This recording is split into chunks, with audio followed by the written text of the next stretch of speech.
Good evening. My name's Karl. I'm an alcoholic. Will I break anything if I move this down? There we go. There we go. All right. Thank you, Steve, and I enjoy our friendship too. Mark, amazing. Good job. Spectacular. It's an honor, and I bet you Dawn did a bunch of the work, don't you think? That's what I think. That's what I think. See, the table of all the women who've done all the work are all applauding because Dawn did most of the work. And it's a privilege to be here. Lots of my friends are here, people that I get to travel. This table right here, you never see them in their own hometown. I only get to see them in other parts of the country. But it's a privilege to be here. I'm supposed to talk on steps 1 and 2, and it's really the most important thing I can tell you about myself. The most important thing I can tell you about myself is that I'm an alcoholic. There's lots of other things that I aspire to be, that I try to be, that I have accomplished, that I do on a daily basis. But the most important thing about me is that I'm an alcoholic. It's the dominating factor of my life, drunk or sober. My sobriety date is January 21st, 1987. I'm 53 years old, so I've been in Alcoholics Anonymous sober for a little bit over half my life. And the most dominating feature or factor about my life is that I'm an alcoholic. It's been the decision maker, drunk or sober. And the reason I believe I'm an alcoholic is really very simple. It's not complicated at all. The reason I believe I'm an alcoholic is because I have a really strange relationship with alcohol. That's why I'm alcoholic. And this strange relationship that I have with alcohol takes on a few forms. The first part of this strange relationship that I have with alcohol happens when I drink it. A very strange thing happens when I drink booze. The book calls it an allergic reaction. And the book says that the symptom of this allergic reaction that I get when I drink alcohol is what they call the phenomenon of craving. I know, if you've been sober a long time right now, you're going, oh, is he really going to get into this phenomenon of craving and allergy to the body, obsession mind? Yes, I'm going to. And by the way, if you've been sober a long time, I'm not talking to you tonight. I'm talking to the new person that doesn't understand that. I remember the very first time that I figured that out. I was fairly new, and I was sitting in a meeting in San Diego, California, and my sponsor was right next to me, and my sponsor's sponsor was right next to him. And some old-timer in the meeting was telling the same story that I had heard at least 19 times, and I was only sober about 60 days. Now, the first time I heard it, it knocked me out of my chair. Just, whoa, I can't believe he just said that. However, now on the 19th time, I say to my sponsor, I can't believe he's saying that same story. And my sponsor reached across past my sponsor and whacked me upside the head. Said, excuse me, he's not talking to you tonight. He's talking to the new person that apparently you don't know is in the room. It's like, oh, there's other people in AA. Oh, my. So anyway, this physical reaction that I get is what the book calls the phenomenon of craving. And the best way that I can describe this thing that the book calls the phenomenon of craving in my life is that it seems like whenever I drink booze, the more booze I drink, the thirstier I get. It happens with nothing else, just booze. An example of that, they were kind enough to give me this this glass of water. And over the next hour that I'm talking with you, I will probably drink at least this glass of water. I might drink about a half of another one of those glasses of water. But I can absolutely swear to you that once I finish this water, I am not going to go buy a case of water and lock myself in the hotel room. There is no chance of that happening. Right? There's no chance that at 2 a.m. I'm going to be calling up Steve or Charlie or me soon. Oh, man, you got to get me another case of water. Come on, I'll turn the pink slip on my car over. Come on. Right? There's no chance of that happening. But if that was the only thing that made me alcoholic, this bizarre physical reaction that I get, if that was the only thing that made me alcoholic, well then, Just Say No would have wiped out alcoholism, right? Early 80s, Nancy Reagan came out and said, just say no. I would have, and I imagine you would have gone, no, and just gone on and lived a happy, successful life just saying no. But I've got this other strange part of my relationship with alcohol, and that happens when I'm not drinking it. Of and by myself, if I don't drink for a day, a week, or a month, I seem to have this mind that is able to paint a picture that makes it okay to take another drink no matter what the pain, humiliation, and suffering was a day, a week, or a month ago. And it never enters into the equation whether it was my pain and humiliation or your opinion humiliation. I could care less. But sooner or later, my mind is able to rationalize and justify my walk back to the next drink at all costs. So I can't drink successfully because this strange physical reaction that I get, this craving. So I can't drink successfully, but I cannot, of and by myself, not drink successfully. I'm damned if I do, and I'm damned if I don't. It's the ultimate catch-22 we call alcoholism, because I swear to you, if I could do either one of those two things, either drink successfully or on my own not drink successfully, that's what I'd be doing. I'm going to harp on that physical feature a little bit more because it's bar none the one thing we all have in common. Because our stories are very, very different. If you're new or fairly new and somebody has said, stay here until you hear your story, you might be here a long, long time. Because Alcoholics Anonymous is a huge, wide cross-section of society. Every race, creed, color, religion, good family, bad family, education, no education, all parts of the earth we grew up in, we all come from different places, right? In fact, Alcoholics Anonymous is the only place where the bank president, the bank teller, and the bank robber are all in the same room. And they all have a very different story about what just happened.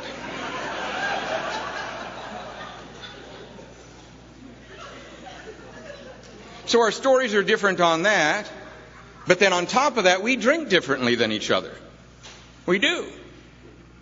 To illustrate that, let's imagine that we cracked open the back doors. We wheeled in this giant cart with all the kinds of booze we all like. If you're a top shelf drinker, we got it on there. There's some Remy Martin, some Cavassier, we got it. If you're a bottom shelf drinker, we got it. Mad Dog 2020 and everything in between. We wheeled in a giant cart. And if we all took a good 4 or 5 stiff drinks, no umbrellas, no spritzers, just really good 4 or 5 stiff drinks, we would all be acting very differently. Over in this corner, we'd have the good time crowd. Ha ha ha ha ha ha ha. Hey, woohoo! Add a little methamphetamine, talk a little faster. Ah, talk. Right, having a good time. Right, the good time crowd, going all over the place. Woo! Over in this corner, we'd have the sobbers. Woo! Right. In this corner, we'd have the fighters. Always get drunk and fight. Over here, a bunch of us would be naked.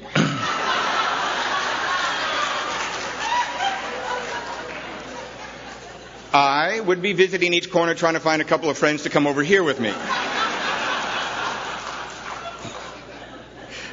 So our stories are different on that level too, right? Over here, the good time crowd, lots of DUIs or DWIs, whatever you call it, right? We're always, hey, come on, next party, come on, hey, whoa, somebody get to the bar for after hours party, come on. Always drinking and driving, got a lot of DUIs in the good time crowd. Right? The sobbing corner, no DUIs. They don't even leave the house. They're just, whoa, right? Late night drunk phone calls is about how bad they get. Right? Or drunk texting, or God forbid these days, drunk Facebooking, right? Right? From the closet. The fighting corner, they always got probation and parole, right? All some sort of prison in there, right? Lots of violence in their story. Over here, a bunch of children show up by surprise.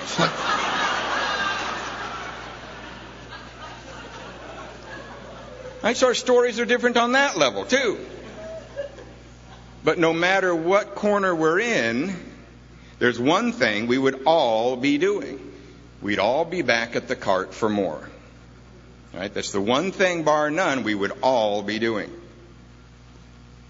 So I set this relationship up with alcohol that I just described to you right from the get-go when I first started drinking. I started drinking much later than most people in AA. I was 11. It is, I mean...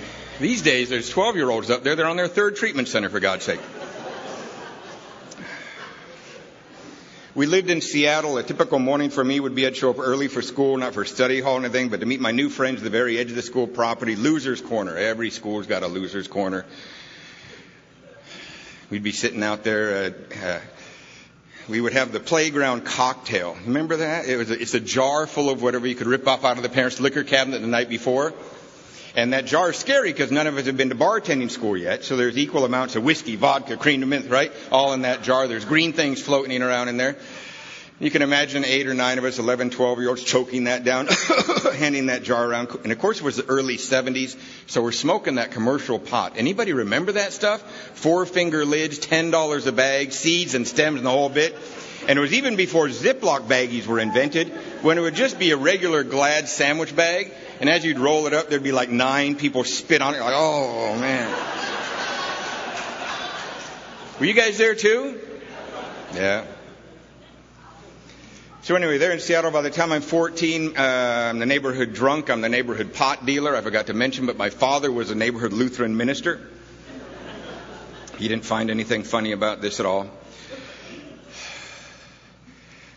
My parents, really, really good people, and they saw something was happening to their son.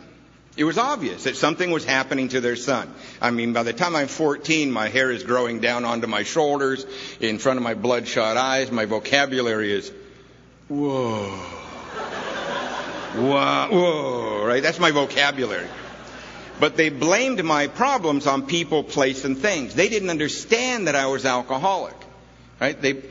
If I don't understand what alcoholism is, then I will blame people, place, and things, just like the non-alcoholics. The non-alcoholics who don't understand it will always blame people, place, and things. They thought, if we can get him away from that damn group of kids he's hanging out with, things get better. They tried. If we can get him out of that damn public school system, things get better. They tried. But you see, I'm an alcoholic. My problems are not based upon people, place, and things. My problems are based upon my physical and mental relationship to alcohol. You see, if you change the people, place, and things in somebody's life like mine, all that happens is that I'm loaded with different people in different places, ruining different things. That's all that happens. So when I was about 18, my parents decided that Seattle was the problem. Get them out of Seattle, things would get better. So they sent me 300 miles away to Washington State University. I spent 3 years at that university on my parents' money, and in that 3 years I got almost 10 credits. At any given time, my grade point average matched my blood alcohol content, about a 0.25. I did nothing at that school. By the time I was 22, this little story I'm about to tell you will let you know exactly where I stood with my family. Now, my father was Swedish, my mother is Icelandic, therefore I look like a polar bear. And I don't know whether this custom I'm about to tell you about is Scandinavian or whether it's Lutheran. I don't know. But at Christmas time, my parents wouldn't just send out Christmas cards to their friends and relatives. My parents would send out this big, long Christmas letter that said everything the family had been doing that year. When I was about 22, I got a hold of one of these letters that had been sent out the previous Christmas, and as I read it, it let me know exactly where I stood with my family. Now, the first paragraph talked about what my parents had been doing that year. Another impressive year, I'm sure. The next paragraph talked about what the Morris children had been doing that year, and that paragraph went something like this. Our oldest daughter, Christina, just graduated from Cornell University in Ithaca, New York, with a master's degree in human resources. She's now working for a large pharmaceutical company in the Midwest. She traveled to Europe this summer. She saw this, she saw that. Her hobbies are this, this, and this. She's a very happy young woman. We are very proud of her. Our oldest son, Eric, just graduated from Western Washington State University with a degree in marketing. He's now working for a large advertising firm here in downtown Seattle. He loves to golf. He loves to travel. He's engaged to be married to this wonderful woman named Mary Lou, who works for a very small company here in Seattle named Microsoft. It was small at one time, and they love to golf together. They love to travel together. He's a very happy young man. We are very proud of him. Our youngest son, Karl, just turned 22.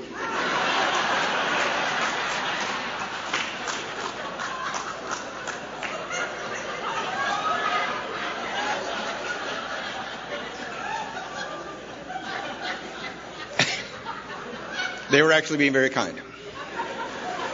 It's about this same time that a really, really bad night happened. It would take till breakfast to describe everything involved in this, so I like to just shorten it right up. A drug deal went really, really badly, and a bad night all happened, and it just went so badly that I joined the Navy. It really went that badly. What I'm about to tell you should make you really quite nervous if you care anything about the security of the United States. But on my way into the Navy, I passed a potential test. It's called the ASVAB test. And this test that I took qualified me to become a nuclear engineer. That should concern you, that the United States Navy has any type of system in place that would even maybe, possibly, or even remotely allow somebody like me near anything nuclear. However, they made me take another test when I showed up at that base for boot camp, and I could not pass that particular test, and that test is called a urinalysis test, is what it's called.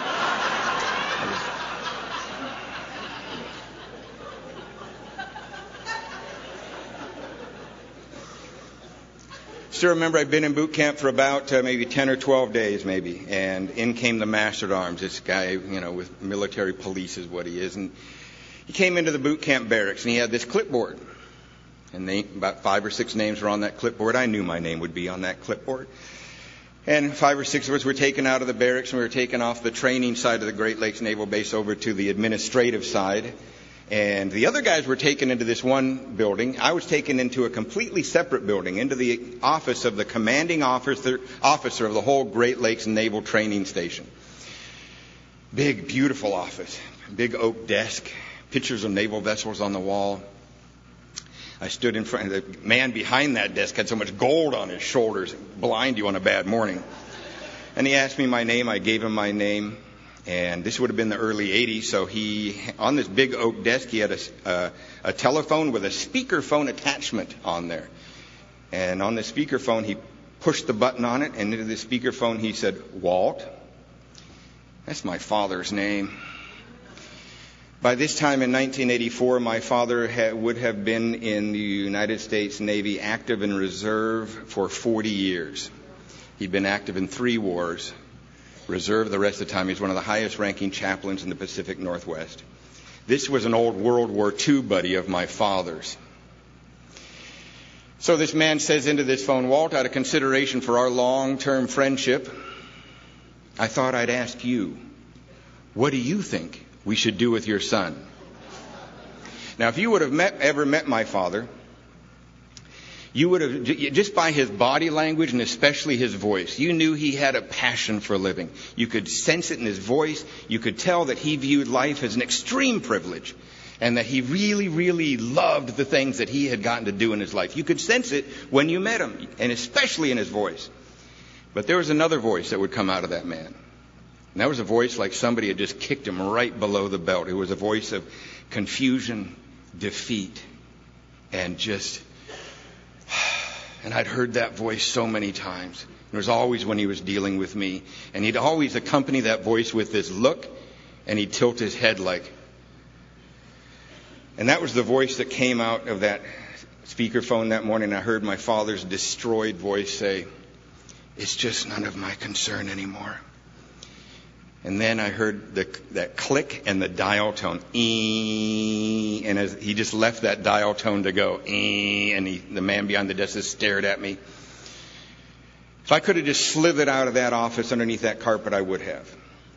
That man decided to keep me in the Navy anyway. Thank God for you guys, he took away that nuclear status thing.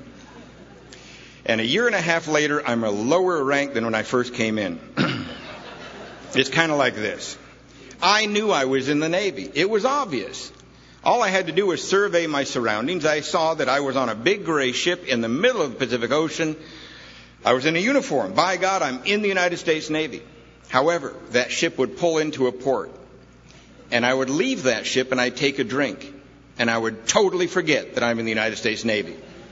And there's something else going on at this point in my life. At this point in my life, I'm 23, I'm 24, I'm 25 years old. And when I take a drink, I have no idea whether it's going to be 3 hours or 3 days until that drunk is over.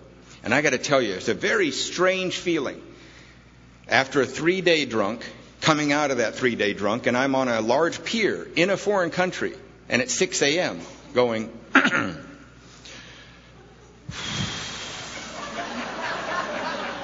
There was a destroyer here the other day.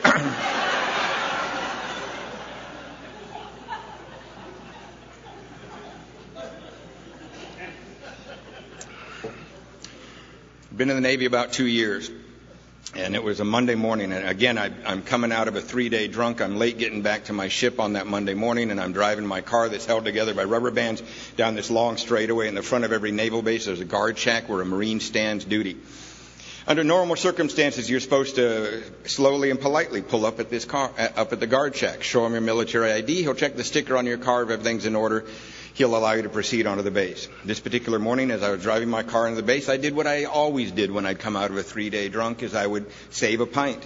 And I'd try to get half of that pint in me. I'd throw the other half a pint underneath the seat. And at noontime, I'd run off the ship out to the car and finish off the other half a pint. It's my way of sliding into Tuesday, I guess. This particular morning, I guess I was paying more attention to getting that half a pint in me than where the car was going, and my eyes came into focus, and I saw the Marine had his head out of the guard shack, and I was wondering what he was so excited about until I looked down and saw I was still going 40 miles an hour. I yanked the wheel and tried to swerve, and the car hit this big cement median on the right-hand side and flipped over, and bang, right through that guard shack. I can still see that Marine doing this big dive out of there. He did a quick somersault, and he was right back up. Thank God those guys are in good shape. I mean, I'm just really happy about that. The Navy was very angry at me that morning. The Marine was all right. They're patching me up at the hospital for minor injuries, and they're reading new charges on me. And this is nothing significant or new in my life. New charges, that's just what happens in a guy's life like mine about every 90 days if you're living the way I'm living. So there's nothing new or significant about new charges. But the most significant thing that happened that morning is the Navy doctors prescribed this stuff called antabuse for me. And they sent this prescription back to the ship's doctor. I was now under orders to show up at sick bay every single morning before quarters, and the corpsman will put this little white pill on my tongue and make me sit there for a half an hour to make sure it actually ingested in my system. Over the next 7 to 10 days, I started to experience the most cunning, baffling, and powerful side of this thing we call alcoholism, and that is I had no alcohol in my system, and I was literally going insane. See, what happens to me when you take alcohol away from me, and you do not give me specifically Alcoholics Anonymous. It's not when you take alcohol away from me, you need to give me something to replace. No.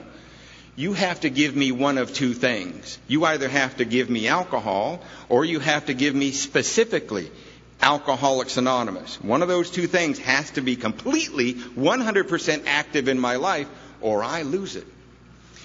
What happens to me when you take alcohol away from me and you don't give me Alcoholics Anonymous, the best way I've ever heard it described is that I feel like a scream looking for a mouth. And I don't know how to tell you that. And you, the people that still care about me, if there's anybody left, always points at the things that are happening. That's what they define my alcoholism as. They look at that wrecked car. You flunked out of school again. You can't even get a job. You're pissing everybody off. You're arrested again, Karl. And they point at all those things. And I want to say, yes, I agree. I don't like the fact that car's on fire. Really, I'm on your side. I didn't want that to happen. It's really a buzzkill right now. But if you knew how I felt when I wasn't drinking, you wouldn't be asking me why I drink. And I remember counting those days on that antabuse just...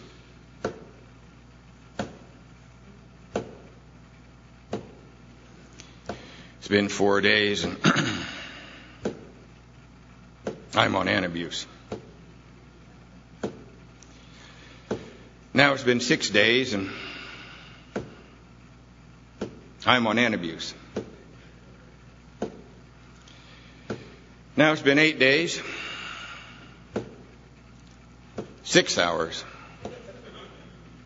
and 15 minutes, and I'm on antabuse. And I started to look around that ship.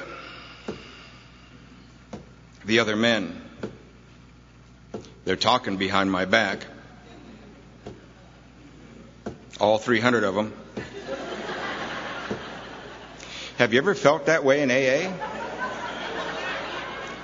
The only difference is that in AA, we are talking behind your back. It's not an illusion. We're really doing it.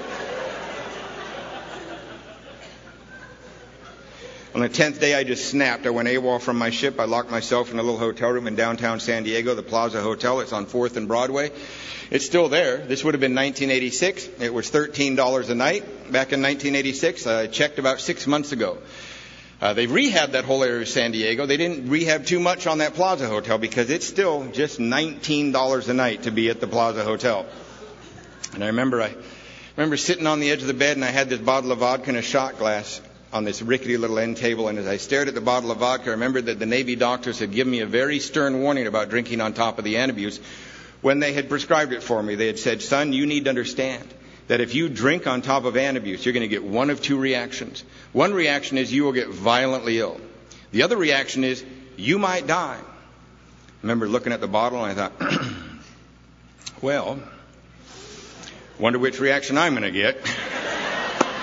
I took one shot and nothing happened. Authority had lied to me again as far as I was concerned. I waited about 2 minutes just to make sure, and I took another shot. All of a sudden I felt tingly in the face. So I looked in this cracked little mirror that was in this hotel room, and I was bright red, blotchy and purple in places. Took another shot. All of a sudden I could feel my heart going boom, boom, boom. Looked at my shirt. I was drenched in sweat, and then all of a sudden I was like hyperventilating. We're doing all right so far. You guys are really sick if you think this is funny. I actually have proof of that. You're all very nicely dressed, good-looking people. Seem to be somewhat in your right mind, but apparently not. And I've got proof of that you're not too well. I'm going to skip ahead a couple of years. I'm going to come back to this hotel room because important stuff happened in that hotel room. I'm going to skip ahead 2 years. 2 years sober in Alcoholics Anonymous. My first sponsor and his sponsor. My first sponsor was a guy in the Navy, and his sponsor were real sticklers about the 9th step. I know I'm skipping ahead. Who am I going to tread on here on step 9? But anyway, I'm teasing. One of the amends that I was unable to make while I was still in the Navy was my parents had paid for a bachelor's degree. Remember that? I didn't have one. I had two choices. I either had to pay them back every single nickel that they had paid for it, or I had to go get what they had paid for in the first place. So that's how I wound up in Los Angeles. I was in San Diego. That's where I got sober in the Navy, and then I moved up to Los Angeles to go to school. And I signed up to take this telecommunications management bachelor's program. And in the first couple of weeks of this of school, I was taking this business presentation class, like a speech class for giving business presentations. First couple of days of this class, the instructor was randomly pointing at students, throwing them up in front of the room, giving them a topic to talk on. And each student was supposed to talk for 2 to 3 minutes just on whatever topic the instructor gave them. He was doing this just to see what he had to work with for the semester. And after about 7 or 8 students were thrown up there, he pointed at me. And I walked up to the front of the room, and the instructor in the back of the room shouted out, "Talk about a bizarre situation in your life." So I told them about drinking on top of antabuse. They did not respond the way you guys did. They were like,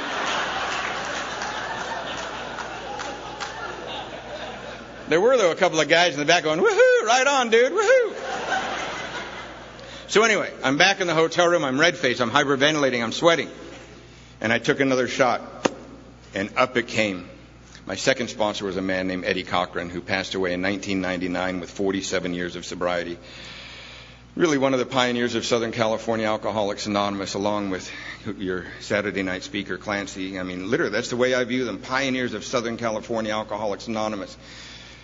And he called the next thing that happened to me projectile regurgitation. It's a new level of puking I was unfamiliar with.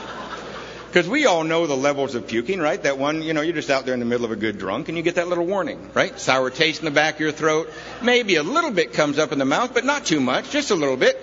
But only a little, and you can kind of go, And we all know we have between 30 and 60 seconds to find a bathroom if there happens to be one. If we're driving, we try to get the window down because we know that ruins the rest of the night in the car if we don't. Or if it's our friend's shoe tonight, that's just the way it goes. But here on the antabuse, there was no warning. right? No, it was just sort of a Linda Blair spray across the room. Thank God the Plaza Hotel is the type of hotel room where the toilet is in the same room with the bed. It's a design feature, I believe, maybe to make convicts feel more at home upon release. I'm not really sure. But I found the magic of drinking on top of antabuse, and that is that there's two things you've got to get active at the very same time if you're going to be successful at drinking on top of antabuse. You have to, number one, hang in there. You cannot half measure it when you're drinking on top of antabuse.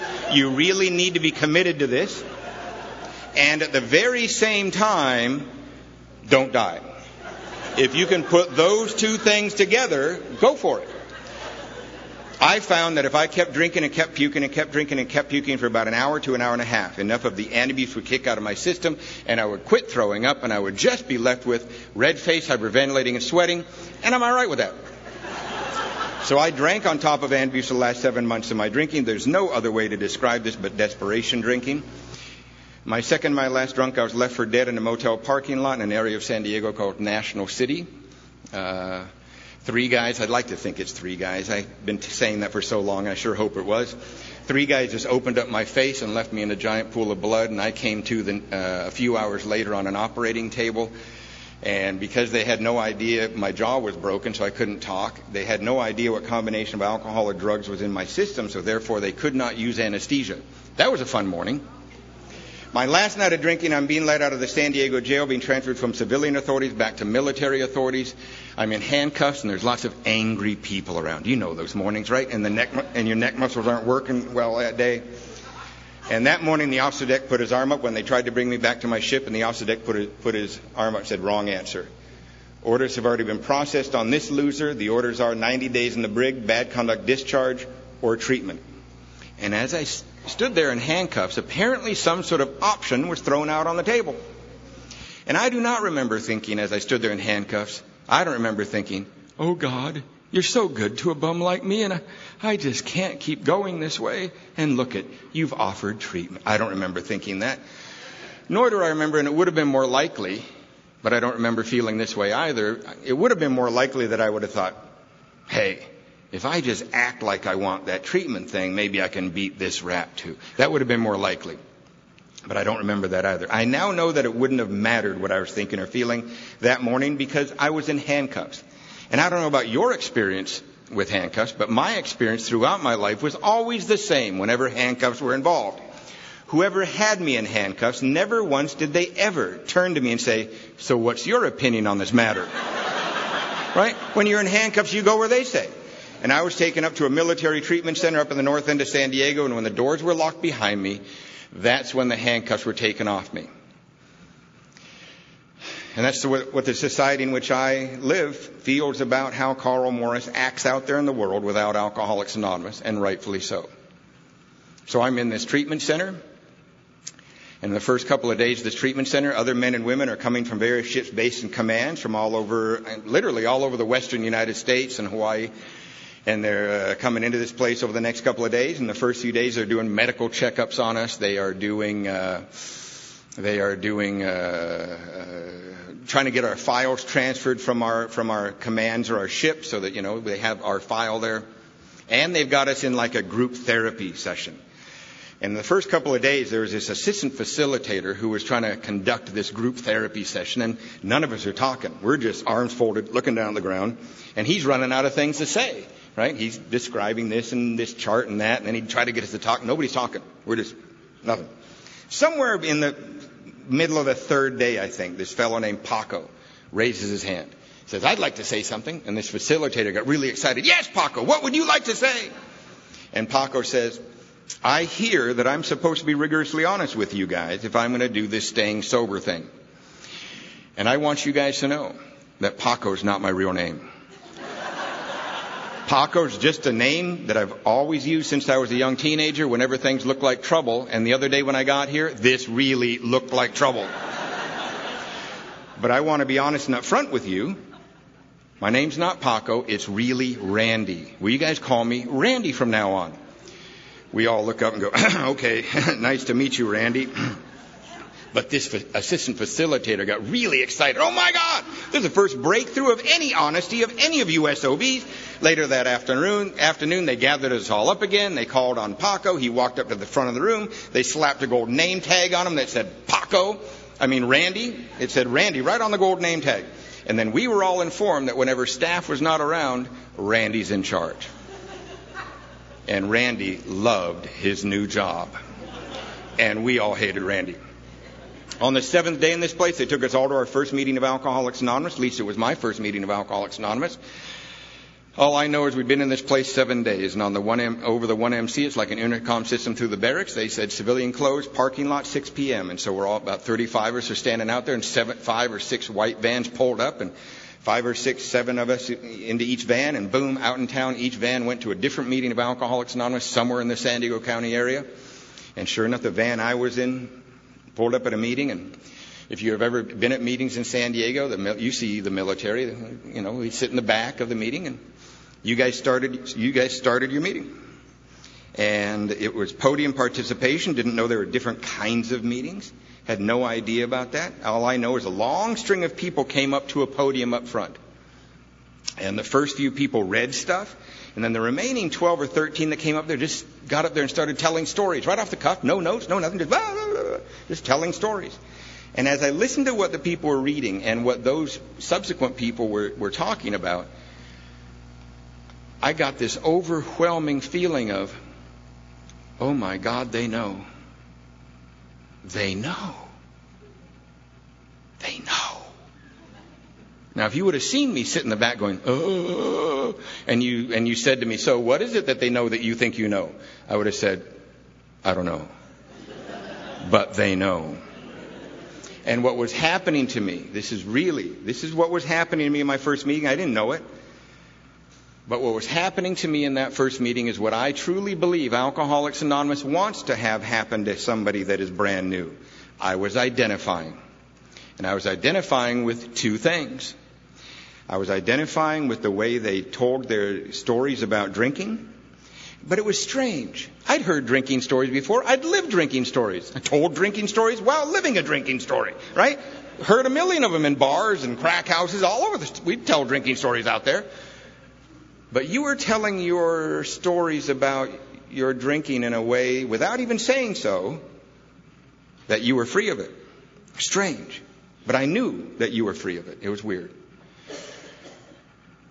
The other thing that was even more important is that I identified with the way you described the way you felt when you were not drinking. I had never heard anybody talk about that. And you guys seemed to have a whole language. You acted like it was yesterday's news, that you'd known this all along. I never could put any words to it. I didn't know how to tell it to you. You guys just seemed to, like, right off the cuff, talk about this strange, bizarre anxiety, this frustration, this separation. You used all sorts of words. I remember this one guy that described this crazy way that his mind works. Right in the very first meeting, he got called on. He walked all the way to the front. He said one sentence and he sat down. He said, "My name's Jack. I'm an alcoholic. My mind would have killed my body a long time ago, except it needed it for transportation." And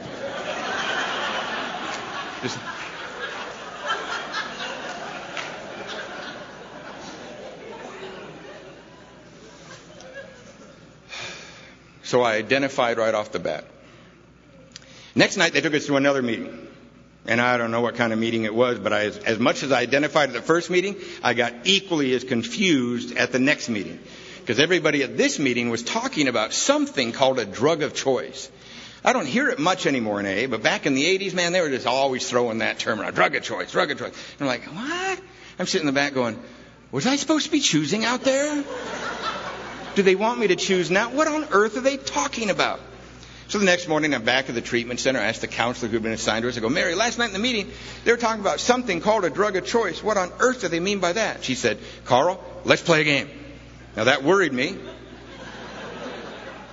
because I knew what she was saying. She was saying, pay attention.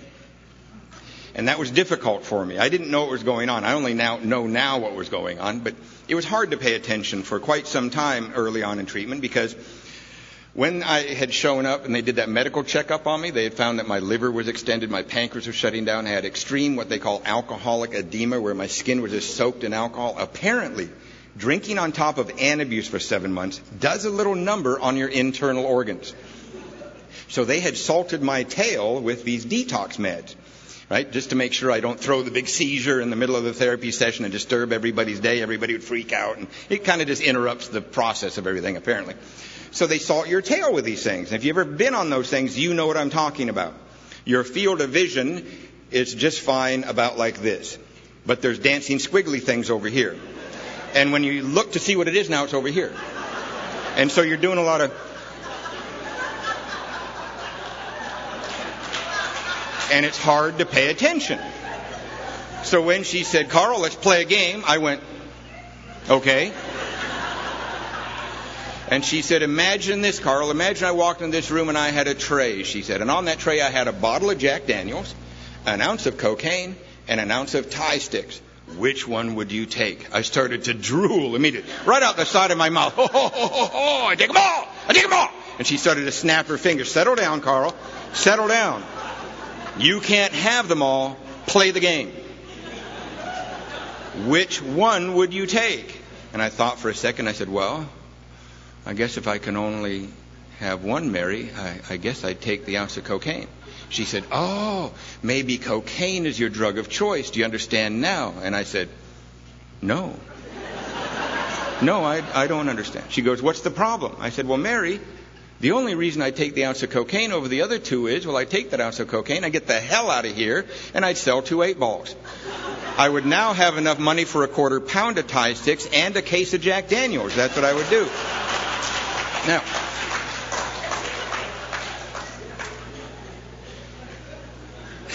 the only reason I bring that up is to bring up a very important aspect of Alcoholics Anonymous, if you're new or fairly new, and that's sobriety dates.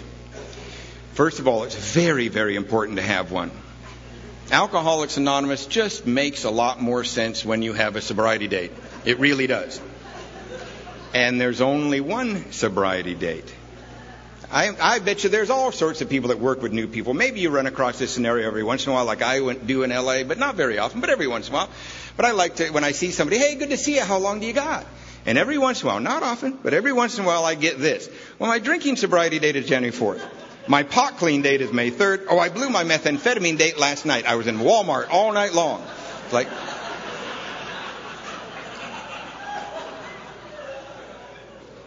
Funniest thing I ever heard about sobriety date, same scenario. I saw this guy around my home group for a while, went up to him, hey, good to see you, how long do you got?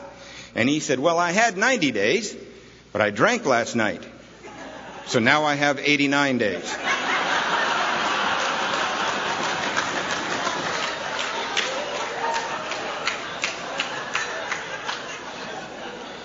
I almost had to call my sponsor to check up on that. Really? I think that kind of falls into the same category as being down in Mexico, looking at the tequila, wondering, would that affect my U.S. sobriety date? Yes. Sobriety dates are international. Just a little information for the new guy. So anyway, after 45 days, going to let us all out of this place. That's just what the orders were. And on the Wednesday before the Friday, they put us all into this room. And the side door opened up, and the biggest, meanest counselor in this place walked in, and he's a Marine. And that day, he's in his full dress uniform. And I got to tell you, a Marine in his full dress uniform is a very impressive, very intimidating sight. And when he walked in that full dress uniform, the whole room just went dead silent. And he walked up to this lectern or a podium that was in front of the room, and he grabbed both sides, he leaned over, and he just stared at us. He didn't speak for it seemed like minutes. It was probably 10 seconds. But he panned the room and stared at us. Then he finally spoke. He said, you 35 have been through one of the finest treatment centers in the world for alcoholism and drug addiction. This treatment center has been here for many, many years. And over the years, our statistics have shown us that out of you 35, only one of you will stay continuously sober from this day forward. Many of you will die, go insane, wind up in prison. Nice little exit pep talk, don't you think? Then he said, many of you relapse once, twice, maybe 20 times, and then make it back into long-term sobriety. But according to this treatment center statistics, Only one of you will stay continuously sober from this day forward. If you thought it was quiet before that, you could have heard a pin drop now. The only thing you could hear was me going, shit. Because I knew if only one of us was going to make it, it was not going to be me. We all knew who it was going to be. It's going to be Randy over here, guaranteed. He's like the poster boy of the treatment center by now. So on this Friday afternoon, they're letting us all out, back to our ship's base and commands in various different ways. But there was about 4 or 5 of us that were instructed to wait on the front doorsteps of the treatment center because we had been arrested in vehicles the night before we were thrown into this place. So we were told to wait for our cars that had been in an impound lot for the last 45 days. So I'm standing with 4 other guys, and we're looking at each other, and you feel treated? I don't know, whatever you feel. All of a sudden, one of the guys I'm standing with points to this car that's coming across the parking lot, and he goes, "Is that Randy in that car?" Yeah, sure enough. One of the other guys says, "He's drinking already." Sure enough, Randy's got himself a bottle. He's polishing it off. He rolls right in front of us, and he throws the empty right out the window, right at us. Crash! We look up. He gives us all the finger, and he drives right off. I guess his name was Paco again. I don't know. Next thing that I remember of that day, I showed up at a meeting of Alcoholics Anonymous, a 6 o'clock gong show meeting in Pacific Beach. The truth about my life is I was 45 days without a drink. I had a lot of information, and I was physically feeling better than I had felt since I'd been a young teenager. But there'd been no spiritual experience, spiritual awakening, or even a personality change sufficient to bring about recovery from alcoholism. And what was even more dangerous than that is I did not know I needed one. I didn't understand that other than the fact that I have this third relationship with alcohol that I couldn't even have described it to you until I was like 13 years sober. But I didn't know the precarious situation that I was really sitting in that very first meeting, fresh out of treatment, with 45 days, physically feeling better, and information. I did not know that I was suffering from this spiritual malady, as we call it here in Alcoholics Anonymous, and what that was really all about. I have a third relationship with alcohol, and it's spiritual. My spirit is connected to alcohol in a way that is not connected to nothing else on this planet. And I could not have described this to you until I was 13 years sober. And I have to tell you this story, which allowed me to see exactly what that was about for me. Don't know about it, whether it's for you. In the year 2000, my mother called me up and said, "Carl, your brother and his wife and kids are in the south of France for the summer. Let's go visit them." And I'm, "Yeah, absolutely." And she said, "Oh, and by the way, let's go to Iceland for a week too. We'll go see the family farm. There's this museum that they built for your great aunt. We'll go see that." And I'm in, absolutely. And so we went to Iceland and had a spectacular time. Life-changing, really. I've been back to Iceland like 6 times since the year 2000. But the real point of this story happened in the south of France. So we're down there visiting my brother, and he's staying at this beautiful place. Remember Microsoft? No resentment from me here, right? And so we're staying at this beautiful, beautiful place. And one of the nights, my brother goes, "Hey, I'm treating, and Carl, you're driving. We're going to go out for a 13-course French meal. We'll have the nannies watch the children, and us 4 will go. My mom, my brother, his wife." And so I drove, and we went to this spectacular castle in the French countryside. And the courtyard was a restaurant. And we were going to have a 13-course French meal. If you've never had a 13-course French meal, what they do is they bring a tiny little bit of food 13 times. That's what they do. 13. And with each one of these tiny little bits of food, they bring you an even smaller, embarrassingly small, tiny little glass of wine. And my brother and his wife were trying, and my mom had just a little bit. My brother and his wife were having a good time, and they recognize a good drinking opportunity. They're not alcoholic, but they enjoy alcohol, and they're trying. If they liked one, they would get to, have another one of those. And if they didn't, and the waiter was telling this, each little glass of wine, the waiter would tell a story about the vineyard that came from, the family who owned the vineyard, and the history behind this family. All very interesting stuff. I was trying all the Diet Cokes of the region. And so I kept asking the waiter, "No story about this?" No, monsieur. Right? So like I said, my brother and his wife are having a good time. And But my mother, after 2 tiny little glasses of wine, says to the waiter, "No more for me," she says. And I go, and I've known that. I've known my mom. She has like 2 drinks a year and never finishes them. She just... And I go, "Mom, come on, I'm driving. For God's sake, have a little more." And she goes, No, Carl, I don't like the way it makes me feel.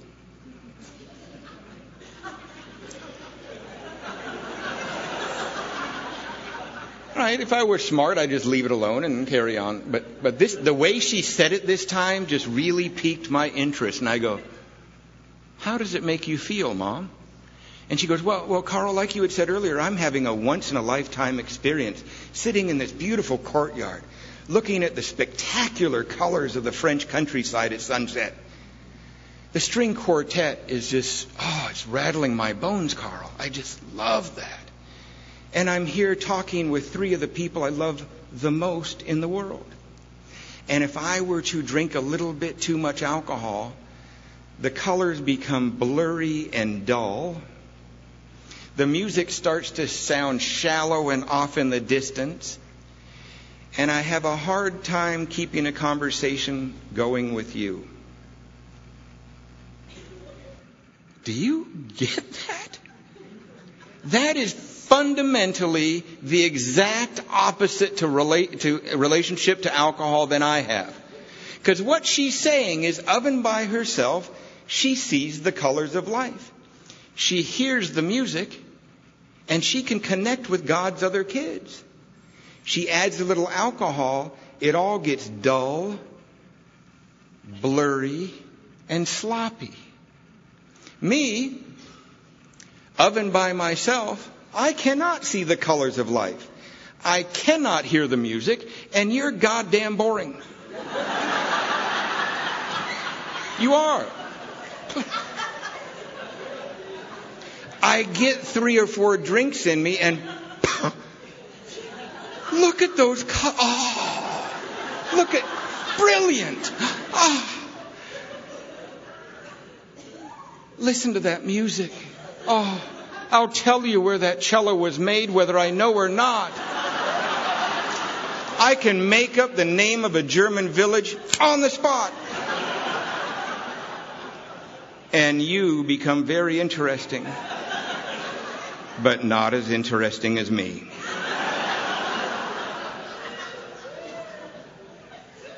I remember I had this experience of, so that's why you won't sell your soul for a drink. So then I look at my brother and his wife, and they're over there having a good time. And I go, do you feel that way? Does it sort of get blurry and sloppy? And he goes, yeah, but we like it blurry, and we like to escape. Our lives are kind of tough. We like to escape. And I go, oh, you're escaping. I'm trying just to join. And you're escaping. Oh. Completely different. Completely different. I'm convinced that's what Alcoholics Anonymous is designed to do. It's designed to let me see the colors of life, to hear the music of life, and connect with God's other kids without a drink. And if I don't get that in my life, I'm not going to stay. I have to somehow, some way find that here in Alcoholics Anonymous. If I find that renders I am no longer susceptible to the first drink. If I find this joy, this love for life in Alcoholics Anonymous, I'm no longer susceptible to the first drink. And if I do not take the first drink, the fact that I have an allergy to it is a moot point. Right? So that's why the book says when we straighten out spiritually, then we straighten out physically and mentally. So I'm sitting in the back of that meeting in San Diego. One guy that night found me in the back. Came up to me and said, "Hey, never seen you here before. What are you doing?" I didn't think quick enough to lie to him, because I swear to you, if I would have thought for one more second, I would have lied to him. And I accidentally told him the truth. And I said, I said, I just got out of a Navy treatment center a couple hours ago. I don't know what I'm doing.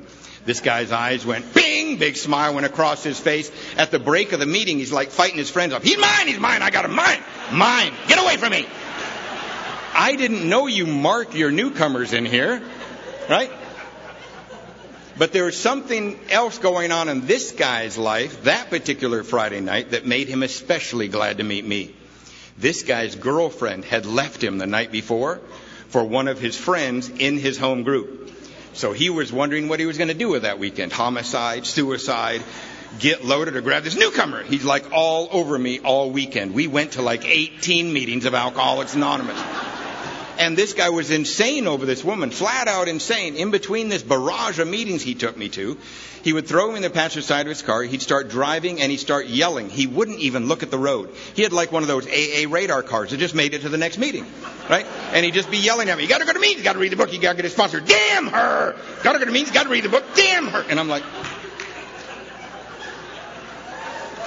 I didn't know it, but I was getting a very early introduction to your typical AA relationship breakup is what I was getting. But I'm so very glad that that guy, that night, in his pain, was a guy in Alcoholics Anonymous who had done the work of Alcoholics Anonymous, had taken the steps of Alcoholics Anonymous, and therefore he understood that the solution to his pain was out of self, out of self, out of self. I am so glad that that guy, that night, in his pain, was not at home whining into his sponsor's answer machine. If you're younger than 30 years old, an answer machine is this box that sits on, right. So glad he was not at home whining into his sponsor's answer machine. Where are you? Call me, fix me, give me a magical answer. I'm so glad he was out dragging my sorry butt. So many meetings in the same area of town with that guy. I learned something really valuable about how we go to meetings of Alcoholics Anonymous, especially when we're new. I saw other people going to multiple meetings over that weekend. I didn't see anybody else doing 18 meetings, just me and that guy. But I saw other people that were at 2 or 3 meetings over that weekend. And what I learned about how we go to meetings of Alcoholics Anonymous, I'm going to correlate it to a football team. Now, a football team is out there on the field for one reason and one reason only, to win the game. And how do they win that game? They huddle up, they make a plan, and they do one play. Then they huddle up again, they make another plan, and they do one play. That's exactly what we do here in Alcoholics Anonymous. And the game around here is one day without a drink, you're a big winner. And how do we do that? One day. We run in here and we huddle up. Go, remember, we're bodily and mentally different from our fellows. Break! And we go out there and we try a little of this and we try a little of that.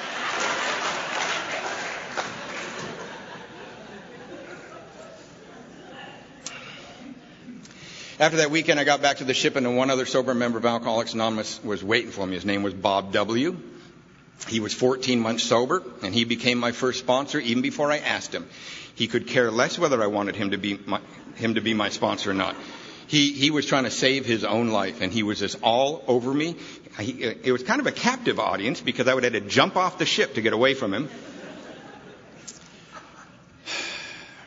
I'm really, really grateful for this guy. We were the blind leading the blind. In my first 2 years of sobriety, I was a nomad in Alcoholics Anonymous. Our ship went up and down the West Coast and up into Alaska and down to South America and out to Hawaii. And he and I would go to meetings wherever we could when we get off the ship. And when the ship was out at sea, he made me meet him in the aft end of the ship, way down in this little battery shop in this little room at the bottom of the engine room.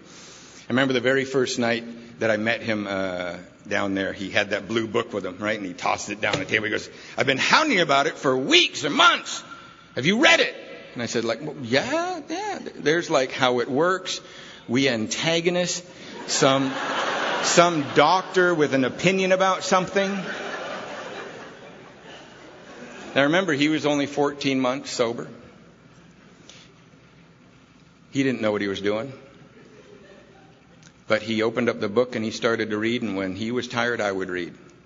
And I really look at it as Alcoholics Anonymous in its purest form, the blind leading the blind. 2 guys trying to have an experience with the big book of Alcoholics Anonymous, and we didn't even know what that experience would be. But it happened. He died 3 years ago. He was only 47 years old. He was younger than I was. But you know what? He still had 14 more months than me. The other thing that I learned while with Bob is that when we had when I went through the steps the first time in that book, I got what is described in the back of the book under the appendices spiritual experience, as it's described as a personality change sufficient to bring about recovery from alcoholism. But I was not going to get the real gift of Alcoholics Anonymous until I ever so feebly tried to do with someone else what he had done with me. I also learned that we have a responsibility to stay in our home groups, to take our seats and do our part in Alcoholics Anonymous, because there's this magic that separates us from every other spiritual movement that's ever hit the planet. And that is one alcoholic sharing with another alcoholic. Something happens that happens nowhere else. And we can affect each other like no one else can. So we got to stay here. How I learned that, again, I just love to tell stories. How I learned about this magic of one alcoholic can affect another one. As I said, my first sponsor, Bob, and I would often we'd always go to meetings whenever the ship pulled in, but we would sometimes split a hotel room, right, to get off that ship. And this time we're in Victoria, British Columbia, and we split a hotel room. We're at the Strathcona Hotel. And we went out to the AA clubhouse, went to the meeting, and after the meeting was over, Bob said, Carl, I'm not feeling very well. I don't know what's up, but I'm going to go back to the hotel room. I stayed out with the AAers, maybe went out to coffee, maybe another meeting, I don't remember. But an hour and a half, 2 hours later, I come back to the hotel room. Well, Bob, on his way back to the hotel room, had found this other guy from our ship named Blair. And he'd found him in the gutter. I mean, Blair's got puke on him. He's got crap on him from the streets, and he's been on a 2-day drunk. And Bob has him on my bed. He's propped up against the headboard with like an end table and a chair and a pillow. And Bob is there reading the big book to Blair. We are more than 100. And I look at this scene, I go, it's ridiculous. Blair's like, right? He can't hear a thing, but Bob is there reading. I think it's ridiculous. But I come in, I throw my 10 cents in, and then we carry Blair back to the ship to make sure he's safe, get him into his rack, and he's all right. So last we hear of Blair for weeks. We're back in port in San Diego a number of weeks later, and I'm in my rack at 3 a.m. And all of a sudden, wake up. I was like, what? And it's Bob. He goes, Carl, get up. Blair's on the Coronado Bridge. We got to go get him. Apparently, over the last few weeks, Blair has tried to drink. He's tried not to drink. He's tried to drink. He's tried not. He's at the jumping off place, right? He's up on the Coronado Bridge. And I don't know if you know enough about the Coronado Bridge, but it's a very popular suicide spot. Back in the 80s and 90s, before cell phones, they had suicide hotline phones about every 100 yards. Now they just give you a cell phone number. But anyway, they're hoping that you might call they're hoping you call while your feet are still on the bridge, apparently. And Blair had called the suicide hotline up at the top of the Coronado Bridge. And this is what Blair was telling the very well-meaning, highly educated suicide hotline counselor. Blair was saying, I will only talk to Bob W. The suicide hotline counselor was saying, who's Bob W? Blair was saying, it's anonymous. So that counselor went and got another her boss went and got another well-meaning, highly qualified suicide hotline counselor. And they both got on the phone. They started to do the good cop, bad cop, firing questions, confuse him. And they found out he's from the Navy and what ship he's from. Right? They confused him enough to get that out of him. So they got called down to the quarterdeck of our ship at 3 a.m. in the morning and take a stab in the dark. Is there a Bob W on that ship? Now, my first sponsor, Bob, would guard your anonymity at the level of that ship, but he did not guard his own, so he could be of service at any time. So the guy who answered the phone said, yeah, Mr. 12 Steps, we know all about him. So they go down and get Bob, and then Bob, come on, Carl, wake up. So we get into Bob's car, and we're driving down to the Coronado Bridge, and Bob looks at me and goes, Carl, get the big book out of the glove box. Bone up on working with others. Like, all right. He looks at me and laughs. He goes, oh, forget it. We're going to wing it tonight. So we get down to the base of the Coronado Bridge, and everything that San Diego County has available for a situation like this is there. The fire department is there. The paramedics are there. The police department is there. The on-duty psychologist is there. And we walk up on this scene, and the fireman who seems to be in charge looks over as we walk up and goes, "Is one of you Bob W.?" Bob goes, Yeah, that's me. Fireman goes, "I don't know what you're going to do. We've been talking to him for hours, but go ahead. Here you go." Hands him this little speakerphone contraption. And Bob says, "Blair." And you can hear on the other end, "Bob, is that you?" And Bob says, "Yes, Blair, it's me. Now get the hell down from that bridge." And you hear, "Okay."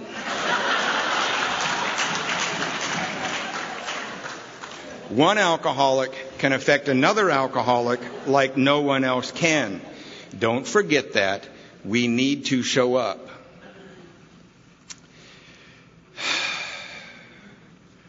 I've got about 7 more minutes. I'm going to try to squeeze in 2 things here.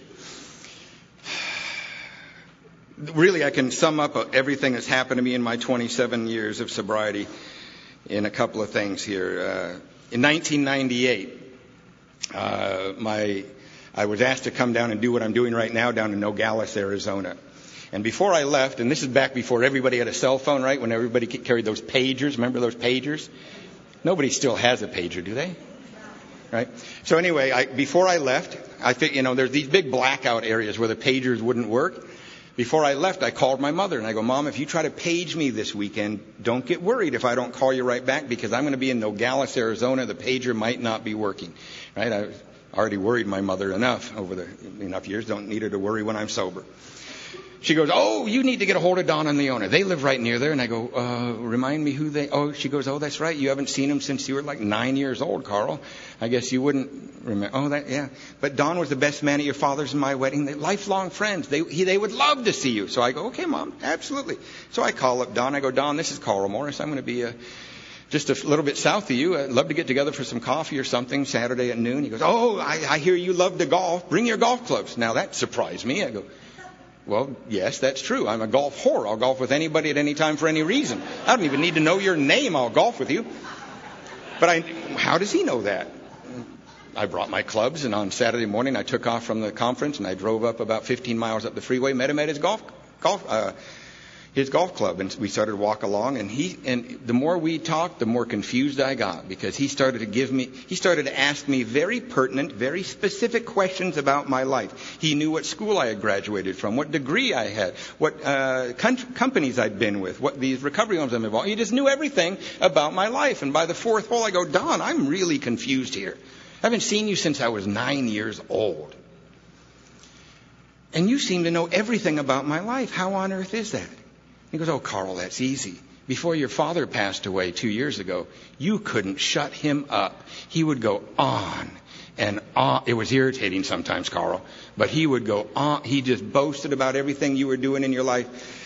Now that was nice to hear, but it wasn't news, because you told me, "Do not procrastinate reestablishing a relationship with your father, Carl. And how you are going to do that, Carl, is you're going to quit trying to get him to understand you. It's your job to understand him.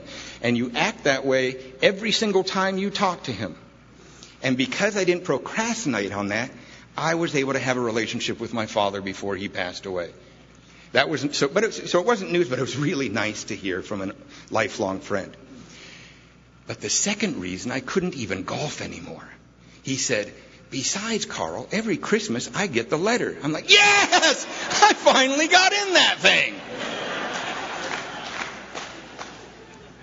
When I was 17 years sober, I got married, and we had 2 beautiful, beautiful kids. The marriage did not work out. I know you've never heard of that in AA, but you know what? We've got these 2 beautiful kids that we both love so much, right? And she's a good mother. She is a good mother, and we have tried our best to be good co-parents, and we're doing a pretty darn good job of it. But man, something cracked in me when their names are Madison and Ryan. Madison just turned 10, Ryan is 7. And man, there's something inside of me that cracked when she was born and when he was born. And a little piece of trivia. My sobriety date is January 21st, 1987. My son's birthday is January 21st, 2007. On my 20th AA birthday. It's like, oh. Anyway. This level of love for another human being, I did not know that existed until I had kids. I mean, it's like I met who I would die for. I know in the military, when I raised my hand, I said I would do it. I was hoping it was not going to come to that. I really was. But really, if it's like I mean, here's an example. Like if Ralph and Charlie and I, or John back there, if we were out at Starbucks this weekend, and some guy comes in wielding a gun, saying, "When are you going to go?" I would go, "Well, have you met Ralph? Have you met Charlie? Have you met Post-it John?" Right? But if I were with my kids, I would dive right in without even a thought. Without even a thought. I would never trade my kids for the first drink. Never in a million years. But I'm alcoholic. I know what it means to be alcoholic. Although I would never trade them for the first drink, I would trade them for the second drink like that. So there is nothing that is more important than Karl being in the center of Alcoholics Anonymous. That's why I love weekends like this. I get to sit the whole rest of the weekend right there with you and just absorb everything that these brilliant other members of Alcoholics Anonymous have to say this weekend. Do not miss it. Get up for the 9 a.m. one. Don't sleep in. Katie and Ralph are the two 9 a.m.s, right? You don't want to miss that. Come, join, be with us this weekend. It's spectacular. Thank you. I introduce Mike L. with honor.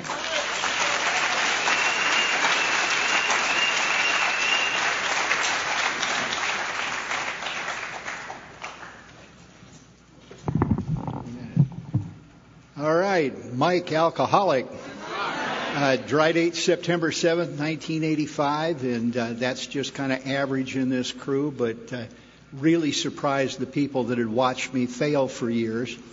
I sponsor the son of the guy who I hope gave me my last desire chip, and when Bob Sr. gave me that chip, he said if he had to give me another one, it'd be in suppository form. So just give you a flavor of what I was like around AA when I got here.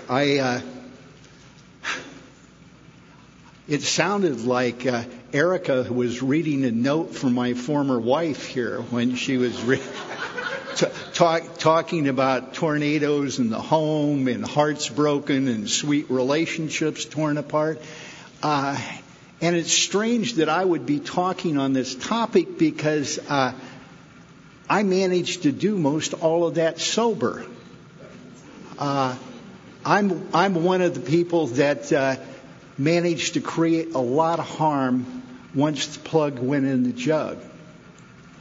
And thank God for spiritual principles and the people that have showed up over the years to guide me along the path once the plug did go in the jug.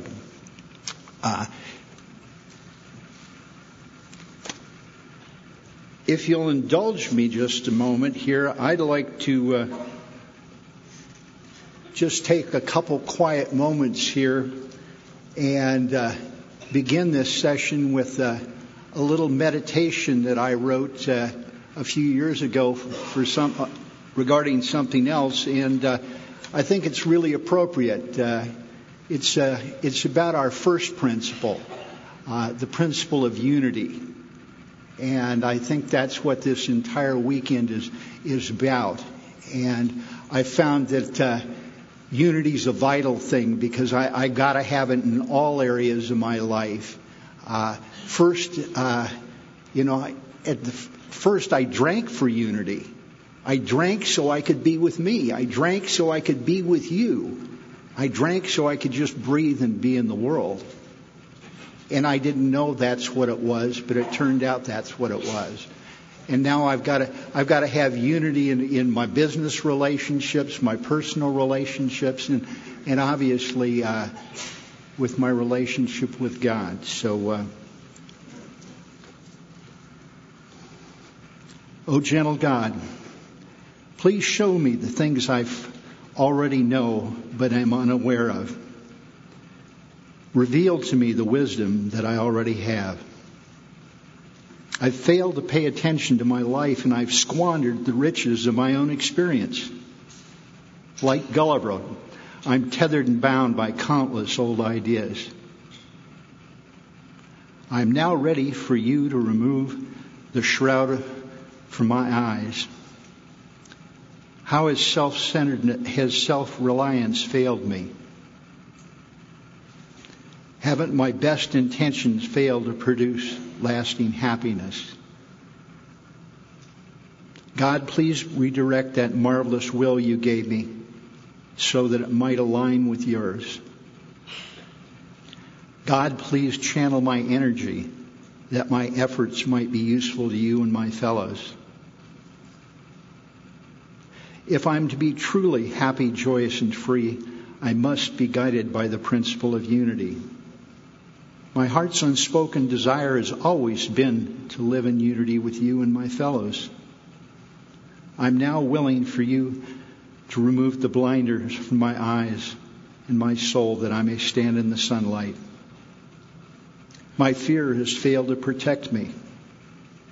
I must let it go. Envy has blinded me to my own gifts. I must let it go.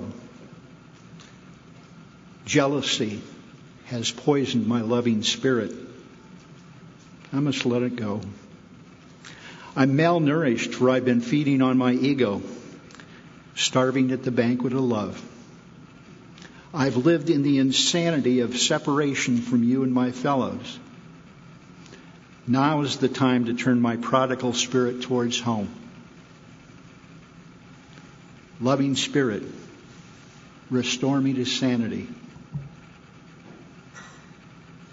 Loving Spirit, please bring my wandering spirit into unity with you and my fellows. Amen.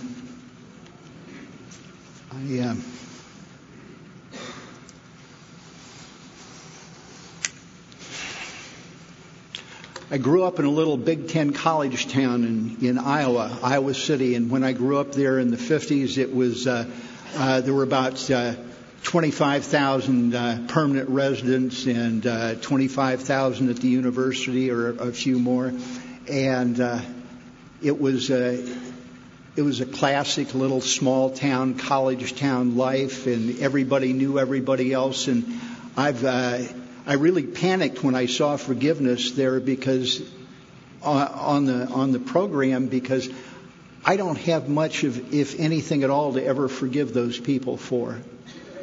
If anything, I'm sad that I failed to be awake and listen and appreciate the growing up and the raising that I had. I didn't come from a perfect family, but I came from what I'll call a functional family. I'm the oldest of 4 kids. And the sad thing was that I lived most of my life as if I was an only child. And when it came time to make amends to those brothers and my sister, it was because their big brother had just sucked the oxygen out of the room. Because the drama, whether it was good or bad, was always about Mike. Oh, Mike's been wounded again. Mike's done this again. Oh, Mike's in trouble again. You know, give you a little quick snapshot, and then we'll get. I was a guy who I've always been a power seeker. I looked for power in the beginning, before I found alcohol and other stuff. I looked for it by pleasing adults and people I thought had power. And so I was a very good student, and I worked in the principal's office, and I belonged to all the appropriate organizations and that kind of stuff. And if your parents, somebody would ask me over to your house for dinner, you'd wince a little bit, because as soon as dinner was over, I'd jump up and start clearing the plates from the table and carrying them out in the kitchen, and I'm rinsing them off. And pretty soon your mother turns to you and says, "Billy, why can't you be like that nice Lorenz boy?" You know. And I had what I needed, I thought. It was a hit off that approval crack pipe.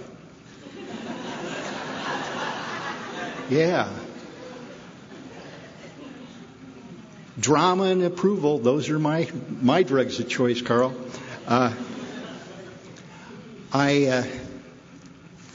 When I'm 11 years old, I got a hold of enough alcohol that the miracle happened.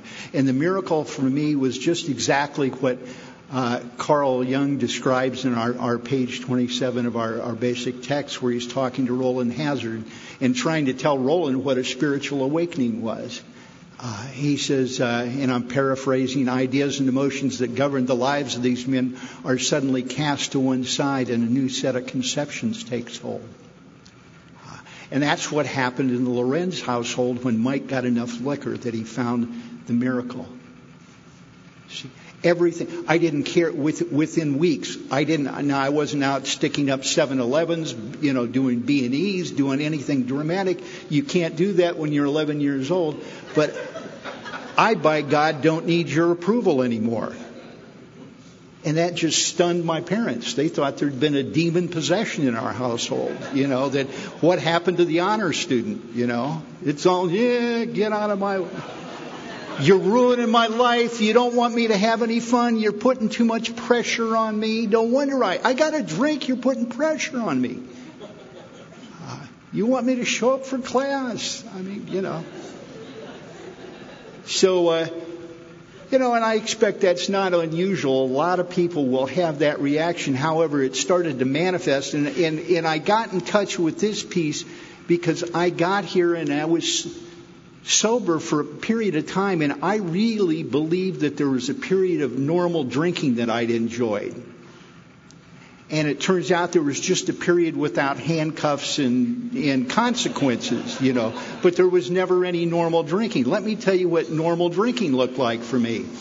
I told you I grew up in this little town, and we know everybody in town, and my folks, and my dad's a businessman there, and my mother's in the bridge club with the president of the university's wife, and the police chief's wife, and the sheriff's wife, and all this. So we know everybody in this town. And I'm about 16 because I'm just driving recently, and I'm out with a buddy kind of riding around out in the county with a couple of six-packs in the car, and we're drinking and we're yucking it up and having a good time, and all of a sudden the red light comes on.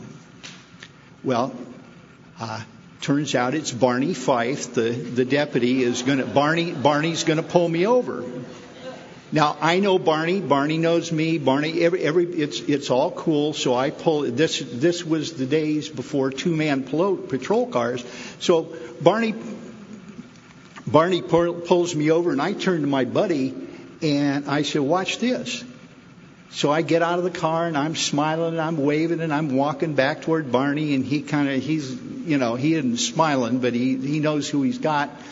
And all of a sudden, as I get parallel with him, I grab him and I slam him down across the hood of his squad car, and I take his gun away from him. And then I turned around and I gave it back to him. And he was upset. He was just sputtering,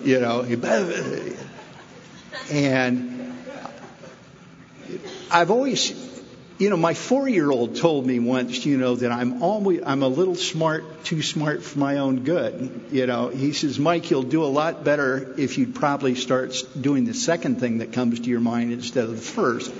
But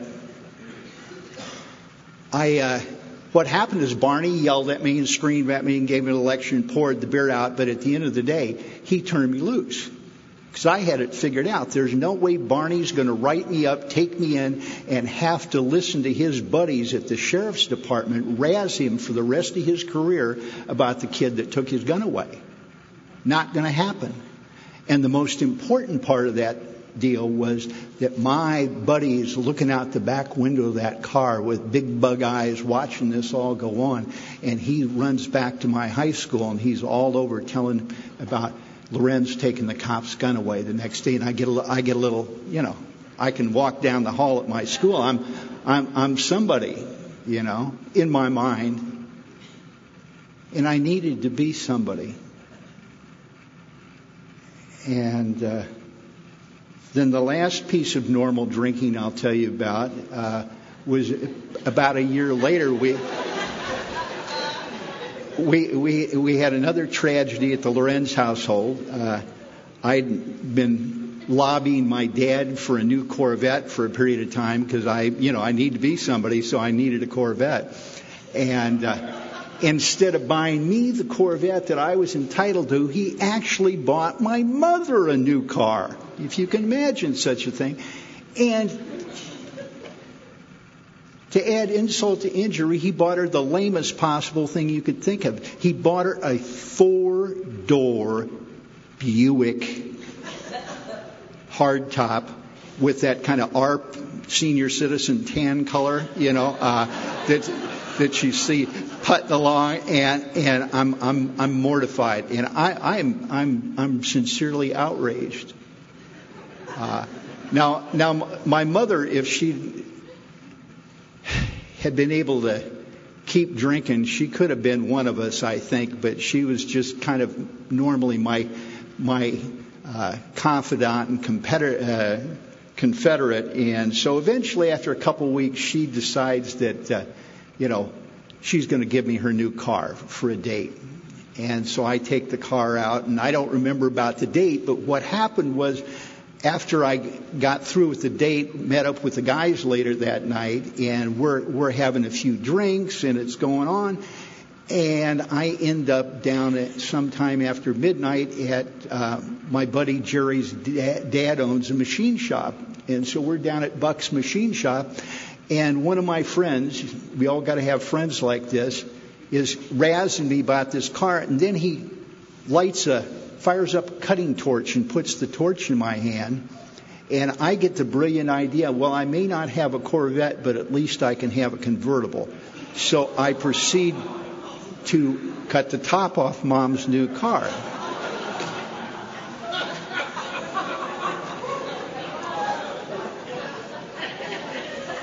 Now we fast forward to Sunday morning at the Lorenz house. My parents bring the younger kids. They're going to take them to church, and they come out in the garage, and here's the smoking hulk of Mom's car with Big Brother laid out naked across the front seat. And all I can remember really is my mother screaming, "Art, don't hit him, don't hit him."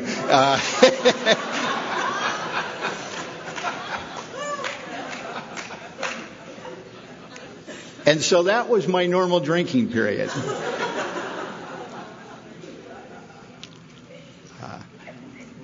Got sober by a series of miracles that we've all had in our own ways, and got here. And once I finally caught hold here in Alcoholics Anonymous, I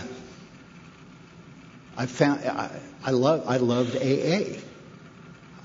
And I did what I'd never done before. I became an active member of Alcoholics Anonymous, or what I thought an active member was.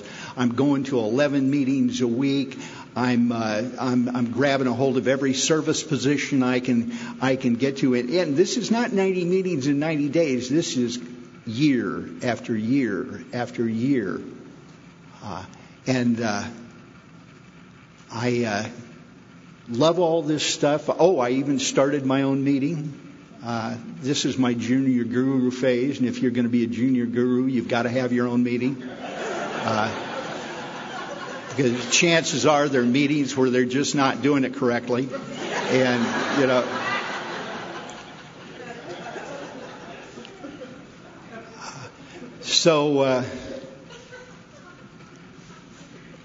and I'd crashed and burned badly, but I get a new career, and I meet and marry a beautiful woman, and she's got a 1.5-year-old son, and so I'm instant dad, and I'm back living on the cul-de-sac. It all looks good. Sponsoring people. But as my 5th anniversary in Alcoholics Anonymous approaches, I'm considering suicide with a sincerity I never had when I was drinking. I'm more hopeless and more broken 5 years away from a drink than I ever was when I was drinking. And my experience was, see, when I was drinking, there was always the hope that someday I might get sober and the pain might stop and the things that were driving the demons might go away and so forth. And if you'd listened to everybody talk, it sounded like drinking was my problem. You know, how many people would said to me over the years, Mike, if you just didn't drink, we'd promote you in this company. If you just didn't drink, I'd keep this engagement ring. If you just didn't drink, whatever you want to call it. I haven't had a drink for 5 years. I've been given gifts. I'm going to lots and lots of AA meetings. And I don't know it, but I'm dying from untreated alcoholism, sitting right, going to 11 meetings a week and slinging slogans around AA. There's a gal back home that likes to remind me that she is a few years in front of me, and she was a young divorcee with 4 children, and her crazy husband that I allegedly sponsored came by drunk with a shotgun and terrorized her and the kids. And my suggestion to her was she needed to do more service work. Really? Really? But that's all I have. And I love AA. And my friends are here. But my secret when I'm sitting in the room is this works for you because I can see you're changed and I can see you're happy and I can see that your lives are going differently. But I feel like I'm full of broken glass. See, if that wife I love, she's telling me things like, Mike, being married to you is the loneliest thing I've ever tried to do. Mike, do you suppose if I let you sponsor me that we could have one of those intimate conversations you have with those guys you sponsor? I know more about what you think, feel, and believe by listening to your half of those conversations than from anything you'll tell me. And God's got a sense of humor because in the midst of all of this, your speaker tomorrow, one of them, was the guy I disliked most in Alcoholics Anonymous. And I disliked him. I began disliking him, first of all, because my married girlfriend thought he was cute. And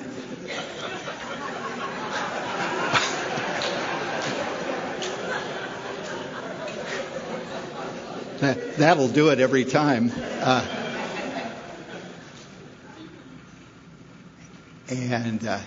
Yeah, gosh, the first time I met Gary, I was getting a 90-day chip and he was getting a 21-year token.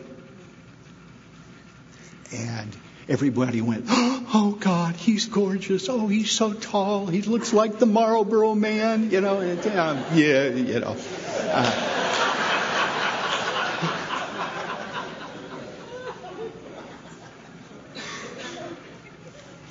And so turns out later, Don tells me, if all you've got is resentment and a bad attitude, God can work with that. So there was this Sunday morning fancy speaker meeting that I would go to, and I, being a junior guru, I didn't have the front center table, but I had one of the front tables at this thing, and it was with tablecloths and china and all this kind of stuff, and I'm sitting there with my sycophants, and I find out too late this guy I hate is going to talk at this meeting. And see, my ego trapped me in that chair. If I'd had everything in me wanted to stomp out of that room and not listen to a damn thing that this guy had to say. But I was afraid that somebody, if they saw me leave, split before the talk, would think there was something wrong with me. And you can't think there's anything wrong with me. So I sat and I listened to the talk from the guy I didn't like. And the fast forward version of this is that he said some things about his recovery and his experience with this that I knew for a fact were lies. They couldn't be true. And so being a spiritual giant, he mentioned where his home group was, and it was way out of my way, about a 30-mile drive around town. But being spiritual, I decided that I was going to track him down to his home group and expose him as a phony and liar and see if I could run him out of AA. So I showed up at my current home group.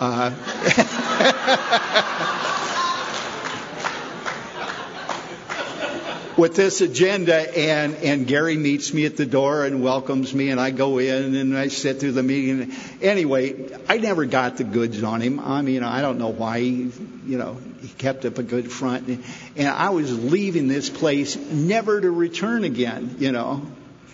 I don't need this kind of stuff. And just as I'm leaving, he grabs me and he says, "Hey, Mike, I'm supposed to chair next week, but I may have a business commitment that'll keep me from being here. Would you be willing to fill in for me?" Well, I'll come back to run your group,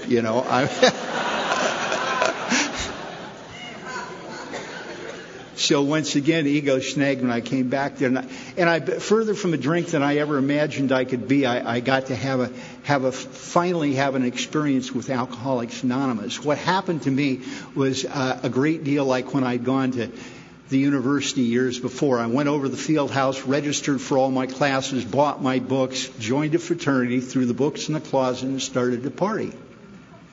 And if you asked me what I was doing there on campus, I'd say, "Well, I'm a pre-law student here at the University of Iowa, sir." Well, that's technically true, except I'm like Karl, I'm rarely in class. And that's what I'd done in AA. I'd never missed a meeting. I never missed a dance. I didn't miss a service commitment. I just missed the program. Now, that didn't keep me from talking about the program, as I would tell you need to turn that over. Now, if you'd asked me how the hell I was going to go about doing that, I wouldn't have had a clue. I think there's some kind of prayer you say, do that, So, turns out, spiritual principles. I got here, now this was before I got married, but my early sober time in AA, I'm having a conversation with my sponsor number 2 in the parking lot of the local AA club. And George is releasing me with love at this time. And the reason is that as I explained to you, I'm dating a married woman in the program. I'm sponsoring her 16-year-old son. And I play cards on the weekend with her husband, and he's a gun-toting federal agent.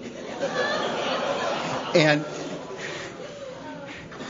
George says, "Mike, every time I confront you about your behavior, you explain it to me in such a way that I start to think it might be God's will." He says, "I know that's insane, so I can't have anything to do with you." So this is what sober Mike looks like. And Gary and the guys got a hold of me, and I had my first real experience. And it was unfortunately not in time to save that marriage. By the way, if you're trying to save a marriage, don't do something like go home and tell your wife, who's 8 months sober longer than you are, that you're going to have step study school for her at the kitchen table at your house. That is not a good move.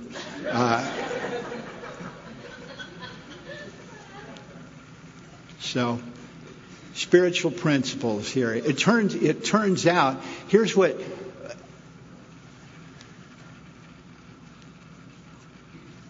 I'll share with you something. This is how I started to connect in a concrete way. And now, with the proviso that Katie's going to tell you how to do this very correctly in the morning. This is a very imperfect effort. I'm here, and I survived as a result of lots of very imperfect efforts in AA. One of the things that Don told me, he says, the only time you need to do something perfectly in AA is if you've taken the position that you're only going to do it once. If you're going to do it once, then it better be perfect. But if you're willing to repeat as necessary, then you need have no fear about maybe not quite correctly doing it, because life is generous and you'll have another chance. So a guy that I'd met along the way, I was calling him and trying to get him some insight and stuff from I don't know what. I'm a spiritual thief, turns out. Yeah. I laid that line on Don once. Don, I want what you have. He says, you can't have it. What? He says, you can. What I've got is mine. He says, I'll show you how to get yours, but you can't have mine. And by the way, why would you want it? So I'm trying to get something from Mickey, and I keep calling him. Finally, he says, look, Mike, I've told you I want you to do this piece of inventory. If you're not willing to do it, don't call me back until you've done it. Click. So I wrote the piece of inventory I didn't want to write. And like I did so often, I put myself in this position because I've way overthought this whole thing. See, what he wanted me to write about was all the ways I hated myself. And that sounded way too new agey. And besides that, I knew that if I put myself in column 1 there, I was going to get taken to a place where I might have to make amends to myself. And I don't want to be like that guy that I see in the noon meeting, the half measures meeting there. He's in there talking about, I think I hurt myself more than anybody else. And instead of paying my back child support, I bought a Porsche for my inner child. See, this is the way my ego will keep me away from life-saving stuff. And so, anyway, I won't. This is boring stuff, but I'll give you just a little taste of what rolled off here. I resent Mike because I'm unable to be a true friend. I gossip. I only pretend to care about you. My mind's always focused on me. And by the way, watch your wife or girlfriend around me. Affects my self-esteem because I don't respect my own behavior. Imagine that. Security's lacking because I either assume other people are like me and don't really care, or they're better than I am because they do. I built myself a box there. Affects my personal sex relation because I'm always looking for my own pleasure and trying to manipulate other people for my own benefit. Even the good things I do are done to impress others or benefit me and manage and control how others see me. My mistakes. Well, I'm unwilling to trust God. I want to be important, the center of attention, full of ego. And I find an old idea here. Why am I interested in your wife or girlfriend? Well, the old idea here is if I can be loved by somebody you want, I can steal a little self-worth, If you're married to her or you're dating her, she's already pre-approved, right? I mean, it's a given. She's a good deal. No. That's there were pages and pages of junk like that, and there isn't any particular marvelous insight in all of that. But what happens, see, I come from a tradition where when we write inventory, we tend to share it with more than one person. So I shared it with the guy that made me write it, and it was okay. I got around finally. I'm sharing it with another. I'm sharing it with Don, and I went after page and page after that, and he changed my life. He said, Mike, every one of those fourth columns, I hear somewhere in there, unwilling or unable to trust God, unwilling or unable to trust God. It's there all over this thing. Its fingerprints are all over it. And he says, I believe you're a man who'd very much like to trust God. So if you're not able to trust God, there must be something blocking you. Let's see if we can find out what that is. And so what happened, he sent me into consideration with that. And where I came out is I'm 21, 22 years old. I'm sitting at the kitchen table. I'm back from Vietnam. I'm a highly decorated guy in my part of the country and all that kind of stuff. And my dad, the guy who's my hero, is sitting across that kitchen table from me. And he's not angry. He's got tears in his eyes. And he's looking at me and he says, son, he says, I love you more than anything I can even begin to tell you about. And he says, I'd do anything to help you, but it seems like the more I do for you, the worse you screw up. What am I going to do with you?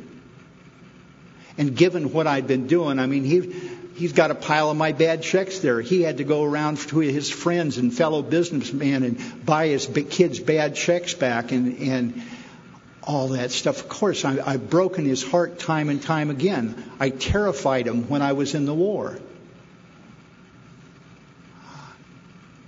And I've broken this strong man that's my hero. And so what I'd done with that, I'm operating at this time from the conception of God the Father.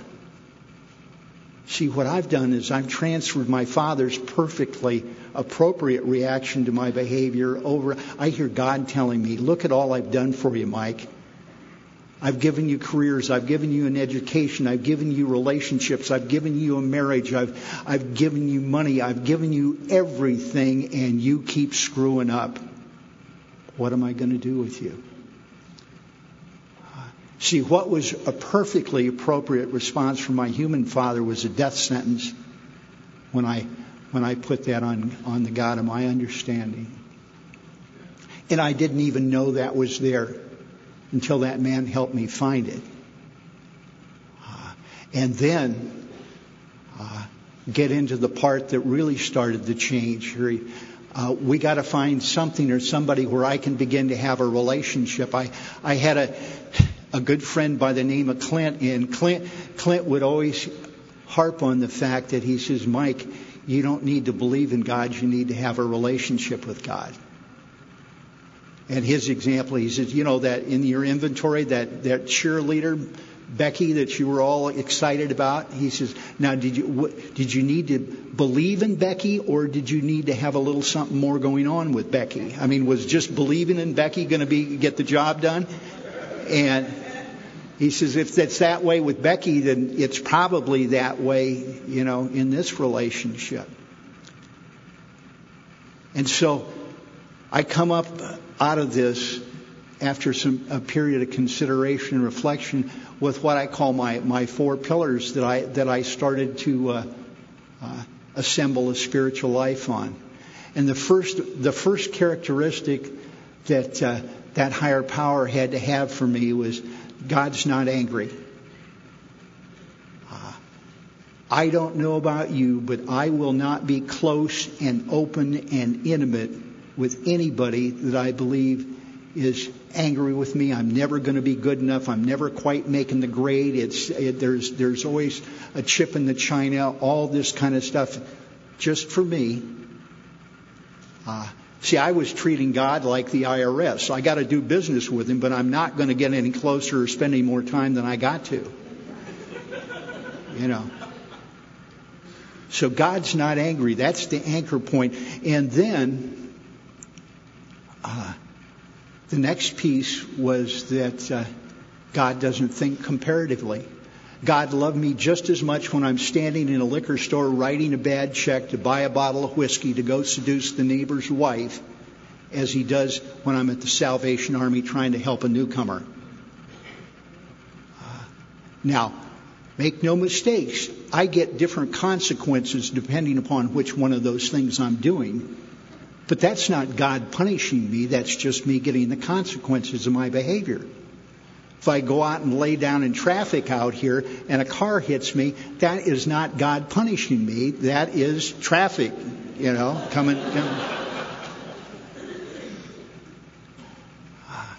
And then the next piece was given to me by a priest that was in our home group for a long time, who's now passed. And Larry said, this is an inner city parish here, and I get to do a lot of pastoral counseling here, and it's a rough deal, and there's some bad families here and so forth. But he says, thank you. Even the worst parents, the roughest parents, the worst parents, when I ask them what they want for their kids, they don't tell me they want their kids to be doctors, lawyers, nuclear physicists. They say they just want their kids to be happy. See, he says, Mike, can you believe that if these worst parents can want their kids to be happy, that maybe God might want you to be happy? And it never occurred to me in that relationship. So now I'm starting to build something. I got somebody who's not angry that I can show up with. Somebody who's not judging me on an ever-failing scale. And now somebody who's interested in my happiness. And he went on quickly to explain that there's a difference between happiness and pleasure, by the way. Happiness, there isn't a price to pay for happiness. There's no downside reaction to happiness. Pleasure, if I go out and scarf up a couple of pints of Ben and Jerry's, it tastes real good, but I'm going to pay a price for it. Not so with this deal. And then finally, Larry asked me, he says, would you be willing to consider that perhaps it's possible that God might know what would make you happy more than you do yourself? And because these guys had had me do a lot of writing and a lot of consideration, I looked at those inventories, and if you wanted to look at them in a certain way, it's really the story of Mike for 38 years doing everything Mike can do to make Mike happy.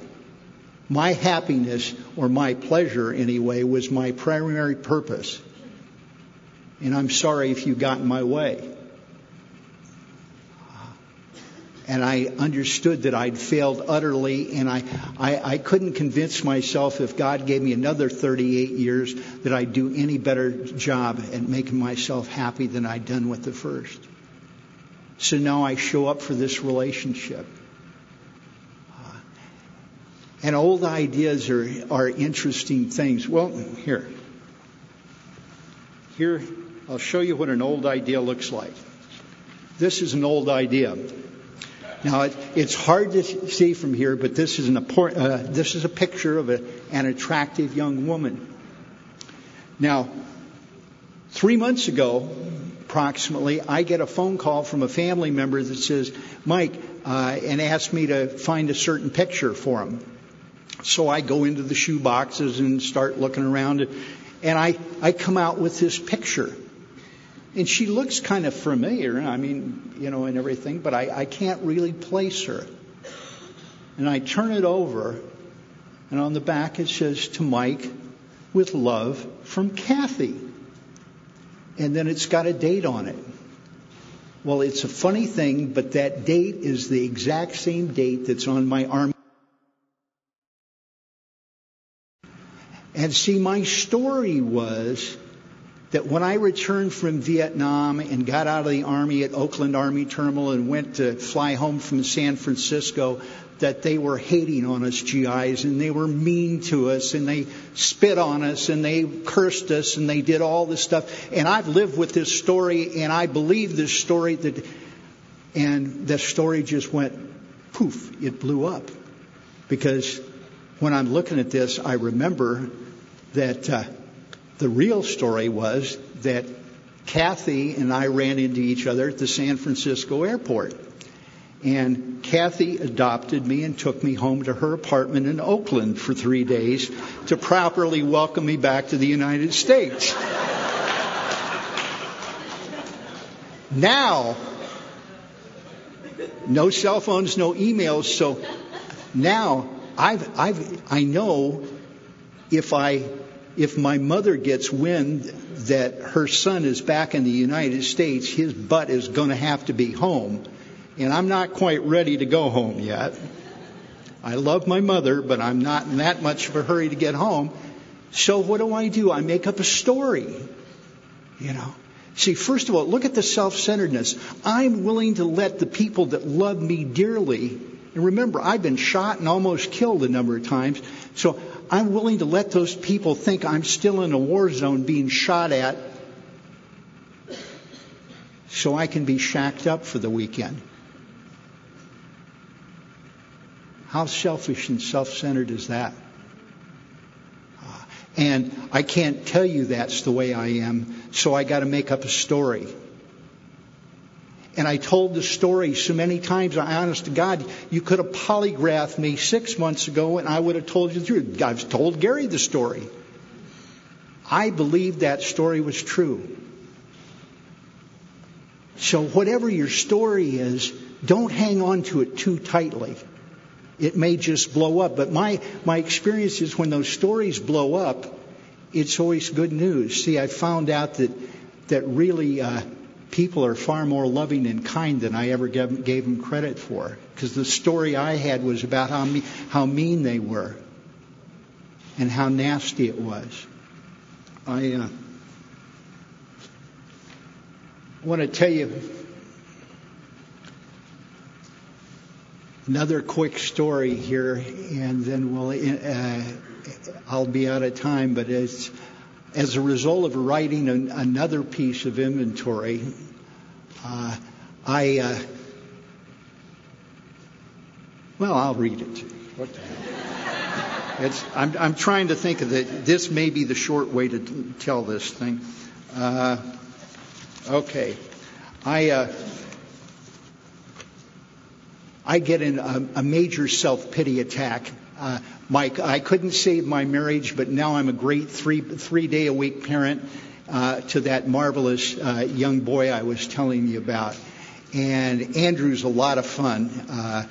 He's 6 years old by the time the divorce comes about, and so he says, comes up to me, Mike, I'm tired of going to these kids' places. I want you to take me to a real restaurant tonight.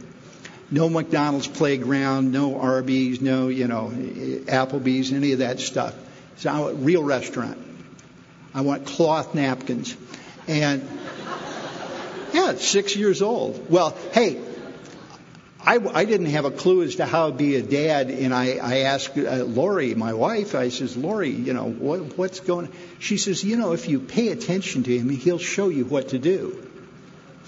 What a concept. And sure enough, not long after we had that concept, Andrew and I were riding home from daycare, and he turns to me and he says, Mike, he says, I got lots of friends. He says, I need you to be my dad. And I got my job description. I don't need to be your buddy, your pal, or anything else. We have those moments. But anyway, so we're in this restaurant, and it's Friday night, and the lights are kind of dim and everything else, and I'm having a good time. Kids, good company. And all of a sudden, I look up and I look around this restaurant, and my God, it's full of couples in love, and I'm sitting here with a 6-year-old.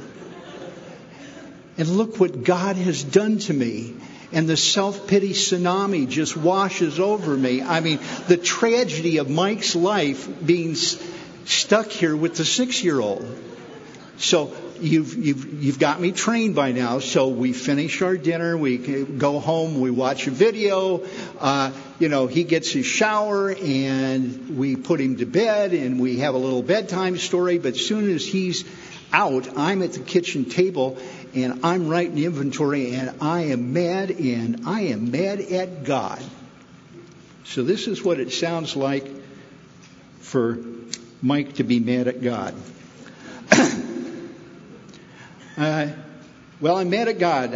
Why? Because I don't have the relationship I want to have with a woman. I think that God is only going to give me the choice between having a sick relationship or no relationship. I'm lonely. People with less recovery are ahead of me in this area. People I sponsor are doing better. I'm afraid that God will keep me in this pain because I'll be more useful to others than if I have the relationship. Unfortunately, it gets worse.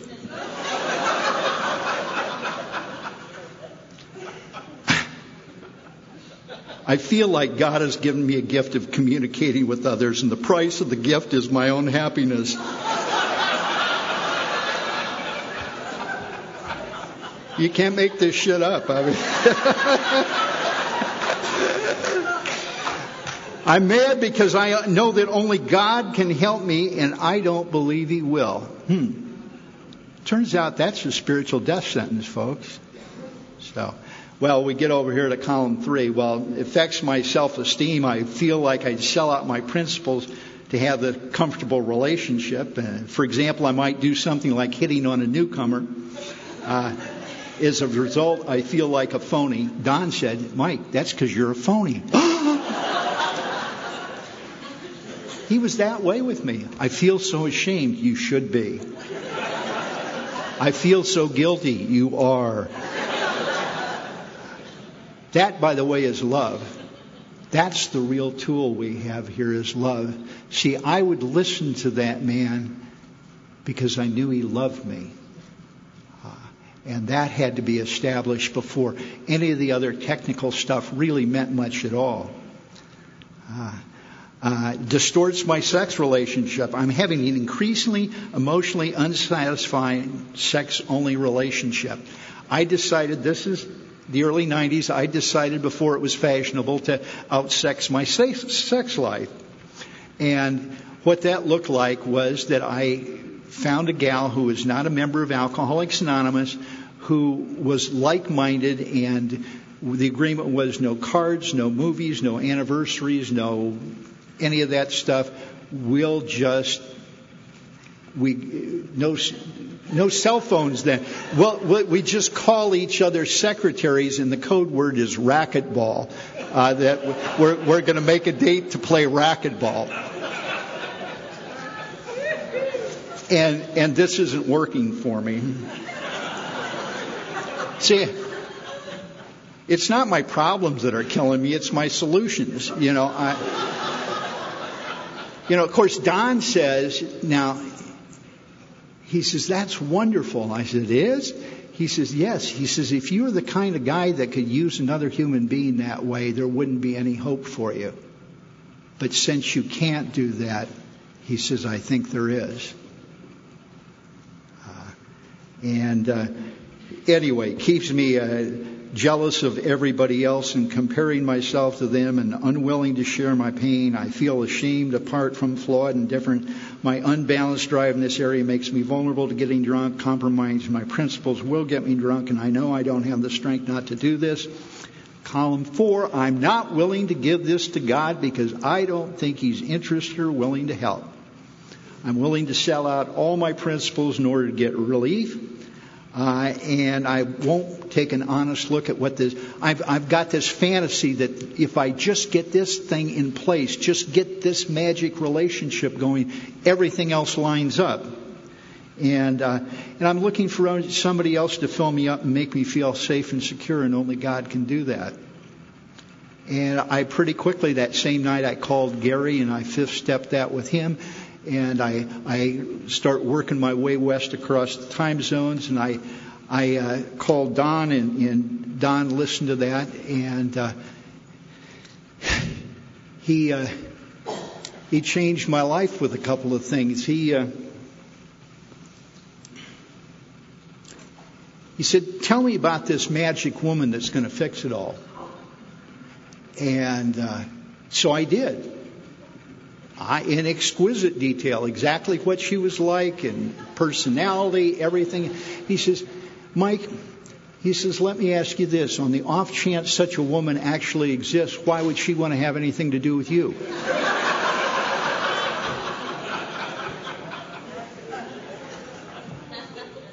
He says, look, it's the fall. He says, look out in the sky tonight.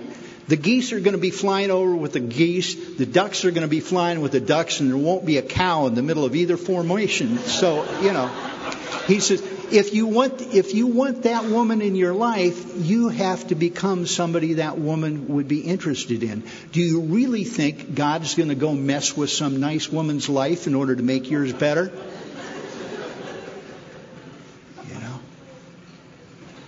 And that's true. Isn't that the God we always afraid there was somebody that would use me to help somebody else at my expense? Doesn't work that way. Turns out that the spiritual arithmetic, God always puts two people together so they both get what they need, if they're willing to accept it.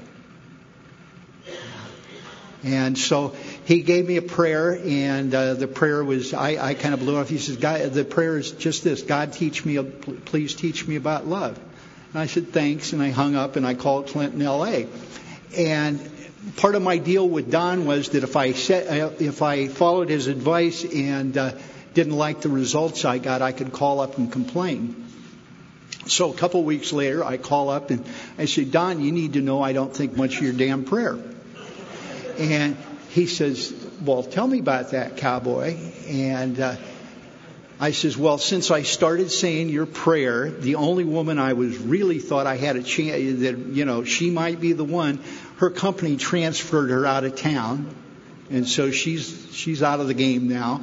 And then to put a cherry on top of the whole thing, I went to see my doctor last week. He said I've got high blood pressure, and he gave me some medication that's made me impotent. And Don just laughed. And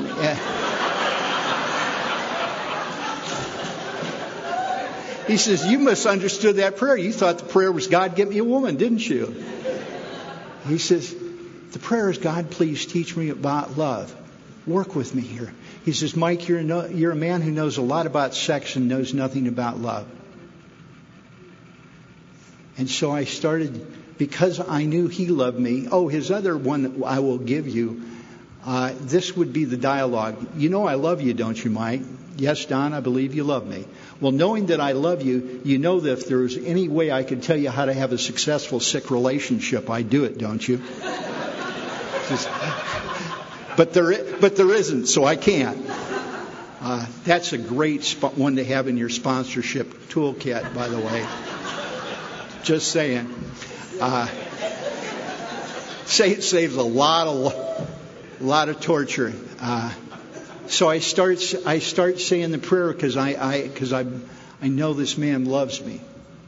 Not believing in the prayer, but all of a sudden I find out that I'm in love, and I'm head over heels in love, and I'm in love with that kid like I was never in love with him before.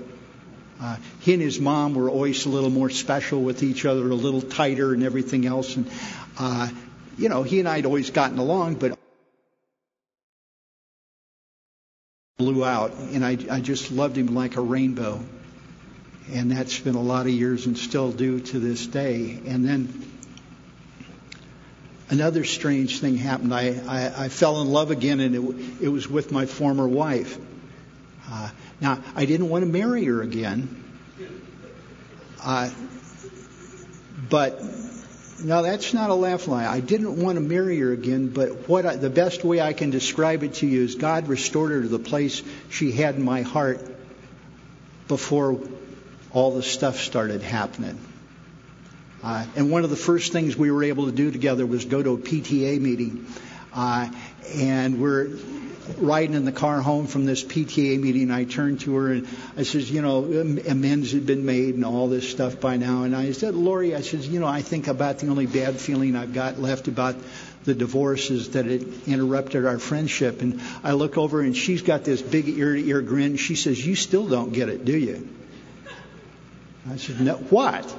And she says, Mike, it was the marriage that interrupted our friendship. And it turns out that we're two people that are really well suited to be each other's good friends, but we're alcoholics, so being married sounded like it was more, so we just picked. And all that happened was God just settled things back to where they were, and they still do. I eventually kept saying the prayer, and eventually she did show up in my life, and I didn't pick her. And she was way too young, way too pretty, all this in AA, and she was my kind of like Charlie and Katie a little bit. She was my AA buddy, and she came up to me in a parking lot after we'd done a workshop for some people back home one Saturday and says, Mike, you need to know I love you. And I said, well, that's nice. And she says, no, focus. And she said, I mean, I really love you. And wow. I just tell you, wow. Now, wow was short-lived, however, because our third date, I showed up over at her place, and she had a piece of paper in her hand, and she said, Mike, I've written out what I think the primary purpose for our relationship ought to be, and I'd like to see your efforts pretty soon. And I thought that was way too serious and way too, she used to come to the podium and she'd tell you that her ideal for our relationship primary purpose was so specific that it specified the color, clarity, and weight of the diamond I was supposed to buy. And that mine was so vague and general that it could have described my relationship with my cat. And we did the dance together because she, like I, had been schooled in this program. And I'll give you, we carry two things here. Our ideal for our sex conduct and the primary purpose for our relationship here, because they're things that we always need to have close at hand, especially when temptation or anger or anything may arise. Here it says, the primary purpose, we'll practice the active support of the growth and well-being of each other's spiritual condition. We'll honor and express God's love and devotion within our relationships so we may worship and serve God both together and when we're apart. Honor the holiness of marriage, the sanctity of service to others, and the delight of living and loving each other without fear.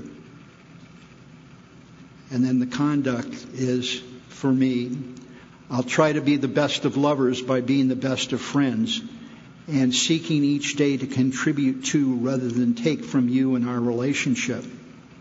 My love for you doesn't give me special privileges. It gives me special responsibilities. I will listen to you and to God, and you will teach me how to do this if I'm faithful and attentive. And my experience is that when we're willing to thoughtfully consider and take such a position, these are prayers that God seems to answer and honor. Now that I thought the prayer turned to ashes because I came back from a trip to Santa Fe and I found Linda, didn't meet me at the airport. I found her collapsed in her bathroom at her house, and she'd been there for about 15 hours, and we went to the hospital and we were in neurointensive care, and this young, beautiful woman died 5 days later from a hemorrhagic stroke. And another miracle happened here. I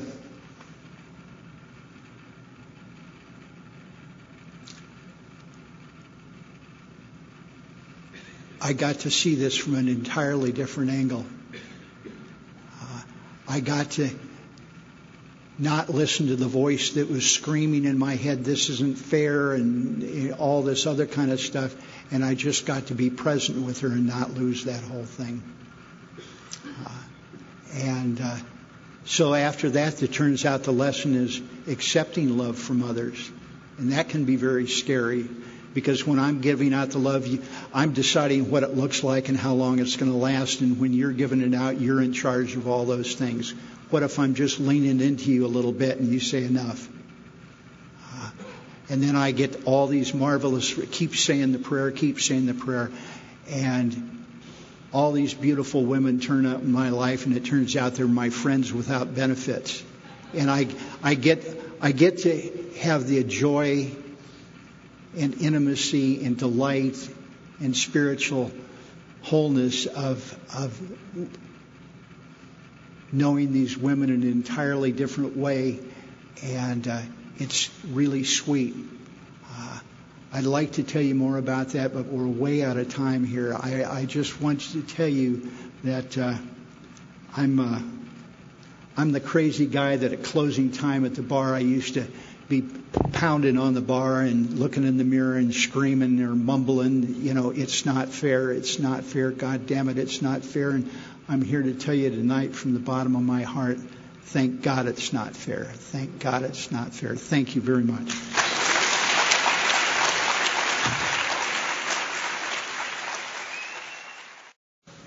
God, grant me the serenity to accept the things I cannot change, courage to change the things I can, and wisdom to know the difference. To bring up my friend and teacher, Peter.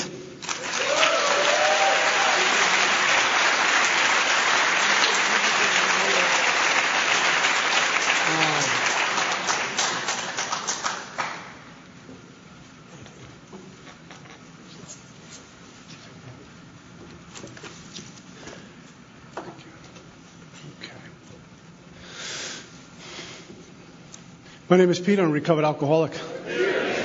Grateful to be alive and sober and part of a sacred place called Alcoholics Anonymous. And first things first, thank this committee for having me here, and specifically Mark for the work he's done on his first attempt. I remember Mark pretty much coming in, and I was speaking either North Jersey or upstate New York. I get confused, but there was nothing around but this meeting.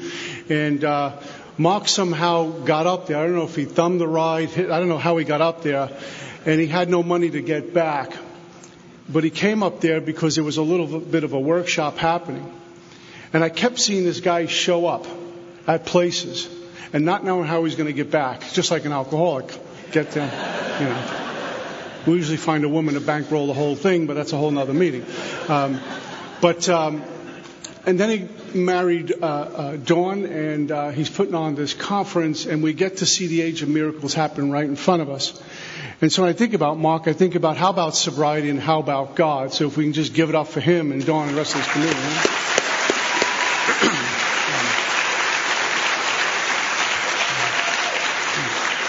So I'm grateful to be here to get to share my experience, strength, and hope with this step 3 in this vital decision.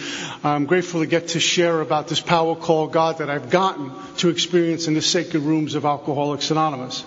A loving God separated me from alcohol June 23rd, 1988. And I'm here tonight to talk to you about being a recovered alcoholic. And I say recovered because I am, and anything less than that great fact would be falsely humble. I don't say recover to separate myself from anyone in this room or be unique or sound like an expert. That's not what the intent is. The intent is just to share the truth that's been given to me in the sacred rooms of Alcoholics Anonymous that took me or drove me to a loving God, the God of my understanding, and took me from a scrap heap to here tonight as a recovered alcoholic. And that's just the great news that we get to share and bear witness for others. So, I'd rather be accused of telling the truth than be accused of telling a lie. And so I'm here to talk to you about my truth, which is a recovered alcoholic, recovered from a single hopeless state of mind and body. And I'm very grateful for that. These talks that we get to do, this is not work. Lots of times folks say, hey, are you nervous about speaking? And my answer is, I just hope I don't show up for one of these. You don't want me showing up because that would be the fear-based, egotistical, self-driven, approval-seeking alcoholic, and you know how that sounds. So what I do is let this be a reflection of what I've been doing since the last talk, which was last night, by the way. That's a whole... all week long, what I do on awakening till I close at night, let this be a reflection of some current experience. So there is no preparation, whether I'm doing a workshop or just a straight talk. There is no preparation. I don't come with notes. What I do is hide out in my spiritual bunker, and I surrender to this power called God. And I keep an empty vessel and let that Spirit push and let the words flow. So I have no idea what this is going to look like or sound like, but if I'm aligned with God, I'm sure I'll be able to do something okay tonight. June 23rd, 1988 was my separation from alcohol, and I had no plans on landing in Alcoholics Anonymous, or let alone doing something like this. My best plans always let me depend on me, because a real man doesn't need anyone, and my life blew up. And through the gift of desperation, June 23rd, 1988, I surrendered to a loving God, and what He does is give me all of you. And I have a dependence upon God to walk free in life. I could depend on other AA members because the intent is pure, and I can walk free in life. So this here is fun. This is not work. I get to talk about God. I get to talk about the experiences that are freely given to me. I get to talk about a daily surrender, deeper levels of surrender, and my brushes up against God, which aren't always pleasant, but they're brushes up against God and some oneness with this power called God. But it didn't start when I just came to Alcoholics Anonymous. It started before I got to Alcoholics Anonymous, in the back of a filthy hallway on the Lower East Side of Manhattan, which is just across the bridge. In fact, when we were driving here, coming through Manhattan, going over the Brooklyn Bridge, Marion and Jim, we were kind of looking at all the wonderful little sights, and I was doing this. I got arrested there, overdosed there, beat up there, you know. Once an alcoholic, always an alcoholic, you know. But this is fun. We get to talk about this stuff. We get to share our experience, strength, and hope. Right? June 23rd, 1988, I was in the back of a hallway, maybe a few miles from here. And I had no clue what was going to happen to me, but the gift of desperation showed up. I didn't have to go look for it. I didn't have to go look for God. I didn't have to go look for a truth. I didn't have to look for anything. It was delivered to me when the intent was pure and there was a bit of an opening. And that was my surrender. I wasn't planning on landing in Alcoholics Anonymous. There was nothing left for me to even grab onto. Well, I'll get sober for her. I'll get sober for my parents. I'll get sober for a job. I'll get sober to keep my reputation. All of it was gone. I stood before my Creator in the raw, June 23rd, 1988. There was nothing to lock into but I don't want to die. And how dark it is before the dawn, because my plan wasn't landing in another treatment center, number 7. My plan wasn't certainly to land in Alcoholics Anonymous and be an upstanding member of this fellowship and a small spoke in a very big wheel. That wasn't the plan. I don't want to die. That's all I asked for. And He gave me you. My God is here to seek and to save. My God's pursuing me and pursuing every one of us. And all we have to do is stop for a moment, because I'm always busy trying to do something. And usually the stopping is in a surrender. I can't do this whether we're drinking, and sometimes that gift of desperation will find us while we're in Alcoholics Anonymous and we're bottoming out in Alcoholics Anonymous because of untreated alcoholism. My life today is not about just recovery from not drinking. It's recovery from alcoholism. Because I can be in Alcoholics Anonymous, my first 6 months in Alcoholics Anonymous, without a drink in me, without any kind of chemicals in me, and I looked like a drunk without a drink in me. I was completely upside down, driven by 100 forms of fear, a prey to misery and depression. I was still having God problems, and then I was starting to have problems with you, and little by slowly I started to get thirsty again. Because what I do is pour booze on my alcoholism. It works. That's why I returned to it.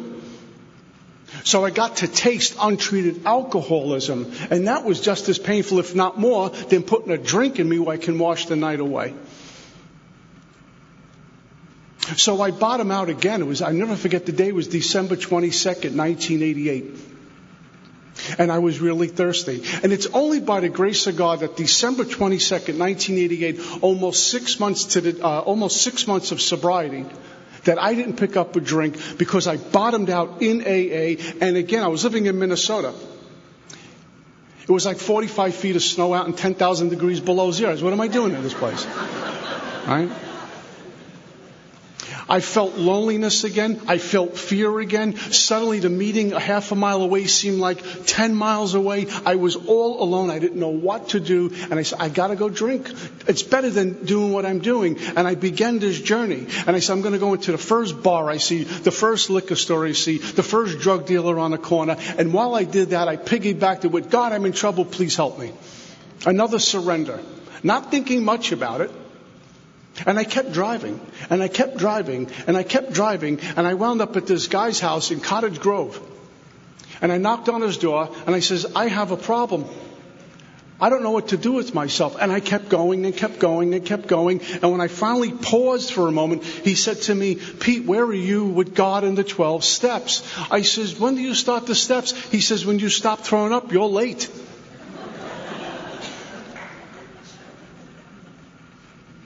Untreated alcoholism will take me back to a drink. And it was only because of God's grace that I didn't get drunk December 22nd, 1988. What I love to shout from the rooftops is that we get God's grace. When we're not drinking, we get God's grace, the gift of God.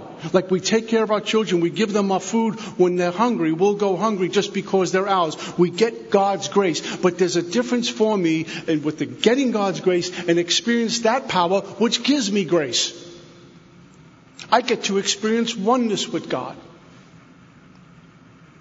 For so long in Alcoholics Anonymous, I would go into these little places, and they were subtle, where I would try to wrap stuff around me. Approval, money, relationship, things, external conditions, just wrap them around me. So I felt validated. I can validate myself because I got stuff, and you can validate me. Look at what I've achieved. I am someone. And what those things were bandages around this empty vessel that had nothing. I was empty once again. And those things are short-lived, and I'm looking for more and more and more, and it just never remedies the hole in the soul. So I've had more surrenders in Alcoholics Anonymous, back on my knees, and what happens is those things get removed. God gives me in abundance. God gives us in abundance. He's always giving. And what I have found out on this journey, God giving doesn't mean I'm going to get something new. God's way of giving sometimes is removing stuff from me. That's how He gives. Things that are going to cause me pain and suffering. Things that are not good for me, although my mind says I need more of this. And every time I bottomed out, God has rescued me, seeking and saved me, pursuing a relationship with me, and remove things. And my instant reaction through the mind was, why is God doing this to me for? Why is He taking more stuff away? I was getting freer. Quick story. A handful of years ago, I was working in Texas, working as hard as I possibly can. 80-hour weeks for a treatment center. Fill the place up, built from the inside out. I build it. And then they drop me like a hot potato. And I'm down to Jersey Shore.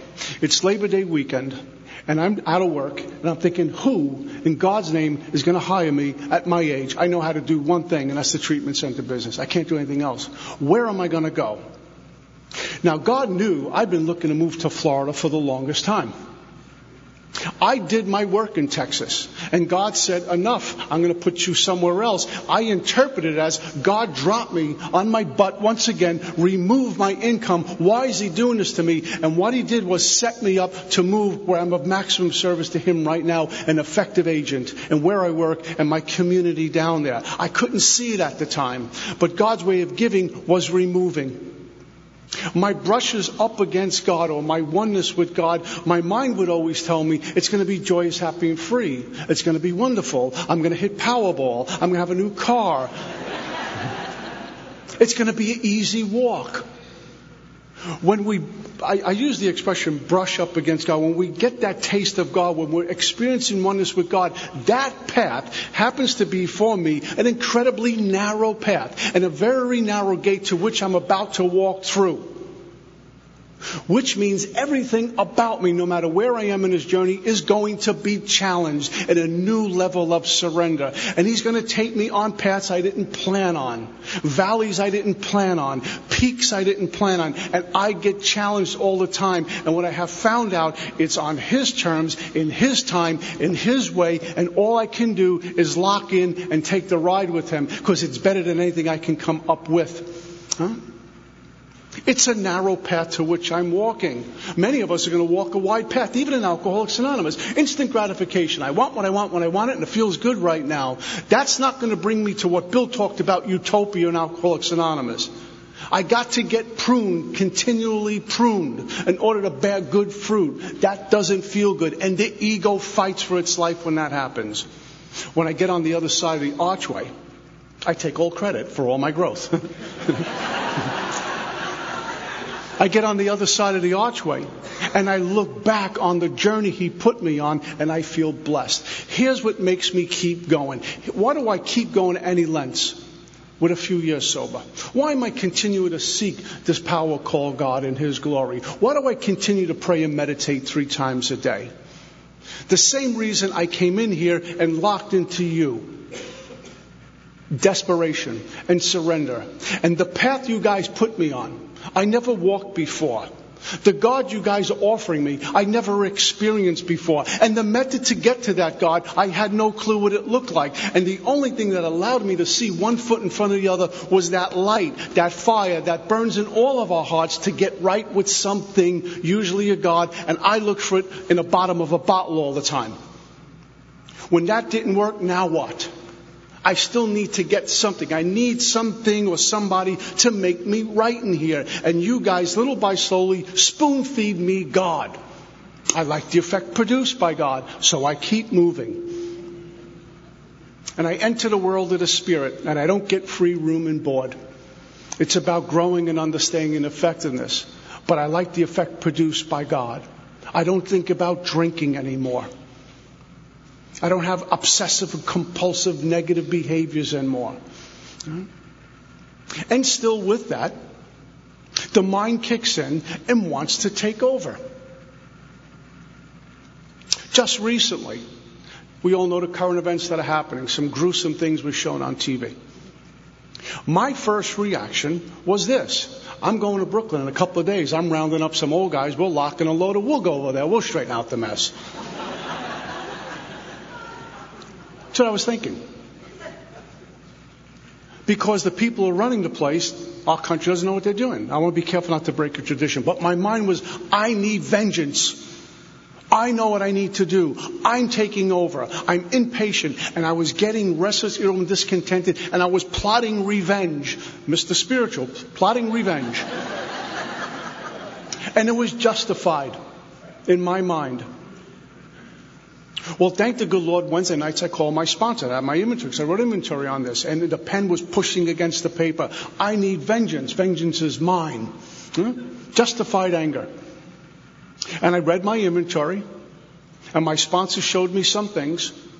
And by 11 o'clock that night, I was on my knees, a new depth of surrender, because what that was really about me and me getting what I want and my fear showing up of what might happen if I don't fix this. And it went on and on and on. And it's not my business. It's not my job to fix. My job is just to be an effective agent for God. Not have an apathy.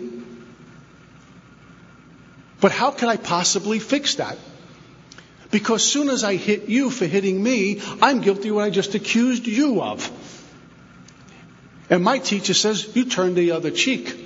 He's got my back. So it was a new level of surrender, and it didn't feel good. Looking at, every time I hit a new depth of surrender, I get to look at new demons in me, if you will, that get exposed. I don't like that.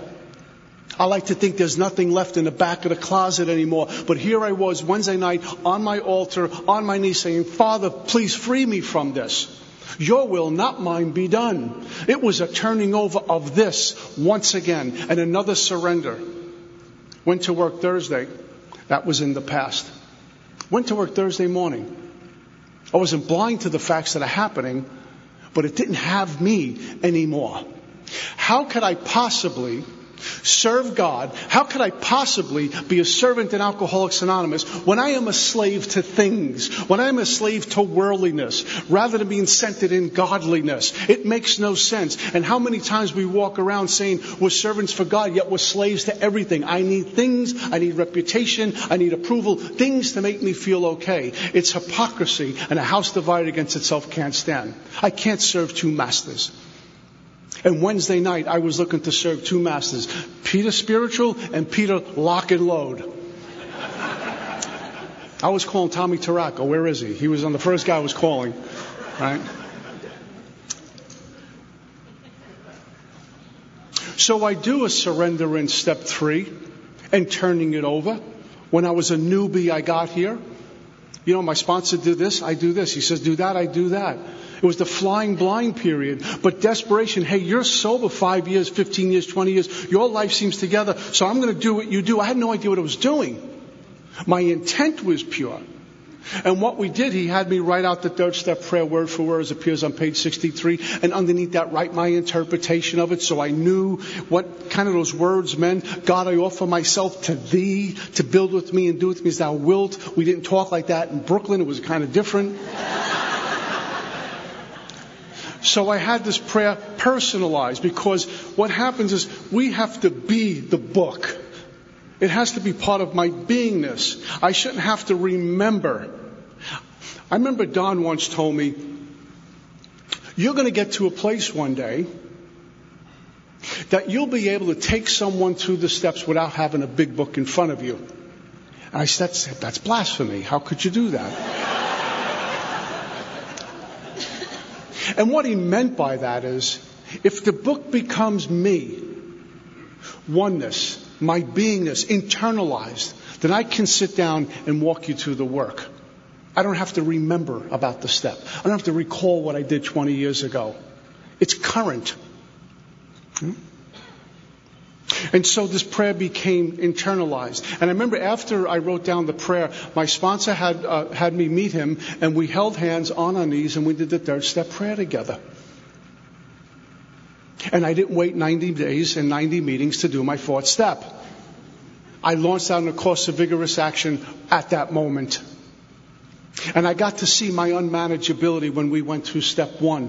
Why I need this power called God. That I was doomed to drink no matter what. Whether things were good or things were bad or things were right in the middle. I drink, I'm an alcoholic. There's no power choice called. I'm drinking. I'm doomed. And while I'm not drinking, I'm going to experience untreated alcoholism, which means I'm going to go on sprees. And I'm going to merge remorse with the firm resolution. I'm not going to go on a spree again, because if she finds out I'm divorced, if the boss finds out I'll get fired. I got to get it right. But that pain of being alone, with all of the noise in the head, the 10,000 voices, I need to escape, so I go on another spree. A food spree, a sex spree, a money spree, a spree. The biggest spree we all go on is thinking. We're always thinking. Always thinking. Some thinking, when is this guy going to shut up? I'm tired. It's 9:30 already. Thinking. Always thinking. We're always thinking. In fact, when an alcoholic, I ask him a question, he says, let me think about it, I'll get back to you. I go to somebody else. I don't know.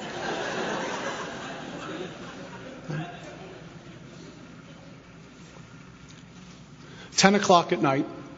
If we go back to 10 o'clock last night to right now, how much good did our thinking provide for us in 24 hours? Think about it. That thing you can do. Well, I can think about this.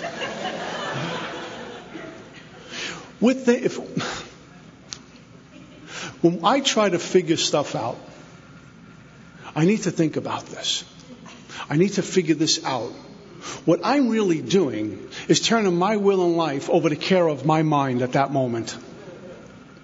My mind is Buddha, Allah, Jesus, it's God. Let me think, I got to figure this out. I'm not going to call my sponsor. I'm sober 26 years. I am going to figure this out. I'm going to think about it. My mind just became God.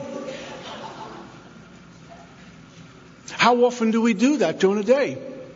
My sponsor pointed out to me, anytime I'm in that kind of thing, I'm in self-reliance, which means I'm practicing dishonesty.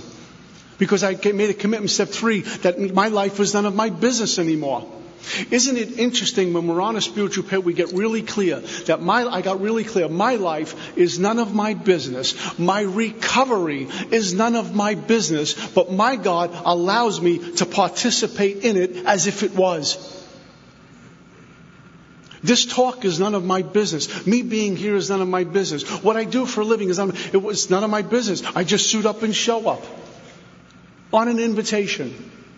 But soon as my life and my recovery becomes my business, and again, I don't mean apathy when I say it's not my business, when it becomes mine and I take ownership of my life and my recovery, guess what meets me is my ego and fear, because suddenly I'm afraid of losing something that I own. And it's a huge attachment to another external condition. It's none of my business. My Heavenly Father will take all my money if it's right for me, and He'll reward me with money, will give me a job, remove a job, whatever it is to prune me to be an agent for Him, because that's who I work for. And when we're in that place, you can hit me, it'll feel pain, but you can't hurt me. You can throw me under a bus and verbally abuse me. It'll hurt my feelings, but you can't hurt me. I'm in a position of neutrality, safe and protected, because I have the arms of God around me the way God has His arms around us. So I saw my desperation in step 1, that I'm going to drink and I can't stop drinking. When I'm not drinking, I'm in unmanageability and fear. Oh my God, what am I going to do? And they pointed to the solution in step 2. That this power, I will get to a place where this power is going to give me wholeness of mind, truth, God. Well, I'm not driven by fear. I'm not seeing the world through fear. I'm not hearing the world through fear. I'm not acting out of fear. I'm not listening to thinking mind, but I'm being moved by Spirit. And we get to a place, experientially I can talk to you about this, bear witness, that we get to see the world through God's eyes and hear through God's ears, and we get to do God's work. That's what we're here for.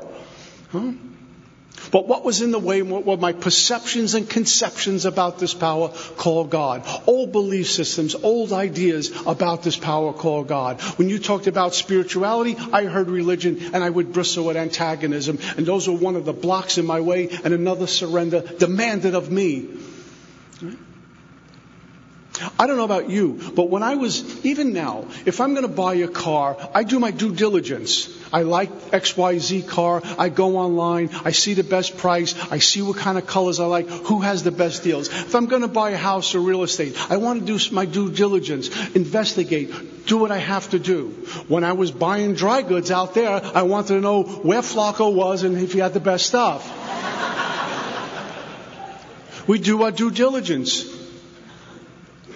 Isn't it funny when it comes to belief systems that we were given and we buy into that no longer work, we never do due diligence. I just honor it and fight for it even though it doesn't work anymore. My whole life was completely upside down. Desperation once again. So my perceptions and conceptions about God were wrong.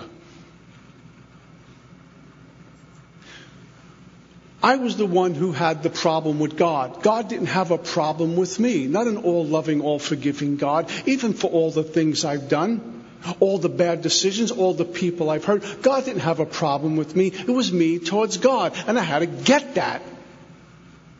And one of the ways I got is by hearing you guys tell your stories about some of the things you went through and were still able to feel forgiven and have peace with this power called God.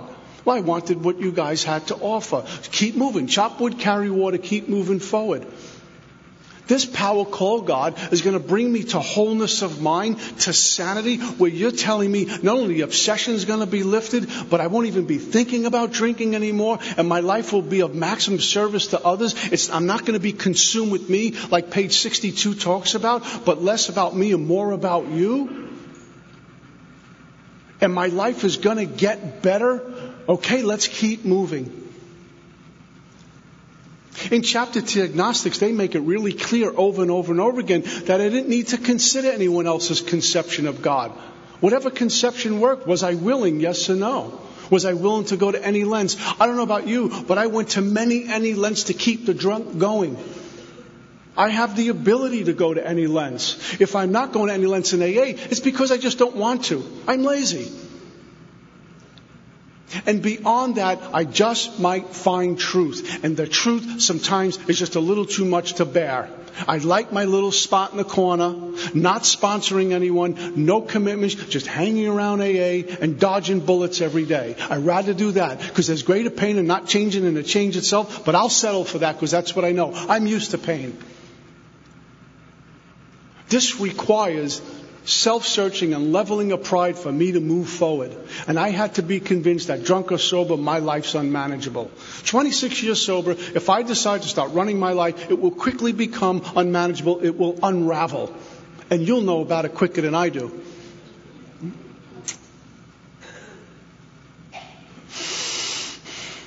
So I show up to step 3. And my higher power is a GOD, group of drunks for good holy direction. I felt safe around you. I would sit with some of our old timers and hope they say sit next to me because this is good. I'm in the club. I used to go to a group in Bay Ridge, not too far from here. There were a couple of guys who were my idols in Brooklyn. And when they knew my name, they said, kids, sit with us. This was a big deal. They're at the meeting. They always sat in the front. Good. I'm safe. Group of drunks, good holy direction. That was my higher power. It was a matter of how much willingness I showed up to. A mustard seed of willingness and the mountain will move. That's all this is required. I don't need a PhD in addiction or alcoholism, yet I go to so many meetings and workshops and speakers sound like you need a PhD just to open up the big book. It gets really complicated quick. The book is simple and easy, and God is simple and easy and open. There's some requirements. But it was a GOD, group of drunks for good holy direction. Okay, keep moving. And I start to discover me as to where I was in this step 3. But my sponsor didn't allow me to sit in there a long time because it was about moving, action, commencing, changing. Page 62 talks about self-resistance, self-centeredness. That we think is the root of our troubles. Roots on a tree are underground. You can't see them. They hide out. I confront really well, but inside I'm dying. And as my ego starts to reemerge, or I show up in here with an ego the size of this room, I'm not going to let you in because the ego will not want you in. I got to front. I got to look good while I'm dying on the inside. I needed to be broken. I need to be broken in here and continually broken on this path because that's all I am. Alcoholics Anonymous, and forgive me for saying this, but we're a room full of broken toys. I'm broken, and in my brokenness is my surrender to God. My third step, I'm turning my will and life, my actions and my life over to God, and my thinking and my actions over to God, because I've made a mess of it in my brokenness. I'm flawed, and the only way I can get fixed is through the touch of His hand, and nothing less than that great fact. There's a force feeding of humility. Regardless of how much money I have, how successful I am, how poor I am, what color I am, I can't run my own life. I can't do life on life's terms. I drink trying to do life on life's terms. I do bad things trying to live life on life's terms. My book is saying life on God's terms. That sounds foreign to me. I don't know that walk. And suddenly what gets in the way is the way. But only through desperation and that fire in the heart that I'm going to say, I'm going in. It's got to be better than this. Huh? I'm broken. Alcoholics Anonymous is all those toys on Christmas morning with missing parts and no batteries. It's broken. The things you throw in the corner. And God got us all together. And the touch of the Master's hand, how do we become productive again? These broken toys. By complete surrender in our brokenness, little by slowly, He fixes us. It makes no sense. The whole spiritual life makes no sense that someone like me or people like us who show up in the condition we show up, Park Avenue, Park Bench, we just can't do life. And little by slowly, through His grace, get put back together. We become effective agents for Him and become productive members in our communities. We raise families. We get jobs. We show up for work. I practice fidelity to my God. I practice fidelity in my relationships. This is new territory for someone like me, but it happened to me in Alcoholics Anonymous. And little by slowly, I become employed. I become back in my family. I have some integrity. I have some self-respect. I have respect for you. And it goes on and on and on, chopping wood and carrying water, just by the grace of God. What happens when we get to experience the power that gives me grace? Look out. We erupt. We catch fire. Recovery is contagious. The same way I infected people when I was drunk, and not because I'm so powerful or my alcoholism was worse than anyone else. Alcoholism is alcoholism. I infect people. I hurt them just by walking into the room the way I used to. Then I come into Alcoholics Anonymous, and they give me this book, and they give me a sponsor, and they give me all of you. And they deliver me a God. And I get put back together, which makes no sense. The spiritual life makes no sense to a mind, but in God's world, it's just the way it's supposed to be. And that awakened spirit goes back into the home that we infected, goes back into our communities that we level, goes back to work, the jobs we lost, get employed in new places, and that awakened spirit begins to touch the lives of others. Do 12-step calls. Go get the drunk who's falling apart. You walk in the house, the wife says, get him out of here. The kids are afraid of him. The house smells and looks drunk. It looks like a drunk on a drunk. And then we bring him in here. We go get God's lost sheep and bring him back to the flock. We get the power in Alcoholics Anonymous to heal the lives of others. Now, contemporary meetings will say, oh, that's a little extreme. No, it isn't. It's truth. Based on my track record, I'm not supposed to be here, but you put me back together with His power. That's what we do. We heal people. We get people healed. And you work with that drunk, and then you go back to the house in 6 months, 9 months, a year from now. The entire house has changed, whether he or she's an Al-Anon or not, going to family therapy or not. The power of one drunk with an awakened spirit is an army of many going into that home and now raising those children and going back to work. We ought to be a pep rally for the power of God in Alcoholics Anonymous, and the pep rally for the great work that God does for people like us, all His broken children. On a Friday night at 10 o'clock, we're listening to an AA meeting. That doesn't make sense. But we're here. And we'll be here tomorrow morning if He wakes us up. And we'll patiently wait online to thank a speaker for sharing everything. Because it's no longer about me, and it's no longer about us. It's about what we can do for others. My Lord, let's shout that from the rooftops in some of our local meetings, rather than just put the plug in a jug and have a nice night.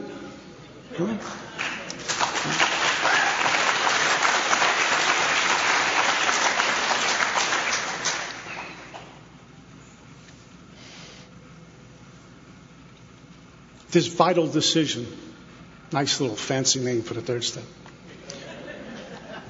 Vital, life-giving when I have it, and life-threatening when I don't. A vital organ gives me life. If it's damaged, I die. God is vital in my life, my experience with God, my oneness with God, my growing in understanding and effectiveness with God, my seeking this God, my surrendering to God. It's vital. My book says, be careful if I rest on my laurels, I'm headed for trouble. Guys, trust me, I get to do this a lot. The eagle will get me where I know I'm doing good. Oh, I speak a whole bunch. I'm special.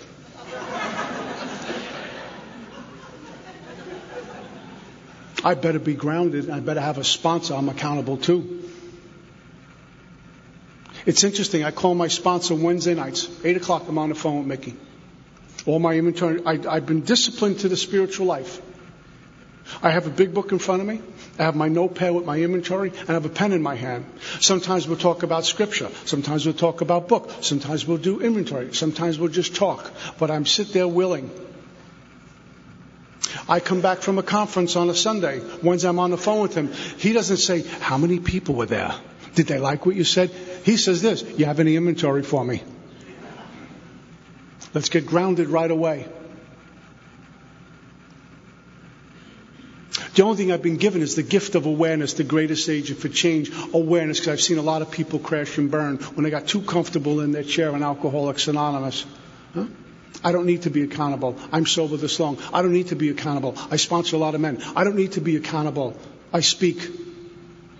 So I want to make sure my car is running good, my consistency, my accountability, and my responsibility to someone in Alcoholics Anonymous, starting with this power called God.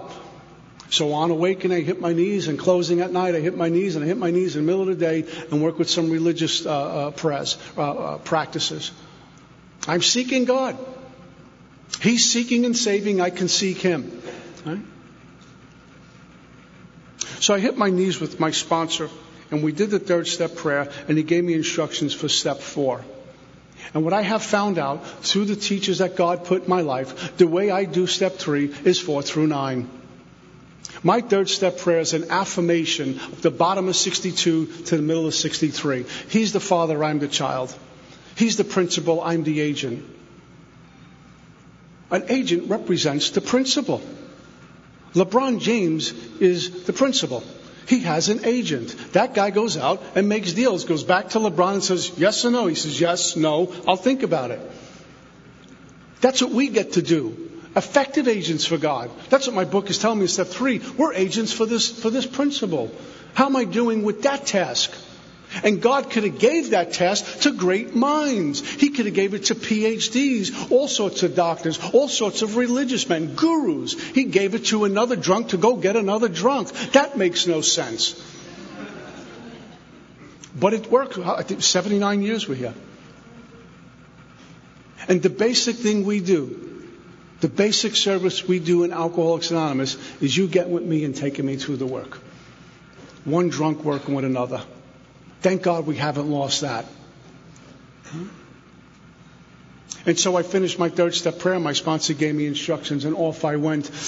And I saw that third step prayer was an affirmation of the considerations on 62 and 63. And somewhere, as I'm doing 4, as I'm doing 5, as I'm looking at 6 and 7, as I'm into amends, I've turned my life over to this power, because there were plenty of times through those other steps I had doubt and skepticism.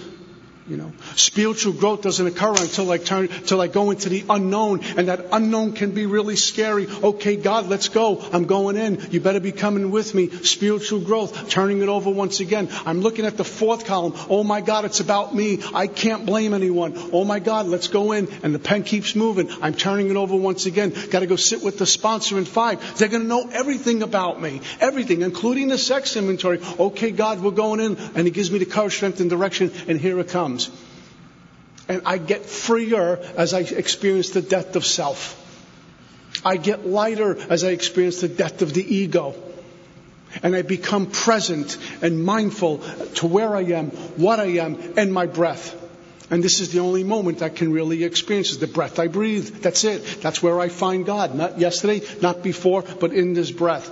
That means I need to die the death of self before the physical death. And the only power that can do that is God. You go to Barnes & Nobles or one of these big bookstores, there's books on top of books on top of books on how to be spiritual, how to recover from addiction. There's one book called 10 Ways Not to Be Angry. The title pissed me off. I mean, it was all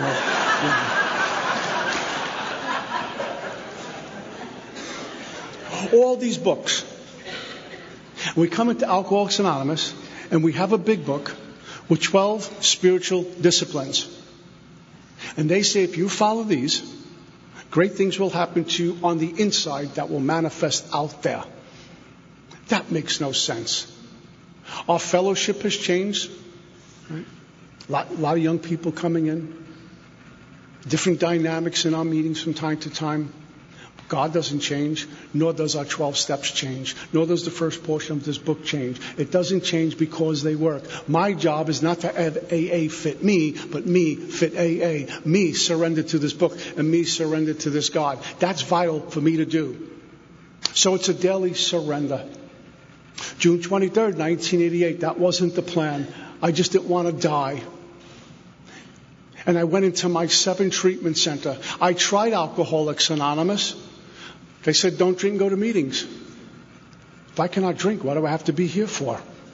I leave the meeting and get drunk on the way in, share drunk, criticize the speaker drunk, and go back on another drunk. Try to kill myself in a flea bag motel in Staten Island one time. Couldn't do that. Couldn't get drunk, couldn't get sober, couldn't kill myself. AA doesn't work. My religious community doesn't work. What do I do? I can't take it. God's got it in for me. Brought me to the edge of a cliff where my nails were dug in and there was nowhere else to go. No attachments. There was nothing left, but I don't want to die the first time in my life. I don't want to die. My nails were dug in, long way down. Father, please take me from this. He lifted me up and put me in treatment number 7. And 30 days turned into 60 and 90 and 6 months and a year. And I'm here tonight. And I still chop wood and carry water. And on this path, over the last few years that I'm sober, 26 years, I've had money and I almost filed for bankruptcy. I've been employed and I've been let go. And I've been unemployed. I've been married and I got divorced. And when I got divorced, the house went, including all my money. I remember going to the ATM and it said insufficient funds. And I said, where did my money go? She had it. What do I do now? I remember trying to get a job and I couldn't get a job. I couldn't get a rest. I couldn't do anything. Why? Why are you doing this to me for? What did I do wrong? And I would bargain. I would argue. I would have skepticism again and doubt again. And I would bottom out and say, Father, your will, not mine, be done. I'm not figuring this out anymore. I did it after my divorce. I did it when I was flat broke. I did it when I went to a lawyer that said I need to file for bankruptcy. It was about turning over once more.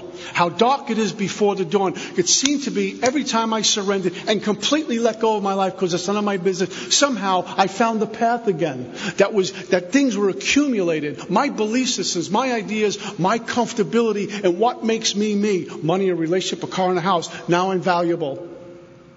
I couldn't see the path anymore.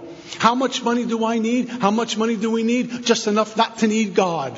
How much success do I need? Just enough not to need God. When God sees that, He's going to take it. There's a reason why I was born. There's a reason why God got me sober. It's to go be of service. I work in the morning. Boss, what are we doing today? What do you got? Where am I going? Well, 8 to 4 you're going to work, and tonight you're going to go work, go to drunk. Then you can go to bed. Okay? You're going to get tired. Your knees are going to get scraped. You're going to be exhausted. You might miss some meals. You're going to get a phone call at the god-awful hour. You're going to work and work and work and work, and I will take care of you. Or I can do it on my own, get my belly nice and fat, and die a drunk. I'd rather go to work for my God and surrender every day because He gives me, and I don't mean to, He gives me paradise. He's given me my family back. He's given me friendships. There's a guy in here, Tom Needham, I know forever. I can see him every 3 or 4 years, and it's like we spoke yesterday. He's given me values and integrity. He's given me Marion and Jimmy and some other folks in here. He's given me a job, self-supporting through my own contributions. He's given me care for other people. And all He asks for is seek me. My third step for me, when it's all said and done, is me seeking God. Father, your will, not mine, be done. I'm out. What do we got to do next? Let's do inventory. Let's find out the things that are in your way that keep you blocked from me and keep you blocked from them. Because I have great work for every one of you to do. Based on our track records, we're supposed to be here on a Friday night doing this, getting on planes,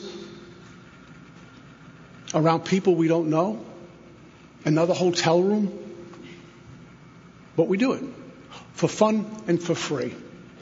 I'm so glad my life is none of my business. I'm so glad for my elders in Alcoholics Anonymous. I'm so grateful that I'm teachable.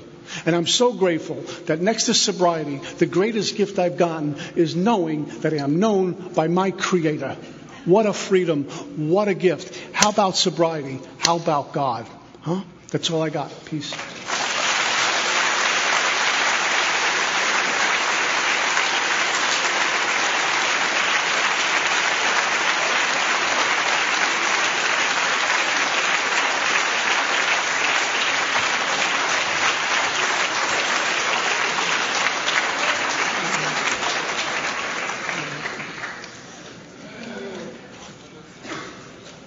I'd like to thank Peter for sharing with us And we close this meeting with the Lord's Prayer. Our Father, who art in heaven, hallowed be thy name. Thy kingdom come, thy will be done, on earth as it is in heaven. Give us this day our daily bread, and forgive us our trespasses, as we forgive those who trespass against us. Lead us not into temptation, but deliver us from evil.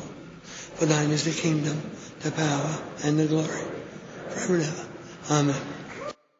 Amen. Grant me the serenity to accept the things I cannot change, courage to change the things that I can, and the wisdom to know the difference.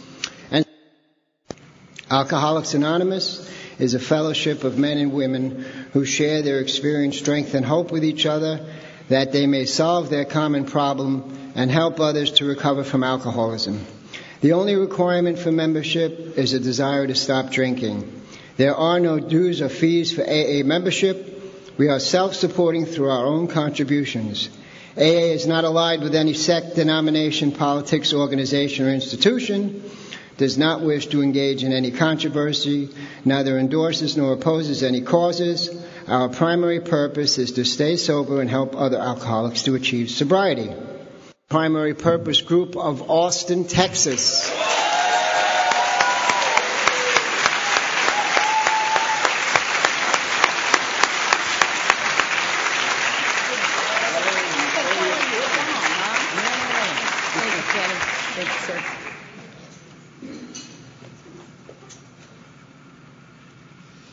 Hi, y'all. Katie Parker from Austin, Texas, alcoholic. I don't know which is more important, alcoholic or from Texas.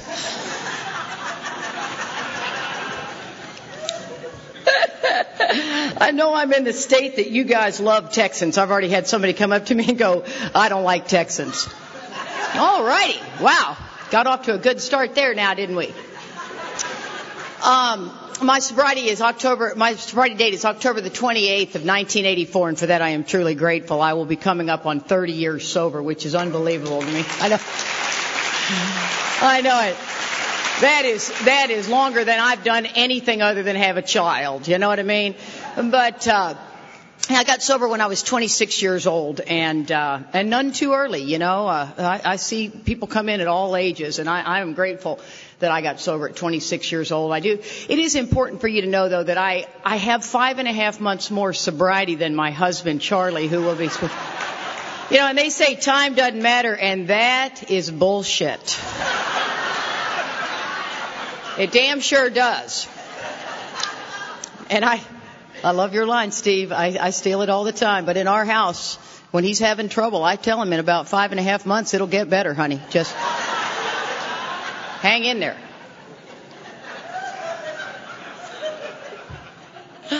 I love that. You know, the speakers, oh my God, the speakers have been wonderful. What a fun weekend these are. And I'm so happy to see you guys up at 9 a.m. I mean, we were going to the wee hours of the morning last night, and everyone was wonderful. Let's give the speakers a big round of applause. I mean, this...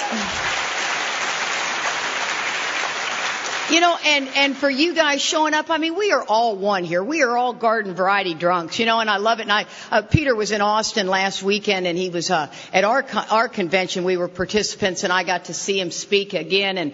And you know, he said something that was so interesting. He said, you know, I fast for 4 hours before a talk, and I was impressed. I was like, wow. And he doesn't do notes. I do, and I don't fast. So my deal is me and God in the morning have this amazing communication that's in front of my computer going on. You know what I'm saying? But I told Charlie, I said, I'm going to try that fasting thing. It lasted about 20 minutes. I thought, oh, I'm all over the place, man. I am losing it. But, you know, I want to thank Mark and Dawn. Oh my God, you guys, this was a real a love child. You know what I mean? A real love child. And we walked through this with them. And you know, it's tough. I mean, New York City, my God, a bagel's like $8. You know. this is not a cheap deal to have. And it was so funny. Before I'd met Mark a couple of times, he and Dawn, at another conference. And sometimes you get names and you don't know really who you're talking to on the phone. And he had called me and he had invited me to this event. And this event happens to fall. Charlie and I shoot shotguns competitively. We are from Texas.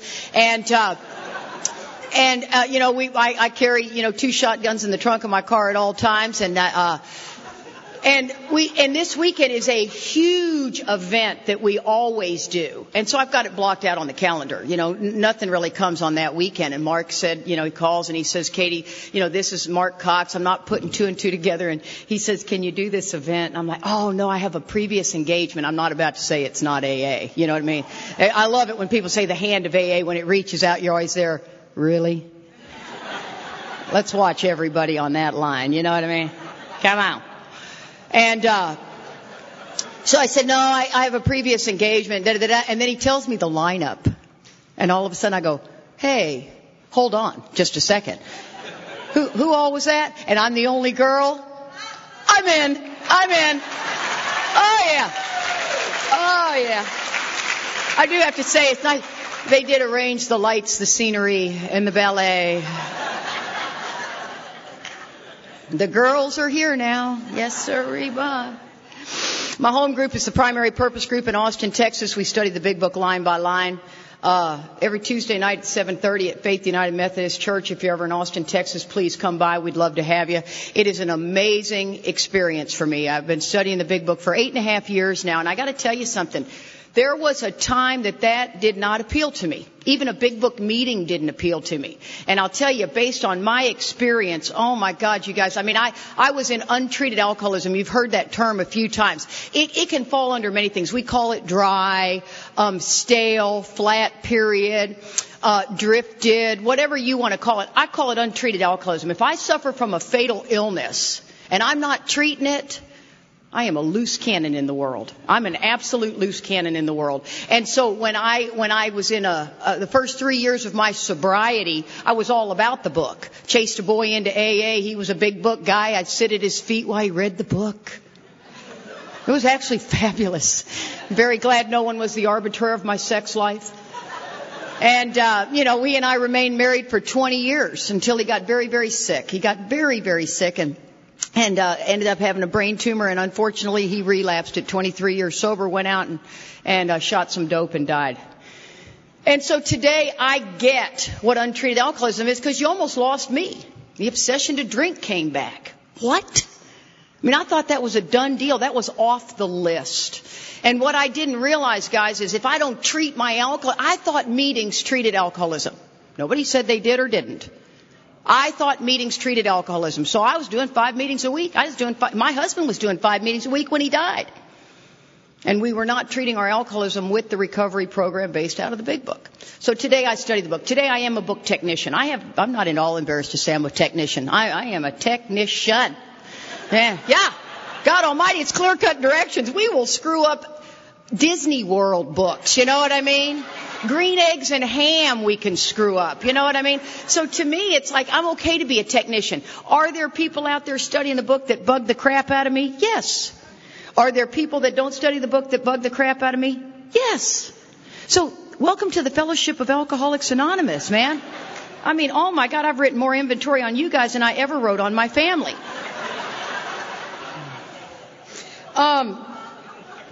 I do have to tell you, I did, my grandmother, my whole family's from the Northeast, and I got to Texas as quick as I could, but,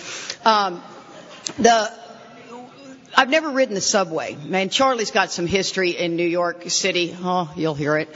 And, I swear to God, I told him, I said, every time we come to New York, do we have to mention the ex-wife? Can we just come to New York without your world with her?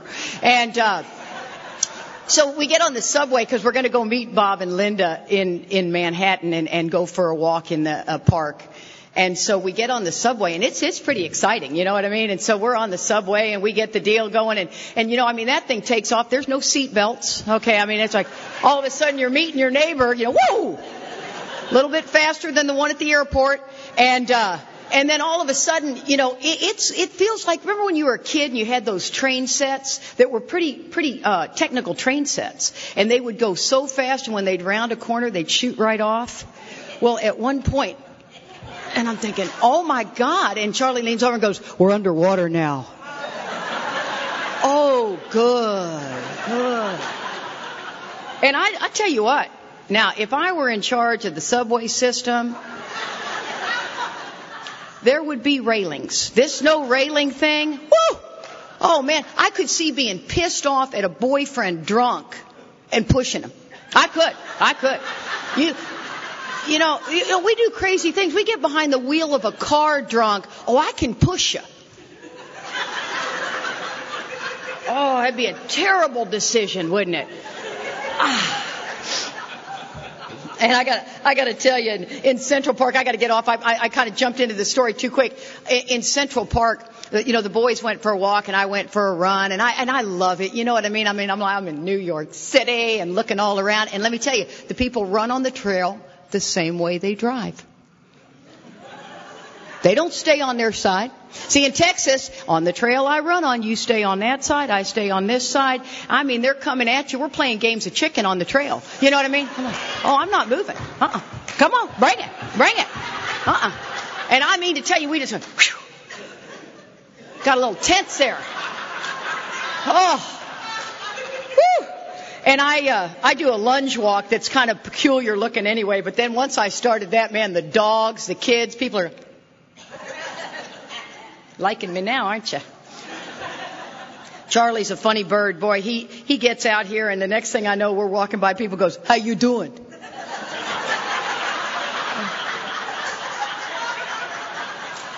Okay. Oh my gosh. Okay, here we go.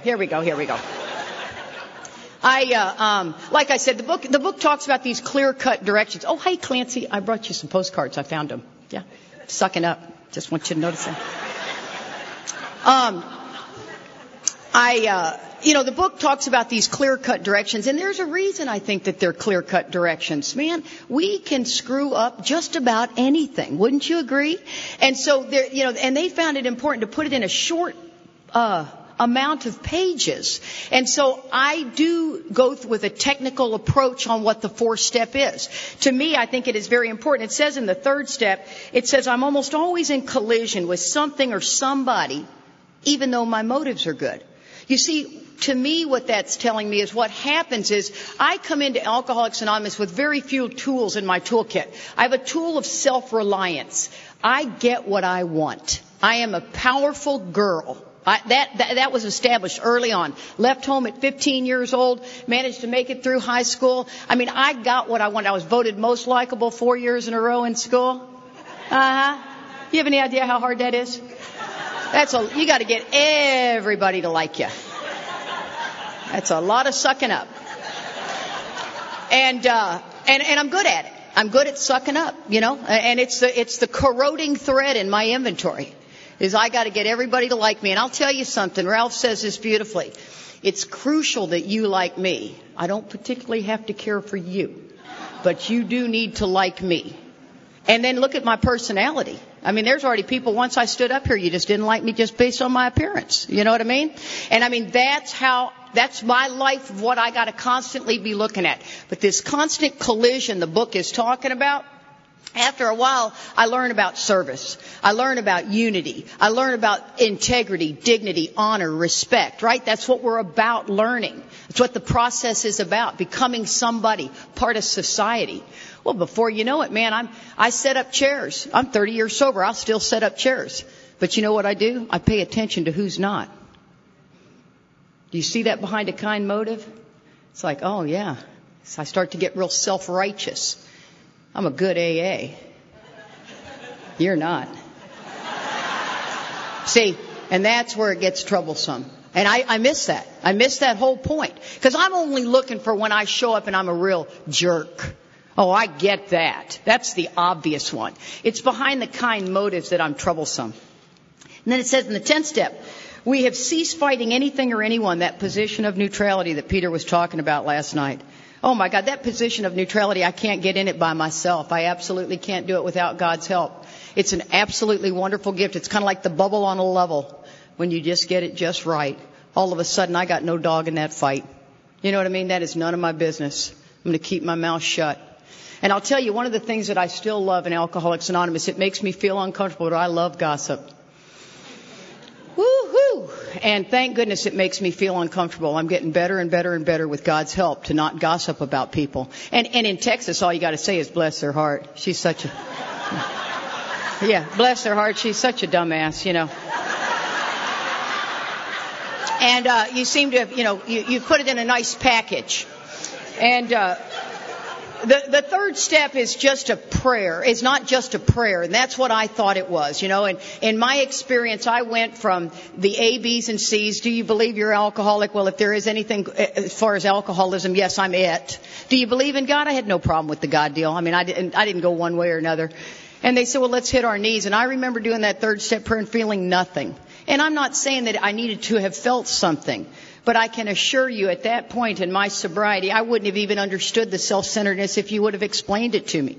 See, I believe the drink was my problem. If you get the drink off of me, I still think people in Alcoholics Anonymous believe that the alcohol is their problem. You get the alcohol off of me, I'm fine from here. You heard all the speakers say that when you take away the alcohol is when my problems begin. But you see, I am most likable. I'm not selfish and self-centered. Charlie is. Oh my God, is he. He was my best friend in AA from, he had 6 months sober and I had a year when we met. And I was crazy in love with my husband, but I loved Charlie. And to watch Charlie, he to me was a train wreck. He did suffer from selfishness and self-centeredness. But I didn't. And I remember it. I remembered people would talk about it in meetings. And I'd think, God, too bad. You get the booze off of me and watch me work. See, man, I'm a doer. I get it done. And I've been that all my life. And so I didn't see this. I didn't see it at all. And I ended up in those bedevilments at about 17 years sober. And let me tell you what, that is the darkest place of my life. I was in the darkest days of my life for about 18 months. And when it talks about contemplating killing yourself, I'd never contemplated killing myself drinking. I mean, I'd lay there in that self-pity. I was the phone calling one. I had a kid. By the end, I had to stay at home. And, I'd listen to the same song over and over and over and over. And dial late at night. Oh. But the feeling I felt in the bedevilments was totally different. You see, by the time I pick up alcohol, it's the solution. And therein lies the problem. See, I don't work a program for fear of drinking. Because by the time I pick up the drink, it will be the solution. I do it because I don't ever want to live in the bondage of self of what I was in. The bedevilments drive me into doing this work. Would I rather write inventory? No. Would I rather be in the bondage of self? Absolutely not. I'll write inventory. You see, those are my decisions that I make. And one of the things about it says on page 61, that first requirement, you can't do the fourth step without dipping a toe in the third step. It says the first requirement is that we be convinced that any life run on self-will can hardly be a success. I'm not convinced. Watch me. I'm walking around. I'm not convinced that my life is a mess. And then it says on page 64, it says being convinced. So between pages 60 and 64, it's going to convince me the many different ways that self shows up. See, if you get somebody and you ask them, what are your defects of character? Well, I'm selfish and self-centered. I'm jealous. I'm envious. Oh, you're going to have to go way deeper for me. Yeah, that's the tip of the iceberg. That's early sobriety. The longer I'm sober, I'm absolutely blinded to it because it's a shapeshifter. I don't even see how I show up until my stuff's in the ditch. You see, when the wheels come off, I don't realize I had a kind motive. I was just trying to be helpful, and now I'm in real trouble. See, I always believe, I'll let somebody in traffic, right? Come on. But I need this. See, I'll hold the door open for you, but I need a thank you. Okay. I'm not going to be holding the door and having about a herd come through. After a while, I'm like, hey. It says that I'm an actor running the whole show. Oh my God, you guys, let me introduce you to the sheriff. I'm not the actor, I am the sheriff. See, you are the deputy. That's what you are. But when I come in somewhere, last night I went, oh, Charlie, we need to get those lights on me. Did you see the hoist? Woo, woo, woo. Thank you. I am the sheriff of everything. I am the sheriff of the grocery store. I am the sheriff of AA. I am the cleavage police. Yeah. You come in with too much cleavage and I am just like this. And I got to grow in understanding and effectiveness. I have to figure out what is the best way to come at you, because if I'm not careful, I will come at your ego. You see, and that's never good. If I come at you too harshly, you didn't even hear the message. My sponsor says, why do you feel like you need to stand up for all the women in AA? Oh, I'm sick of hearing that. But it's very, very true. Why do I? Oh my gosh, my old ideas. You really want to know the real one? Because you threatened me. There's the real one. See, we got to be like this. So I got to show you that I'm here for you. Now it's changing, and it's becoming more important that we are like this. But at first it's because you threatened me. And that's never good, guys. And that's what I got to get down to. I got to get down to this swallowing and digesting. Then I have this bizarre delusion that if all my arrangements would stay put, if everyone would do as I wish, it'd be utopia. Don't you believe that? Oh yeah, I take this motive and this delusion that everything would be great, and I run my actions through there, and the worst I'm going to get is an A-. Because I'm a good person. See, we alcoholics are not malicious and bad people. We're just self-centered. I believe that we're missing so many filters. I encourage you to go through your day-to-day. And when you're talking to somebody that is not in this organization, look for this reaction.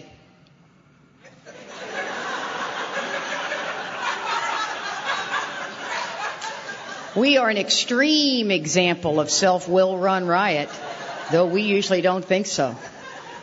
And I'm telling you, you just watch people. They are shocked and appalled when we open our mouth. Then it starts to talk about page 61 is the beginning of what the inventory is getting ready to look like. Oh my gosh, I take all my sponsees back to page 61. What usually happens? The show doesn't come off very well. She begins to think life doesn't treat her right. There comes the self-pity. Everybody's mad at me. I can't believe it. My family, I went for Thanksgiving. They're pissed. And then it starts, it says, I become angry, column 2.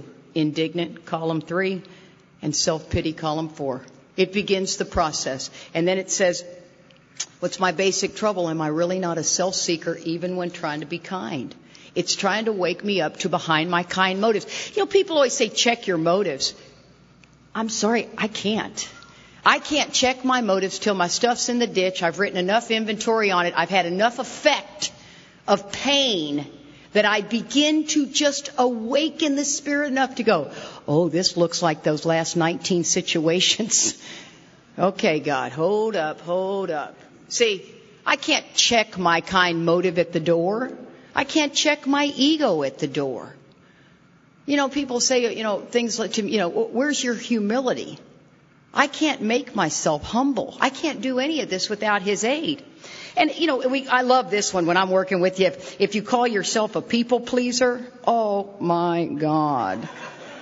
Please, let's line up all the people you've pleased over here to the right side of the room. Let's see how well this is working.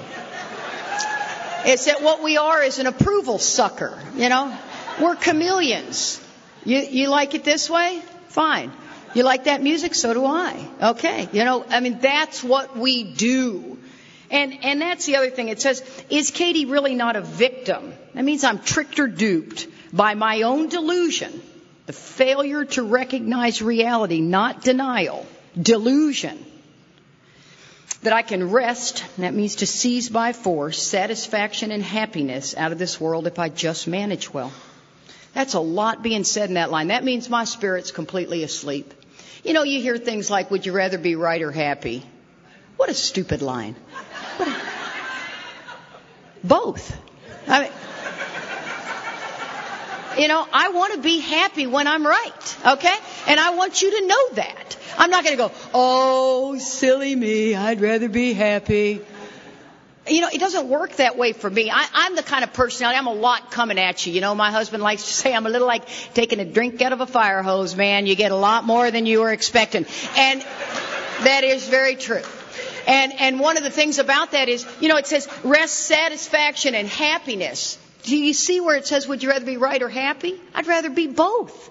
That would be a delusion to think I'm anything but. So what do? I become a producer of confusion rather than harmony. And that's the way the inventory is supposed to lay out. I just wanted everyone to be happy. Now the whole group's pissed off at me. How many of you guys have had your AA group pissed off at you? Yeah. Welcome to the fellowship. And if you haven't, oh boy, isn't that fun. The safest ground, the most sacred ground is our AA group. And if you've upset everybody in there, we got trouble. That's the way the disease will separate you. It'll separate you from your sponsor. It'll separate you from your home group. It's desperately trying to kill you.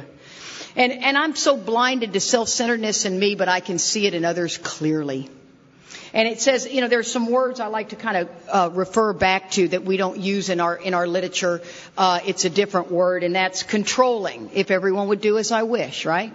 People say alcoholics are so controlling. That's the root of my illness here with my selfishness and self-centeredness, is that I got to get everybody to do as I wish. Manipulative is my self-seeking. And expectations are my ambitions. See guys, it's in my DNA, this level of self-centeredness. It tells me I can't live up to these moral and philosophical convictions. On my own power, I can't even work on my own defects. You ever heard someone say, I'm working on my defects? I did for 17 years say that. All these things that I'm saying, I said. And moral and philosophical convictions galore. If you're in untreated alcoholism, you can have an affair. You can have an affair. You can do things you never thought you could do. You could lie, you could steal, you could cheat in untreated alcoholism. And yet we become that man on page 73 that was referred to.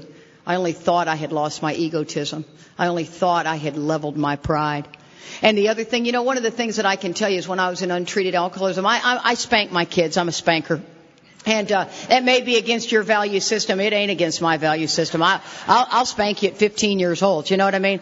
I'll spank you at Disneyland, man. Put 'em up. I am a spanker. But one thing that's against my value system is I don't slap my kids in the face. Now, you just don't slap your children. Well, I slapped both my kids in untreated alcoholism. Slapped them right in the face. No one was more shocked than I was that I slapped my children sober. Wow. And then as I began to learn the book, I realized, oh my God, it's all in here. It says moral and philosophical convictions galore. I can't live up to them no matter how hard I try. Without His help, without me staying in this work. See, 4 through 9 to me is the 10th step, right? To continue to take personal inventory. The directions are just in the 4th step, and I don't care what you call it. I don't care if you call it a 10th step, doing another 4 and 5. I don't care. But just do it. I don't care if there's a 4th column or you want to call it an expanded 3rd column or you want to do 15 columns. Just put pen to paper because that's where the magic happens. This self-knowledge is such a dangerous thing, too. When the book is talking about it, it says the 4th step is a consideration of how self shows up for me. We just went through the whole 3rd step on what the 3rd step is about. The different ways self shows up. I am an outspoken individual. Oh, my God. Let me tell you. If I see something that's an injustice, usually I'll say, hey, knock it off. Like I'm Mighty Mouse. You know what I mean? The guy's gigantic. I love this one in Philly. When I'm in the airport, Charlie and I are having a fight that he doesn't even know we're having. And so he's walking ahead of me because I'm not even with him. And this gigantic athlete-looking guy comes he's walking. He's got a pair of those long, kind of basketball pants on. And I swear he buries his arm down his pants to his elbow to fluff something. And I mean, it is And I go, oh my God, really? Really?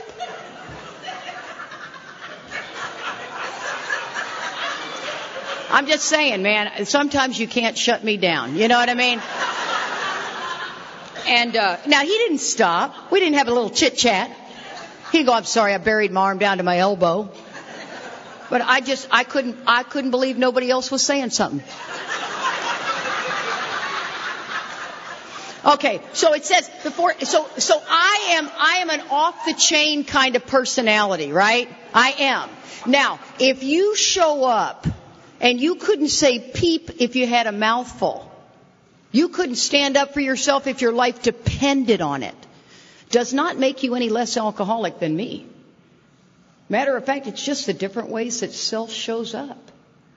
So that's what the 4-step is. It's a consideration of how self shows up. It's the tapestry of Katie's life. And in order for me to be able to have anything to take in the 6th step to God that's objectionable, I got to be able to see, how do I do it? How do I show up? There's warnings. You know, the spirit falls asleep. It dreams that it's awake. So I'm asleep going through life dreaming I'm awake. Awake and aware, awake and aware. If I tell you to go out of here, well, now I don't know about New York City, but, you know, the surrounding areas, if I tell you to look for a white car, you'd be shocked at how many white cars are out there. About every other car is white. And that is heightened awareness. You now have a heightened awareness. Those cars have always been there. But I had a heightened awareness of them. That's what the inventory process is. The knowledge of it won't do squat. Because I, on my own power, cannot take these away. I can try to behave better, don't get me wrong. But God has to remove these things. Listen to the many different ways that the spirit falls asleep. A victim of the delusion, I can rest, satisfaction, and happiness if I just manage well. The more we tried to have our own way, the worse matters got. The victor only seemed to win at war. The word seems is italicized, which means I think I'm getting it. It says, the alcoholic is an extreme example of self-will run riot, though he usually doesn't think so. See, life's not coming at me, it's coming from me. I didn't get that. I thought life was coming at me. It says the world and its people really do dominate us. In that state, the wrongdoings of others, fancied or real, have the power to kill. I'm telling you, I didn't write inventory. Oh my God, I didn't write inventory for 15 years. And I don't know why I thought I didn't have to. And you may not write inventory. Hey, I'm not telling you have to, but I'm telling you, you're probably living in an experience. You got an experience that is not. Let me reword this, because this can go against your ego. If you're sitting out there not writing inventory, you're going, "What is it, little lady? Go ahead and tell me what I'm doing wrong." I had an opinion on an experience I hadn't had. And when I realized the more I would write, just jot down, heck, I don't care if it's on a bar napkin, jot down what pisses me off, myself, the cause and the effect. It is amazing if I share that with another human being. You heard Lorenz reading inventory. I mean, that kind of stuff is amazing. And it is in my lineage that you put pen to paper. As a matter of fact, it's not only in my lineage, it's in the book.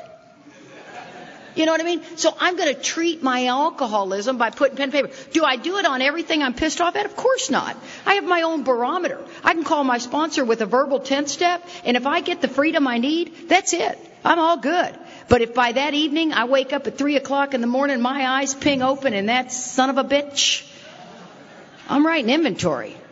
Because of this line, the world and its people really do dominate us. In that state, the wrongdoings of others, fancied or real, have the power to kill me. I get blocked from the sunlight of the Spirit. The 4th and 5th step talks about this life or death errand. Next, we launched out on this course of vigorous action. Now, I always thought the course of vigorous action was 4 through 7. I was incorrect. It says the first step of which is a personal house cleaning. It's 4 through 9. I missed that whole thing. I hear people stop on the 5th step, and they just kind of do the mouth, the 6 and 7. I did it for years. I didn't even know what 6 and 7 was. It's 2 paragraphs, for God's sakes. I mean, how important can that be? I always went to the 12 and 12 because I needed more depth. I didn't realize that from the doctor's opinion all the way up to the 6th step, it was preparing me for the 6th step because I didn't study the book. Today I am a technician. Today I get what the book is telling me to do. And let me tell you something, guys. I was a fitness professional for 30 years. And I can get you fit. Do you believe that? Come on. Yes. Now, I can get you fit. It is going to require so much on your part. But I know how to get you fit. I know how to get you to eat right. I know how much you need to exercise. I know exactly the kind of exercise I can get you to do. But if I can't get you on that treadmill, we got nothing but knowledge. And that's what I'm talking about. This is a program of action. And I love that I'm in a lineage that puts pen to paper. I just love it. Because, my God, I cannot, other than the guy in the airport and the hand down the pants thing, I have been so much better. You just be, I walk away, I got no dog in that fight kind of deal. And so I look at this as launching out as a golf swing. It just goes all the way through. It's 4 through 9, because traditionally there's going to be an amends in this process. I don't write inventory where there's not an amends, even to the man I hate. And so the 3 different types of inventories there's a resentment inventory. And the reason it's selfish and self-centered is because you didn't do what I wanted you to do. A fear inventory is I'm afraid you're not going to do what I want you to do. And a sex inventory is I feel guilty for what I did to you. Do you hear the selfishness and all of that? Now keep in mind, a sex inventory, as we get into that one, a sex inventory is really a conduct inventory. There's very few things in the book I would want to change, but I do want to change some things. So do you. And I would like the word to be relationship instead of sex, because for some reason you say sex, I think of the act. And it's not about the act of sex. It's about the relationship with sex, which would mean my relationship. But it's also a conduct inventory. So we'll get more into that as we go. It talks about in the 10th step that if you don't take regular inventory, you usually go broke. Or in the 4th step it says if you don't take regular inventory, you usually go broke. Oh my gosh, I can sit in meetings and hear where have you heard the guy who's constantly complaining about the divorce? Or the boss. And what I do today is I'll walk over there to him and go, I try to work with the girls, and I'll say, man, it sounds like you are really upset with your in-laws. Oh yeah, did you hear me? Well, yeah, I've heard you for the last couple of weeks. You got a few minutes? Sure. I take them outside, man, I'll sit down, I'll write the darn inventory for them. I'll put it in column 2. I'll talk about what it affects in column 3. I'll talk all about that. See, because to me, I've been given this gift. I do believe that I have the power to get you connected to the power, right? I am the vessel to connect you to the power. Do you believe that? Do you have a message of depth and weight? These are questions you need to ask yourself. Because if you don't, trust me, there is directions in the book to get it. If I want to be as effective as possible with another sponsee, I better know what I'm bringing. I always take it back to fitness. Mark Houston was the one who said, God, Katie, of all people, you get fitness. It says stay in fit spiritual condition. You know what's required, the disciplines that I have to do. I'm down at the gym today. There's quite a few people there, actually. Not all of y'all, but it's quite a few. And I'm down at the gym because I got to stay in fit spiritual condition. I eat good because I got to stay in fit spiritual condition. I am a fitness professional. I do my prayer and meditation. I do my evening review. Do I slack? Of course I do. And do I pay the price? Wow. Yes, I do. I'm telling you, I write inventory, I bet, on my husband about once a month. And, it always gets a laugh. But I'm telling you, how many people in this room are currently married? Just look around the room, guys. Next relationship you're in, you might want to write inventory once a month on them. I'm just saying. Because the reason for that is, before you know it, all I see are his defects. And then before you know it, I've married the wrong man. You see, and I work my way right out of it. Everywhere I go, I can ask how many people are married, and it's a handful. And I really believe the book, the 12 and 12, says we can't form a true partnership with another human being. That's a sponsor, a neighbor, a boss, a significant other. And Charlie makes my evening review. You know why? Because I've got to see that my troubles are of my own making. It's not Charlie. I never consider the stress he's under. He is just not doing it the way I want him to. And that's the problem. I'm telling you, it's a dangerous thing. You know, the book talks about inventory being a fact-finding and a fact-facing mission.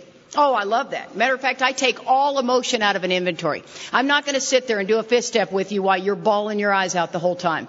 As a matter of fact, if you do that, it's dangerous. It's very, very dangerous to me. We're re-feeling. We're not looking to re-feel. We're looking at the facts. I feel like it's like a court of law. Ma'am, just answer the question. Just answer the question. God almighty, that's a yes or no question. Just answer the question. We're going to be here for 9 days, you know. I mean, you should see me. I am moving. I am moving through this thing. Mark used to say you could ask an alcoholic if they were married and get a 15-minute answer. That's a yes or no question. Yeah. Let me ask, how many people in this room have been married? Have been.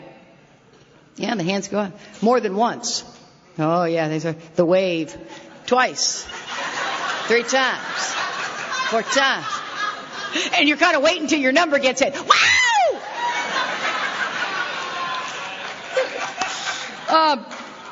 So, you know, if I were to inventory my closet, I would say I have 5 black shirts, I have 3 white pants. I wouldn't take each shirt out, remember where I bought it.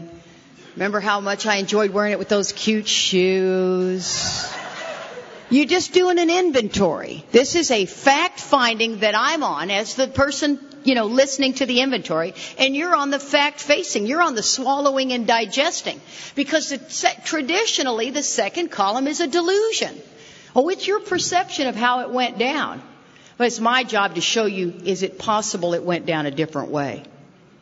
Yeah, not just did they do the best they could with what they had. I've never been a big fan of that term. You know? I mean, you'll hear people say, oh, my dad was never there for me. Really? What did he do for a living? Well, he had 4 jobs. Was he able to pay for your college? Yeah, he did pay for my college. Okay, so really what your dad did was bust his butt so he could financially take care of you.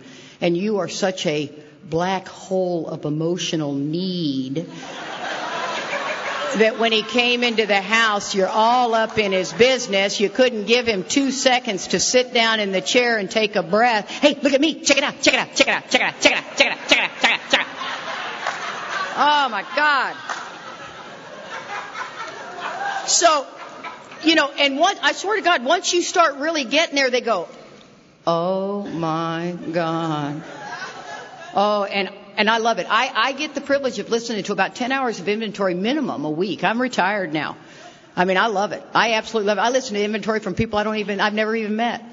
You know, I'll tell you tonight, or this morning, if you want to do a 10-step with me and call me, I'll give you my number. Call me, I'll do a 10-step with you. I love it. I love it. You know why?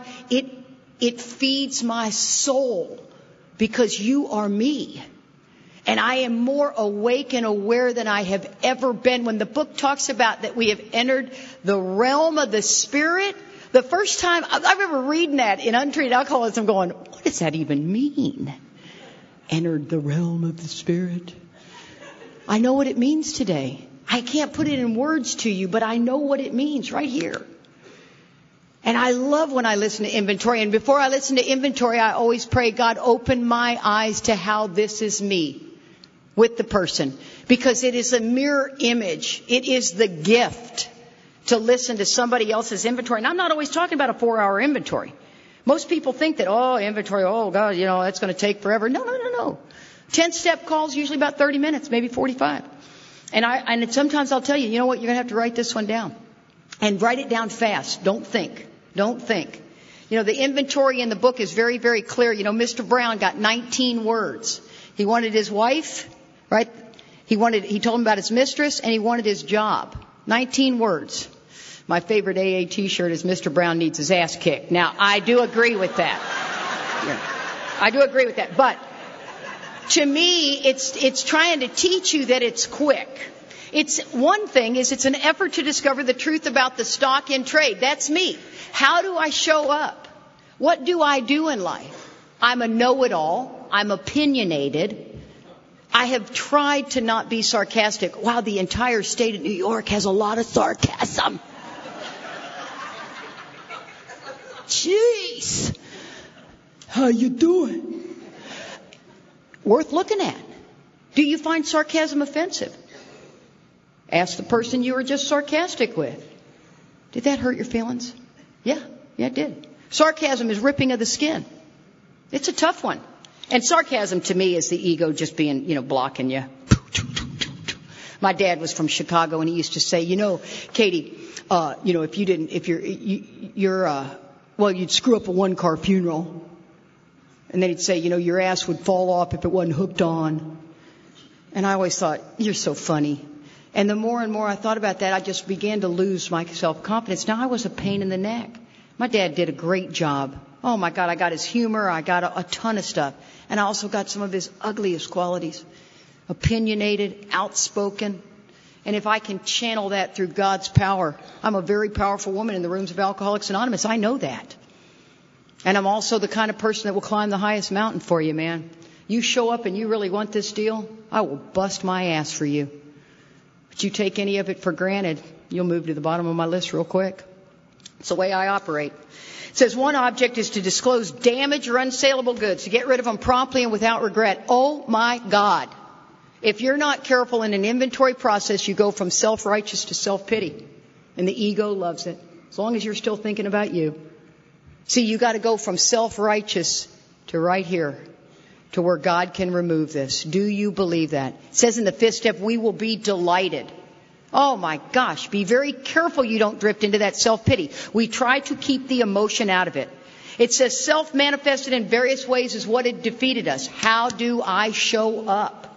We have to get down to the causes. That's the second column, and the conditions. That's the third column. How do I show up? I can't fool myself about values. Oh my gosh, you guys, I can't even begin to tell you. Values, old ideas. You've heard the term several times. Values are a tough one. See, there's a lot of, one of the things about values I can tell you is I believed I was a good parent. I got sober. I took parenting classes. We did group therapy for families. I mean, we were all about how do the kids feel. We were doing the deal as a good parent. And my kids love me today. I have a 35-year-old, a 25-year-old. I got 3 grandbabies. Oh, I swear to God, those grandbabies are the best. Don't you just love them? Oh, my God. I swear, Max will say, Graham, can I have a popsicle before dinner? I'm like, have 3. I don't care. Run with the scissors, baby. I don't care. I'm not going to be the disciplinary. I'm done. And, but one of the things is I am a good parent. Now, Charlie, on the other hand, not so good to me. Now, I've written so much inventory on this. And what I didn't realize is my I am a good parent went to I am a better parent than you. And I didn't know that till I did inventory with Lorenz. Now, I've done 100 pieces of inventory with my sponsor, Marty. And she was, doing an amazing job. And I kept getting hit because his youngest daughter stole some of my jewelry. And this kid, I'd like to hold her head underwater. I kid you not. Just to scare the crap out of her. Oh, she pisses me off to the point to where I want to get physical. You know what I mean? And I called Lorenz and I said, oh, my God, Mike, I just read inventory to my sponsor and I just don't feel like I'm completely free. And I said, read it to me. So I'm reading it to him and I'm talking about it. He goes, well, Katie, it sounds like you petted the rattlesnake and it bit you. Oh, yeah, this little girl's a thief. She's a liar. And she blows up the world. I said, okay, keep going. He goes, but I'm more interested in what drove you to be this ally with this little girl. Well, because I wanted her to succeed. I really wanted her to do well. Oh, I'm such a giver. And he goes, really? And he goes, somehow we worded this and I'll condense it. And it says, it sounds like had she succeeded, you could have stood at her college graduation and the birth of her child going, look, Mom and Dad, I did it. I did the good job. So Charlie and the ex-wife,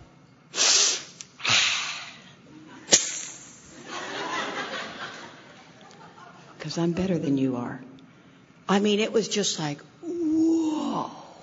And all of a sudden I realized I got no dog in that fight.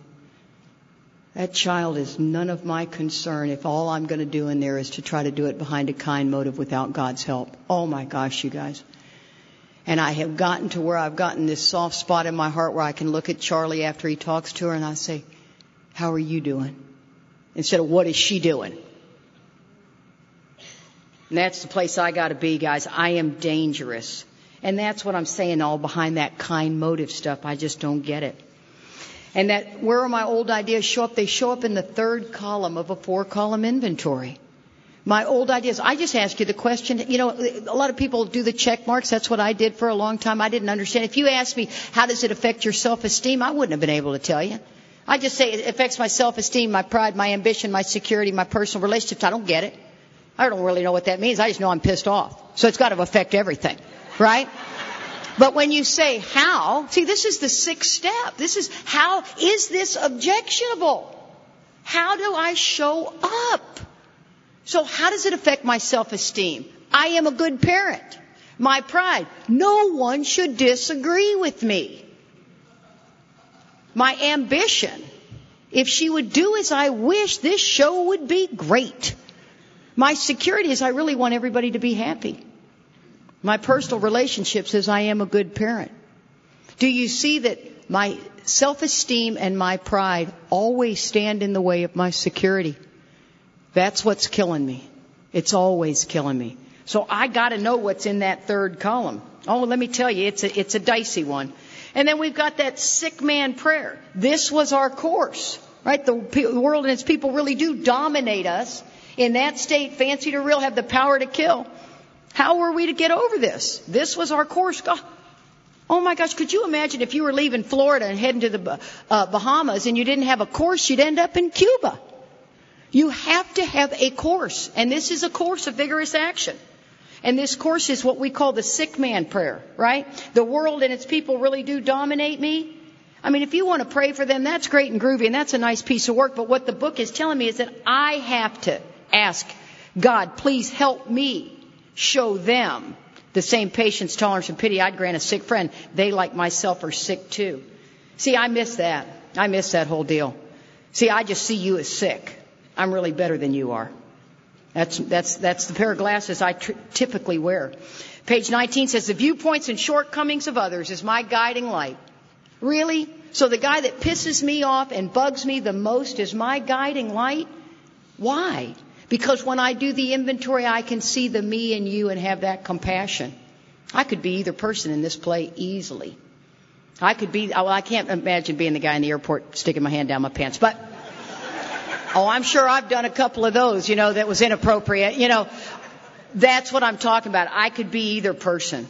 And the 4th column, it says to refer to our list again. I don't care what you call it. It says putting out of our minds the wrongs others have done.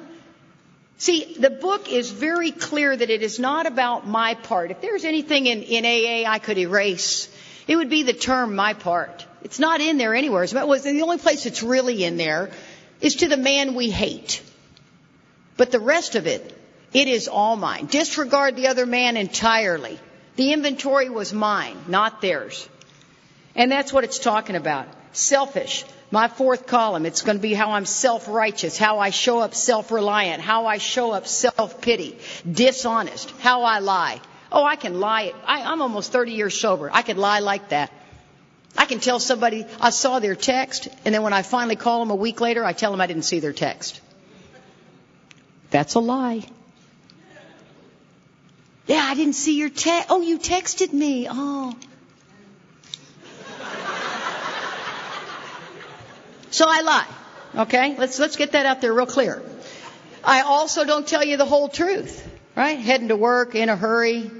Left the house late. There's an accident. Yes. Blame it on the accident. See, I can weave a story. And then the worst one is the dishonesty, is the delusion. I believe a delusional lie. And I'm driven by that fear. That's the problem. Selfishness and self-centeredness. That's the root of my problem. I am driven by 100 forms of fear. All my old ideas. Self-delusion, self-seeking, self-pity. I step on the toes of my fellows and they retaliate. That's where the period is. They hurt us seeming without provocation. But invariably I find that I made a decision based on self that later placed me in a position to be hurt. What did I do? And if I ask the right questions and I'm on a fact-finding mission with you, we'll figure out where you made a decision. And then all of a sudden you get to be free.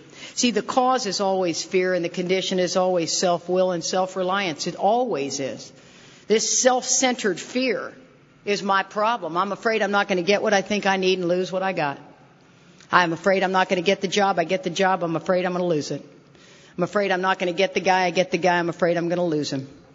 I finally get sober. I'm deathly afraid I'm not going to stay sober. I mean, it's self-centered fear, that ping pong ball. Do you see how you cannot be in a position of neutrality with that in your life? We're still doing well on time. How are you doing? You still with me? Because now we're just at the fear inventory. The fear inventory, guys, it's interesting. Some people technically see a fear inventory as 4 columns. I don't. I see a fear inventory as 2 columns.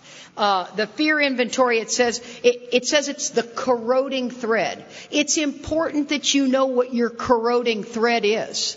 My corroding thread is I got to have everybody like me. Oh my gosh, almost every inventory goes down to that. And look at my personality. Oh, you either like me or you don't. Trust me. And that's a tough one for me to do. I'm the best at everything. That's the other corroding thread I have. I think I'm the best at everything. Man, I will. You should see me out there shooting with the boys. I'm gonna be on the cover of the magazine. Yeah, I mean to tell you. And if I don't get good, I go and I just cry. I'm better than that. I know I am. And that's what I'm talking about. Oh my gosh, you can't even begin to believe how this corroding thread will eat my lunch. And that's why that evening review is crucial for me, because I've got to take those corrective measures into my prayer and meditation. I've got to ask God, help me be okay with just you and me, man. It's just me and you. Let me be okay. See, because I'm not. All my life I always had to overachieve to prove to you. Cut off my nose to spite my face. It says this short word sometimes touches about every aspect of our life. It is an evil and corroding thread. The fabric of our existence was shot through with it. And in our meeting, we have a 1964 dictionary. You know, we're techs. That's what we are. And in this, we asked Charlie, said, hey, look up the word shot. Now listen to what the word shot meant. I shoot shotguns. I thought it meant blow a hole in, you know. I mean, that's what a shotgun does, blows a hole in it. And that there's the hole of fear. That's what I thought. See, if I don't check out my stuff, I just take that and go. And it says the word shot is woven with warped or weft thread, causing the fabric to take a different appearance based on the viewpoint of the observer. So that's self-centered fear. I get the guy. I can't believe it. Now I'm afraid I'm going to lose him. See, the fear just changes. When my husband died, I had just gotten him a life insurance policy. He was 6 weeks from it being the 2-year, period that he didn't kill himself. And it looked like they weren't going to give me this money. And it was a good sum of money, and I needed it, man. I was in trouble financially. That one will wake you up in the middle of the night. And the next thing I know, I finally get the check. And I mean, I am talking in the grips of the 4 horsemen in bed, panic-stricken, I'm not going to get it. I open that envelope. I don't even take the check out. I just pull it to see if it's the correct amount. And I am gripped by fear. It is the correct amount, and I am deathly afraid I'm going to spend it all because I'm irresponsible with cash. It changed just like that. My fear that I wasn't going to get it, now I'm going to spend it all. And guess what? I spent every nickel of it in 1 year. And I had somebody come up to me in a talk and go, why didn't you give that check to somebody? And oh, shut up. Really? Really? Are you kidding me? Oh my God, you think I had that kind of power? I'm in untreated alcoholism. I'm not about to give the check to Charlie and say, Charlie, now ask me every time I need money. You know what I mean? Not doing it. Now, I want to mention, the other speakers have cussed. I don't think Peter did, but the other ones have cussed, and Karl shot the finger. So I'm just doing along the same lines. I know I'm a girl, and it's not supposed to be. Well, too bad.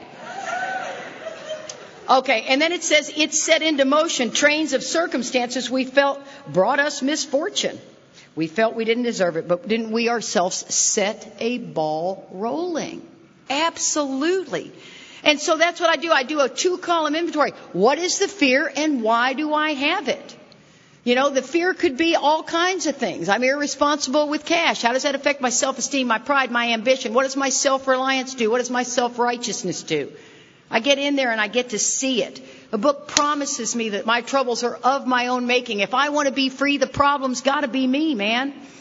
I'm telling you, self-reliance failed us. And I will fall back to self-reliance like that. You hurt, threaten, or interfere with me. You get me on a bad spiritual day. Whew, it's troublesome. It says, I love this. There's a fear prayer. And it talks about on page 25, blotting out our intolerable situation or accepting spiritual help. Those are the 2 alternatives I have. Page 53, it says, crushed by a self-imposed crisis I could not postpone or evade. Either God's everything or He's nothing. And page 133 talks about the deliberate manufacture of misery. God didn't do it, but when trouble comes, I'm to cheerfully capitalize on it so He can show His omnipotence. You have 2 turns. That's the turning point. Continue managing this thing, and let me tell you, the wheels will fall off bad. Or accept spiritual help. And that's what the book is constantly talking about. I got about 6 more minutes. Hang in there. Shut the doors. Lock them. Because now we're going to talk about the sex inventory. Oh my gosh. Do you just love the sex inventory? I first thought it was about everybody I had sex with, you know. The caterer, the bouncer. It was the 80s. Come on, there was nothing out there. The HIV wasn't around. It was just don't get pregnant. Every once in a while you had to go to the clinic. Woo, big deal. I remember I walked into the clinic one time and I said, oh, we're all obviously looking for love in all the wrong places. Yeah. But I mean, sex was sex. It was no big deal. It was just the act. We set it up that way. It's a little bit bigger deal now. I mean, it is a bigger deal. It doesn't mean that anybody's being any more safe, but it is a big deal. And the sex inventory is crucial. It is a conduct inventory. It's got 100 million prayers in there. If you can't live up to it, if you can't stop watching porn, and it's causing your relationship problems on your own power, you can't not click. If you can't stop flirting with the guy at the office because you're pissed off at your boyfriend or your husband, you can't stop that train. You're going to end up in the hay. Period. And if that's outside your value system in the sex inventory, it says, we're not kidding you. If you don't begin to change that, you will drink. It's black and white, man. And I tell people that piss some people off, but let me tell you, it's a dangerous place to get. It says we are not the arbitrator of anybody's sex conduct. Thank God. Thank God. My job is merely to give you the facts, ma'am. And that's tough when it talks about sex. It says many of us needed an overhauling. You know what the word overhauling means? Examine thoroughly. Sex seems to be the place that we women use our sex powers. Oh my God. Do I need to get to the front of the line? Watch me. Oh, nobody's getting laid, trust me. You know what I mean? I'm just getting to the front of the line. I need to borrow your pickup truck. I'm not even kissing you. Just give me the keys. You know what I mean? I will use my powers and you boys fall for it so easy. Oh, I swear it's like shooting fish in a barrel. It's a poof, poof. It's just, oh, come into the light. Yeah. Get the net. Got him. And the book talks about there's 9 questions. 9 questions. It's not a 4-column inventory. There are 9 questions. Very, very important 9 questions.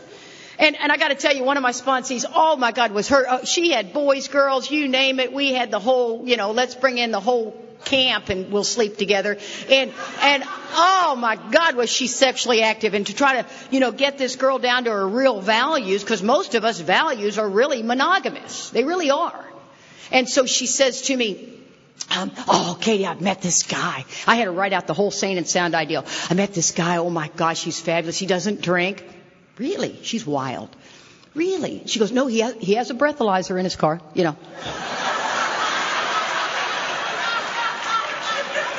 Oh my God. This is where even I do this. Did you hear yourself? Oh, Well, let me tell you. She ended up getting a restraining order on him. Yeah, he was probably one of us with a breathalyzer and no program, And then it says, if sex is troublesome, we throw ourselves harder into working with others.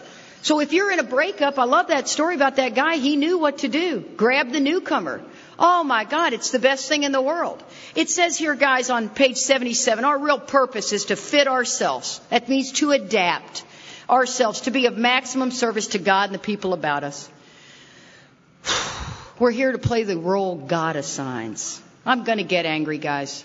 I don't have the privilege of staying angry. Ask yourself, the best thing you can do is to lay your own experience up against the book.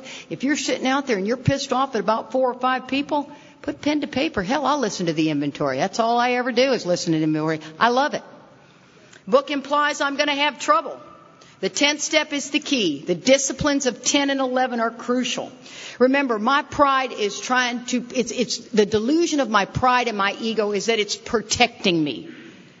And it's trying to kill me. My ego wants me dead, but it will take me drunk. If you're not in the book, please get in the book. And if you are, I'll see you on the firing lines. Thank you very much.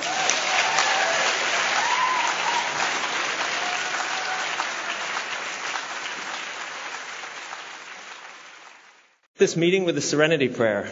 God, grant me the serenity to accept the things I cannot change, courage to change the things I can. Who is going to come up in just a moment is Gary from Indianapolis, and I don't know anything about Gary. So I have nothing to tell you except that, like every other alcoholic that I've ever met in AA, I feel totally connected to you, and I just feel like I can identify, and there is something that happens between alcoholics that is so extraordinary and so magical, and I have felt it happening over and over again the past 2 days, and I look forward to it happening again when I hear your story, which I'm sure, if you're an alcoholic like me, I will relate to and enjoy. So thank you, and here's Gary.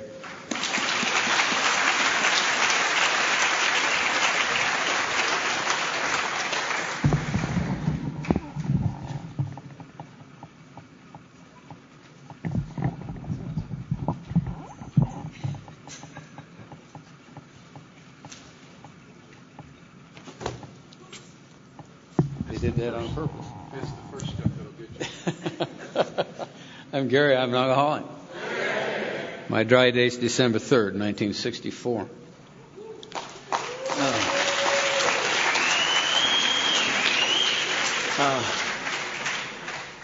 Visiting with Sarah there for a minute.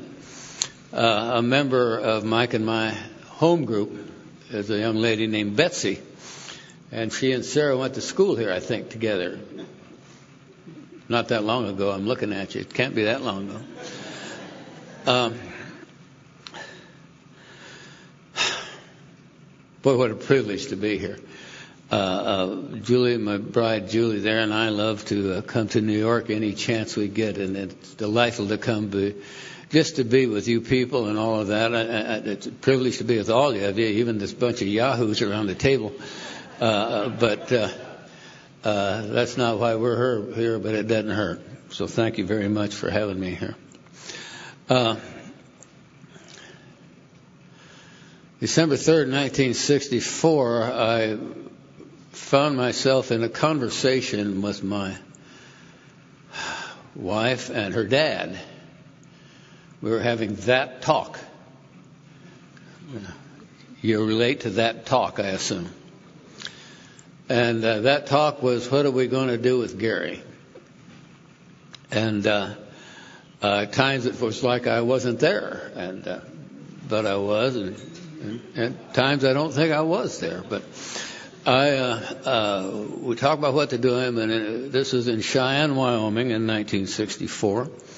And all they knew to do with drunks there at that point in time, at least this current family, was to send them to the Wyoming State Hospital, which was 400 miles away in a town called Evanston, Wyoming. And that's what they did. In fact, Julie had an uncle that had been up there 2 or 3 times and had failed the courses 3 times and be sent back. And so they asked me if I would go there, and I agreed to if my father-in-law would take me. And he says, no, I won't take you, but I'll put you on the next bus. They'll take you up there. And he did, and I got on the bus, and I got off the bus in Rock Springs and bought a pint, and for some reason I got back on the bus. That was not my nature.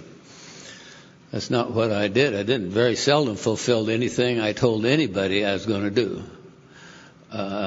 Years later, I picked up a sponsor, had a quick definition of honesty as doing what you say and saying what you do. And I thought, man, that's an awful lot to live up to with my track record. So anyway, I got there, and that was the time that things started. Got to tell you, years later, after I've been sober several years, Julie and I and our 3 daughters were in Cheyenne for Thanksgiving, I think it was, and we're sitting down at the dining room table, and Julie's dad said to me, he says, Gary, do you remember the day you went to the nut house? And I said, yeah, why? He says, I didn't care which bus you got on, just as long as it was leaving Cheyenne. And so, kind of gives you a feeling for where we were at. So on that day, I arrived at the nut house. It was a month or so before my 25th birthday, and I looked like a very tired 12-year-old. I've always appeared younger than I am, and even then it was. But I do recall that I was just numb, I think. They asked me when I entered the door if I was there for the alcoholism rehabilitation program, and I said, yeah, but I didn't know. I didn't know. I just, okay, I'll do that. I thought the alternative was another ward on the hospital, and that didn't seem like a good idea. But anyway, that was the beginning of things to come, and to kind of get where I want to go with this. My bride's name is Julie, and I wanted to thank Katie for mentioning my name at the podium. Julie has 2 Mr. Brown Needs His Ass Kicked T-shirts.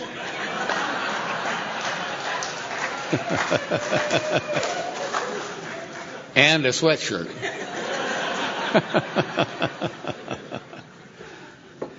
She doesn't wear them to the Al-Anon meeting because she don't think the girls will understand. But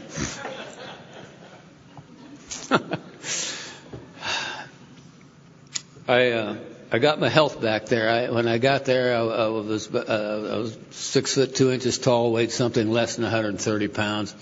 Hadn't been eating well.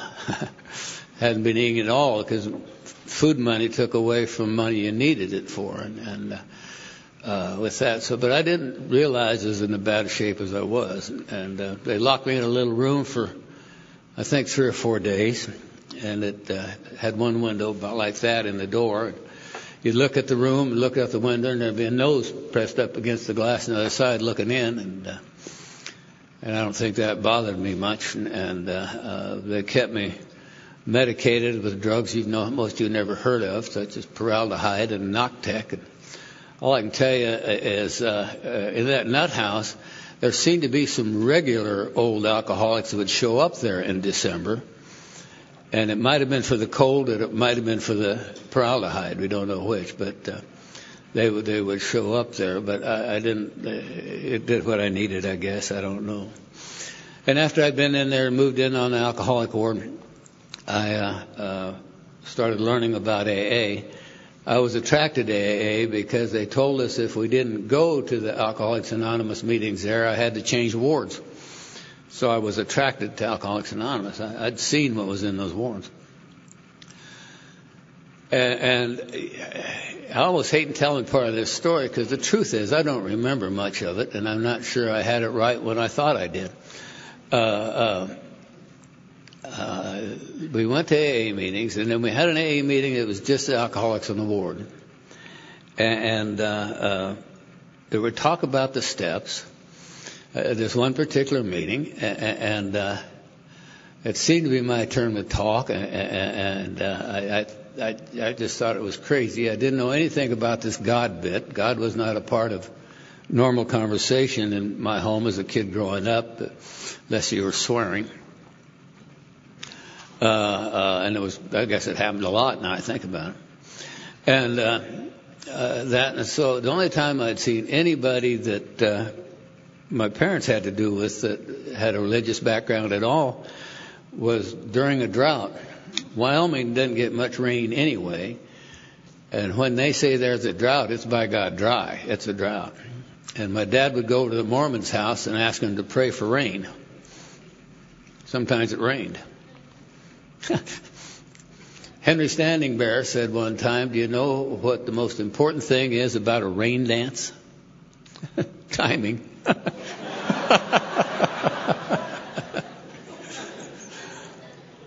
So anyway, that was all I knew about religion or God or any of that stuff.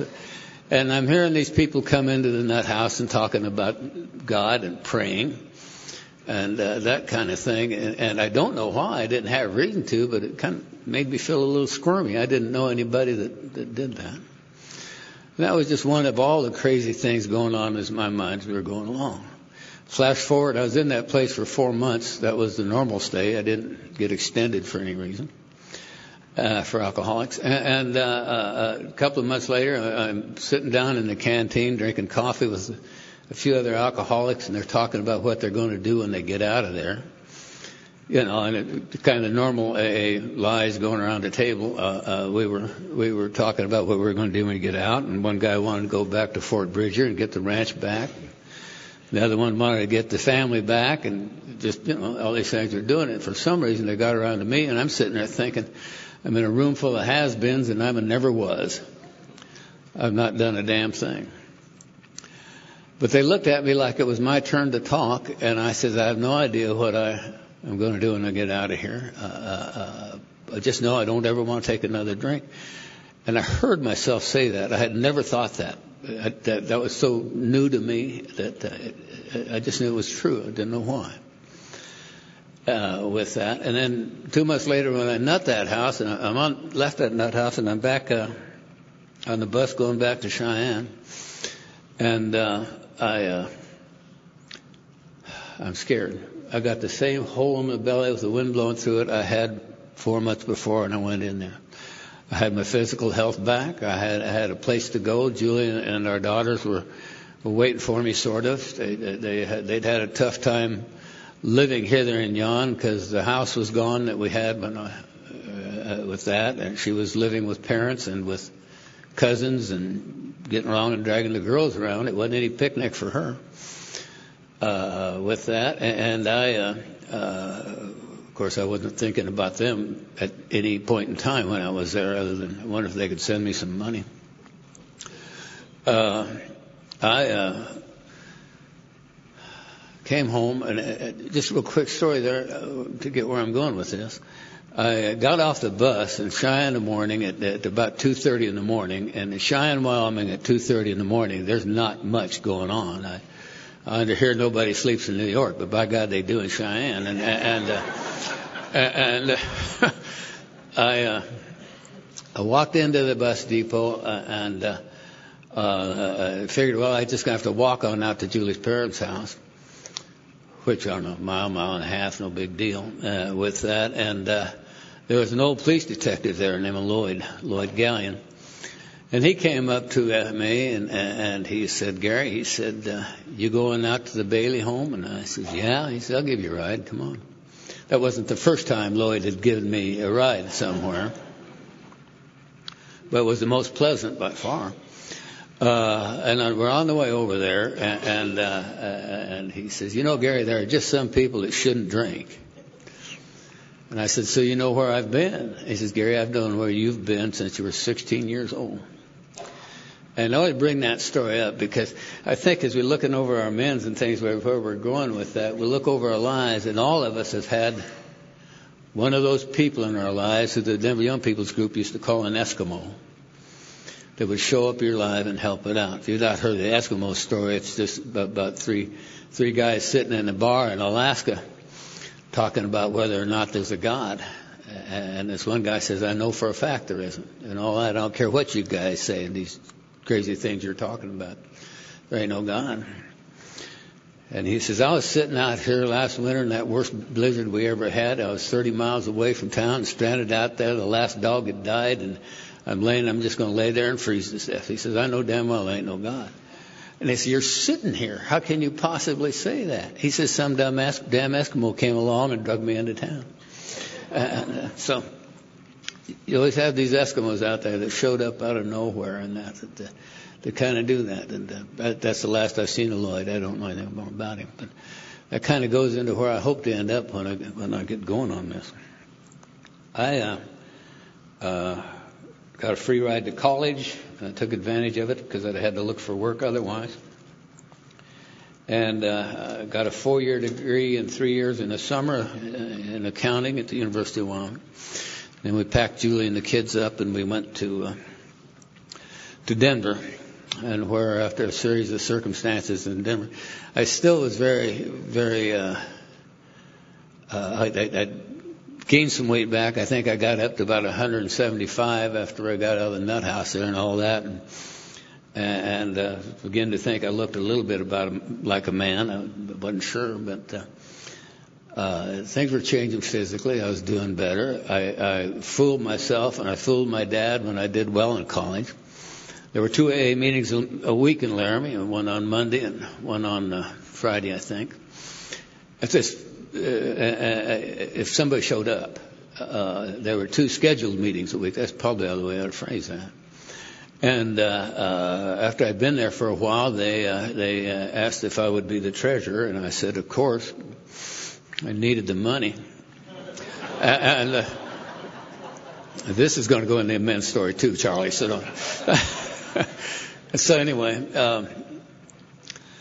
I would go I'd go down there and I'd open up the room for the meeting, and it was on the second floor over a corner of an old drugstore, and you'd look out the window. So I'd go in there and I'd make a 30-cup pot of coffee, and really hope somebody had come along to drink it. And oftentimes they didn't. So I'd take my books down there and study it during the time of the meeting, the nights nobody would show up. And I remember the night I'm sitting there, I'm dry, I'm going to AA, I'm doing everything I'm told to do about AA at that point in time. There wasn't a whole lot of advice in this little town. So I was, setting up the room, making the coffee. And I'm sitting there trying to study, and I look up, and I'm looking out the window at the Buffalo Bar across the street. Had one of those neon lights that go Buffalo.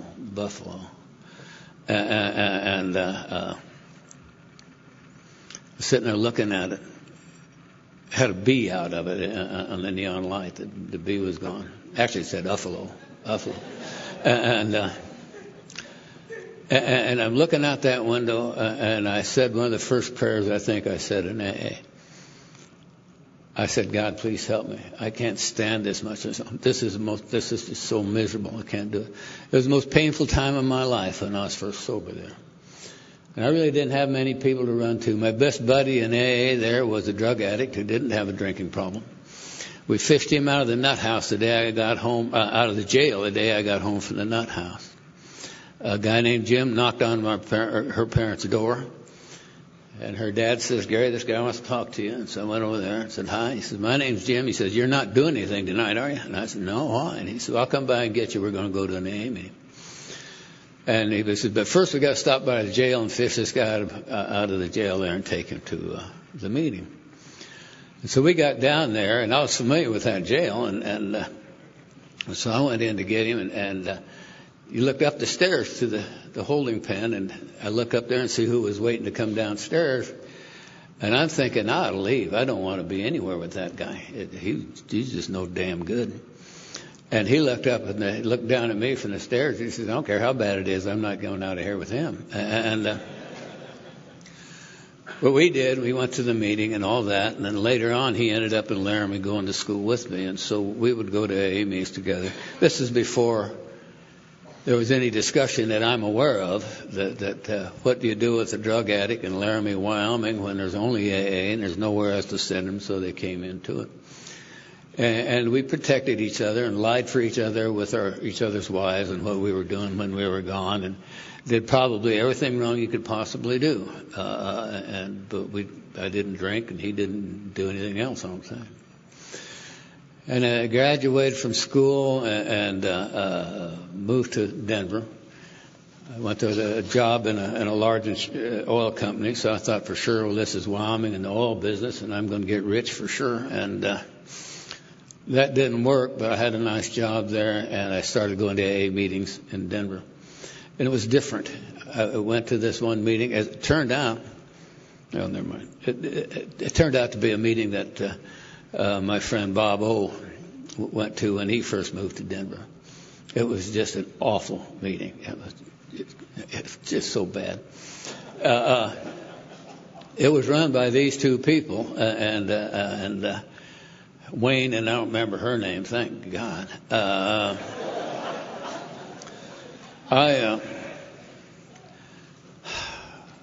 Another young guy showed up at that meeting, and we left the meeting thinking we needed to change AA entirely, starting with the first portion of the 5th chapter. And I think we went over to his house to discuss how to do that. When his wife threw us out, she thought we were the two most miserable AA members she'd ever seen, and she didn't want us in her kitchen. And so she says, why don't you go down to downtown Denver? There's the Denver Young People's AA group down there. We think you ought to go down to that. My friend Joe got pumped up, and he says, well, Brown, he said, let's go do that. The girls there got to be better looking anyway. Well, they were. Don't laugh. But that's how we got there. And that's the first place I ever heard anybody but talk about taking the 12 steps in order and using the book Alcoholics. I had not heard that in nearly 4 years, and nobody had ever said that. I don't think anybody ever told me to take them in order before I got there. And so that was the beginning of a whole bunch of things happened to me. And those were the guys and the gals that got me started in the program in A&A and that sort of thing. So they took me to the other meetings in town where that was going on and stopped that. And I became friends with some people that a lot of people were afraid of. And they called them the God Squad. And they were big book thumpers, by God thumpers, too. They weren't kidding. With it. And there was one great big guy named Big Frank. Of course, he called him Big Frank. And I learned a lot from Frank from the time I was there. And he didn't really pull any punches. But he always seemed to care for me. And if he wanted to make sure I got a point, he'd hit me. He had a finger with about a size 35 ring on it. Listen, kid, he'd say. And he'd hit me in the chest. I had to make sure I got it. He got my attention. And then we through a series of circumstances, we did everything in AA. We had our 2 meetings a week. I had a closed discussion on a weeknight. And on Sunday nights, we met at the York Street Club, and it was an open speaker meeting. And the York Street Club Sunday night meeting would be jammed with people. They'd come down to the young people's meeting just to see who the hell was coming in next. And it was fun, and it was a phenomenon, and we had a great thing going there. It's just, we went on 12 steps calls together. So now you go to meetings and you see the people running to meetings these days, it seems, and they all going home after the meetings. I always thought you had to go out and drink about a quart of coffee and eat about a half a quart of ice cream, but they don't seem to be doing that now, or maybe I'm just going to the wrong meetings. But I got involved when we got a 12-step call from a guy named Mac Cheater out of Winnipeg, who came to Indianapolis in 75. I know Clancy doesn't remember this, but 1975 they had the International in Denver, and I'm working on down on the floor of the convention center. They're trying to keep all these plane loads of people were coming in for that convention. I was down just trying to get them all that were, because the whole plane load would line up to get their tickets, their registration. And my job was to get them to pick up registrations for people around them. Go by, get 5 or 6 of them. Don't all of you stand in line to get up there and do that. I start that at the back of the line, and they said, no, you got to go up and ask that little guy up there. You go up and ask Clancy what to do. So I went up and told Clancy and what we needed and all that. And he stood up on a chair and said, do whatever this kid says. And they did. I hadn't seen that kind of power in AA before. So we went through the steps. as carefully as we could. And I don't want to spend a whole lot of time there, but what I did get to with that is I don't think if I had been going through the steps any other way by myself, we were doing it together as a group. We were reading the book as anally as we could and as carefully as we could, and if it gave us a course of action, it took it. If it asked us this question, we answered it. And that's how we got through it. And I at the first time, the other two things happened there. One, when I read that thing by myself, any time before we did it together, it's like I would read it and miss it. I'd read a paragraph or a page and set it down, and if I thought about what I just read, it was gone. It had disappeared. I had done that. So this time, by us going it through together and being that careful about it, I was getting it, and it was making sense for me. I understood the doctor's opinion right now. I fully understood that the alcoholic of my type, once I take liquor into my system, you cannot predict when or how I'm going to stop. I just didn't stop until I got stopped. I got stopped by cops a couple of times. I got stopped by running out of money a couple of times. Gotten stopped because I had to go to work. I didn't stop because I wanted to or thought it was a good idea. That wasn't ever a part of my deal. I understood the doctor's opinion quite well.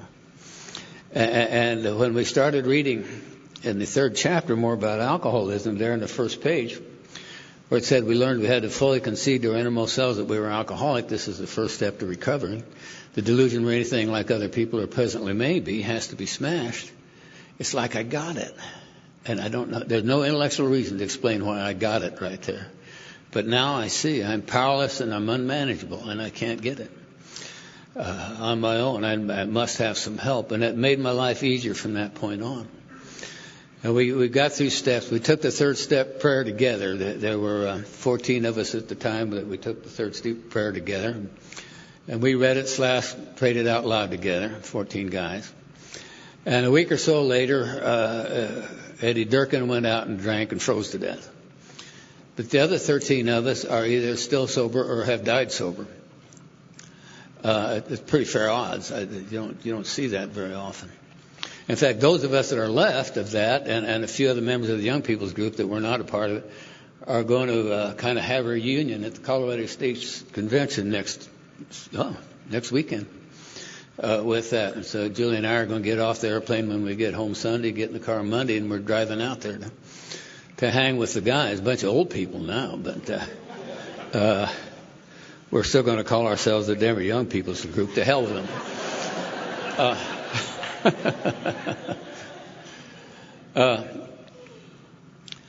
And I took my fifth step with one of those guys, a guy I didn't like. Got to go move on from now. And we made our first going through the steps with them, and our lives changed. And the next day we're still sober. In 1977, we moved to Indianapolis.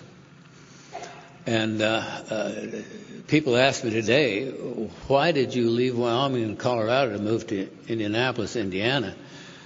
I say we lost our minds. And the Hoosiers will say we understand. I don't. But we might have been. Well, why did you stay here? Well, we got 3 generations behind us now that are pretty well embedded into Indianapolis, so we're not going anywhere. I moved there, Indiana, and in '77, when we moved there, Indianapolis had 50 AA meetings a week. 49 of them were speaker meetings, and 1 was a discussion meeting. And I was a new kid in town that would talk, and so they had me all over town shooting off my mouth. And I told them all my experience of going through the book in the steps like this over time. And we took a group of 14 men, 13 men finished going through the book together again after I was in Indianapolis. One of them disappeared, and I don't know where he is. I hope he didn't freeze to death. But the rest of them stayed sober and started getting this same idea of sitting people down and taking them through the book, Alcoholics Anonymous, and getting into taking the steps and showing them how to write inventory. None of them go out now and kick somebody in the pants and give them a big book and tell them to go write their inventory. They show them how to do it, and they may sit with them and do it and do that. It's not fair anymore. That's what happened to us originally until we figured that out. And kicking the pants, telling me go do something may get you a kick back. You don't know. So anyway, that started, and I guess in Indianapolis now today, I don't know, Mike, there might be 20, 30 workshops like that going on in the city on any given time that have come out from that and that. So in that time, two things were going on. We were living in a strange area. Bob and I met in September of 1977 at the International Young People's Conference in Houston. And have been friends since then. We see each other every 15, 20 years, whether we need to or not. He's been a great friend, and I'll tell you more about him in a little bit. But I got to thinking I was a big shot in AA because all these people were quoting things that Gary Brown said at meetings, and I was getting some of the other stuff that Mike referred to. He could have done it more kindly than he did yesterday, but we are going on, and the AA's going. You go to a meeting, they say, "Well, I was around AA umpteen years and never stepped the steps, and went to a workshop. My life changed." And I really got to thinking I was some kind of big shot in AA. That was part of the problem. Is I got to thinking a lot of things. Everybody's talked about it here. I was spending money I didn't have. I was chipping on Julie. I was doing about everything wrong I could do in AA, except I didn't drink. And it probably wouldn't have been long, but I'd do that. And I would, it was going on like that, and I had dinner with a guy in AA I sponsored, a bohunk out of the steel mills in Pittsburgh. And he sits down with me, and he said, "Gary," he said, "when are you going to stop that? Don't you think it's time you grew up again?" And I thought that was pretty disrespectful to talk to your sponsor that way. But it probably was within a day or two that started on the process of getting things going. Meantime, before that incident actually itself happened, I think Bob showed up in town. He was traveling to a convention somewhere and said he had an extra day. He wanted to stop in Indianapolis and see Julie and I. And so I was delighted with that. And he, as I remember this, I met him at the airport, and we stopped and we had a cup of coffee and somewhere, and he looked at me and he didn't think I looked too good. I think he said I looked like hell, is what he said.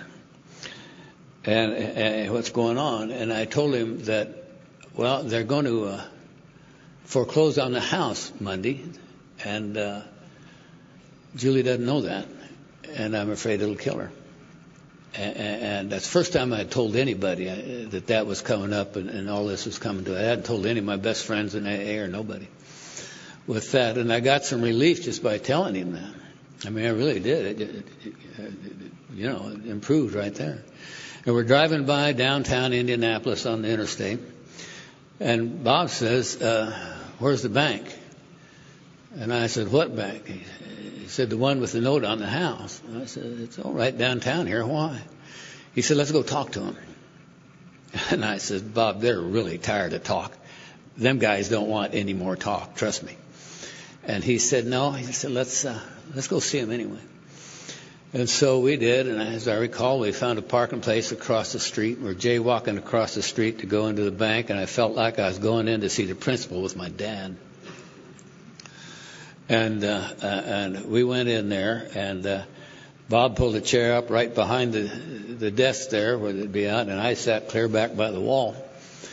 And as I remember, an angry banker came out, a big wrinkle right down there. And had a stack of papers, and he sat down there, and the conversation went. Bob just very simply said, "What's it take to get Gary caught up on his house payments?" And the banker gave him a number, And Bob reached into his pocket and took out the cash and the traveler's checks. And 10, 15 minutes later, I was current on my house payments. And we're walking back into to the car. And I said, "Geez, Bob, I got to pay that back." And he said, "That's your problem." And I thought about that answer over the years and how right you were. That was my problem. So anyway, that was one incident, and that happened, frankly, during the worst of my behavior right there. But it was a great relief. And then let's flash forward some time. They're not too long, actually. I every time I took somebody through the 12 steps, I would try to write an inventory with them. And normally I had some juicy stuff to put in the inventory, but I wrote inventories, I did everything, but I had always stopped at the end of the 5th step or the 7th step if I was feeling real good. And I knew what I was doing. I had called a guy in Chicago who died a few years ago with 62 years of sobriety. I'd met Paul a few years in Denver ago about him like that, and I think the reason I wanted him is I knew that I needed somebody that would hold my feet to the fire. The biggest reason I called him, he was a step Nazi. The whole time I knew him, the 20-some years I knew him and was sponsored by him, I never saw him change his mind about a damn thing. And but he was always the right way and hard-nosed. But I called him and I said, "Is there any possibility that a 20-some-year-old alcoholic, 40-some-year-old grandfather, could be going through a period of male menopause?" And Paul said, "Well, maybe." He says, "But if you go review your first 3 steps, write another inventory, and come up here and take some 5th steps and make some amends, I think you'll feel better." And I told him I'd do anything he said. I'd never meant that more in AA about anything. I'd do anything Paul told me. And I did. I went home and I wrote another inventory with that. And it was all current stuff. The resentment list was all current stuff, which ought to scare you. Because that tells you I can, stone sober, cause as much or more harm sober as I can drunk. Because I had done it. And I went down the fear list. It didn't matter if they were young or old because they hadn't gone away, and I still had them. And when I went down the conduct list, I went back and worked on it harder than I'd ever done in my life. I did the before inventories and back inventories and went all the way down through it. And Katie answered all 9 questions. And I called Paul, and I said I was done with the inventory, and he told me to be up there in LaGrange by 4:30 on a Friday. He gave me a list of a motel up there. And I got up there and found the motel and ran across the street and got a cup of coffee and came back to it. And there was a knock on the door, and a stone stranger I'd never seen before stood there. And he said his name was Dennis O'Brien. He was 29 years sober, and he was there to swap 5th steps with me. And he went over, and he takes the only chair in the room, which still irritates me, and opens up the 3-ring binder and starts reading inventory. He said, "I want to go first so you'll know what to do." And so he did. He read inventory to me, and I sat down, and I opened up my notebook, and I read inventory to him. We compared notes because I'd picked up some. It's interesting, we were both fairly long-term sober and both been doing the same damn thing. With that, you thought he had something I'd missed. Wasn't anything new, but I'd missed it. And I had something he'd missed. We exchanged notes, and he left. And I go get another cup of coffee, and there's another guy at the door, 21 years sober, and Chuck's there to swap 5th steps with me, and he's going to go first, so I'll know what to do. And so by noon Sunday, I'd done that 9 times. At that time, Paul was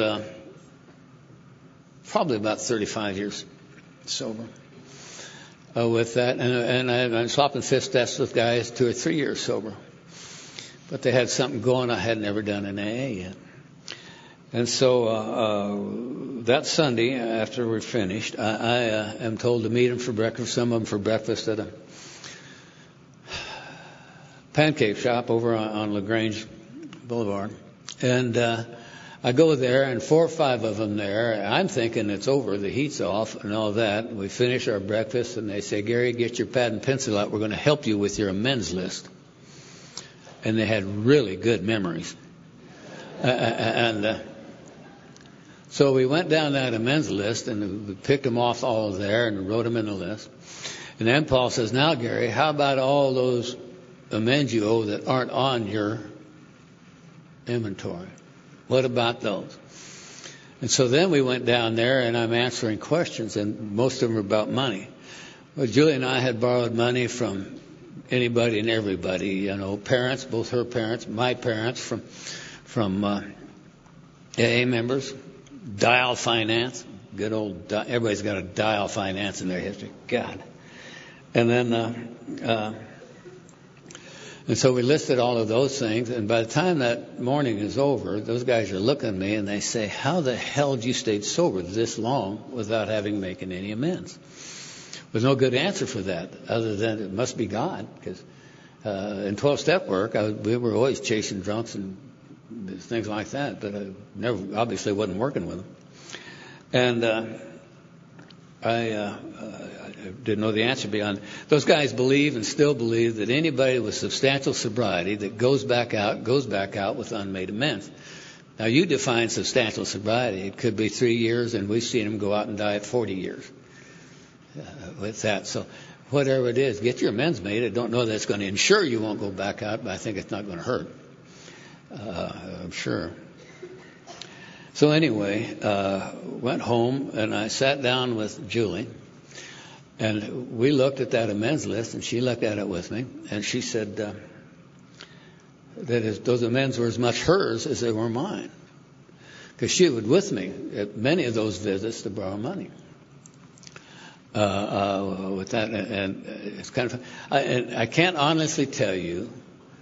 I know that when I was telling you I would pay it right back by the terms of the agreement when I said that. I think I was telling you the truth.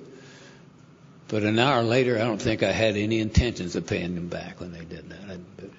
Just looking back on our behavior and when we did that. I'm not speaking for Julie, I'm speaking for me. So anyway, we put out this big list and we started working on it. And every payday I'd go upstairs and pay everybody off the list I could. Keep enough money for current debt, and if the kids needed shoes or books or something for school, and then run broke till the next payday. And we were doing that, and that went on for quite a while. And then a day came down. Well, I'd done that for a while, and I was a little discouraged, and I went down looking to my Al-Anon wife. I said, I don't think I'm capable of making enough money to ever pay all this money back. I just don't think I can do it. And I thought I was going to get a little sympathy. I didn't. Next morning she comes in and we get up for breakfast. She says she has an idea. And when your wife early in the morning says she has an idea, you probably ought to listen, but your first impulse is get the hell out of there and go to work. And her idea was that I'd had the same job for quite a while and done well at it, and had accumulated a lot of money in a 401k retirement plan. And she said, Gary, we could take out all your retirement. We can sell this house. It's appreciated a lot, I think, since we bought the house. It's in pretty good shape.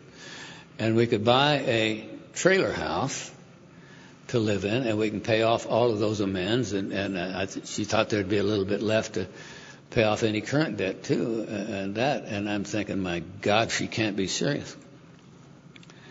But I knew she was, and so I ran out the door to go to work to get away from her. And in the meantime, during the day, I called Paul and I told him what we had talked about. We were going to sell the house and cash in the retirement and all that and pay off all the amends and buy a trailer house to live in. I says, that just sounds so crazy to me, Paul. What do you think? And he said it was the sanest thing he'd heard me say in 20 years. Was it my idea? And I said, no, it was Julie's. And he said he thought so. So, well, we did that. It took a few months to get the house sold and that. And the day we sold it, we're sitting down and we're paying everybody off, writing the checks and sending them, making phone calls. And I called Bob. And I said, Bob, give me your address. We're in shape to send you that money back you gave us all those years ago. And he laughed. And I said, what's so funny? And I think the direct quote is, well, cowboy, it's like this. And he told me that in his business that at one time they were making money almost faster than they could spend it. But Congress had changed the laws on that kind of investments and that sort of thing, and the cash flow died off. And as I recall, you were even on an allowance. And you said, but the strangest things happen. He says, I haven't told many people. I haven't talked about this in the podium. I haven't. He says, I talk to my sponsor every day about it to make sure I'm being honest about it. But I haven't done that.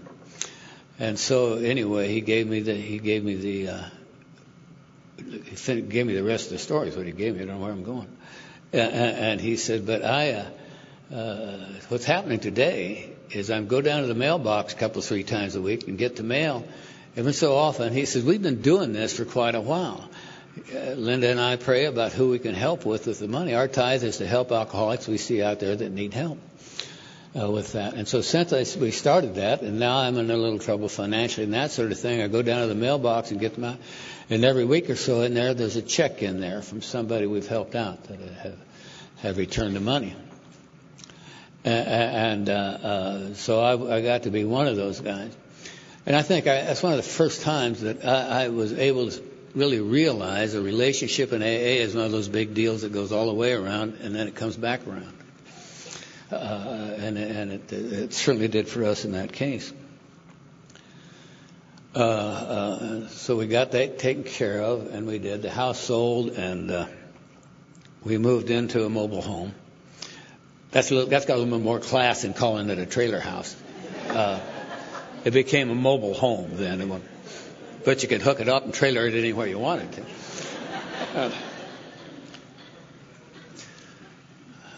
And we lived there for I don't remember anymore, 5 years. And then Julie wanted to start this nesting thing again. And so we bought a house. And what you got to understand is why we've never had a lot of money, and we don't make a lot of money now, but we haven't been in trouble financially anywhere close to what we were back then. It seems I learned a lesson with that. And I was thinking while Bob was talking that there was one instance where Bob and I were together and we were talking about fear, and I think you had just finished your work with the psychologist or the psychiatrist, and we're in the middle of it with that. And I was explaining something I was doing, and you told me that I was afraid of failure with that. And the definition of that is how that goes, and the way I did it was, if I had a project in front of me I needed to do, my process would be to do a half-assed job because I knew it was going to fall apart anyway. Instead of giving something 100% and giving the results to God, I was doing that, and I never forgot that. And that was a great help to me in dealing with that over the years, because I would always remember that conversation over the years since then with that. So not only am I thanking you for the loan, you thanked me a number of times, and again this morning with that great talk. I have spent some time here recently working with a lot of people. Let me back up a little bit. Our 3 daughters are Carrie's 54 and Patty's 52, and she turned 53 this month. And our youngest daughter turns 50 on the 31st of this month. And Carrie, the oldest one, is either the world's oldest Alateen or certainly a long-term member of Al-Anon. And Patty has taken on the responsibility of adopting and raising her grandchildren That's that Jerry Springer story I don't have time to get into. And Tracy, the youngest one, it took her a long time, and she didn't drink like I did and that sort of thing, but she drank enough alcohol that she started attending Alcoholics Anonymous, I don't remember, maybe 6 months ago, and that was interrupted when some money showed her hand, and she got in a car drunk and hit a tree.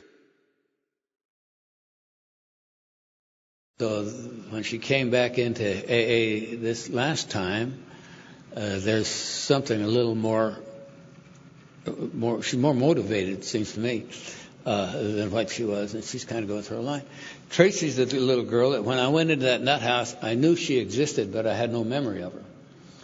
I knew we'd had that little girl, and my first memory of her is when I saw her on the night after Lloyd dropped me off at her folks' house. The next morning when we woke up, she was standing in the crib trying to shake the bars off it like I used to shake the bars. And it was my first memory of with that. So she spends about half the time up with us because she lives in a little bitty town south of Indianapolis where the AA is a little different than that. So she comes up and spends some time with us, and the sponsor comes and gets her, and then she's going through the book and the steps. With that. Now, in fact, this last Wednesday, I had to take her back down to that little town she lives nearby and through the hills and the hollers. And so she went to court for her DUI, and that came out in pretty good shape. She's got a few things to do, but she knows what they are. And dealing along, she was more worried about getting to her meeting that night than anything else with that. But the only reason I'm telling you this is I've been working with a guy that's about 50 years old and a family man, successful family man, and a good businessman and that sort of thing. We've been going through the steps on Wednesday nights, and we were going through the amends recently.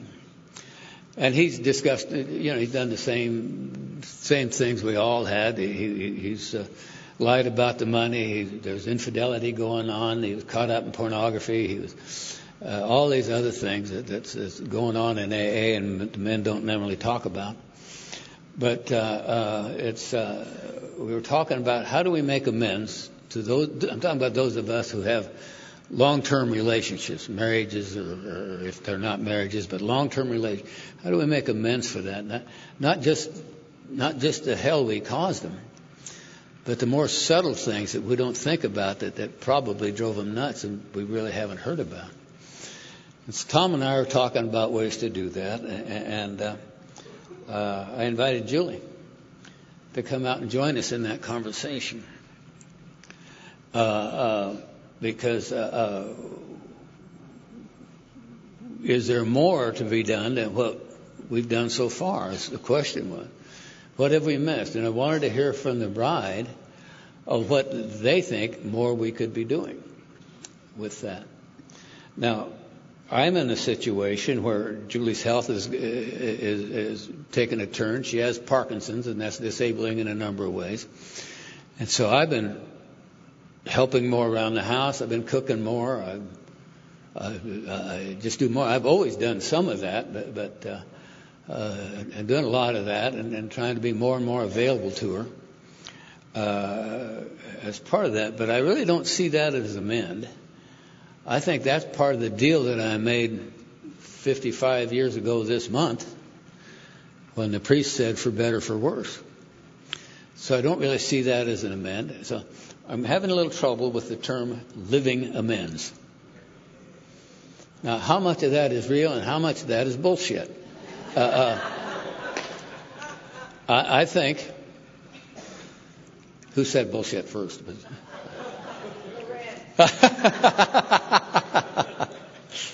Anyway, I just keep looking at that.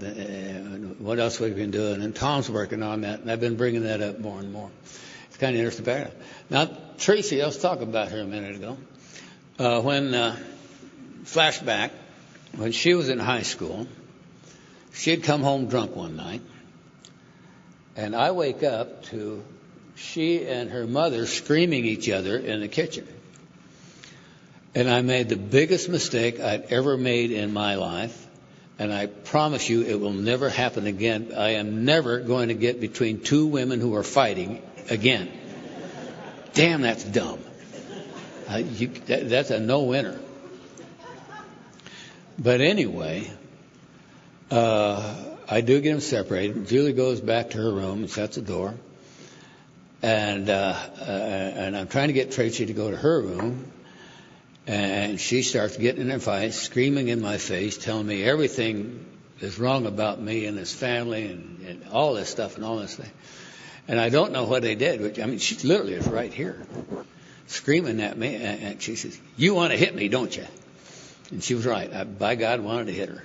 And she just kept doing it. So finally I stepped back and I slapped her as hard as I could with an open hand, but it knocked her over the bed diagonally to the other side of the bed. And then I felt so bad I just left it and I shut the door. And I didn't see her in the morning. I got up and left up early, I think, so I didn't have to see her. But when I was coming home that night, she opened the door. And she was black and blue from here to here. My hand had covered her whole face like that when I had hit her like that. And it was just revulsed. I was so revulsed by that I can't explain it to you. It was just awful. And she said, "Daddy, don't do that. I had this coming." She says, "I had this coming." Well, the answer to that is that's not true. No daughter in the world deserves that. They don't have that coming no matter what happens. Period. In that. So I have been trying to say make amends for that by all this stuff I've been doing for Tracy since she's trying to get sober, taking her to meetings. I stay hell out of her program. None of her program work comes out of my mouth. If any's at the same thing, it ain't coming from me. I've learned one lesson, and that's one of them too. I don't think I can help a child of mine with their program that well, at least at this point. So I got this current stuff going on between working with Tom and about that and this whole situation with Tracy. And that I got a hunch that I can be as diligent as I possibly can with the amends from now till I'm gone. And I'm afraid I won't have all the amends made. I think I'm going to be creating new problems somewhere, somehow. I am still incredibly capable of becoming so self-absorbed that I promise you I'm not thinking of those I love the most. My bride, my daughters, some friends, and that. I know I can completely discard them in an instant, and I can do that. So that's one of the reasons I was glad to talk about amends here, because when I did get through those amends and got Bob and the rest of them paid back and all that sort of thing, there was a permanent change in my mind. We've not been in that kind of trouble financially since. We've been a little smarter about what we do that way. And I've behaved in the other way. There's been no infidelity. I think probably somehow my life has taken a more stable point. All I got to do now to keep it there is work with others every chance I get. And I get a lot of chances. On Monday nights, I'm taking 12, 13 men and women through the book and the steps right now with that. And I don't know, the phone drives Julie nuts. I kind of like it. But I'll get off the phone some nights. She says, "Can I have some time with you, please?" And I say, "Of course," and we turn the phone off. And we take care of that. So I see my life now as an AA member. I don't think I'm ever going to be what's another term for the old timers? Elder statesman, yeah. That's probably not going to work for me. So thank you very much. I'm glad to have been here.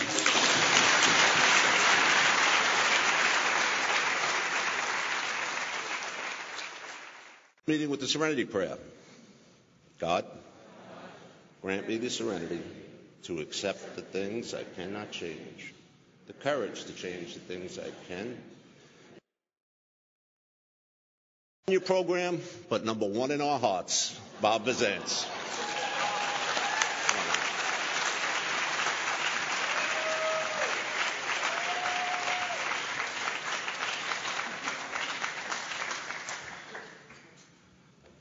Hi, I'm Bob. I'm an alcoholic.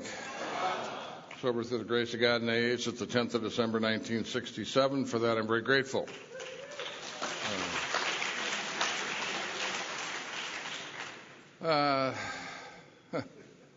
Someone said it's really tough following Katie. I don't think I will. I think I'll just join. I love these Woodstocks. There's something that happens, I get stimulated in different ways. If I don't compare myself, I have a tendency, that I have to do it like Katie does it or Peter does it. It is also individual, along with having a primary text, along with having 12 spiritual principles, along with having a very long experience that we have in the program. Each of us brings ourselves to that process. And I'm going to talk today about step 6 and 7. I want to thank Mark and Dawn, who I suspect was heavily involved in the way. This is really a risk, but what a wonderful thing that we're able to experience because someone stepped up. I've been involved in,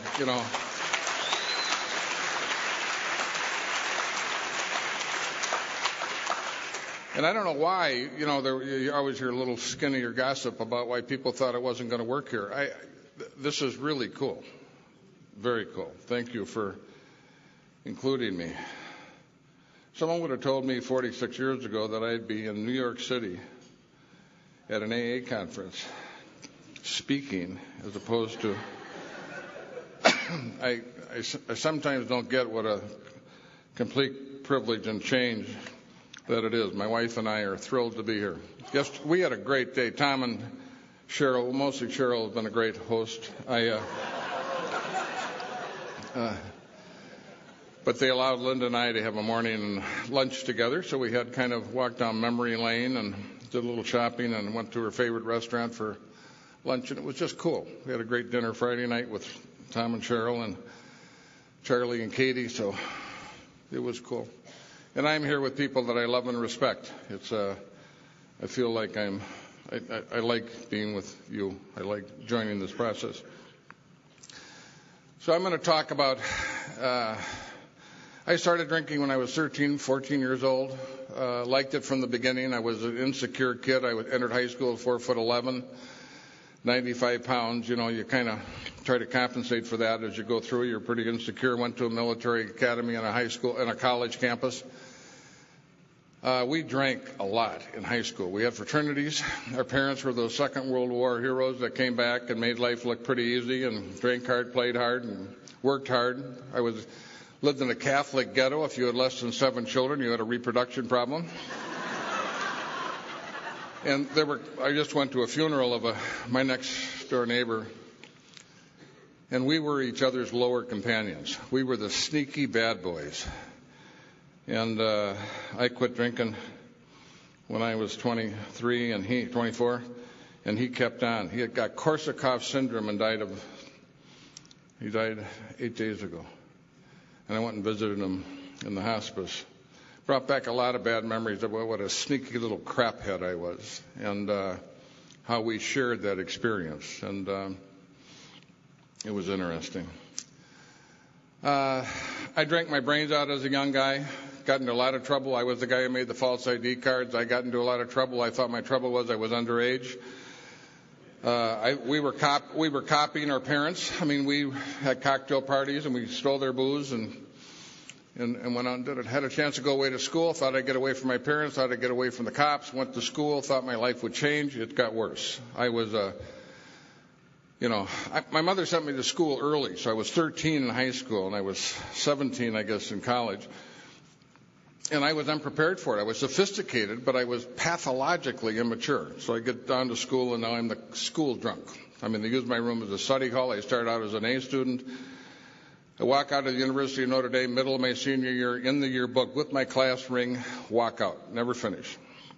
And I'm due to be commissioned. I lose my commission. The Army lets me out with a diagnosis of alcoholism. I was diagnosed an alcoholic at 19. I thought that was goofy. I just couldn't, I remember going to a library, getting a book on alcoholism, and it was a Freudian-based book that related alcoholism to latent homosexuality. And as much as I couldn't even deal with the one issue, the combination was deadly. It was a little more than I wanted to examine. And I remember I went to the psychiatrist. That was the first question she asked me when I went in her room. Now, I don't know why you'd ask that of me, but that was the first question she had. So I leave school, show up back at home, finish school at a local university. When I finished school, my dad asked me to leave home. He said, "We love you, but we just flat-ass don't know what to do with you." And so I left home, got a job at a liquor store. So have to use your gifts. So it's my last year of drinking, and I'm drinking a fifth 4 or 5 days a week. Worked as a waiter for 6 months, got in a fight, worked at the liquor store for 6 months, got in trouble, got fired, worked as a waiter for 6 months.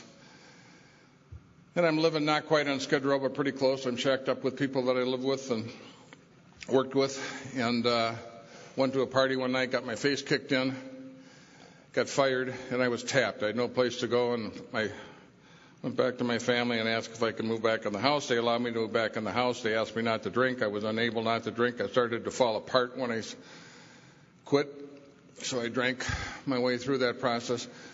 When I moved back in the house, I really tried to change my life. I was as unhappy with being the family jerk as they were unhappy having me be the family jerk. I'm one of 7 kids, number 2 in line. Love my brothers and sisters, love my parents. My dad was my hero. And when I moved back in the house, I got back together with Linda, who I'd gone with for, we can't remember anymore, a year and a half. Broke up with her for almost a year. Called her about once a month like a low-grade headache just so she couldn't get anything else going. And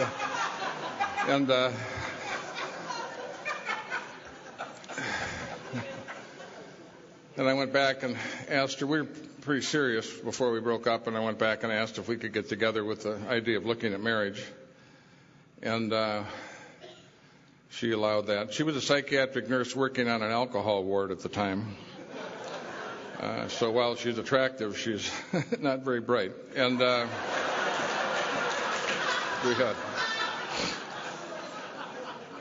why they are attracted to us is such a mystery. God. And she's a 47-year member of Al-Anon. And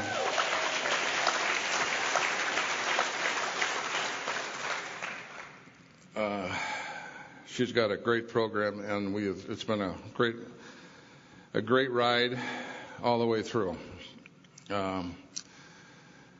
And I got a job as an executive trainee, bought my first car, thought I'm finally going to be a grown-up. All I wanted to do was be a grown-up. Everybody who was a grown-up looked like they had it together, only I could not quit drinking. Never occurred to me if I really wanted to quit drinking, I couldn't quit drinking. So I get a job with this manufacturing, now I'm in the engineering department. I'm the company drunk. I mean, I use my sick leave up in the first couple of months. I'm falling asleep at my desk. They want you to stay at lunch. They have lunch hours. They want you in on Mondays, stay on Fridays, and I am in serious trouble. Quit that job after 6 months. When I went back to make amends to that boss, he said, "God, you interviewed so well." I said, "Yeah, we do." We're looking for an entity that would give rewards for interviewing. And then I took a job as a salesperson. I had the job about 4 months, and a buddy of ours got married. I went out on a 4-day drunk, and I woke up. That was my moment of truth. I had plenty of moments, but I woke up on Thursday, hugging the toilet, doing my morning exercises, looked at myself in the mirror, didn't know if I had a job, didn't know if I had a fiance, didn't know if I could continue to live at home until I was married. And I called AA. All of a sudden that day, that didn't seem like such an impossible idea. And 2 guys came out and made a 12-step call on me at a cafe. One guy had 6 years, one guy had 6 months. They sat me down in the booth. He said, "We're from Alcoholics Anonymous. We had a drinking problem. We found an answer for it. We'd like to share it with you. If it helps you, that's great. If it doesn't help you, don't worry about it. For some reason, talking to guys like you helps us. And they told me their story. Now, I had been in front of every kind of help you could possibly get. Doctors, lawyers, Indians, bishop, priests, nuns, psychologists, proctologists. I have run the whole spectrum of help that any reasonably well-off family could provide. And I'd never been in front of another person who had a drinking problem. In a 45-minute period of time, those two men changed my life. We have many traditions in Alcoholics Anonymous. The most important is that we share our experience, strength, and hope, not our belief, not our philosophy, not our doctrine. Those men changed my life by sharing their drinking history with me. That night I went to my first meeting of Alcoholics Anonymous. I met my sponsor at my first meeting. And I drank twice after coming in AA, once on a business trip after 30 days of sobriety. I didn't go to AA. I was in Santa Monica. I mean, of all the places I could have, I went back, I drank, came back, got 3 months sobriety, and drank on our honeymoon. Had my last drink on the airplane on the way back in December of 1967. My sponsor's name was Warren McGinley. He passed away three years ago. And he was my sponsor for 43 years. We had 100 years of sobriety between us. He was the 12-step champion of the Uptown group of Alcoholics Anonymous. He did more 12-step work.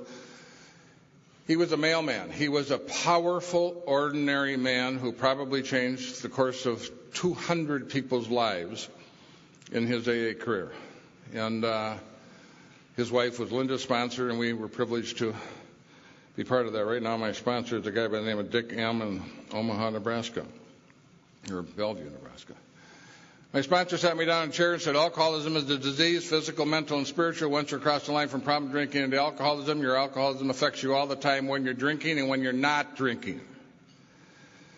The idea that my alcoholism could affect me when I was not drinking was a very new idea. I had never, in all the help I got, I had never had anybody give me the idea that my alcoholism was active when I was not drinking. I pretty much just heard I had a drinking problem. He said, what we do in Alcoholics Anonymous, once we take our last drink or drug, is we use the 12 steps to change, to find a different way to live than the way we live before, so we don't have to go back to drugs or booze to do something for us that we're unwilling or unable to do for ourselves. If you don't change, you will not stay. He said, have you ever quit? I said, yeah. He said, did it work? I said, no. He said, it didn't work for me either. There's a difference between sobriety and abstinence, and that's the program. And that's what we do in alcohol. That was like the Gettysburg Address of Alcoholics Anonymous. And I got to be his wingman. I got to go on those 12-step calls. I got very, very active in Alcoholics Anonymous. When I came in Alcoholics Anonymous, I had a wall built up around me so you couldn't see what I didn't want you to see, what was going on in my life. Thinking went on, you like me, but you only like what I let you see about me. If you could see everything about me, you'd hate me. I hate me. Who knows more what a lousy, crummy, insufficient person I am than me. I'm walking around comparing my insides with your outsides.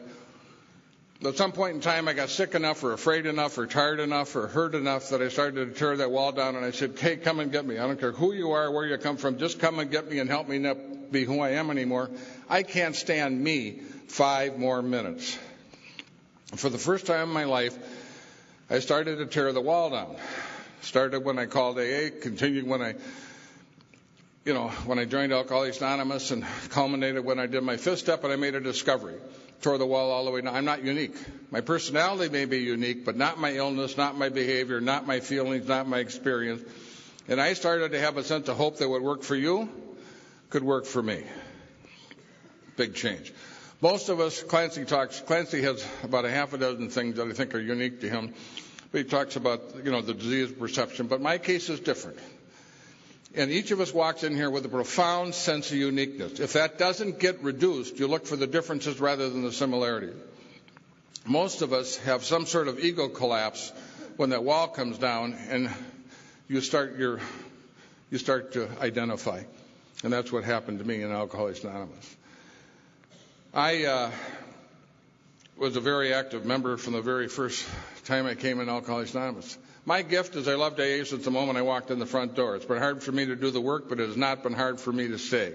This has been my place. I have no other place to go.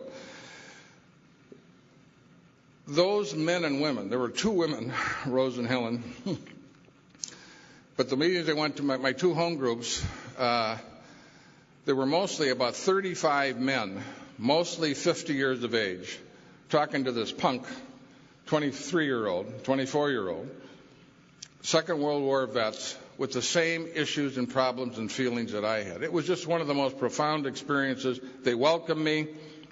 They got me involved.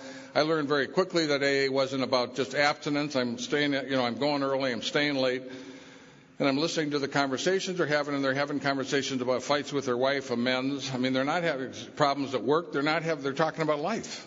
They're not just talking about how not to drink. So, and in Minnesota, 95% of our meetings were closed step discussion meetings. That's all we did. We'd come in and you do the fifth step or whatever step we were on for 5 minutes. We'd break up into two groups, and today, and then we'd finish the meeting and we discuss. So we stayed with the program and stayed with the steps was the basis of our recovery discussion.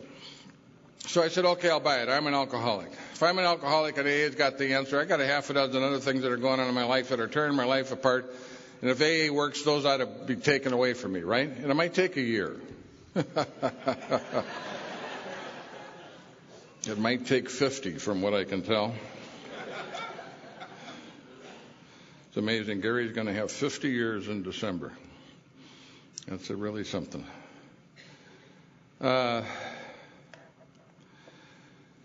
So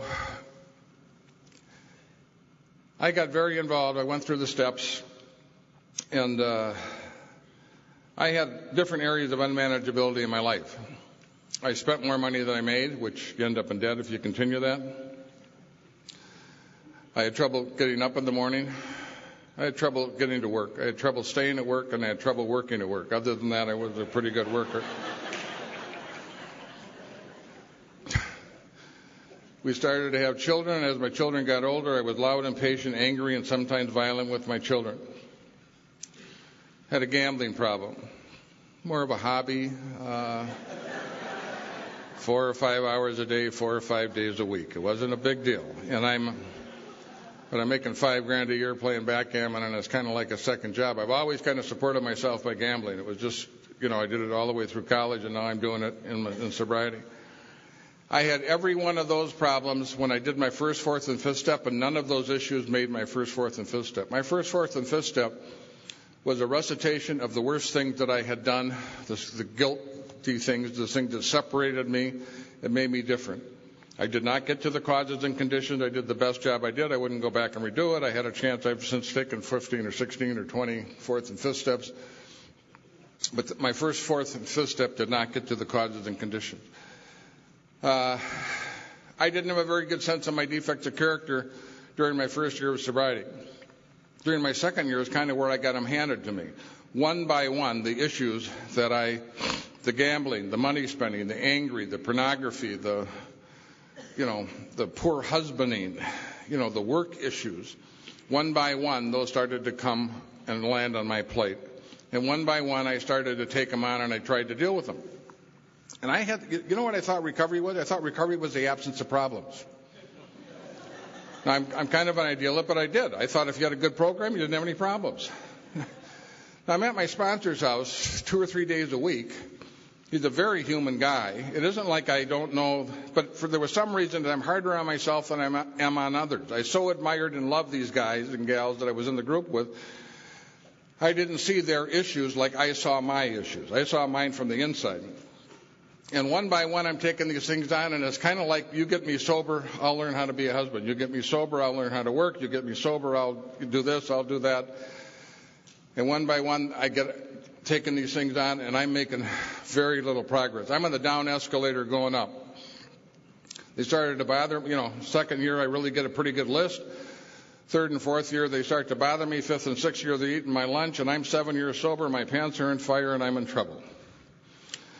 And I'm going to talk more about that. But I want to say right now, I think that's normal.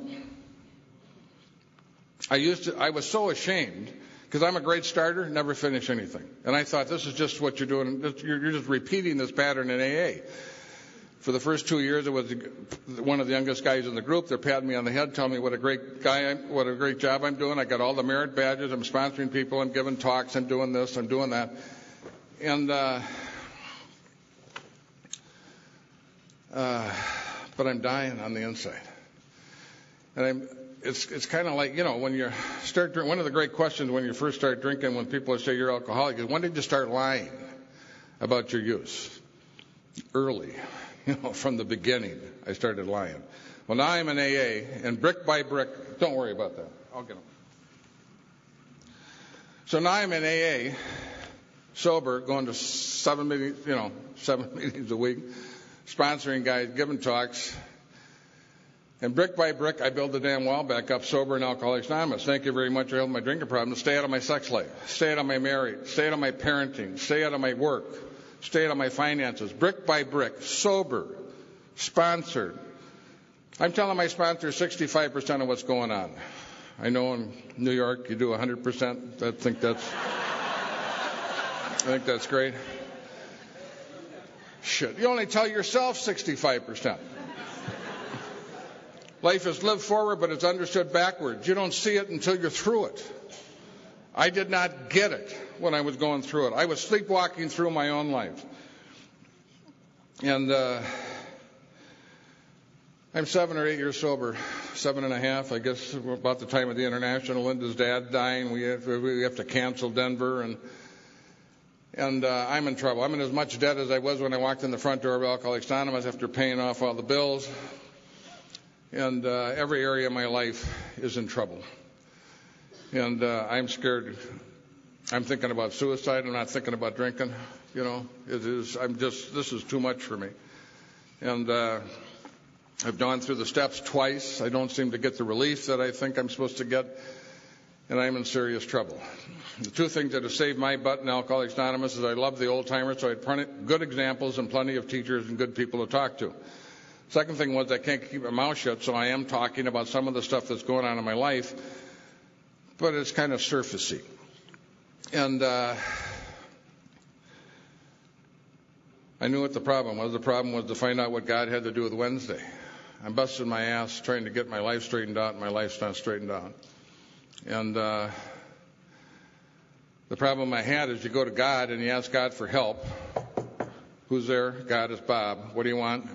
What do I want? My pants are on fire. I need help. Will you help? God says, yeah. Then I ask God, what do I do? Now you have to be a rocket scientist to figure out what God's going to tell a guy with my list of defects of character what to do. Get up in the morning. Go to work. Stay at work. Work at work. Yeah.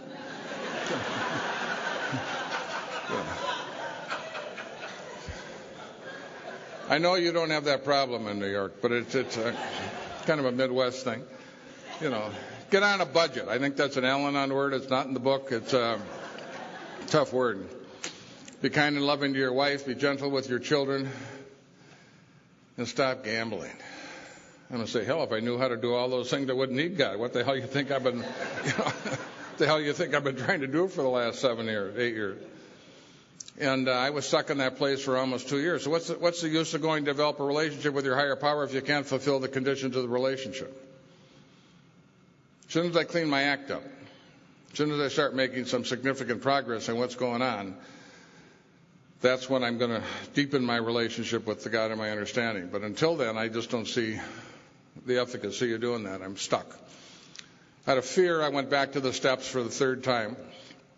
Powerless and unmanageable? Hell yes. What I discovered is I had lost the second step. I believed it for us, but not for me, because I'm 8 years sober and I'm in trouble. And I had it when you're in pain, you start to do more work. I started to see people with bigger problems than I had, with smiles on their faces, walking through the walls that I was trying to avoid. And I came to believe again that God would restore Bob to sanity. Took the third step on my knees with my sponsor. Did a fourth step. Best fourth step I've ever taken. Did a fifth step with my sponsor. First two I did with clergy. This one I did with, I said, be careful. When I'm done, I'm going to do whatever you recommend. I said, I feel like I'm dying of thirst lying next to a lake. I am so goddamn tired of the problems I'm having. If you came to my house with my problems, I could tell you what to do. I just can't or won't do it. And I am burnt out on can't and won't. Did the fifth step. One of the things he wanted me to do was go to a psychologist. You got a lot of issues about work, money, failure, and success. I want you to go to a psychologist. I want you to have conversations about that. I want you to bring those conversations back to me, and we will sort them out in the AA manner. And I did that. Psychologist wanted my wife involved. I did not want my wife involved. God, the conversation's always different when your spouse is in the room. I mean, it just... The data is... There's just a different data bank available when your spouse is in the room. And then he wanted our kids involved, and I was ashamed of how I was with the kids, and I did not want to... But we did. We went through it. I don't have the time to go into it. What I discovered in the meeting with that man was fear. Remember, he said to me, why are you so... I'm telling him my business is going broke. I'm busting my ass 2 or 3 hours a day. And I know. I'm glad you think that's funny. And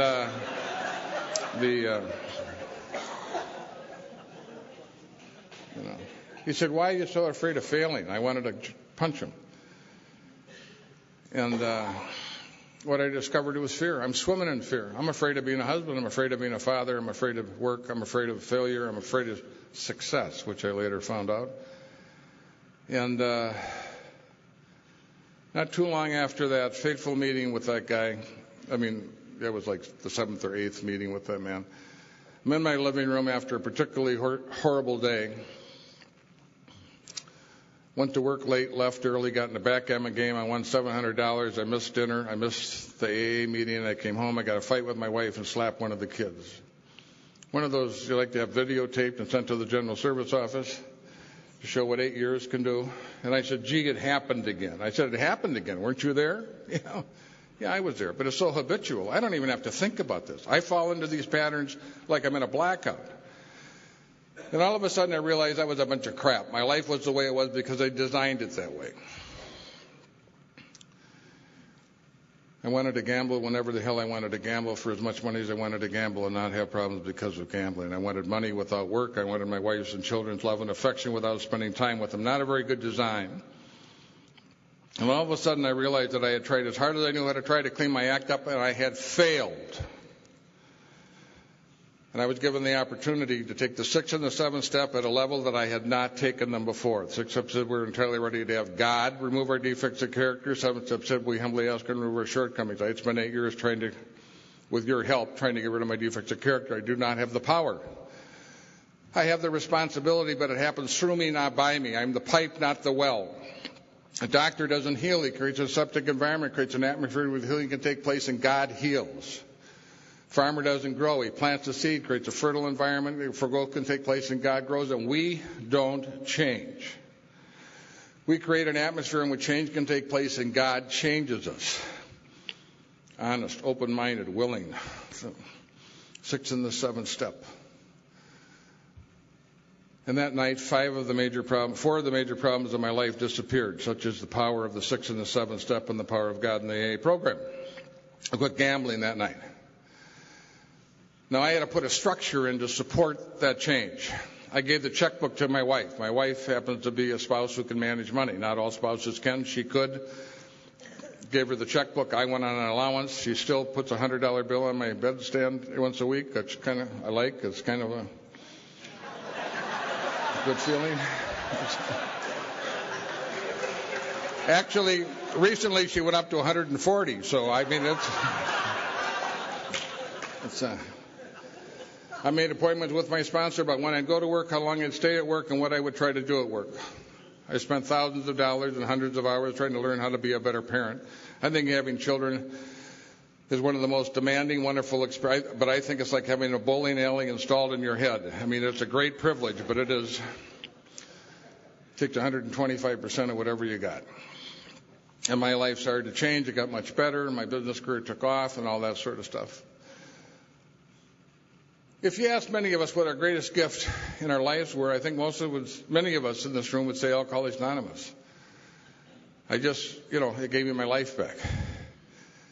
I'll tell you something. One of the greatest events in our lives was not our recovery, it was our collapse.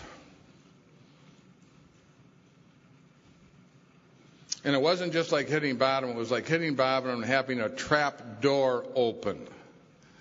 We talk about when I surrendered. I think it's more accurately to say when I was surrendered. Most of the important, dramatic, fundamental changes in our lives do not happen by us, they happen through us.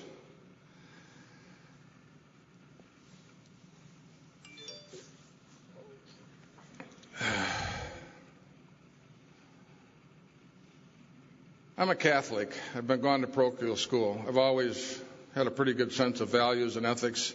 I've always wanted to be a pretty good man. Tried like hell with varied success. Many of us come up here and we talk about the problems we had in sobriety. You never used to hear that talk. When I came in Alcoholics Anonymous, the talks were a drunk-a-log. Talks started with the first drink, ended with their last drink, and they spent 5 minutes at the end of the talk talking about wives, kids, and jobs. Included in those wonderful talks was recovery if you could hear the music. These were powerful men and women, and you knew that something very dramatic happened to them to alter their lives. Chamberlain probably almost single-handedly started to change the communication in Alcoholics Anonymous and started to talk more about recovery, the program, and the steps. Cecil, MacCheater, other people did that, but almost single-handedly, Chuck changed the oral communication in Alcoholics Anonymous. Today, because we have so much sobriety, because we have people coming in early, people are out in the audience saying, then what? You got sober, then what? So today, in our communications, as you hear from this weekend, we talk a little bit more about life and sobriety. So when Mike talked about allowing those things, having a God that didn't judge him, didn't separate him, was not angry. You have to allow yourself to have what you have. Katie is talking about inventory. I mean, how do you, it's see it or be it. If you don't see it, you are it.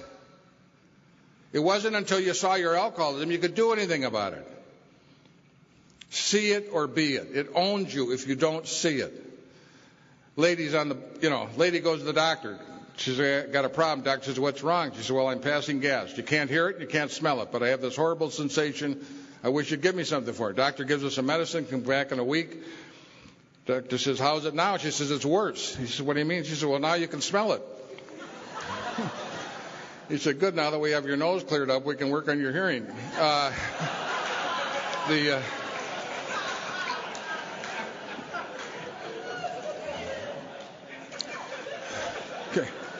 Okay. I promise you the people around us have been smelling and hearing it for a long, long time. Okay. So if you've been around AA for a while, as Bill had been, I don't know if I want to read something, because I really think unless you allow yourself to have the problems you have,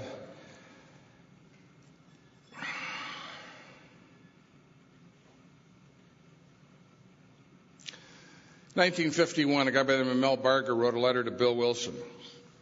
And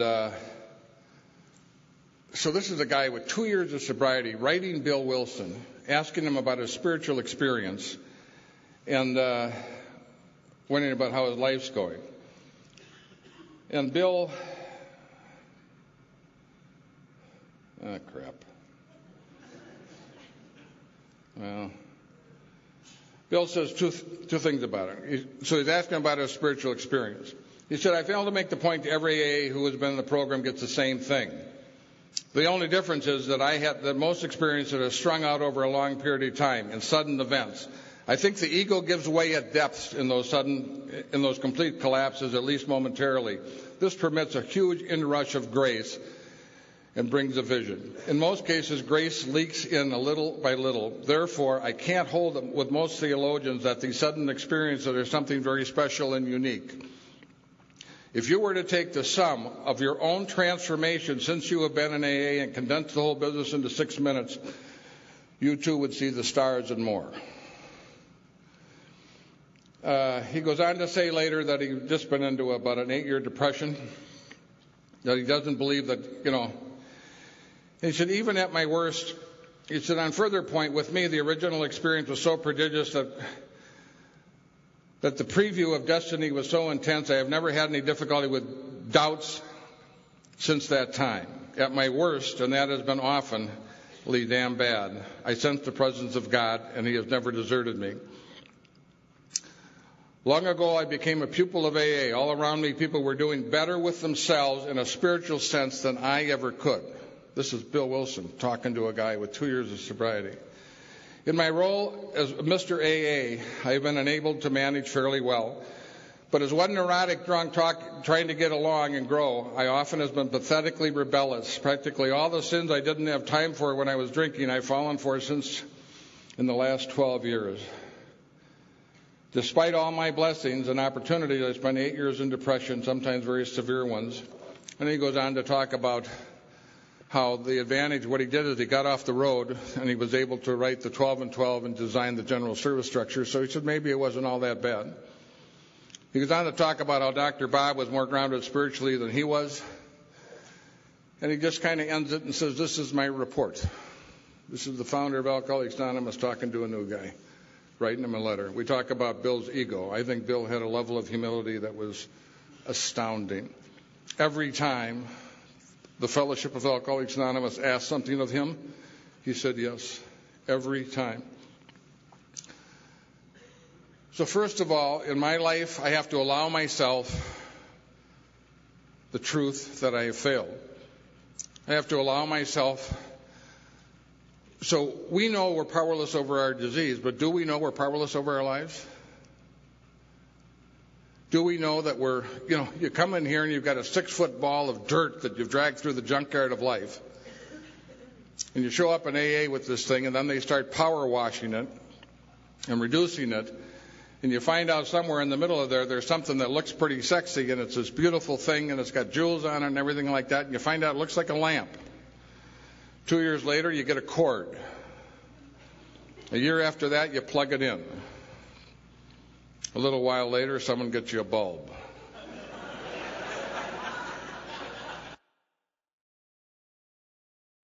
Later, you turn the bulb on. Quite a bit later, you find out it's a 3-way bulb. Now, would you diminish the lamp for not having power? Like we diminish ourselves for lack of power? We're designed not to have the power. We're designed to be in relationship with the power greater than ourselves. That's our design. We are not designed to know. We are designed to be in contact with our source. At our core, we are God. We aren't everything God is, but everything we are is God. The powerfulness of the program. So we've talked about, Karl so aptly talked about our powerlessness. And then Mike talked about forgiveness and his experience with inventory. And Peter talked about that powerful decision. And today we just go, the word decision doesn't seem to have the power that it seemed to have. If you want to come over to the house and tell your story or make a decision. I mean, it was a big deal. It was not a small deal. Today, I think that word doesn't quite have the depth that it used to have. And then Katie so wonderfully went through the inventory process. So we've had our collapse. And in the collapse, what happens in the collapse? The ego gets ground to dust. When the ego is down, there's an opening. So Katie talked about being broken, or Peter or someone, but we're broken open. That's where the light comes in. Who's that singer that talks about when you're broken, that's where the light comes in? Yeah, you have to, Cohen, you have to, all of us have to be broken. Otherwise, we're eggs. There is no entry point. We are designed to be broken open. We have to die to get the message. In that place, we're united. In that place, we're like one. Okay? You're sitting in an AA meeting. You're sitting in this room. You're listening to the speakers talk. And all of a sudden, something someone says is powerful, and it's meant just for you. And your soul goes, oh, yeah. It doesn't go, isn't that interesting? I think I'll write that down. Oh, I like that. Isn't that cute? It just goes, oh, yeah. Who's doing the oh, yeah? You're knower. You don't think it's true. You know it's so. You just know. And we regularly, in meetings and regularly with our sponsors and regularly when we read the book, Why is the book so powerful? The most dynamic spiritual books in the world, when you read them, you have an experience. You don't get information. If you're really present when you're reading it, you have an experience when you read it, and it alters you in the reading. I have two biggest obstacles in living my life as well as I would like to live it. One of them is that I'm afraid of God. If I really turn my will and my life over to the care of God, in the old days it was kind of like being a missionary and sent to China. If I open the whole deal up. But if the process of finding God is the process of coming home, if the process of finding God is becoming who you have always been, it is removing what is in the way.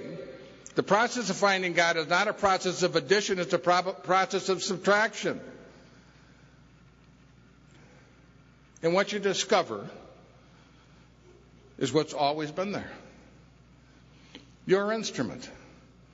It used to be under the piano, still in the box with the damn ribbon on top. We never got to open the box up and find out what instrument you were supposed to play in the orchestra of life.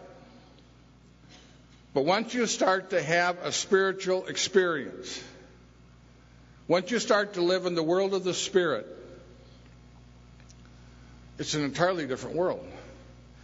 You can make it as complicated as you want to make it, or you can make it as simple as you want to make it. Today I have a choice. It's the choice Chamberlain talked about. I can lead a self-centered life and suffer the consequences, or I can lead a God-centered life and suffer the consequences. It's a choice I always have. Spirit or intellect. Spirit or ego. There's two rooms, intellect and ego. In that room, I've got a 16-year-old running my life. I'm fairly smart. I can figure it out. I can tell you what to do. I can pass the test. But I have no power. In that room, I am conditioned to make the same mistakes over and over and over again. And that mistake, my intellect, not bad. As soon as I start to get an emotional content over 5, my IQ goes down 50 points. So my emotions dominate my intellect. The only thing that orders my emotions is spirit. So if I'm going to we talk about these profound things in very simple ways. You're going to live your life at the level of the problem, or live your life at the level of the solution. That's profound. You're going to live one day at a time. You're going to do the next right thing. You're going to do what God would have you do. And Bill talks about the 6th and the 7th step, humility. Why is that so essential? Because when you have a lack of humility, what you have is ego. When you have a lack of humility, what you rely on is your intellect. Relying on your intellect and ego is like bringing a knife to a gunfight. It's helpful. It's insightful. You can have the words, but you do not have the power. You have to plug the lamp in, turn it on. That happens in the room where we're God-centered. Why? One of the reasons is in the room where I'm program-centered, I am not as important. It is not as important. There is rubber on the tire in that room. There is no rubber on the tire in the room with ego and intellect. That's circumstance-based. So the new guy or new gal, when you're talking to him, you call them up and you make the mistake of saying, "How are you?" Okay. What you often get is the dump. Okay. It's the word by word, blow by blow description of the fight with the wife or spouse. It's the word by word, blow by blow problem with the IRS, with work, or whatever the hell's going on. In the God-centered room, that same person, a number of months later, when you ask them how they are, same circumstances. I'm okay. I blew it a little bit. I think I'm okay. I was a little nuts yesterday, but I think I'm back on track. It's an entirely different conversation. It has nothing to do with the particulars of the problem. It has to do with their response to the problem. It has to do with what they're supposed to be doing. It's a different world. It's just not a little different. It's totally different. So today, I've gone broke once, 1.5 times in Alcoholics Anonymous. I've had periods of time where I've been nuts. I had a period for 2 days last week where I was in not very fit spiritual condition. It doesn't happen to me very often, and it doesn't happen to me very long. And what I have to do, and my temptation is to dive into it. My temptation, when I'm hooked, that's the only conversation I'm going to have. I'm literally obsessed with that conversation. It's painted on my eyeball. When it's painted on your eyeball, it's your reality. When you have a program and you're God-centered, it's here. You can go, oh my God, I haven't been that nuts in a while. And then you can get in the God-centered room. Do you understand that you could enter that room in an instant? And that's our choice all the time. When you listen to us talk, most of us who are talkers, the issue is we keep bringing up, to a significant extent, we're neurotics. And we keep talking about problems that we have resolved. But most of the problems we have are self-created. So we just cycle through creating these illusionary problems, congratulating ourselves for resolving them. I mean, it really is a cycle. I mean, it really is like a gerbil on a track. And we just, and you can get so deeply into that process that you just would be shocked at my son calling from Geneva with 25 years of sobriety, 23 years of sobriety. What I try to do today is not get into that internal dialogue. I came to Alcoholics Anonymous with an internal dialogue that needed me to drink a fifth a day to be okay. I don't know what was wrong with the guy. I was born on third base. I've been congratulating myself for hitting a triple. If you can't make a living, if you can't make it from where I started out, don't bother. I mean, I was given an education. I had an easy time of life. And I made a hard going of it because I had this I don't know why I had this internal dialogue. Most drunks in a room, you look at them and, if you talked about are you afraid of dying, no one's afraid of dying. What we're afraid of is living. We're more afraid of our greatness than we are of failure. It takes more courage to get the lid off your box and abandon your story. The limiting aspects of your story, not your experience, the limiting aspects of your story, so that you can allow yourself to be present to who you are at your core. You're not going anywhere. Chamberlain sat me down in a room with 20 guys. Chamberlain would hold court. We had him at Gopher State for the first 5 years. And we'd go up to his room about 10 o'clock at night, and we'd get out of there about 1 o'clock in the morning. I was sitting on the floor, and he said, son, you're not going anyplace. You already are everything you're ever going to be. You're as good as you're ever going to. He said, I can tell you're disappointed by that. I said, yeah. I said, hell, I don't even understand it. It is. He said, the man on the street committing rape right now is doing, it was hard to listen to, is doing the best he knows how to do. When he has more light, he will do better. Before we were alcoholic, we were alcoholic. Once we identified our alcoholism, accepted it, surrendered to it, we started to be available to change that process through the grace of God and the program of Alcoholics Anonymous. We had more light. We saw it differently.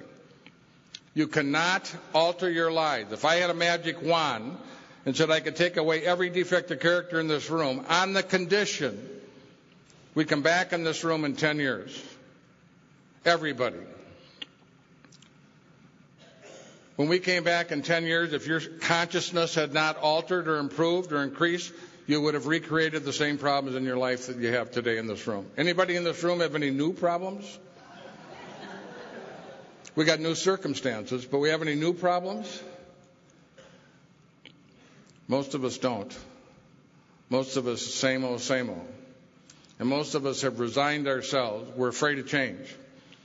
Scott Peck wrote a book, Road Less Traveled, later wrote a book further along Road Less Traveled. In that book, he's got a chapter called The Road to Omaha, and he talks about Elizabeth Kubler-Ross's 5 stages of death and dying: denial, anger, bargaining, depression, and acceptance. Denial, maybe I don't have it, I'll go get a second opinion. Anger is, why the hell is this happening to me? Bargaining is, God, take this away and I'll give my life over to you. And then they talk about the depression, not necessarily talking about the clinical depression, but the appropriate depression due to the circumstances that you're in. And then she says, but if you allow depression to do its work, which is to grind the ego to dust, you go through depression into acceptance. Now, most of us have had that experience in our collapse, in our entry into Alcoholics Anonymous. Then she says, most people who are dying do not go through the 5 stages. They go through denial, anger, and bargaining. But when they get to the depression, this pain's so great, they back up and go and recycle through denial, anger, and bargaining and never get through depression to acceptance. And interestingly enough, he says, this is the same process we go through in the major problems in our life. Most of us are scared witless about change. I never understood how afraid I was to change. When I came into AA for the first 6 or 7 years, with the issues and defects of character and problems I had, I tried and failed, and I still grew. But there comes a time where you change or you go. It's like the age of reason. At that point in time, the path diverges. You either get deeper into the program and deepen your relationship with the steps and deepen your relationship with your God and increase your consciousness, or you build an addition onto your house to accommodate the problem. Chasers hang out with the chasers, gamblers hang out with the gamblers. I won't call you on your crap, you don't call me on mine. Deal? Bad deal. Bad deal. Was it Peter talking about us being a flawed group? We're the elite of the mentally ill. You know.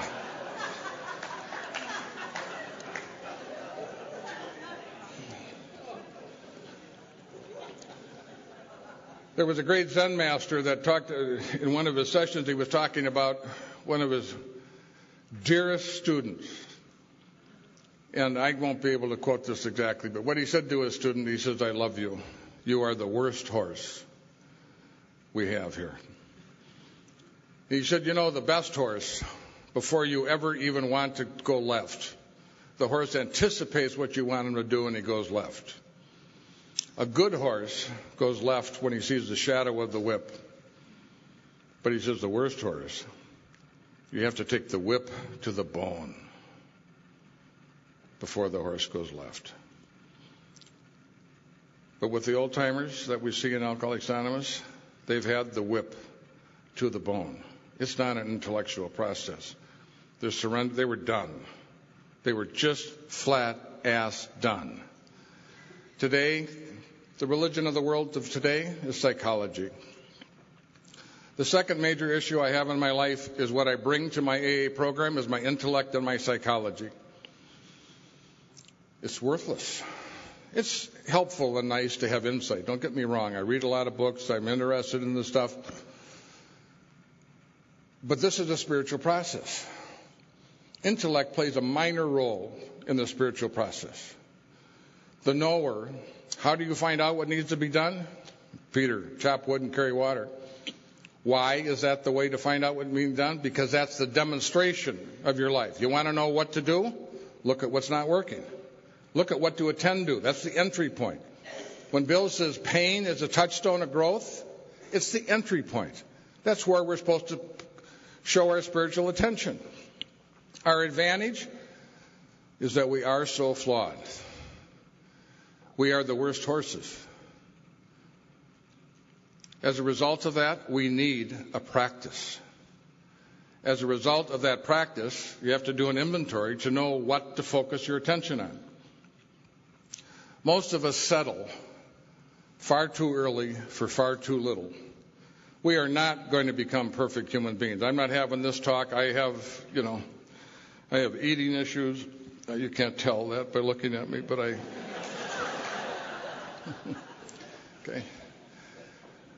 I have significant unmanageabilities in my life. I'm not going to do a fifth step from the program, but I'm not without my problems and not without my issues. If I was giving myself a grade, I don't know what I'd give myself, a B+. I'm in love with my wife. I have a good relationship with my children. I've retired. I'm self-supporting through my own contributions. A lot of luck in that process. I've damn near drove the bus off the cliff twice. But last week I got into an argument with my business partner, and for 2 days I was nuts. So you still get hooked. But the fact is all I have to do is go to my spiritual room. All I have to do is ground myself. All I have to do is say a prayer. What if I really put my whole life in the game? What if I was really open to being what God would have me be? That's still, when I say those words, that's still scary to me. And it's scary to me because it's this trust idea. If I really, you trust me, get in the wheelbarrow. That one about, they have that line across the Grand Canyon, you think I can do this? Yes, I think you can do it. Are you sure I can do it? Get in the wheelbarrow. What if I really got in the wheelbarrow? And I'll tell you, I'm an older guy now. So I've had this question about who God is in my life for a long time. And when my spiritual advisor, who died also 3 years ago, said to me, Bob, he said, "You are God." I'll tell you, the first time I heard those words was not from him. The first time I heard them, I thought it was heretical. I just could not even listen to those words. But what if who I was at my deepest point was God? What if I really am a spiritual being? What if I really am a spiritual being having a human experience? I am so goddamn sick and tired of improving. What if we really are right now, just in our seats the way we are supposed to be? And we're not all doing what we're supposed to be doing, but what if we are just the way we were created? Do you know any perfect human beings? Okay. But if we had a spiritual practice, if we were on a spiritual walk, if we opened ourselves up to that and relied less on knowing. Knowing is the booby prize. Is there anybody in the room that couldn't pass the test, the knowing test? But we need an alteration in being. Until you see it differently, you cannot respond differently. And that is why we need a practice, and that is why we need our program, and that is why we need the text.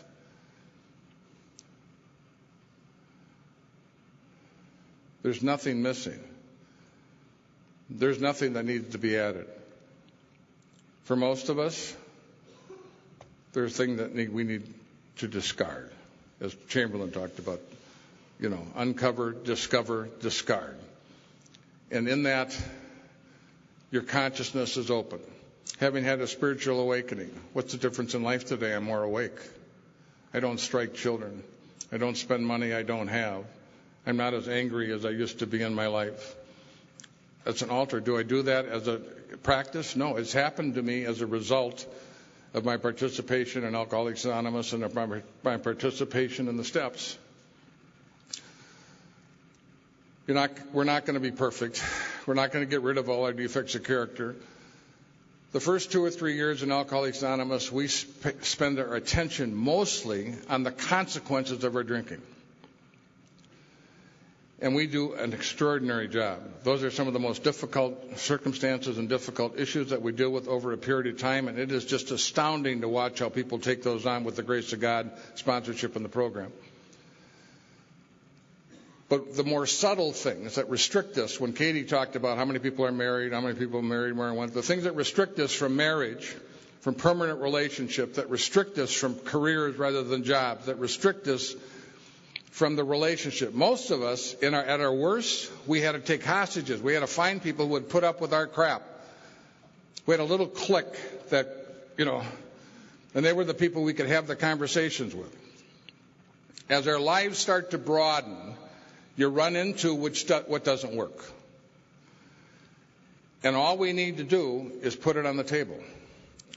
Most of us take our defects of character and live them at the level of complaint. They are not a piece of business. And if we could elevate them from complaint to a piece of business, if we could allow ourselves to have them, if we could bring them into the healing powers of God and the healing powers of the program, and not be afraid that if I really open myself up to what God would have me do, there is no limit. And you will find, as whatever that great poet said, when you end the journey, that you will be where you started. Thank you very much.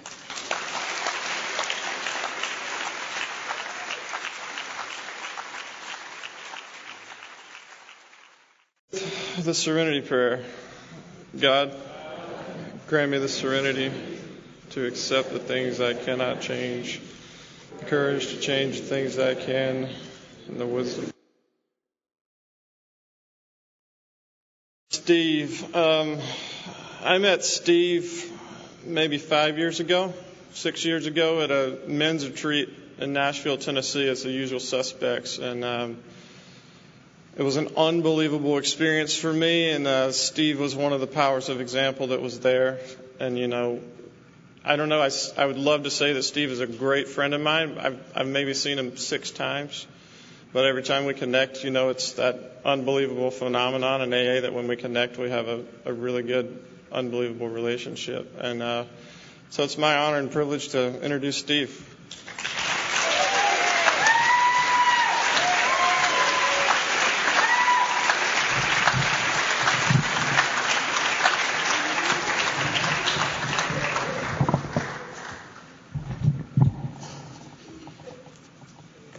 Good afternoon, everyone. I'm Steve Lee. I'm an alcoholic.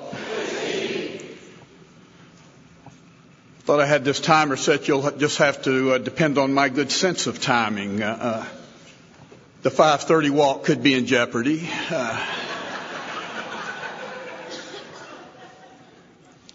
Listen, I'm thrilled to be here this weekend and for you guys to invite me to be a part of what's going on here. I really appreciate it. It started with Spencer picking me up at the airport and the great conversation we had on the way over here. And it was a treat for me to hear that Matthew was going to be here and be able to introduce me and have that connection. I've got a couple of great friends from my home group back in Nashville, Tammy and Rachel here.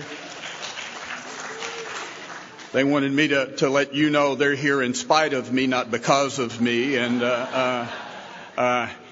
my friend Matt has been around most of the weekend too from Nashville. That's in town. He had an obligation this afternoon. And then I have so many other wonderful friends in the room and people who just have meant and mean so much to me and in my journey in Alcoholics Anonymous. So it's an absolute privilege for me to be here. It says on the program that I will speak to steps 10 and 11. However, having been here all weekend, I know none of the other speakers have been held captive to the topic on their page.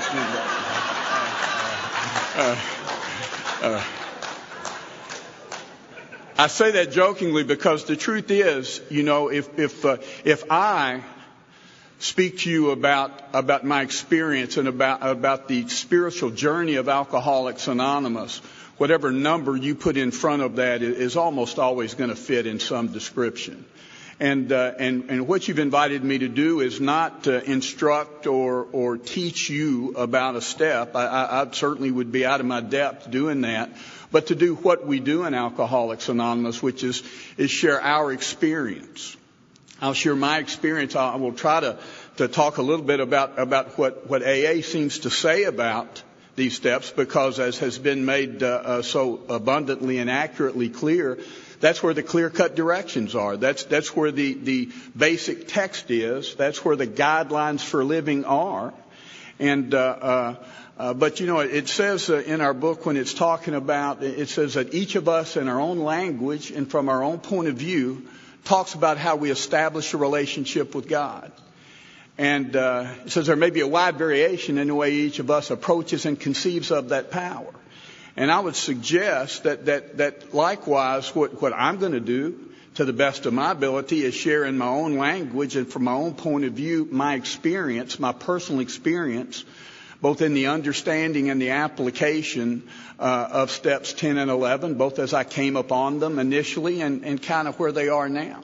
Because the great thing about Alcoholics Anonymous and about these spiritual principles, which serve as the guideline for my life, is that is we don't leave them behind. We don't outgrow them. They don't change. The language doesn't change. The premise of a step or a principle doesn't change. But I continue to have, hopefully, a deeper understanding. Not a better, not more accurate, not that I was wrong 10 years ago if I saw it a different way, but I'm always having a current experience. And step 10 really speaks to that current experience. And step 11 really speaks, I think, to that current experience. Because it's kind of what now, you know?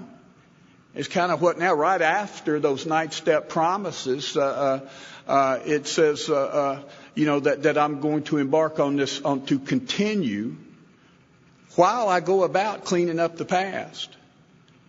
I'm going to continue to look for any new mistakes. And I keep looking. If I make one, I'm going to let you know. Any new mistakes as I go along. So there's not even a time gap between the moment I begin the process of looking at making amends and doing that. I'm also supposed to, as I go about that, immediately begin looking for new mistakes. Because the truth is, I start making them immediately. There's hardly a real time lag between my last mistake and my next one. And the 10th step has me kind of paying attention to that, you know. Because if I don't, then they will sort of build up like residue. And so I'll start by just kind of, I want to confirm my alcoholism. I've got, and what you can assume, and I'll just ask you to make a presumption as I start here kind of talking about 10 and 11, that what you've heard from the other speakers is in their own language and from their own point of view, kind of mirrors what happened to me. Some of the experiences are different, but I've got the relationship with alcohol that Karl talked about. I've got that phenomenon of craving. I've got that, allergy. I didn't know that before I got to AA, That was a huge piece of information that I was allergic to alcohol.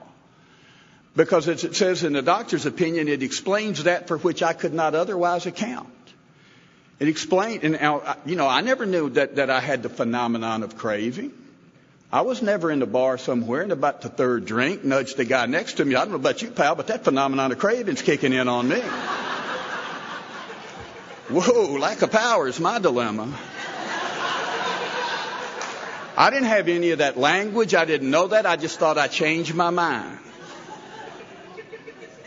And I get here against my will, not wanting to be here, having been convicted of my 6th DUI and done a plea bargain that sent me both to jail and to drug and alcohol rehabilitation, where they introduced me to the problem I had and then took me out to meetings of Alcoholics Anonymous and other 12-step programs that graciously let me come in and others, even when I didn't want to be there, and even when I didn't know how to act, and even when I was probably a bit of a blight on that particular meeting. But see, you didn't expect me showing up knowing the rules. You didn't expect me to know how AA works before I get there. You gave me a little time, and some people gave me some private instruction outside the meeting that I might conduct myself in a way that was respectful of what other people were there to do. But I was made welcome.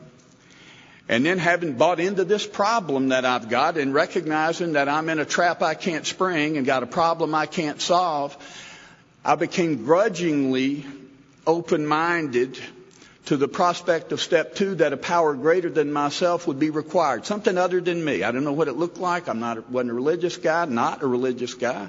Didn't have a concept of God, or at least not one that I could articulate. I often say I don't know if I was agnostic or atheist, but I was at least apathetic. I just paid no attention. I was uninvested in any of that, and I gave it no thoughtful consideration, except when you brought it up, it made me uncomfortable. But I know I can't solve it, and then I land around at step 3 and had no idea, coming up on step 3 the first time, the magnitude of the decision that was talked about, and as Peter discussed it, and as Katie went on to describe today, what am I copping to? What am I doing when I do that? Because that self that we will talk about, I don't realize that when I turn my will and my life over the care of God, I don't really know what that means. I told my sponsor Frank, at the time, I said, Frank, I don't get it. I don't buy in. I said, let go and let God. That's a nice bumper sticker, but I don't think I'm involved with that. He said, hell, Steve, just let go and let anybody. And, just let go. Because that's the first thing I have to do. And the book says to be convinced that a life run on self-will can hardly be a success. Me running my life. Because I have said in the first step that my life is unmanageable. Now, I misunderstood that for years. I knew what it said. I just misapplied it. It says my life is unmanageable. I keep thinking my life is difficult to manage, that it's hard to manage, and that the solution is to become a better manager. If I get to my car when I get back to the airport and the power steering is out when I'm driving home, that's a hard car to drive, but I can do it if I concentrate and work hard and give all my effort. But if the battery's dead, it's just undrivable. It's not going anywhere, no matter how much I read about car batteries. No matter how much I recognize that a car battery is going to be necessary. But I'm going to have to go get the necessary power. I'm going to have to jump this sucker off to get anywhere.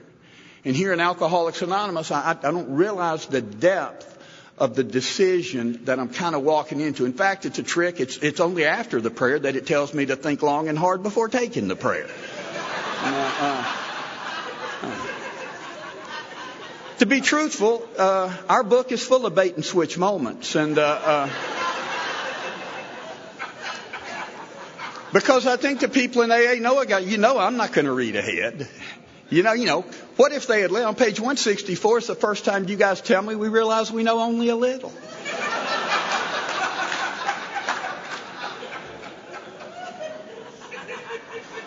I do the best I can with an inventory, and my inventory was like the one I think Bob talked about. My inventory was a confessional, and it was unbelievably unburdening, cathartic, to share those things with someone that I had never been able to share. And I didn't share everything, but I shared things I had never told anybody, and that was a huge unburdening. It was a relief, but perhaps not recovery. But I think it's part of the process. I'm just, when it says we cease fighting anything and anyone, part of that is I just don't nitpick it near the way that I used to. Because what I want to have is an experience, and I've gone through a lot of my time in AA trying to articulate it, in fact, I wanted you to have my experience, but to validate my experience, to make me feel good about me. And so if you describe it a different way, I don't get too worked up, particularly if you are getting the results you want. When I went through a Pentecostal stage in AA, and at 6 years sober, and my sponsor, a guy named Joe S. at the time, pulled me up. He said, Steve, relax, pal. He says, not everybody wants what you want in Alcoholics Anonymous. And he said, fewer people still want what you have. And there are thousands of meetings of Alcoholics Anonymous going on every day without your input. I am here. My home group, backroom group, meets on Saturday and Sunday morning, and I'm here. Odds are they went ahead and met this morning in my absence. There was probably even a buzz around the room. Some mic time opened up in that meeting.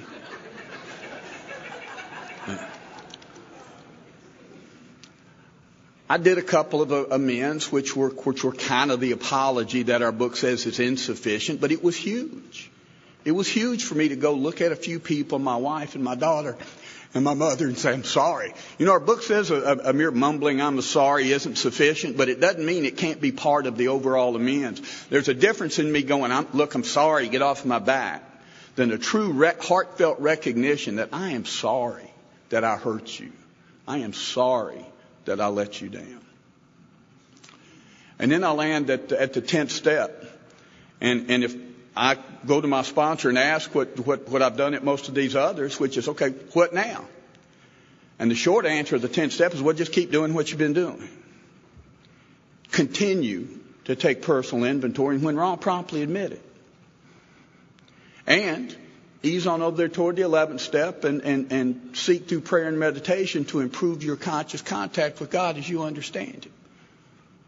Get going on that. How do I arrive at step 10? How do I know I'm there? Well, I mean, because I do sometimes read ahead. One of the things that I think that I will confuse, and again, none of this is good or bad necessarily from my point of view. It is kind of my shared experience. Because I've said I've taken a step doesn't mean I've taken it. And sometimes I've taken a step before I get to it and didn't know I took it. Because there's been an experience that happened. So when I land at the 10th step, it suggests, as was read, that I want to continue to look for this selfishness, this dishonesty, this resentment, this fear. Keep an eye out for that stuff, Steve. When I was a little boy in the South and out playing, in the yard and come back in at night, my mother would make me and my brother strip down and she would check us for ticks. Because if you don't take a look, you might not know the tick's there. And actually, you can go quite a while with a tick bite with perhaps no ill effect. But after a while, it just might get infected. And it just might begin to cause a bigger problem. Having the tick and getting it picked off that night would pretty much alleviate that problem. But if I'm not paying attention and checking for ticks, they can begin to build up. I can have a problem. So you're just asking me, hey, take a quick look. Hey, were you selfish today? Dishonest, resentful, afraid? Then you got the other questions that are over there kind of in that end of the day review. I don't get too hung up, is that a 10th step or is that an 11th step? I got to say, if I'm asking any of those questions, I have really raised my game big time from before I got here. So I'm not getting hung up on the number that's in front of it. It's am I engaged in the process? And is there a bit of self-reflection? And boy, there's a dangerous moment for an alcoholic. I have just come through these steps where I have admitted, after I have stopped drinking, after I've moved alcohol to the side, I have said that the root of my problem is selfishness and self-centeredness. That this obsession with self, this preoccupation with self, this self-driven life is my problem.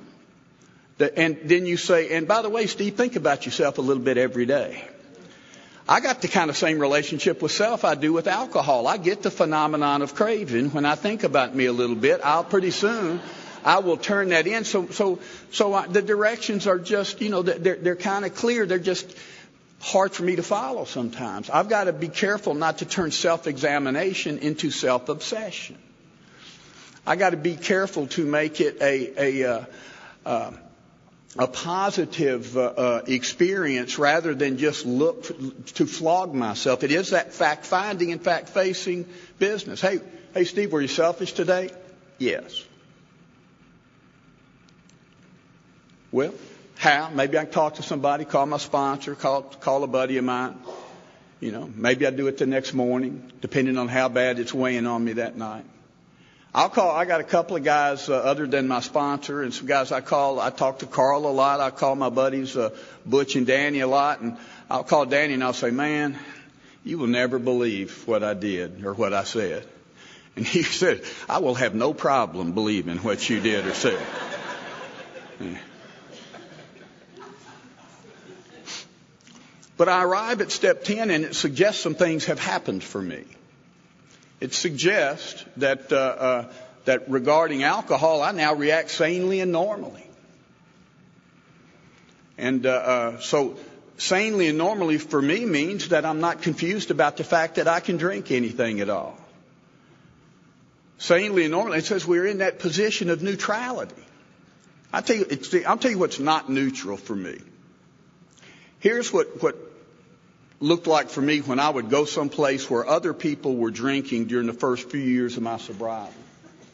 I had a good reason to be there. It might be a restaurant. It might be a business or social event where other people are drinking. One feeling is I'm not going to drink. I'm not thirsty. But I'm really disappointed. But I'm feeling self-pity. I'm feeling like I'm missing something. It is amazing to have the relationship with alcohol that I had and feel like giving it up is giving something up. I mean, I was arrested. I mean, you know, you guys, we all got our own story, whatever that looks like. And most of the damage is internal. Most of those feelings are given away of integrity and who I am and the person I want to be.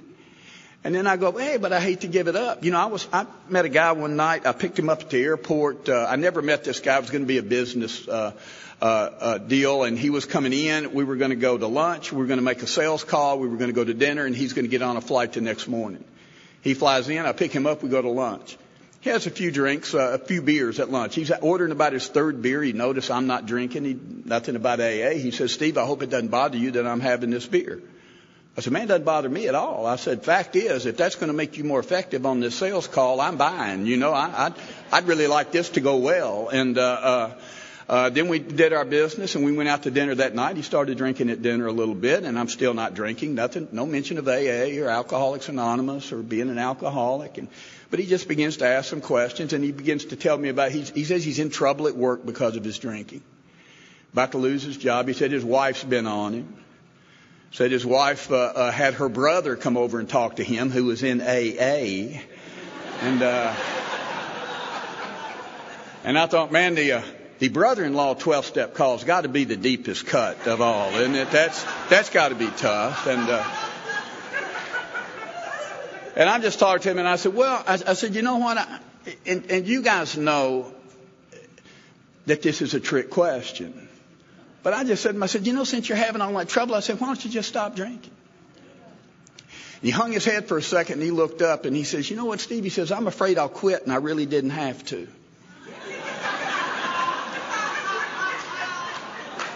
And I get that. I mean, I get that to, whoa. I mean, maybe that's not, maybe I'll get better at it, you know. All the stuff we talk about, he was just doing what we say in AA. He just didn't want to quit 5 minutes before the miracle. And before he could find some new miracle of control. But now I'm over here in this 10th step, and hey, so the other thing, after I feel a little bit of self-pity, there's another thing that happens to me sometimes, and that's self-righteousness. See, these manifestations of self are showing back up. And that self-righteousness, look at him. That's about his 5th drink. That poor son of a... I hope one day you can find what I found in Alcoholics Anonymous, you know. And then there's the neutrality.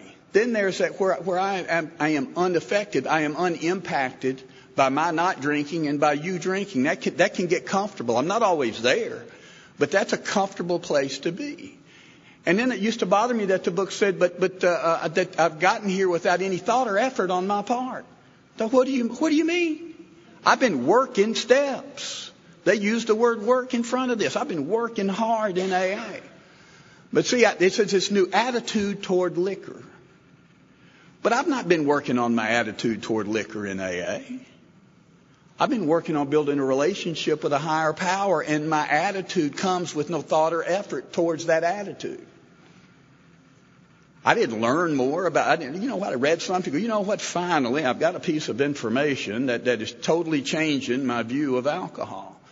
No, you guys have told me, and that 3rd step to me, in a sense, is saying, you have redirected me when I get to AA. You have turned me. Before I got here, I tried with all my might to do some things. Sometimes I tried with all my might to not drink. Sometimes I tried with all my might to not drink too much. Sometimes I tried with all my might not to drink tonight, or to somehow use every ounce of willpower, good intention, firm resolve that I had to come at my problem head on. Sometimes it was about acting differently, even sober. As Bob said, it was news to me that I had alcoholism even when I wasn't drinking. But I kept coming at my problem head on, and you guys went, don't. You can't. That's where lack of power is your dilemma. Lack of power is not my problem. Just my personal opinion. The fact that I don't have power is not my problem. It's the fact that I act like a guy would act if he had power. It's the fact that I keep trying to do something I can't do. And you guys say, so a dilemma, by the way, is I looked it up after 18 years sober. I didn't want to rush into anything. And one of the descriptions of a dilemma was a problem with two equally unacceptable solutions. So my dilemma, lack of power is a dilemma. I don't have power.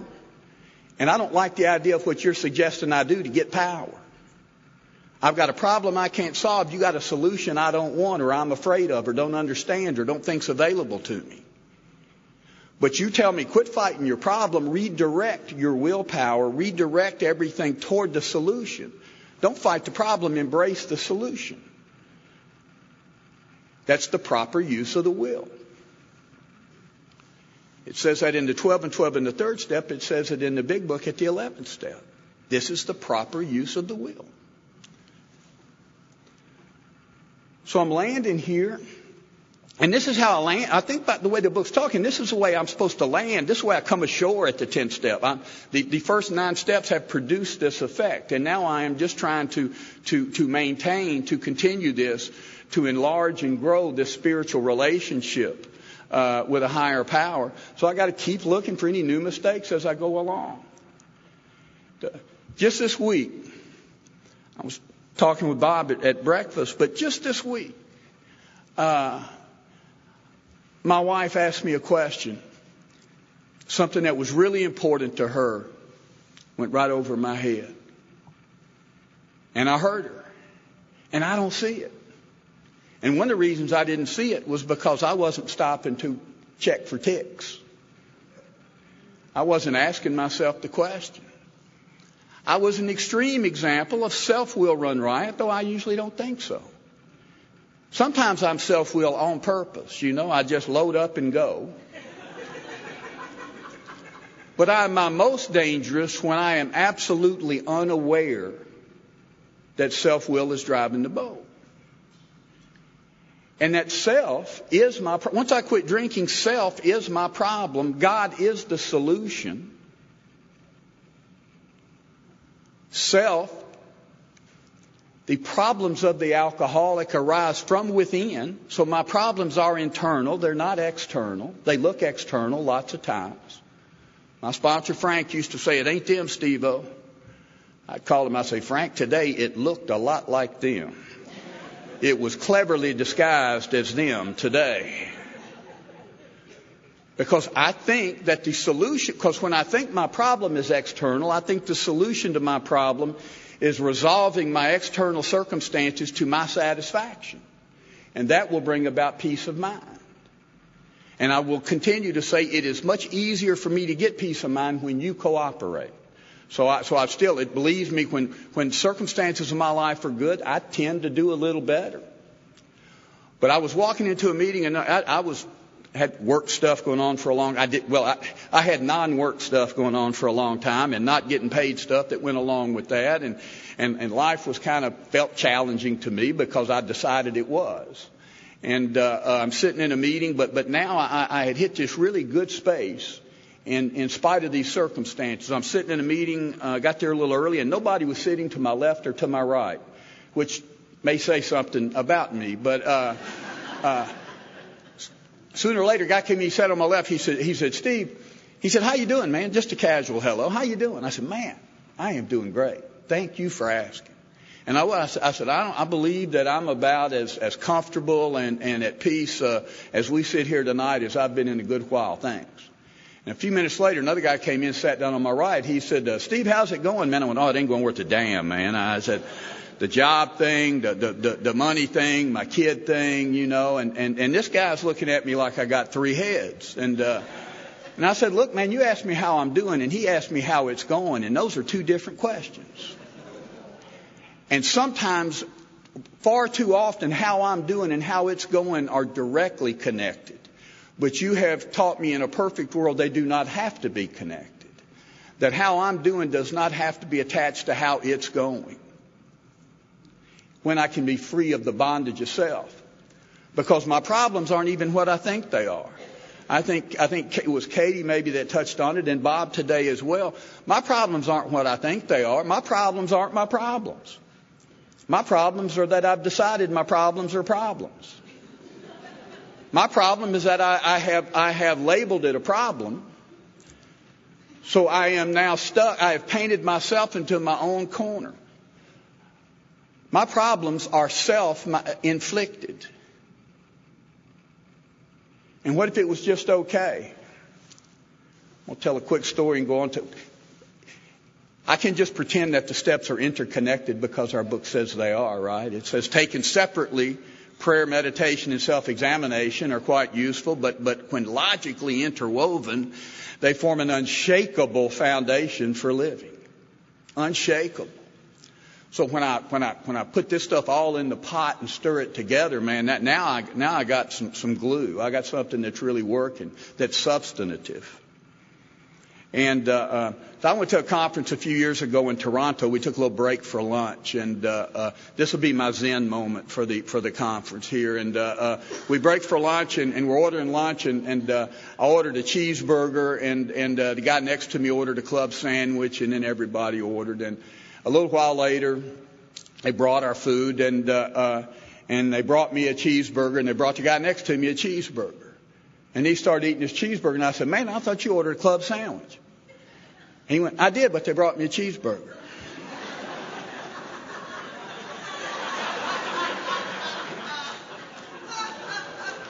I said, brother, you don't have to live like that. I said, we can get you a club sandwich. And I'm calling people over, and he said, hey, Steve, man, I'm good. I'm good with the cheeseburger. And understand, he wasn't saying, he wasn't just eating the damned old cheeseburger because that's what life dealt up. He was perfectly content with his cheeseburger. Now, it would have been okay for him to say, you know what, ma'am, I ordered a club sandwich. Would you mind getting me one? And they would have, and there's nothing wrong with that, and that would have been fine. But wasn't his life simpler because he was okay with the cheeseburger? And I live my life on a regular basis, ordering a club sandwich, getting a cheeseburger, and it ain't okay.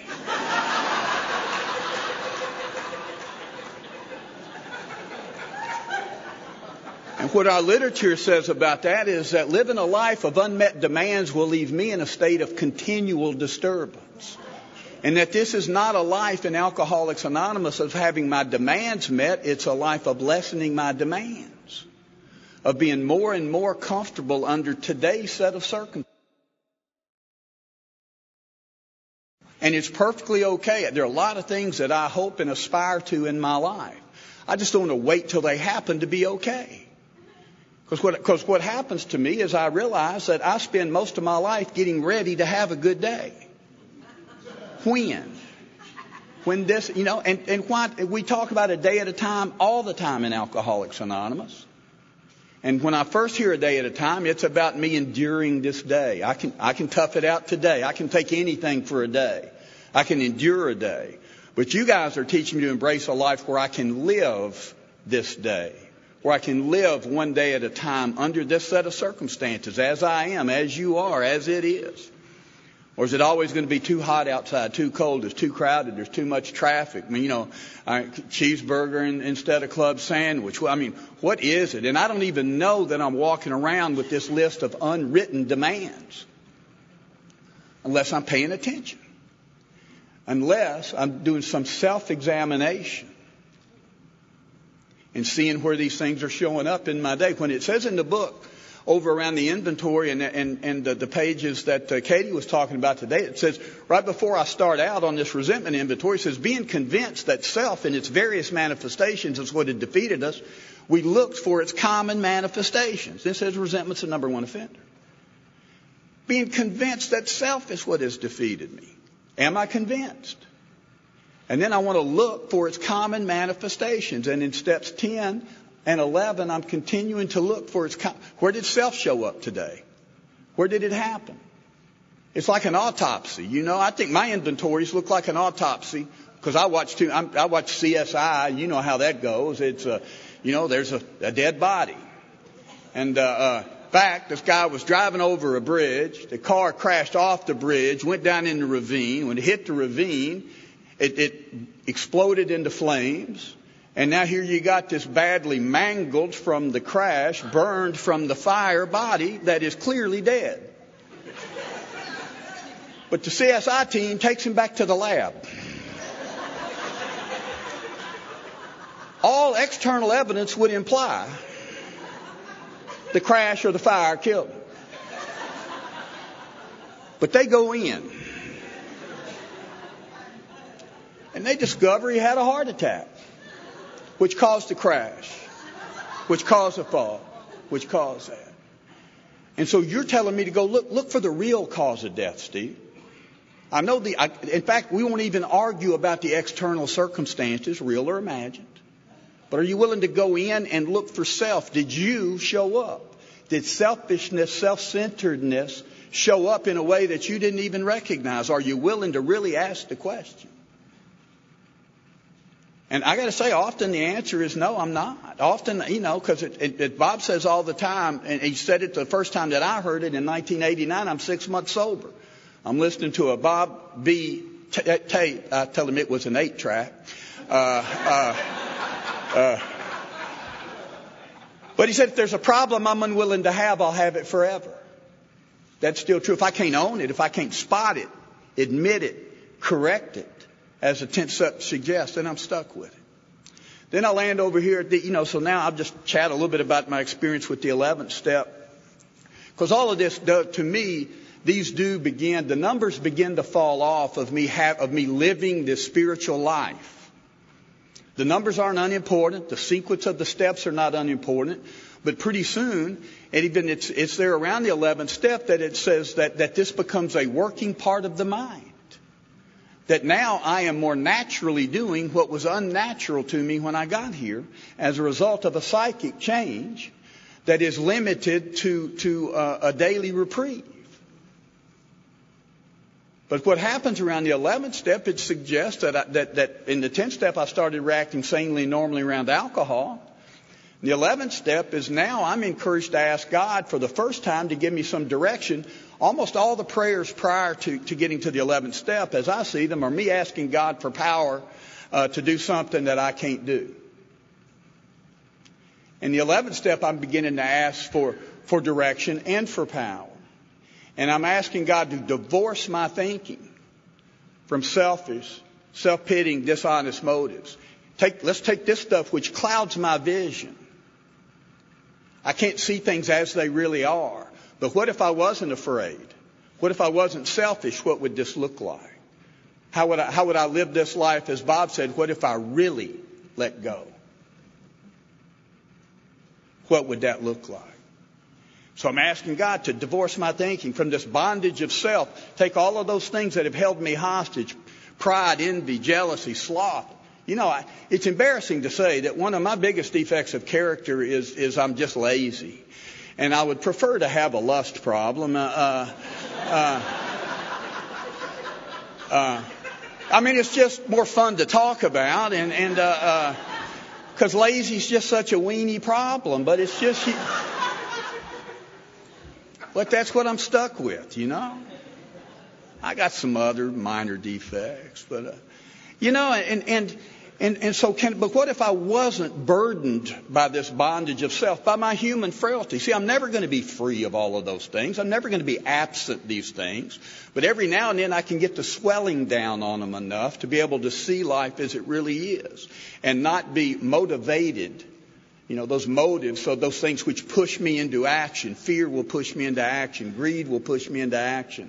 All of those things will determine how I act because I'm prisoner to them. But what if I can get them down to their right size because all of my defects of character are just God-given instincts gone awry?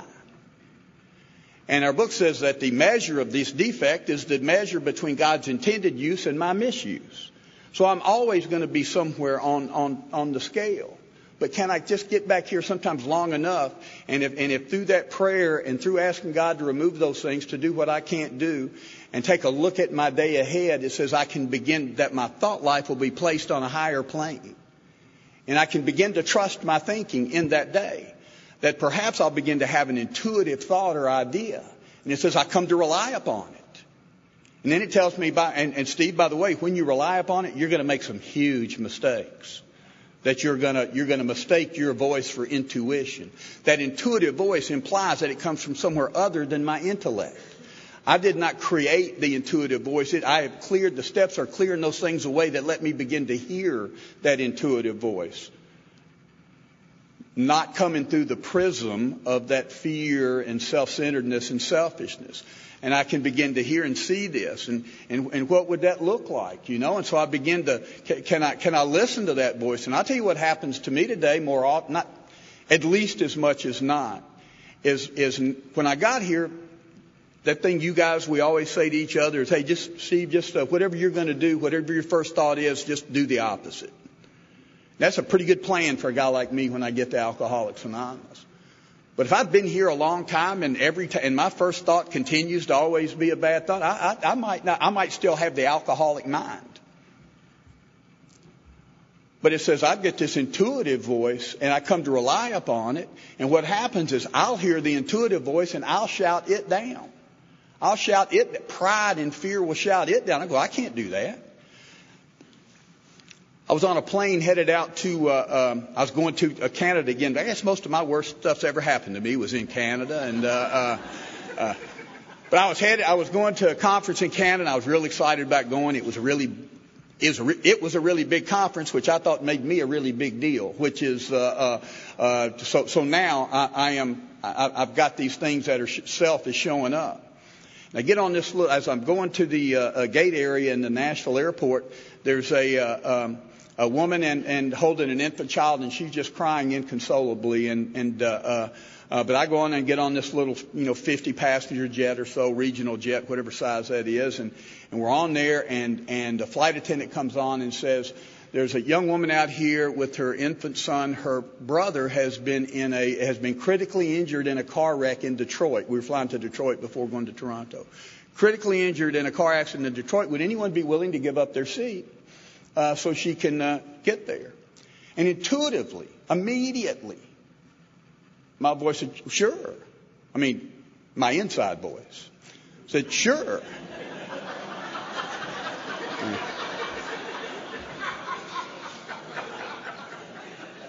But then I started thinking about it. And perfect. I said, well, wait a minute. These people bought my plane ticket. There's going to be cost if I don't go. My goodness, what will they do if I don't show?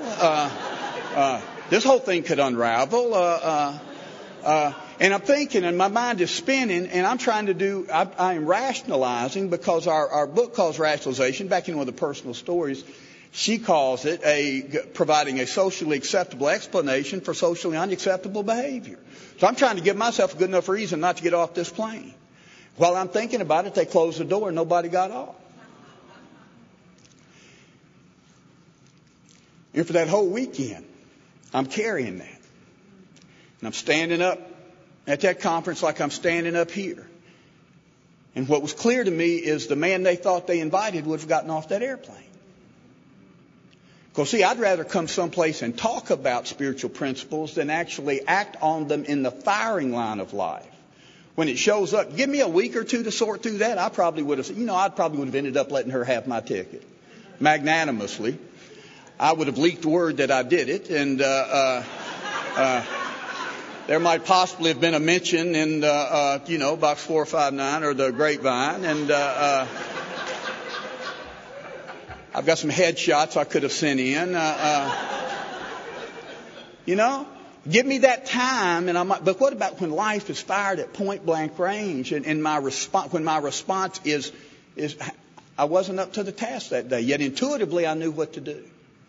So over time, you're teaching me to be intuitive. So this 11 steps suggest, and that's the word it uses, prayer and meditation. And I used to use the phrase that I struggle with meditation.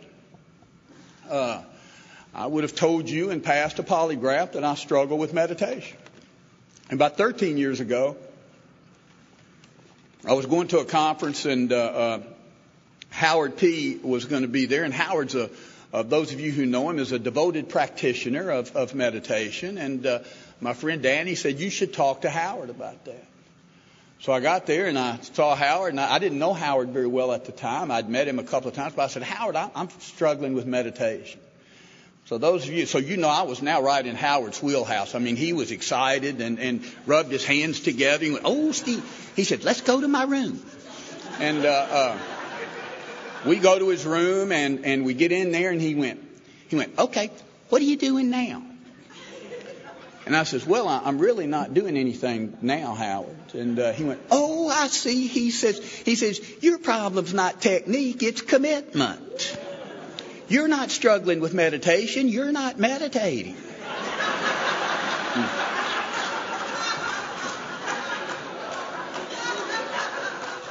My struggle wasn't with meditation, my struggle was with discipline. My struggle remains with discipline. And discipline, on the surface, the sound of the word discipline seems punitive and seems punishing. But that's not what it means at all. This discipline, it is a discipline. You practice a discipline. Martial arts is a discipline. And Howard says what you got to do is create the time. What happens in that space and time, that's a different matter. But are you willing to create the time? And I don't struggle with meditation at all, but I struggle with discipline. But the great news for me around the 11th step, and because the other thing, I become very uncomfortable, and you could, Bob mentioned earlier about the comparisons we make. And of course my feelings were hurt when he said it, because he said he's liable to compare himself to Peter or to Katie. And I'm thinking, wait, what about me, man? Clearly you're not concerned about that comparison, but I come to some place like this, and I listen to these guys talk, and by Saturday afternoon I'm thinking, man, I am the worst AA member that ever drew a breath. I'm nowhere close to these guys. But see, we get here, we're at our best. The good news for me is I know the people at this table. And they are just like the people at this table, and that table, and that table. And that is the good news. And when I hear you talk, sometimes it sounds like a guy like me or the folks here, or when you're telling your tale, it sounds like a guy like me knew what was going on when it was happening. And man, I didn't. I was lost. So what's happened at AA is you've given me a design for living. You've given me a true north. You've given me a set of spiritual principles to guide my path.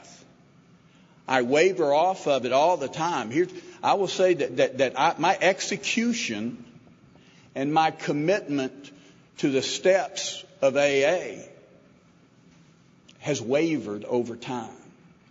But my belief that AA and these 12 steps are where I belong and where I want to be has never wavered. And there is so much comfort in that. It is so much better to question yourself around a group of people that you have no question about.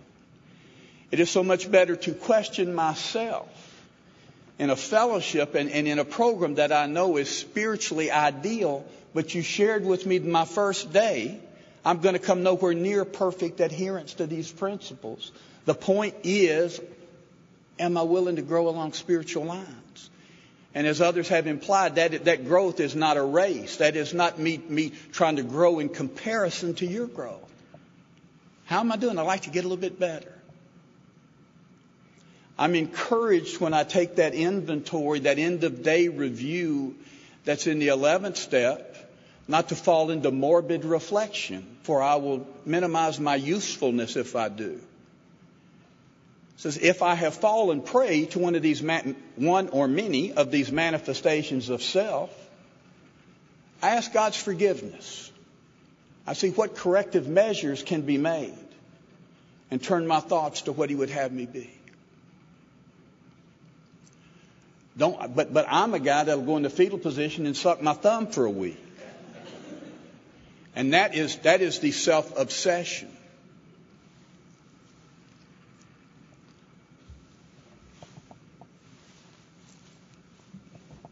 When I got to Alcoholics Anonymous and you suggested to me And our literature suggested to me that if I'm alcoholic, I may be suffering from an illness which only a spiritual experience can conquer. And I'm not interested in a spiritual experience. I'm afraid of it. I went through my book my first year sober. I got hung up on language. See, and that's why I try so hard not to get hung up on language today, mine or yours. Because I was not willing to have a spiritual experience or a spiritual awakening. I wouldn't say the word God. I wouldn't hold hands and say the Lord's Prayer. I'd step back from the circle. Guy said, Steve, why are you doing that? I said, I don't want to be a hypocrite, and I was earnest as I could be. I said, I don't want to be a hypocrite. I'm not just going to hold hands and sing Kumbaya with the rest of the campers just because that's what you guys are doing.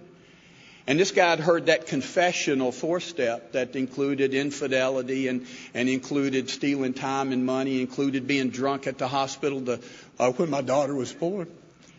Included a host of things. And he said, but hypocrisy, that's where you draw the line, huh?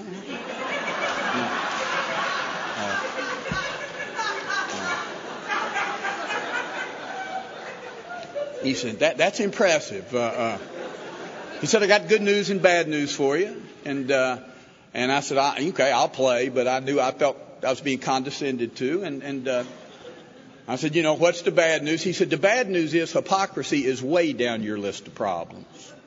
And you might ought to address them in the order in which they will kill your ass. And I said, what's the good news? And he said, the good news is there's room for another hypocrite in Alcoholics Anonymous. And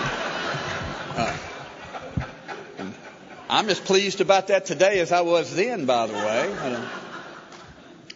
But he freed me up to move a little bit. I went through my book and I blacked out everywhere it said spiritual awakening or spiritual experience. Blacked it out with my sponsor's permission. My book looked like a CIA redacted document. But I wrote above the blacked out part, personality change, profound alteration and reaction to life. Because I was more comfortable with that language that was in Appendix 2. And Frank said, hell, Steve, I don't care. I don't care what you call it. I want you to have it. This spiritual experience. A rose by any other name would smell as sweet. He says, take the actions. I'm unconcerned about the label, and I'm hung up on the label I'm putting on it. I don't want to say the word God because I don't think that I mean what you mean when you say God. And if I say God, you're going to think I mean what you mean when you say God, and I don't want you to think that. I told people what I didn't believe about God for a few months in AA. Same guy pulled me aside. Steve, good news. He was just full of good news. And good news, we don't care what you don't believe. See, I was spending all my time saying what I didn't believe. He said, decide what you do believe and act like a guy would act if he believed. He says, you're free to not believe anything you don't want to believe in AA. But decide what you do believe. And that was my problem when I realized I had no anchorage to any set of permanent values. So I didn't know how to grab hold of this guy. So finally, I found a conception that works for me. And it was in We Agnostics, and it says that no one can fully define or comprehend that power which is God. That's comforting to me. Because what we do is spend a lot of time appropriately doing just what our book suggests we do, sharing with each other how we establish a relationship with God. We spend a lot of time talking about a spiritual experience that defies description. Our book says it's indescribably wonderful. But we're encouraged to do our best to articulate my experience of that. And you do the same thing, and so I'm now no longer upset if they sound different. And then our book says that deep within every man, woman, and child is the fundamental idea of God. In the last analysis, it is only there that he may be found. Bob touched on it today. It's my experience that it feels like to me that God is deep within. And it feels like to me that these steps are relieving me of the bondage of self, which is blocking me off from that authentic me, from that divine spark within that allows me to be who I am. I think Katie said something about us not being able to have a true partnership with another human being. How can I have a true partnership if I'm not bringing an authentic person to the relationship? If I can't bring who I really am to it, then there's no way we can have a real relationship. And I'm trying to be freer of those things that are blocking me off from being who I really am. And I got to check for ticks on that every day. That stuff reattaches itself to me all the time. But every now and then, the bonds aren't gone, but they're loosened. They're loosened. Because it says, look out, because this new relationship that I'm trying to build and enlarge upon can be obstructed, obscured by pomp, by worship of other things, and by calamity. And pomp is a reemergence of self and pride and ego. And worship of other things is anything that I set above that my relationship with that power. When it's, money, property, prestige, the job, what you think of me. Oh my God, what you think of me. And really, what I think you think of me. And I'm almost always wrong about what I think you think of me. But tell me later what you think of me. Only if you think highly of me. And then calamity. That can be real. It can be death of a loved one. It could be financial ruin. We went bankrupt at 10 years sober. Took our cars, our home. I called Frank. I said, Frank, they just took our cars. He went, no, Steve, they took their cars.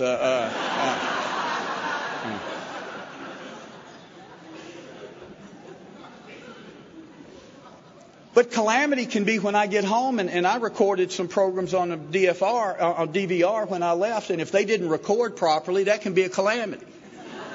Now, it seems trivial to you, but a calamity is anything I've decided can't be happening to me.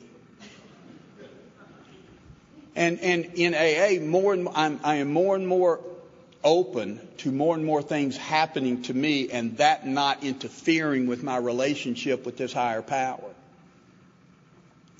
And then it says, as I draw near to him, he will disclose himself to me. And the way I draw near to him is to draw near to you. Since God is deep within every man, woman, and child, that's just the choice I've made. That's the point of view that I have taken. That becomes my connection point rather than a separation point. That is now my connection. And then there's a little poem that my Nashville used to recite, and when he became ill, this little poem had described my experience in AA more clearly than I've done for the last hour.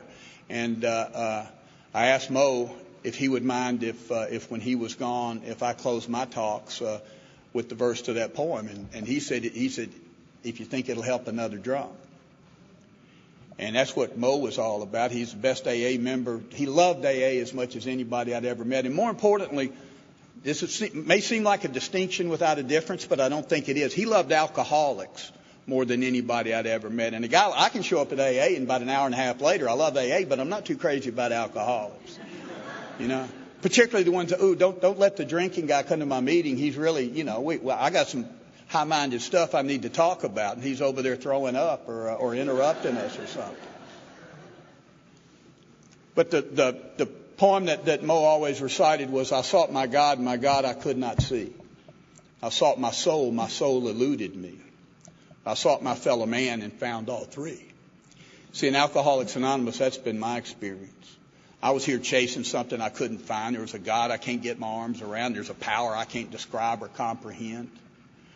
But when you guys open yourselves up to me, and when you allow me this opportunity to open myself up to you, this power shows up in a way that I can't explain, and acts in my life in a way that is indescribably wonderful. So thank you so much for giving me your time and attention.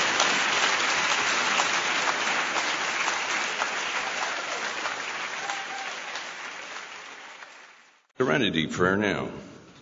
God, grant me the serenity to accept the things I cannot change, courage to change the things that I can, and the wisdom to know the difference. Some general announcements. Topic for this weekend. This is what this weekend's all about. I hope everybody has felt the potency in the room from all of our wonderful speakers, and also all of you, as we said from the beginning with the manuscript, you, us, to get out there on the firing line and take this back with us out there to those who need it. And that's what Charlie did for me a few years ago, because I had the distinct pleasure, and Chris put the timetable together. It was 2009 in a little place called Oak Ridge, New Jersey. And it was their first, Katie and Charlie's first together workshop. And it was mostly women. But Chris told me to show up. We had to hear these two. And so in the minority is one of the guys I got to hang out with Charlie. And like a lot of the other folks that have been up here at the podium, affected my life by helping to show me how to actualize this power through his experience. And I want to tell you this, that when a guy opens his heart up alongside of his wife, kind of like the frog in the biology class, pinned down to the, and there for us all to dissect, and we get to look at that, and he showed me what being a sober man can really be like. And so I did the only thing I knew how to do, and that was to take the action that Charlie had already taken and to follow him. And, you'll hear about it, his sponsorship, lineage and all. And I heard and I saw him in action, and I had the pleasure to hang out with them a little bit over the years. So much so that I've realized that the folks in Texas aren't so crazy. Because I too now have a clay shooting in my backyard. Yeah. So I give you all Charlie P.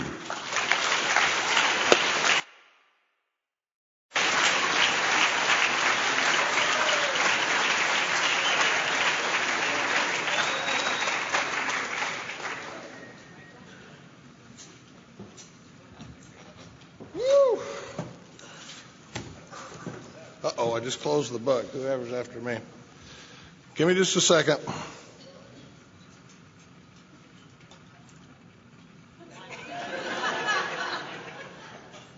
You guys don't go right to work when you get there, do you?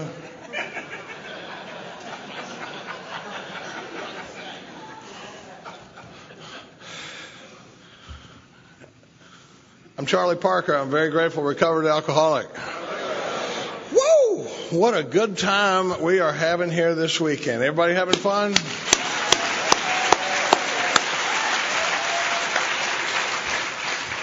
My home group is the primary purpose group of Alcoholics Anonymous in Austin, Texas. I think it's the greatest meeting in the world. If you're in Austin on a Tuesday night, we'd love to show you the same kind of hospitality you've been showing us here. It's a big book study group. We study the big book line by line, week after week, and it's a lot more fun than it sounds like. There was a time in my sobriety, many times in my sobriety, where I would have been like, oh boy, the big book. What about next week? Oh, more big book. Oh, good. We meet on Tuesday nights, and we've been running about 250 people on a Tuesday night studying the big book. It tells me, I think Alcoholics Anonymous is making a big comeback in AA, and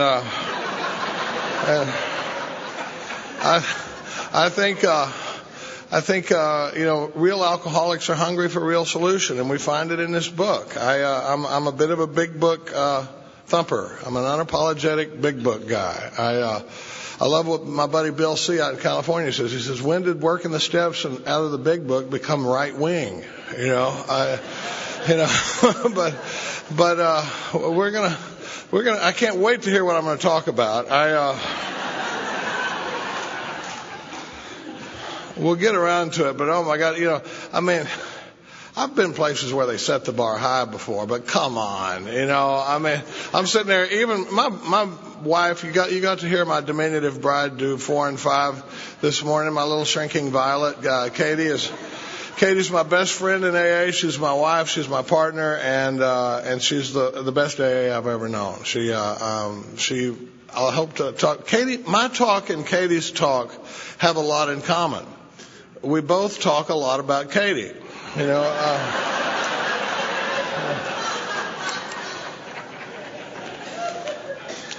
But we were sitting here, and I'm watching, and I'm watching Peter last night. I mean, just going through the speakers. We had Karl last night. We love Karl, and Karl's step one is fantastic. And I listen to Karl, and it's amazing how many of the same things we say. And I listen to him, and I'm going, did I steal that from him, or did he steal that from me? And we've kind of figured out that we're on parallel universes. Because it's amazing with a lot. He does like this, I do like this. But a lot of the same stuff and a lot of step one. And then.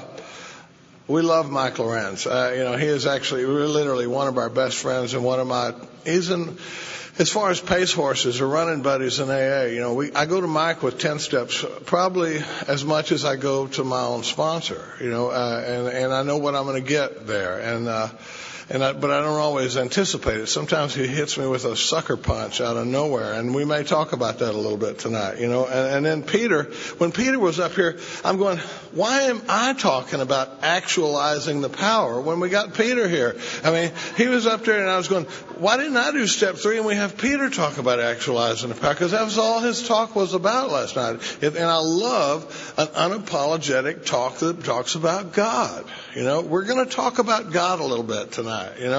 And I'll get back to that. I should warn you, I got some pretty serious ADD working up here, and I go off on bunny trails. I have to bring some little bullet points with me, or I'm liable to talk about first grade for 45 minutes. I was giving a talk one time, and I called this buddy of mine, and I said, he was giving a talk at the same time in Dallas, and I was talking in Austin. He calls me the next morning. He goes, how'd it go? I said, oh, God almighty, Tom. I said, 40 minutes into my talk, I was still drinking. And he goes, oh, that's okay. He goes, 2/3 of the way through my talk, I was 11. So it's like, sometimes I have to focus a little bit, but there will be times when I'll say we're going to get back to that later. And what that means is this is not the appropriate time to introduce that piece of information into the talk. But when I say we're going to get back to it, we're probably not coming back. I always get real excited when I actually circle back around to one. I think, hey, Kay, did you see that? I just pulled one back up. But then, and then, of course, Katie doing 4 and 5, and I thought Bob just nailed 6 and 7. That was spectacular. I've been admiring Bob for 25 years. We did work together 25 years ago when I was going through my first divorce. Not my last divorce, but my first one. And Bob was a lot of help to me, and I'll never forget that. He was about 20. He must have been in his 20s. I would have been about 4.5 years sober, and it was a significant event to me, and that a guy like that was taking my calls. And then, of course, Gary Brown is at the head of my lineage, and we'll talk about that some too. We had the pleasure of having Gary and Julie down to the house here a few weeks ago, and it's just a real treat. But and then Steve. I was rooting for Steve. I love Steve. I admire Steve. I'll never forget it though. The first time I met him, and we got a common friend in Danny. We both love Danny. This guy is beautiful. And for some reason, Steve's at Brownwood one time, this Lakeside conference, and I'm finally going to get to meet Steve Lee. And I walk up to him, and I swear to God, it was like I went, hey, how you doing? And I walk away, and I go, what the hell was that? I just cratered in front of Steve, but he makes me a little nervous, and a lot of it is the clarity and the definition, and he just reminds me of a man that I like to be like, in AA. And I'm sitting there, and he's talking, and he's just crushing all the topics that I'm going to talk about, and I leaned over to Katie, and now Katie's my biggest supporter, and I lean over to her and I go, honey, I got to follow this. And she goes, yeah, but there's a long break.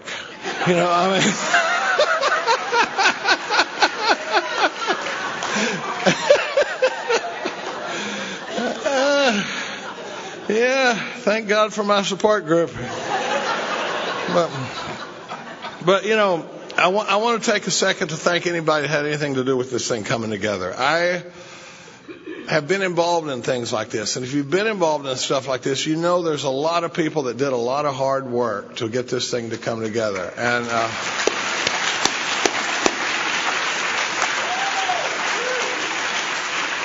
And if it's like the AA where I come from, there's also a lot of people that didn't do a darn thing, but they have an opinion about how it could have been done just a little bit better, you know. And I know that's the fellowship I crave. That's my people, you know. And but I really want to thank, you know, Mark and Dawn and everybody that had it, because, you know, it just blows my. I've got some history in New York City. One of my marriages was centered around New York City, and Katie loves to hear about it, you know. Oh my God, we used to go to movies, you know, and I'd be like, "That's Columbus Circle right there, honey," you know, and that's, you know, and she's like, "Look in here. You see anybody who gives a flip?" You know. But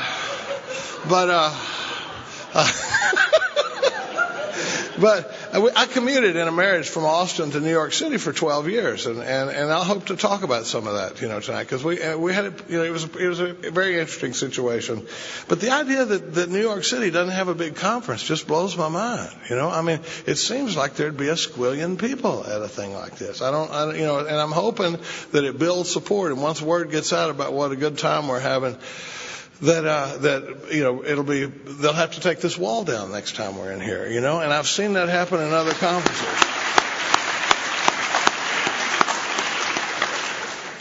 But oh my God, it's so expensive to do something in New York City. I mean, did you know, I've spent a few dollars in my life, but did you know the coffee is $94 a gallon?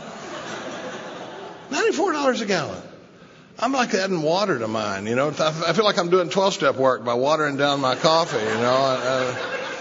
And so anyway, it was a big risk to put this on, and I for one am grateful, you know. And you know, well, I didn't pick this topic. I am filling in for my buddy Bob, who's not here this week, and he had picked this topic, actualizing the power. Doesn't that sound deep and complicated? You know, I was like, and I told Mark, I said, I'll take the time slot. I'll keep the topic, you know, I'll bounce around it, you know, and then everybody has just crushed the topic. You know, I went to Steve and I go, "You're killing me." You know, all the stuff you said, you just hit my topic better than I was hoping. But I'm going to try to take the topic seriously, you know. And Mark has been killing me all week, and he's like, "It's attenuating the power, Charlie. It's actualizing, it's insinuating the power. It's you know, formulating the power." And I'm, you know, by the time, you know, but I at 7:19 I was in my room in my underwear and needed a shower. So I hope to show up here any minute. But that was record time for a boy my size getting dressed, I got to tell you. So anyway, I hope you see the coat and tie. I come from a lineage of people where, in my sponsorship lineage, if you get behind the podium, you show respect for this fellowship that saved my life. And I wear a coat and tie when I get behind the podium. My sponsor told me it was okay if I didn't want to wear a coat and tie. He said, "You still have to do it. But if you want to do it under protest, that'll be just fine, you know." I mean, you know, and you know, and most of my experience in a coat and tie before I got to you people, I had a very simple job. My job was to stand there, and when they nudged me, I'd say, "Not guilty, Your Honor."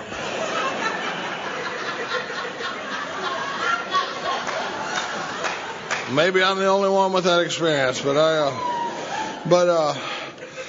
I'm going to talk out of my own experience. You know, one of the things you've heard everybody talk about is out of their own experience. And you know, how do you actualize this power? Well, you know, Steve's story is going to be a little different from Mike's and Carl's and Ralph's. And the guys coming, you know, Ralph and Clancy. Now, Clancy is showing a lot of potential in this program. And I think we should stand behind him. You know, and then Chris tomorrow morning, I just love. I mean, Chris is the one that got us to do our first workshop. He told Katie, he goes, "I think you guys should do a workshop." And I'll never forget it. You know, he says, "You should do a workshop." And I'm like, oh my God, what are we going to talk about Friday night, all day Saturday, and Sunday morning? I'm still a little nervous about doing a 1-hour talk. And he says, and so, what are you going to talk about? Well, he sends down a little prospective schedule. He goes, "I was thinking you could do step 1 from here to here, and she could do," and I look at the schedule. I swear to God, my first thought was, I'm going to need more time. You know, I mean, so we've been fighting over the microphone ever since, you know. But that was a lot of fun, and we love doing workshops. We love doing conferences. But everybody talks about, in AA we talk about coming out of our own experience. And I have a little joke I like to tell just to kind of get warmed up a little bit. It's some of you may have heard this joke before. Some of you might have heard me tell this joke before, but it's a good joke and I like the way I tell it. So, and it's about this guy that's driving along one day, and we're talking about coming out of our own experience. This guy's talking along. He's driving along one day and he sees a sign on the post at this farmhouse and it says, "Talking dog for sale." And he can't stand it. He goes up to the farmhouse and he says, "So you got a talking dog for sale?" And the guy says, "Yeah, he's around back." And he wanders around back and there's this red hound dog laying there, and he walks up to the dog and he goes, "So you can talk?" And the dog says, "Well, I certainly can." He goes, "Good grief, how did that happen?" He said, "Well, when I was young, I started picking up some language skills. And as I got older, I developed some of the nuances of the language, began to develop slang and colloquialisms. And it's really made for an amazing life for me." He said, "I've traveled all over the world. I've eaten in some of the finest restaurants. I've stayed in 5-star hotels all over the world. I've eaten the cooking of some of the best chefs in the world." And he said, "But really, more interesting than that," he said, "some of my pups have developed foreign language skills and have become international diplomats." He says, I had a 19-year career with the Drug Enforcement Administration, and I was able to infiltrate some situations that no human agent would have ever gotten into. But my pups are really what I like to talk about. I have 2 pups that are in the United Nations right now." And the guy goes, "Good grief." He said, "It's really been fascinating talking to you." And he goes back out front where that farmer is, and he goes, "How much do you want for a dog like that?" And the guy goes, "I don't know, $40. And he goes, "Why on earth would you sell a fantastic dog like that for $40? And the guy thinks for a second. He goes, "None of that crap he told you is true." You know,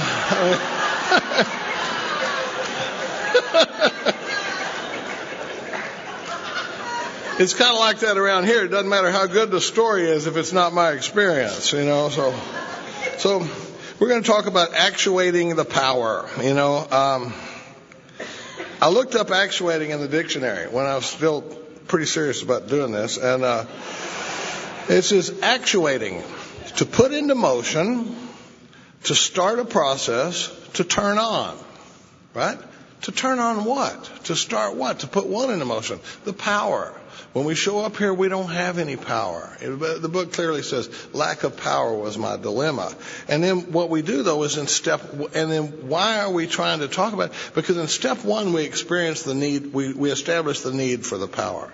When we get a guy in here and we go over step 1, and then I'm going to talk about that a little bit. I love talking about step 1. Our book spends the doctor's opinion in the first 43 pages of the book talking about step 1. It's that important. If you don't establish that I got no shot on my own power, I don't know why I'd be interested in this other power. As long as I think my power's got a shot, how am I looking on that screen? They say those screens add about 60 pounds, you know, so, but we introduce the power in step 2, and then we get to the root of the problem in step 3. And in steps 4 through 9, we remove what's blocking me from the power. And in step 10, like Steve was talking about, I watch for reemergence of the things that block me from the power. And then in 11, we try to improve our conscious contact with the power. And we go on and on. I'm going to read a couple of things out of the big book. This is just a large print copy of the big book. It's not outside literature.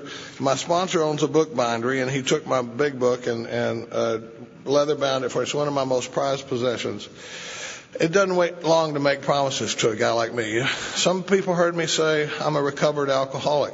There was a time I've been on both sides of a lot of the things we're going to talk about tonight. And there was a time when I would have thought, man, you better not say that, dude. That's like walking under a ladder, you know. I mean, you'll be drunk by sundown if you say you're recovered.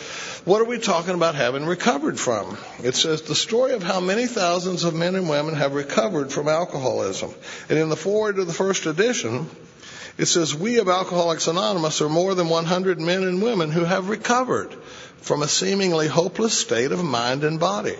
To show other alcoholics precisely how we have recovered is the main purpose of this book. I love that. But, later on page 19, one of the things I'm going to get around to is this blew my mind when I'd been working a program based on not drinking for a long time. And you've heard some people talk about that tonight. When you're thinking that the finish line in Alcoholics Anonymous is to not drink, this line knocked me off my chair. It says, we feel that the elimination of our drinking is but a beginning. What? A much more important demonstration of our principles lies before us in our respective homes, occupations, and affairs.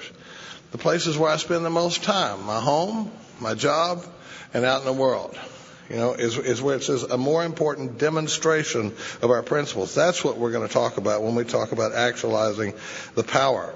I love on page 20 where it says, doubtless you are curious. Where did it go?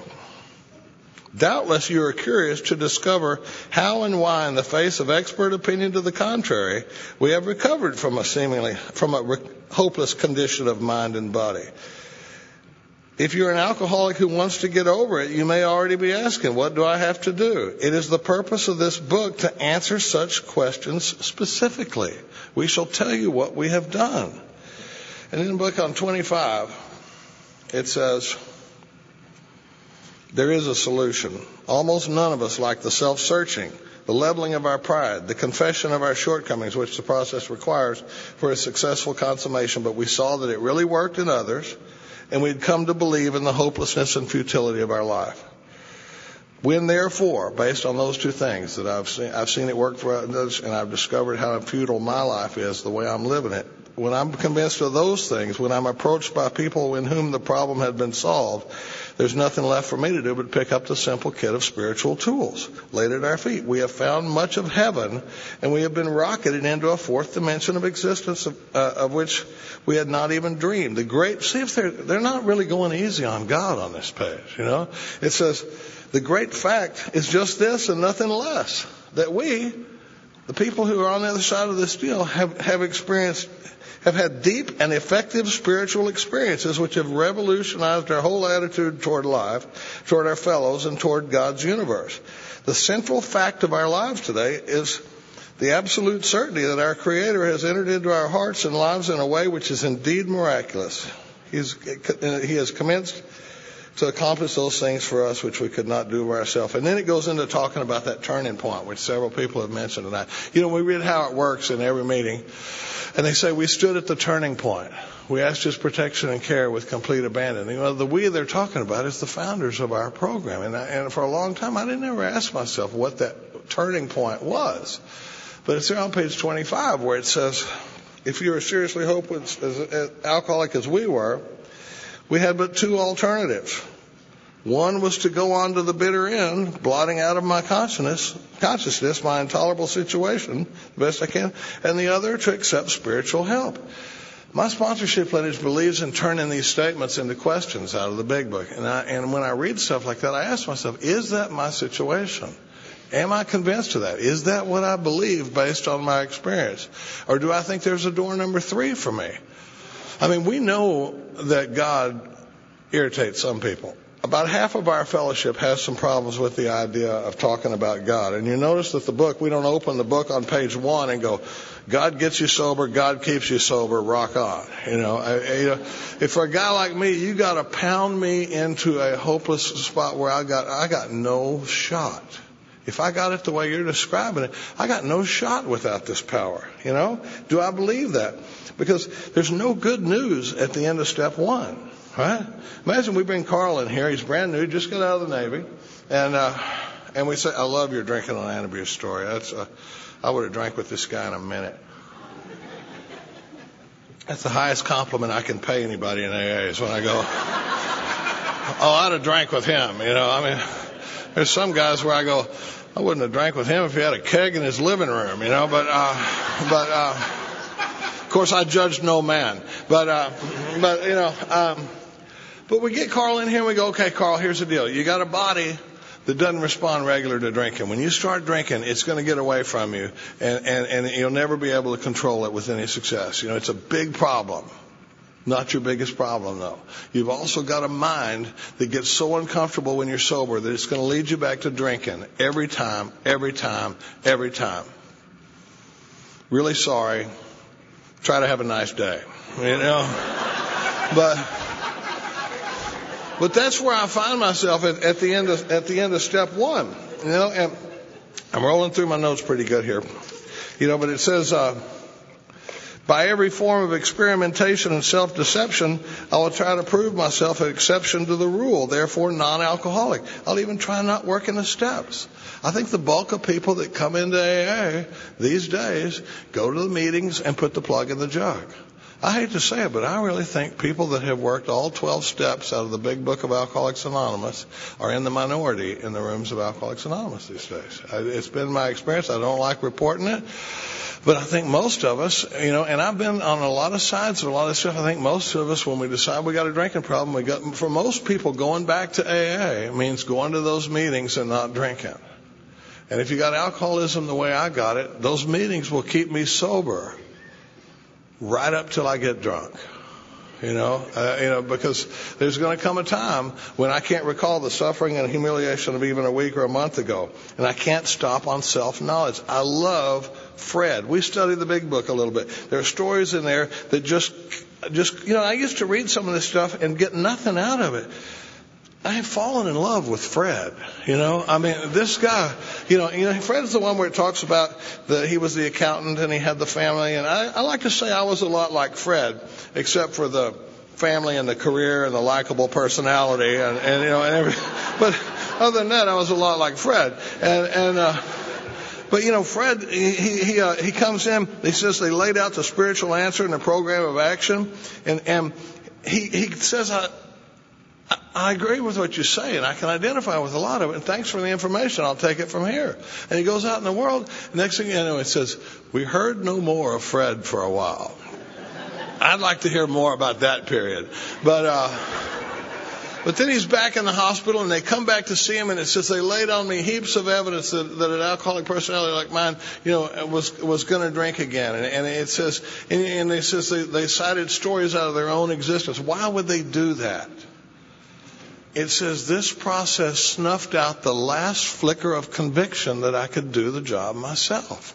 That's why we tell these guys our stories. That's why we go into, you know, and identify with, you know. And then, but when I fell in love with Fred, was then he says the program of action, though entirely reasonable, seemed a little bit drastic. You know, that's my man right there. You know, it's like, yeah, I'll admit I'm dying and I got no shot, and I understand it's working for you guys, but really? 8? 4? That seems a little drastic, you know. Can't we just go to the meetings, you know, and put the plug in the jug and that sort of thing? So, you know, when we talk about the spiritual answer to our program, there's a thing in there where it talks about this doctor. It was Percy Pollock was the doctor's name at Bellevue Hospital. And you know, when you read the book real fast, you know, a lot of this stuff will just go right over my head. But when I really am looking at this line by line and looking at what this guy says, he says he was a staff member at a well-known hospital, and he says that he believes that everybody was hopeless apart from divine help. And he says, here's the part I love. He says, though not a religious person, I have profound respect for the spiritual approach in such cases as yours. For most cases, there is no other solution. So here's this doctor saying, look, I don't really believe in God, you know, but you might want to look at it, you know. Just saying, you know, I mean, it's like, because we got nothing else for you, you know. I mean, there's only 2 powers that have ever worked in my life. It's a whole lot of vodka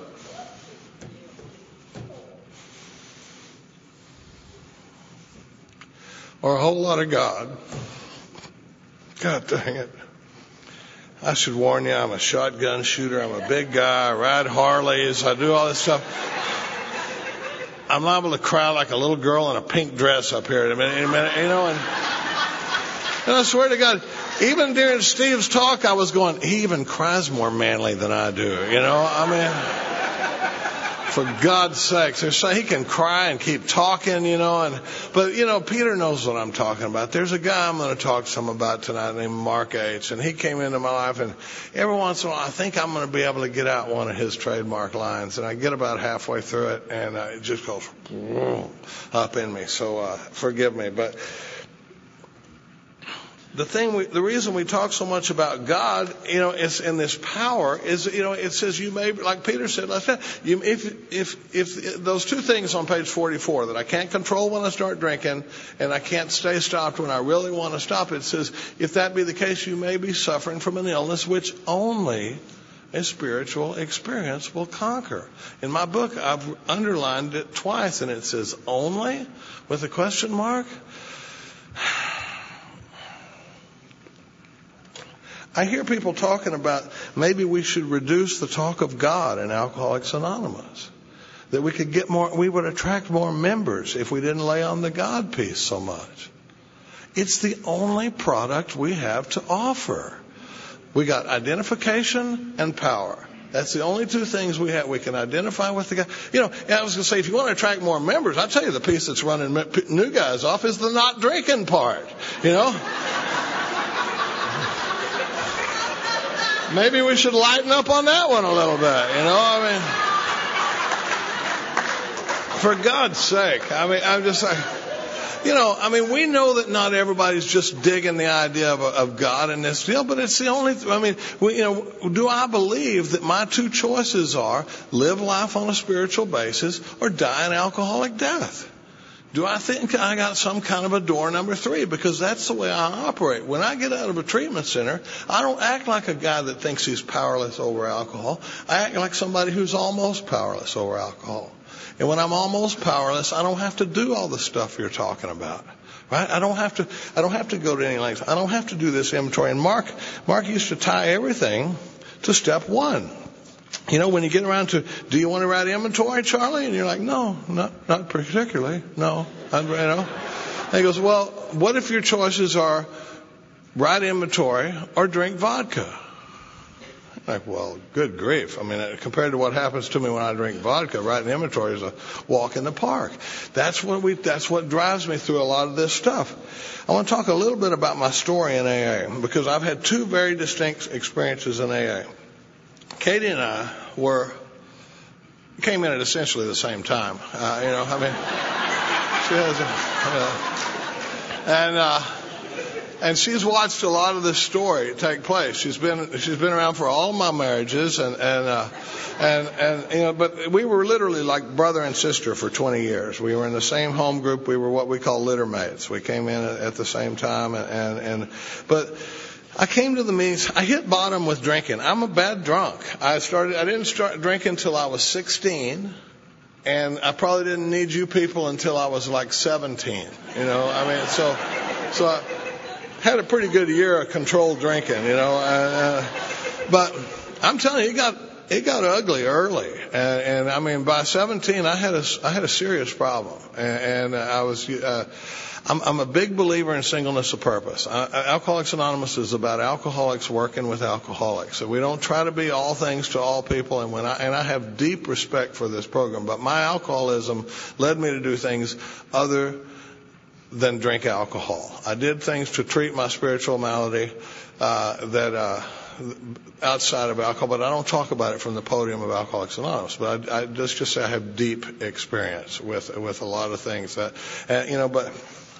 it had really gotten away from me fast. And I came to the meetings, I came to AA, and I just, Bob talked about it. I fell in love with AA when I came in. I loved it from the very beginning. I loved the fellowship. But I'm sitting in those meetings with the chatter of 1,000 monkeys inside my head. You remember, just the mind of a newcomer is a fascinating thing. I don't know. I came in and I got a sponsor, but I was really basic. we went through the steps. I had a sponsor that had 5 years. I will love this man till the day he dies. I don't ever want to stand up here and act like Jim did anything wrong and sponsor me. I am a firm believer that if a sponsor and a sponsee are both giving it their best shot, God takes up a lot of slack in that equation, you know, and now he wasn't a technician as much as, you know, but he showed me a lot of things. He showed me character and dignity and respect and how to do what you said you were going to do. And there were times where he'd made me do things just because I said I was going to do it. Completely foreign concept for me, you know. I'm quick to commit and quick to bail. And he would say, if you told somebody you're going to be there, then you're going to go, you know. But I got a better offer. You know, it's like, it doesn't matter. You told them you're going to go. And you're like, what? You know, and he taught me, you know, we're going to these conferences, and he taught me about all kinds of stuff. I mean, he taught me about, you know, when you go to the conferences, you get in the line and you thank the speaker. And you know, it's funny, we're going to talk about selfishness and self-centeredness a lot. That's my favorite thing. And it killed me that Steve was pounding it so much, because that was going to be my whole trick tonight. But I talk a lot about selfishness and self-centeredness out in the world. And I'm giving a talk out in Oxnard, California one time. I'm getting way ahead of myself, but I'll never get back to it, so I'm just going to tell it right now. There's a long line of people in the thank the speaker line. I love the Clancy because it's the thank the speaker line. It's not the do your fifth step with the speaker line. It's not the tell them, you know, it's thank the speaker. You know, it's also not the time when you need to come up and tell me what you didn't agree with. You know, oh my God, that guy goes home with me. You know, I mean, it's like, you know, I had a guy come up and one and he goes, loved your talk. I agreed with almost everything you said. And in a burst of spirituality, I was able to say, thank you, and not have to go, what was it you didn't, you know, what did you not agree with, you know? But I'm in Oxnard, California, and there's this big long line of people, and they're pretty good about getting in line and thanking the speaker. And we're doing this whole line, and I've just done a big chunk of my talk on selfishness and self-centeredness. And I look over, and there's a guy standing around here, and he goes, hey man, I don't like standing in lines. I just wanted to say thanks, you know, for coming. And I go, did you happen to hear the piece about selfishness and self-centeredness? You know, we were talking about. Do you really think all these people in line are the people that just dig standing in lines? You know, I mean, they just, you know, I have sponsees that will go, I'm not going. You know, I don't dig funerals. I don't like going to funerals. I go, really? Really? Are you that self-centered? I mean, you really think all those people that are getting dressed up and go to that funeral are people that just can't wait for their next funeral? You know, it's like, oh, I love a funeral. You know, it's like, could you be a little more self-centered? You know, I mean, but anyway, I wasn't hearing all this for a long time, and I loved the fellowship AA, and I went through the steps, but I didn't have the selfishness and self-centeredness piece. What we did was we went through the steps. I did an inventory, like Bob said. My first inventory was pretty much a confession. Right? You know, I talked about the major things that I had done that bothered me. I talked about things that were in all the dark stuff in my past, and I felt a lot better as we talked about it. And at the end, we had no fourth column, and I don't like to get hung up on the fourth column, but there's a major piece of work on page 67 that was missing in my first inventory. Whether you call it third column, fourth column, fifth column, 10th column, expanded third column, I missed this big piece of work, and we'll talk a little bit about that maybe. But then 6 and 7, you just kind of phone those in. You know, I mean, I'd done my little confession thing, and I said, go home and think about what you did. And 6 and 7 felt like I was saying, God, make me a better dude. You know, and then I went out to make amends. Now, we did do a pretty good job of making quite a few amends, you know, and some pretty serious ones. Most of the ones that bothered me, and most of the ones, you know, when we talk about that tornado roaring its way through people's lives, I kind of went to the people that were first touched by that tornado. You know, my family and my mom and my dad and that sort of thing. Well, and then 10th step. Every once in a while, if I really did something awful, I would apologize for it. And then 11th step, I kind of kept a daily reader on the back of the toilet, and about one day out of 10, I would read it, and it's, okay, God, see you tomorrow. And off we go. And you know, but I'm rolling along, and I'm very much about staying sober. And you know this guy, when the whole deal is about staying sober, I'm that guy in the meetings, you know, that's going, well, screamed at my wife this morning, and burned out of the driveway, slapped one of the kids, got in the car and burned out of the driveway. Got to work an hour late, looked at 2 hours of internet porn when I was at work, and gambled a little bit online. And then I left work an hour and a half early and got a gallon of Bluebell ice cream and ate it in the car. but I didn't drink today, and by God, that makes me a winner, you know. And you're like, no, that kind of makes you a Nimrod, pal, but that's kind of the AA program I was working in. I mean, I was barely hanging on. And when I went to Bob, I will never forget it, because it seemed like I've always been a conference guy. I've always been a go to conferences. I like the gathering up. I like the people that are fired up about being in Alcoholics Anonymous, because clearly my life was saved and changed by the fellowship and the program of Alcoholics Anonymous. I've never had any doubt about that. I was a dying man when I got to you people, and I was a burden to anyone that happened to be unfortunate enough to know me. I was a big fan of pawn shops. I don't know about any other pawn shoppers here tonight? Come on. Okay, all right. I mean, I loved everything about the pawn shops. I could go, there was a purity about it. You know, you go in the pawn shop and they never say like, good God, man, what are you going to do with this money? You know, or weren't you just here this morning? You know, or, anything like that. You just give them the shotgun and you leave. And, and us drunks, we make some good plans. We make plans that you could take over to NYU and they'd look it over and they'd go, pretty solid plan, and my plan was I had 90 days to get everything out of the pawn shops. And I would go get everything out of the pawn shops. And except for one time a blackout drinker, and one time I pulled a little scam that was enough to get everything out of the pawn shops. And I stopped by to settle my tab at the bar that I drank at, and I came out of a 5-day blackout. I blacked out often, but I didn't have many of those. This was 5 days, don't remember anything. And I come out of the blackout on the side of the bed at my parents' house, and I had $8 in this pocket, and I still had all those pawn tickets in this other pocket. And you know those mornings. That's the morning where I'm sitting there on the edge of the bed at my mother's house. I should tell you that I was so poorly treated as a child that I ran away from home at the age of 28. I'm serious. Never went back.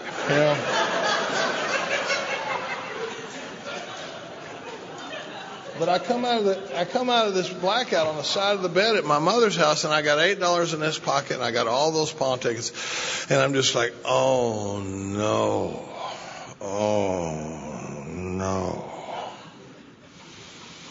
Because I shot my wad on this other little scam, and now I got nothing. And my dad was a good man. My dad worked hard for his stuff. Nobody was giving him his stuff, and I'm out there pawning it, and I know that ain't right. I'm not a sociopath. Somebody else talked about it. I can't do that stuff and not have it bother me. And I'm not going to let my dad's shotgun go for $40. So I would have to go to my father and say, Dad, listen, if we act now,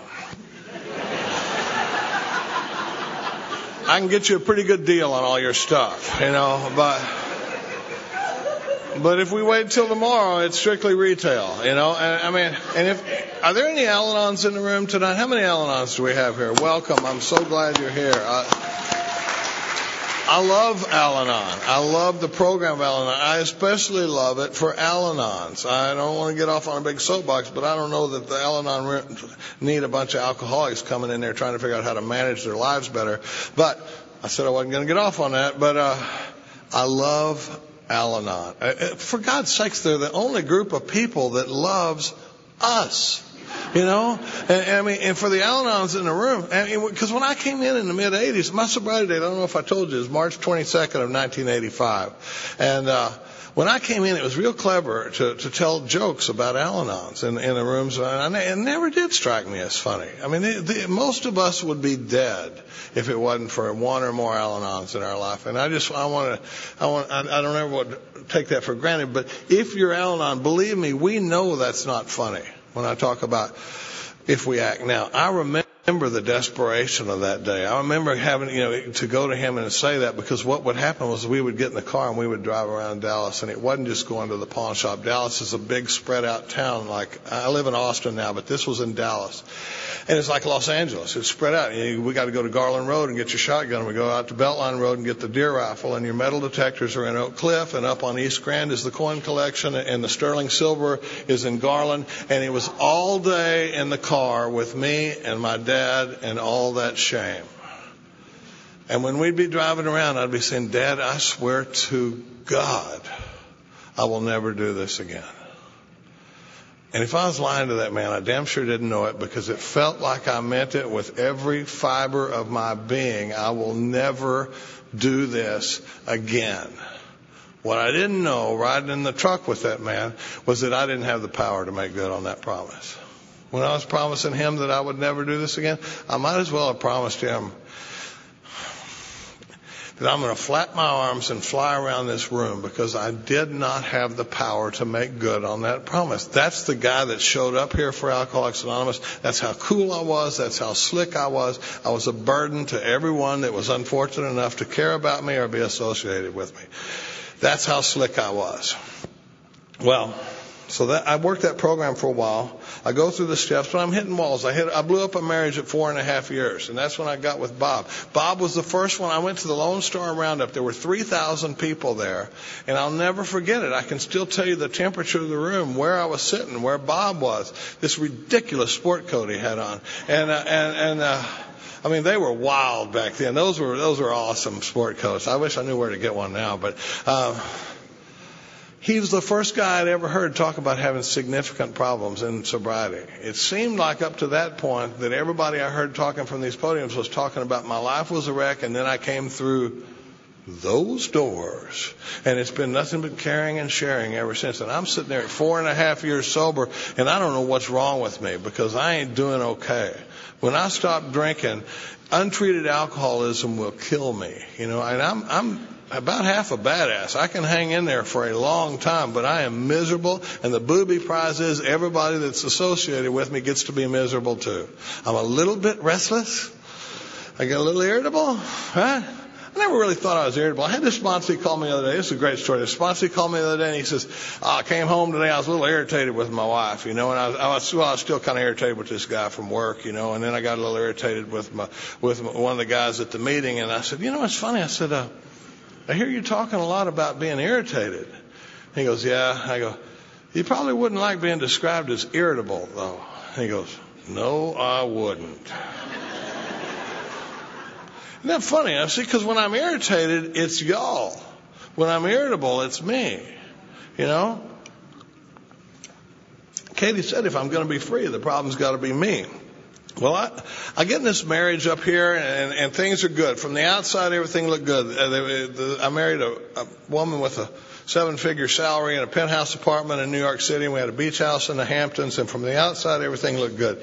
It was the phoniest, most dishonest relationship I've ever been in, but my mother loved it because all the merit badges were there. And I got to say, in all fairness, the phoniest and most dishonest thing about that marriage was me. She wasn't doing anything different, but I'd just come off of being knocked to the mat, back to back, 2 different marriages. Every time I step in the ring, I get knocked to the mat, and I thought, forget it, I'm going to try it this way, and it didn't work out. And Katie's watching this whole time. Katie didn't approve of any of my marriages. I mean, she certainly didn't like the 19-year-old,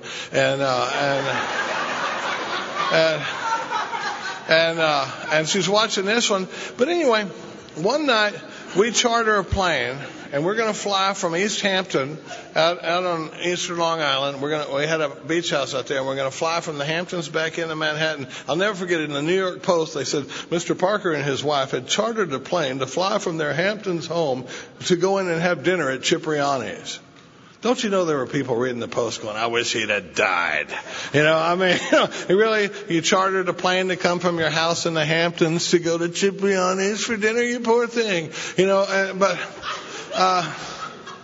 But we're going along, and now I knew couples that flew to the Hamptons every weekend for 20 years. It was the first time I ever chartered a plane in my life, and we're going along.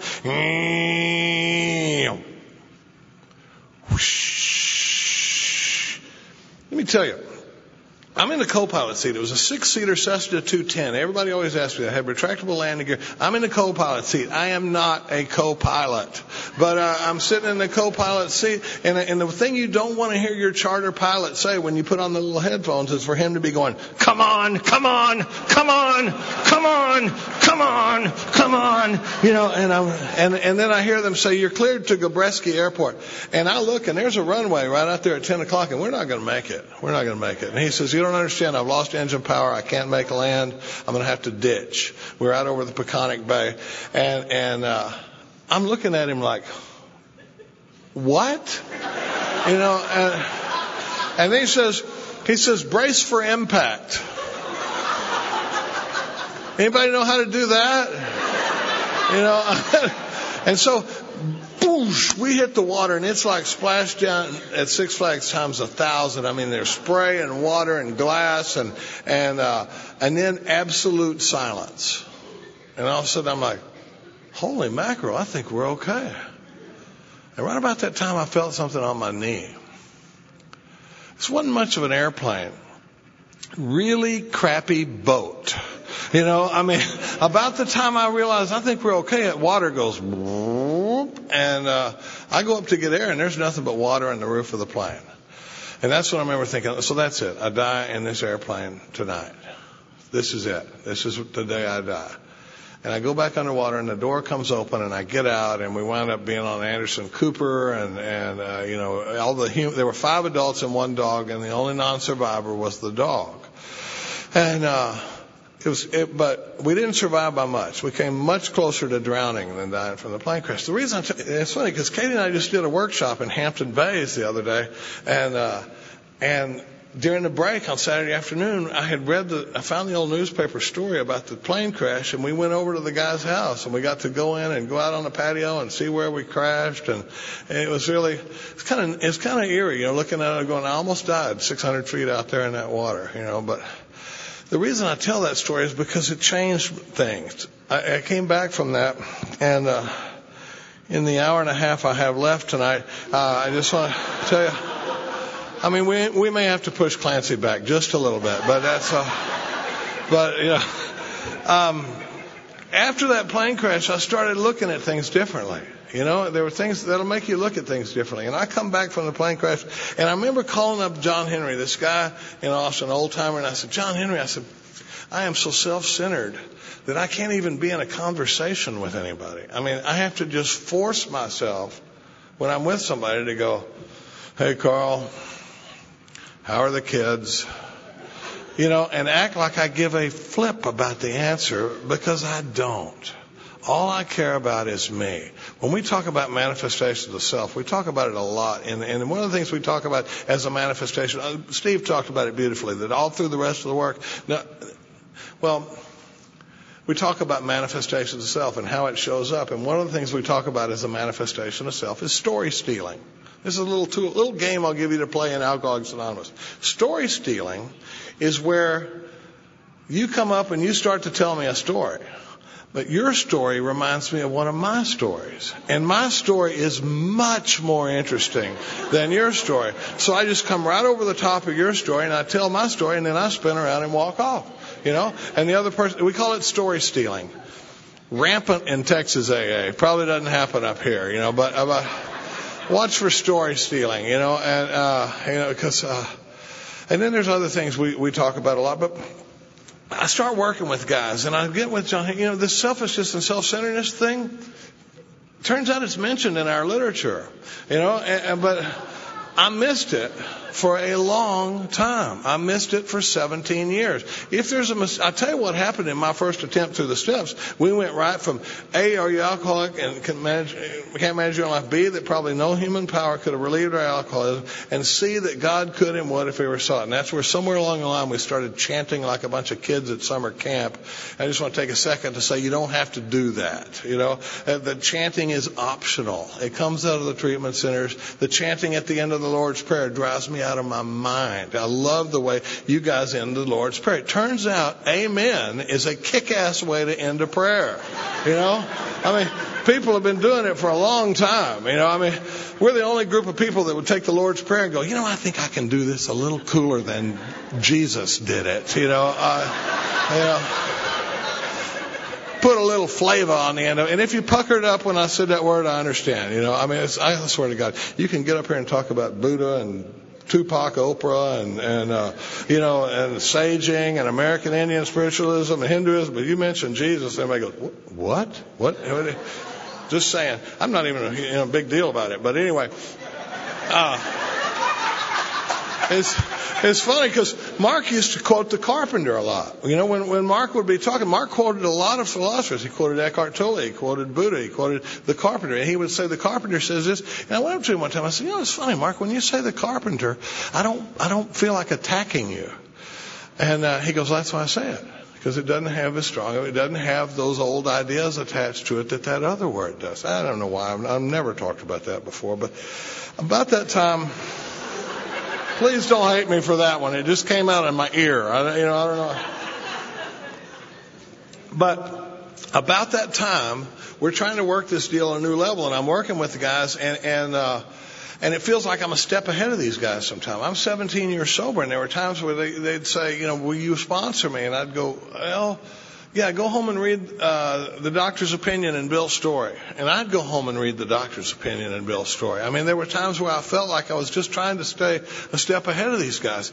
And I called up, and so, about that time, I started doing some work with Myers. Myers is my sponsor now, and Mark Houston was my deceased sponsor, and he came into my life. He came into Katie's and our lives, and he blew the doors off our sobriety.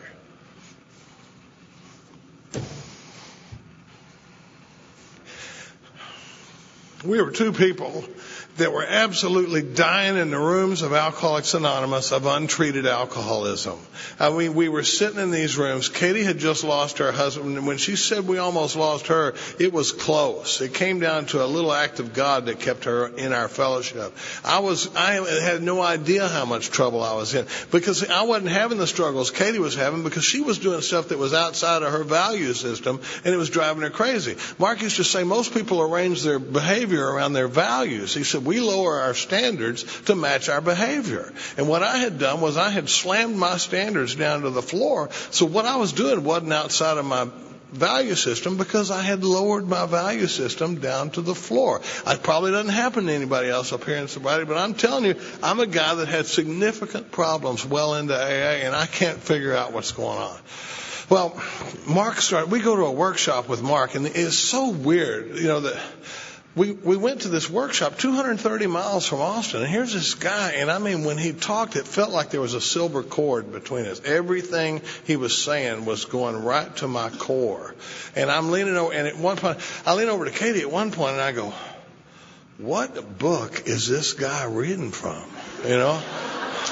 I have never heard half the stuff he is saying. I'll never forget it. I mean, he was coming with stuff, and he's talking about the strict spiritual disciplines of 10 and 11, and the disciplines of 10 and 11. And when I'm living within the strict spiritual disciplines of 10, 11, and 12, and practicing the strict spiritual disciplines of 10, 11, and 12, and I'm sitting out there going, la, la, la, la, la, la, la, because I'm not even in the same area code as the strict spiritual disciplines of 10, 11, and 12. I'll never forget. He called this guy up. He was having a lot of fun with this guy named Brian. And he brings Brian up there at one point. He gets Brian up there, and Katie mentioned this a little bit. He says, hey, Brian, he goes, let me ask you a question. He says, do you meditate? We were at step 11 at this point. And he goes, do you meditate? And Brian goes, well, see, it's like this. He says, I'm a truck driver, see, and sometimes I meditate when I'm driving the truck, and that sort of thing. And I'll never forget it. And Mark goes, okay, Brian, listen, two things, very important. First of all, when you're driving the truck, we very much need you to be about driving the truck, We do not need you hurling down the road in a tractor-trailer rig meditating. And he goes, second of all, in the future, when I ask you a yes or no question, I'm going to expect a yes or no response. So I'm going to ask you again if you meditate, and it's very important to me for you to say no. And Katie and I are sitting out in the audience going, woo! Am I glad he didn't call me up there? Well, right after this, I went off on a little bunny trail there. When I talk about the biggest mistake that we made in AA is we went from see that God could and would if he were sought to doing the third step prayer. And I missed this whole body of work but on pages 60, 61, 62, and 63. It's not very important. It's just the root of my problem and the basis of my sobriety for the rest of my life. Other than that, just skip it, Because it says on there the first requirement. I'll never forget reading it. I was reading it one day, and it says, I see on there, it says, right after the C, the next little paragraph down, it says the first requirement. There's a requirement in step 3. And it says the first requirement is that I be convinced that my life run on self-will can hardly be a success. Not only was I not convinced of that, that sentence had never touched me. The whole selfish and self-centeredness piece was not on my radar. Well, let me tell you, it is an absolute game changer in the rooms of Alcoholics Anonymous. Now, some of the stuff I'm going to talk about might differ from your belief systems. I know for me, if you come at me with stuff that differs from what my sponsor told me or what my current belief systems are, my ego goes into self-defense. And now the ego is fighting for its life. So we work a lot with the set-aside prayer. God, please help me to set aside everything I think I know about myself, the big book, Alcoholics Anonymous, and even you, God, so that I could have a new experience. Help me to see the truth. Something like that. Because I know for a guy like me, what I think I know stands in the way of the truth. Sometimes I'm sitting there and I'm reading the book and I'm going, oh yeah, I know this part. Oh yeah, this is that part where it says that, yeah, jaywalker, and then I'm going, oh, you can't tell me anything about this piece. I've already got it highlighted and underlined in my big book. I do the set-aside prayer and new stuff leaps off the page at me all the time. Well, the book takes a huge turn on page 60 and I missed it for 17 years. We call it the second surrender. The first surrender in Alcoholics Anonymous is a surrender to alcohol and other outside issues, and that's pretty easy because it comes on the heels of a fresh ass whipping. There's something about a gorilla having his foot on your throat that makes it pretty easy to surrender. But trying to get one of us to quit playing God is a lot harder than getting one of us to quit drinking. Right? Because I was able to put down the drink and, surrender to that. But this surrender to selfishness and self-centeredness took me hitting the wall a few times. It hit me when I was working with Bob. And what happened was I backed away from this thing. I licked my wounds a little bit. I waited the appropriate amount of time between that marriage and the next relationship. 14 days. And I run back into it again with self-will. And I hit the wall again. And I blow up another marriage at 7 years. And I pull back and then I go run at it again. So, when Katie talked about what usually happens, the show doesn't come off very well. But I don't know why. I think life's happening to me. This selfishness and self-centeredness piece, when you start really examining the manifestations of selfishness and self-centeredness, it is an absolute game changer.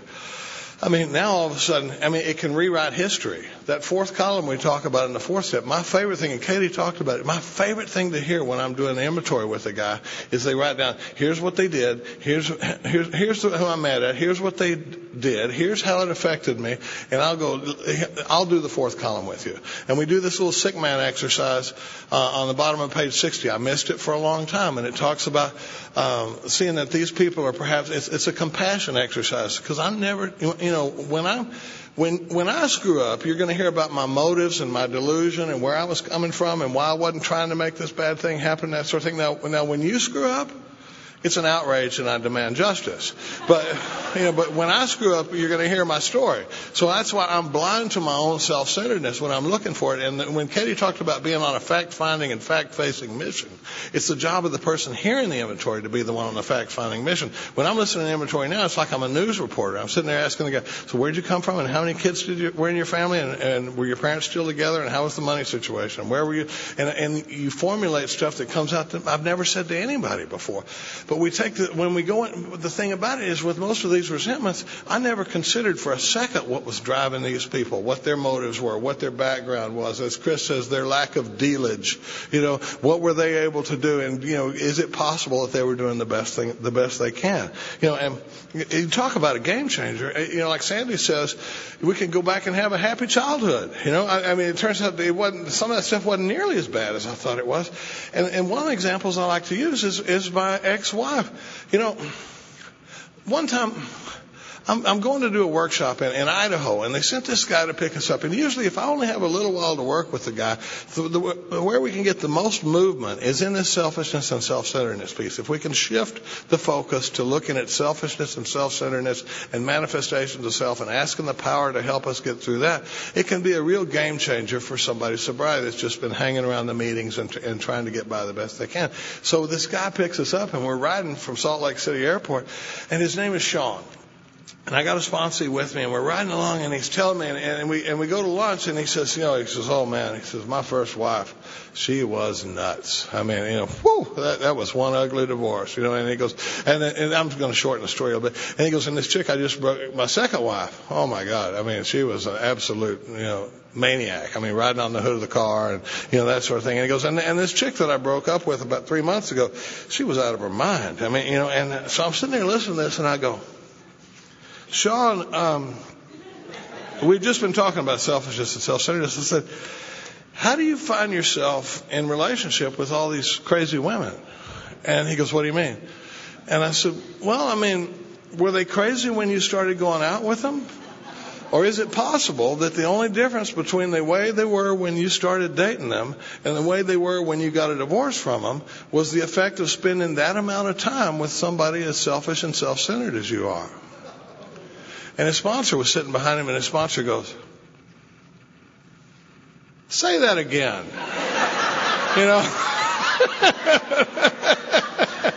And we get outside, and my little sponsor with me goes, dang! I was like, what? He goes, oh my God. He goes, we've been there like an hour, and you just boom, and I said, that's my job, man. I'm the out-of-town guy. I come in, drop the bombs, go home,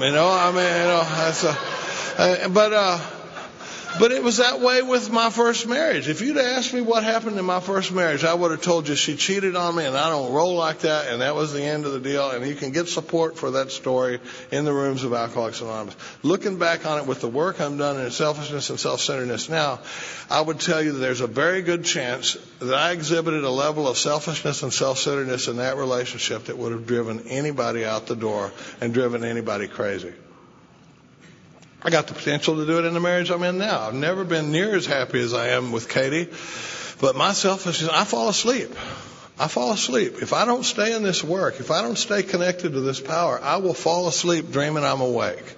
I will be going along, and I get focused on my work and on my job and on the investments and on the sponsees and on the meeting and on the travel and on the stuff like that. And next thing you know, Katie's not even getting talked to. And I don't know, I have a terrible habit. Part of my way of self-manifest for me is if she comes at me with a heavy conversation, it's like I'm on methadone. It's like, she started wanting to talk about my youngest daughter, and I go, it's unbelievable. It's like I just go, so. One of the things we did, it's funny, I just bought a chair that I put in our bedroom, and I call it the listening chair. There are times, because I'll try to lay down and she'll start trying to talk to me, and I start going, and I go, hold on, I'm going to get in the listening chair. And we've had some amazing talks in the listening chair. Mark came into our lives, and I've just got a few minutes left. Hang in there with me for about 5 more minutes. Mark came into our life, and we started working the program at a level that I had never experienced. He came into my table. I have a Thursday night meeting at my table with about 15 of my boys. It's the best day I've ever been involved in. He came in. I'll never forget the first meeting when he came in. He says, tell me about the amends process. We're going to start working with this new guy. What do you figure when you get a new sponsor? You're going to write inventory, right? Mark sits down. He goes, where are you at with the amends process? And we started talking about, unfinished amends. And he goes, I have a feeling there's a significant experience available for you guys in the amends process. And we thought it was like Svengali or something. We're like, how does he know that? Well, because nearly all of us have a significant experience available to us in the amends process. I don't know about you guys, but I made the big amends, and the list kind of went into the file. Next thing you know, we're making all of our amends, and we're making a list, and we're having meetings, and we're getting together, and we got guys that have spiritual consent with each other. We have the right to call each other on stuff, even if you hurt my feelings. We like to say, I'd rather step on your toes than stand on your grave. And I got people that are really willing to ask the hard questions and look for the real answers. And Bob talks about these unsigned death pacts we have with each other, and we got guys that are willing to take the risk of. And we have meetings about sarcasm a lot of times. We have meetings about current agnosticism. I had some boys in from Colorado the other day, and the meeting was on current agnosticism. What is current agnosticism? Current agnosticism are areas of my life that I'm not bringing God into at this time. And we went around the room. I'll never forget it. This one guy had 23 years, and we're writing down, what are the 3 areas of your life you're not bringing God into? Current agnosticism. And this guy goes, holy mackerel. And we're like, what? He goes, the 3 areas of my life that I'm not involving God in are my marriage, my job, and my children. We're like, but other than that, that's the way I fall asleep in sobriety. And if I'm not bringing this power into this deal, the book talks about trying to establish a consciousness of this power. I don't think it's, and I've barely touched the thing about insinuating the power, but the book talks about a consciousness of this power. It's not trying to move me so much to a faith in this power or a belief in this power, but it talks about a consciousness of this power. On page 51, it says, when many hundreds of people are able to say that the consciousness of the presence of God is the most important fact of their lives today. It's not that God changed when I did the third step prayer at a new level. It's not like when I did the third step exercise that God picked his game up a little bit. I became more conscious of God's power. The book is constantly trying to move me to a consciousness of this power. When I talk about it, we were sitting there at the meeting one night on Thursday night, and I got guys that all have accountability with each other, and we do an email check-in with each other, and we're calling each other, and we're doing 10th steps with each other, and we're doing evening review, and we're doing morning meditation, and we're doing 10th steps throughout the day. And if you can't get me, you call one of the other guys on the crew. And one day we were sitting there talking, and I said, we like to think of ourselves as being a little pocket of enthusiasm, being a little group of even maybe big book thumpers, if you will. And look how hard it is to get us to work a basic fundamental AA program. We're not talking about anything advanced here. How much better would our lives be if we were just practicing a basic fundamental AA program out of the clear-cut directions in the big book of Alcoholics Anonymous? But the reason that we don't do it is because it's hard work.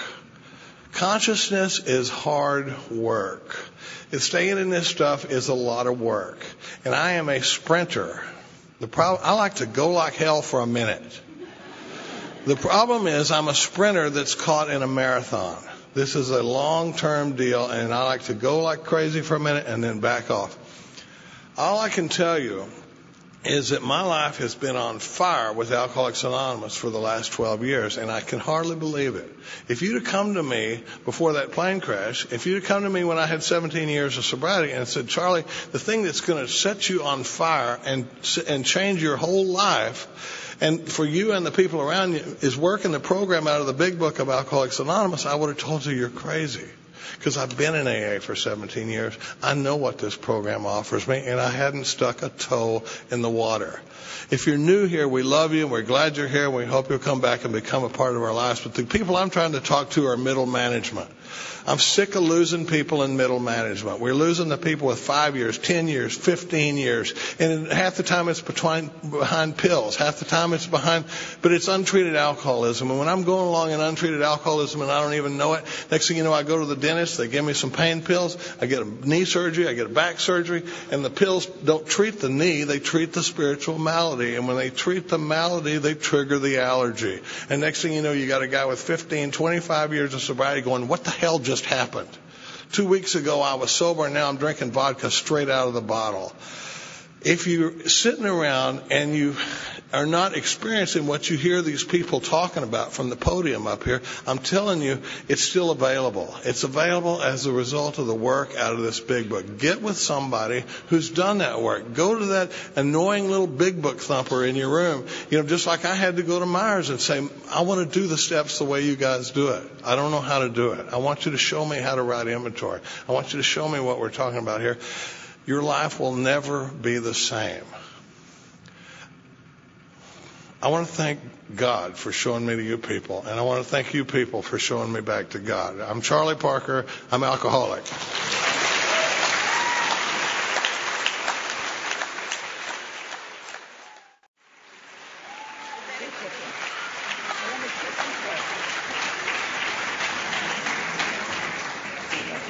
Just a moment. My name is Clancy I, and what she has said is true, and I now must cure an emotional leper. Heal.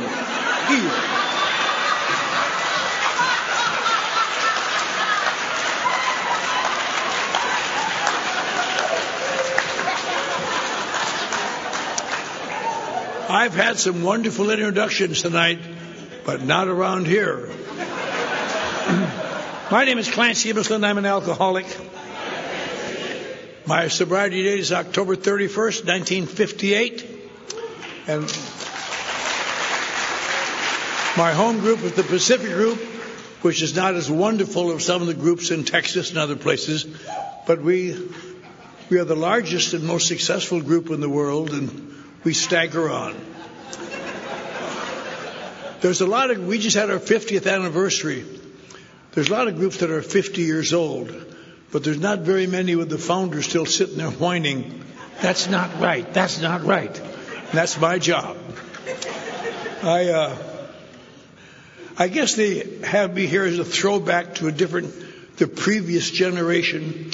Most of our speakers have been, I noticed, got sober in the 1980s. And I got sober a little before that, but nothing much different has happened in AA. There have been a few changes.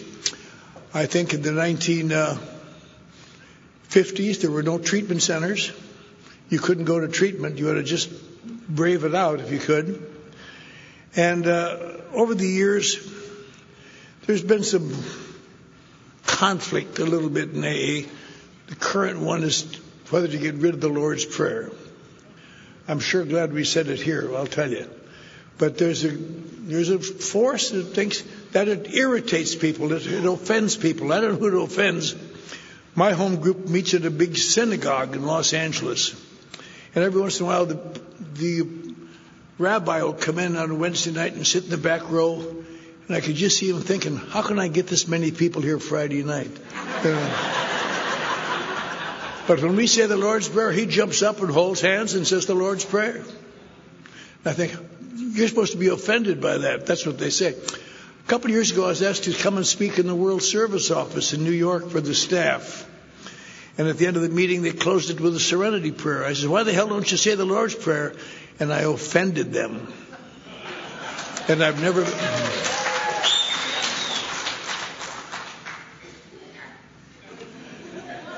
But I guess one of the reasons for getting sober a long time ago is I may be, there's no opportunity to do this in a matter of merit, but I must be one of the very few people in this room, if not the only one, who spent an hour talking to Bill Wilson.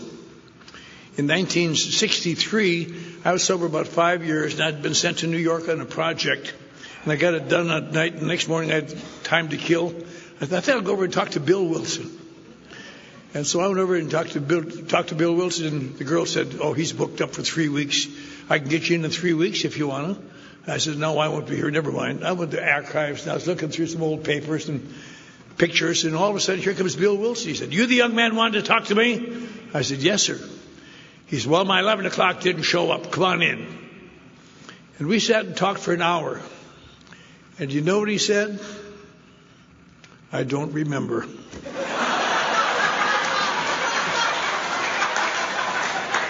I was more concerned about what he thought about me than what he was saying.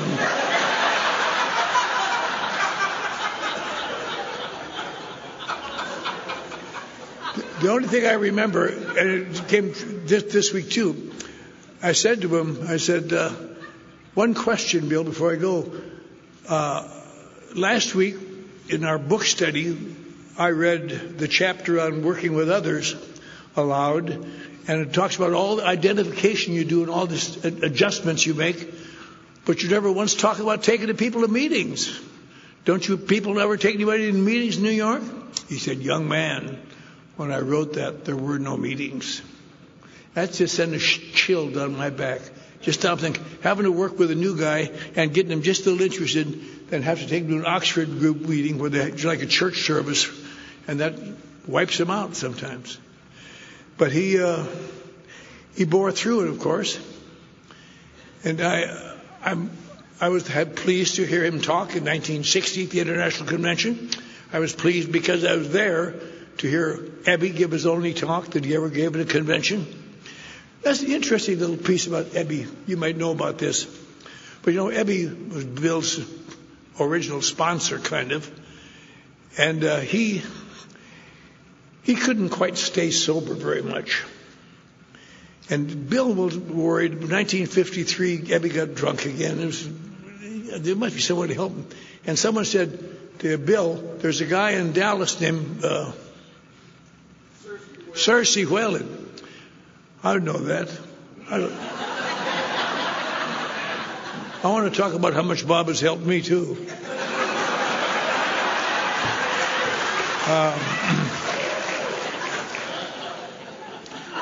Let me interrupt something. I do have something to say. Bob helped me a lot with something he said many years ago. I was sober a while, coming into Minneapolis, trying to get rent a car to take down to see my folks in Wisconsin. And Bob said, take my car. And I said, okay. And I took it, a nice big car, and what did you do when I was gone? Hitchhike, I guess. I don't know. Who cares? But that's the best thing he could have said to anybody at that moment. But anyway, Abby went down to see Cersei, and Cersei kept him sober for 7 years, the longest he ever stayed sober.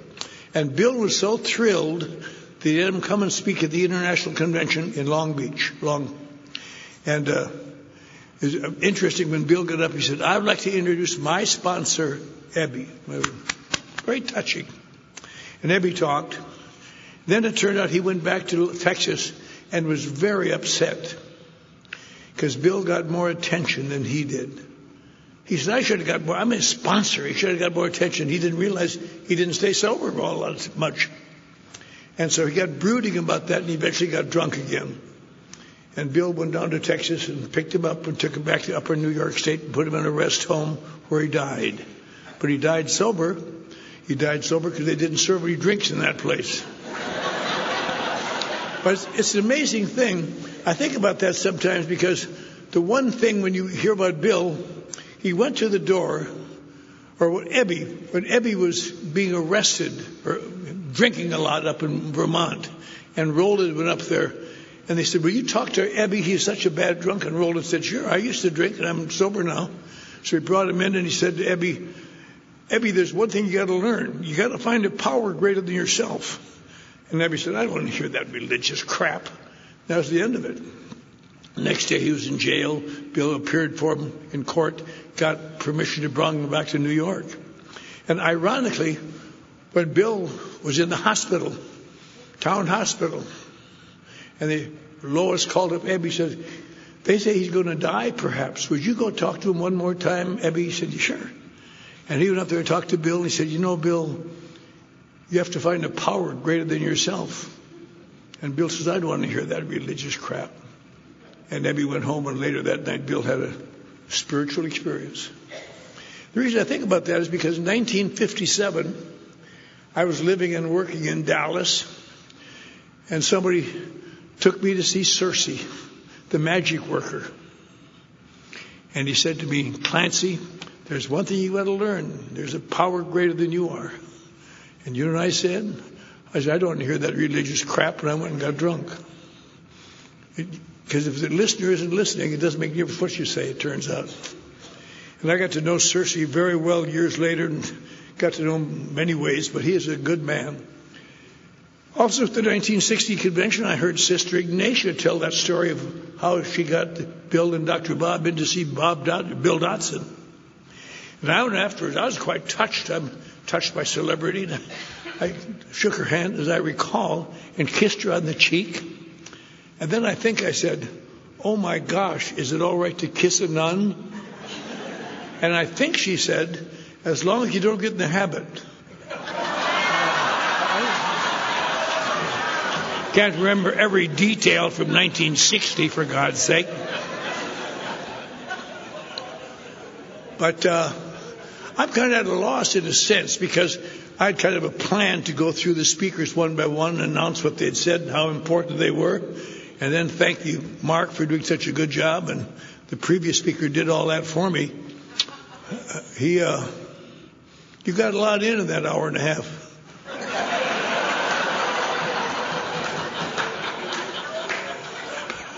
No, I wasn't upset. You know me. But we all have a lot in common here. I was thinking about Karl. he and I probably are the only Lutherans in the house. They're hard to find. They don't mate much, is the problem. I don't recall, I just happened to think, I was telling somebody that the other night. I don't recall ever being hugged as a child. I don't think I ever was hugged by my grandma or anybody. Norwegian Lutherans don't hug. They say, well, very good. But you don't know you're not being hugged because you're not used to it, you don't. But I was raised in a very strong Norwegian Lutheran community in northern Wisconsin, and I was confirmed and catechized and very strict, but I didn't know any better. That's what you do. And I got straight A's in school. They shoved me ahead in school at Christmas time once and again another time. And remember my grandma said, "You're going to be governor of Wisconsin someday." We're so proud. And then when I was about 12, my parents got divorced, which doesn't seem like much. Everybody gets divorced. But at the age of 12, I had never heard of a divorce. None in our church, none in our family. Somebody explained it to me, but I was bitter. I thought they're hurting me. They're breaking up our family group.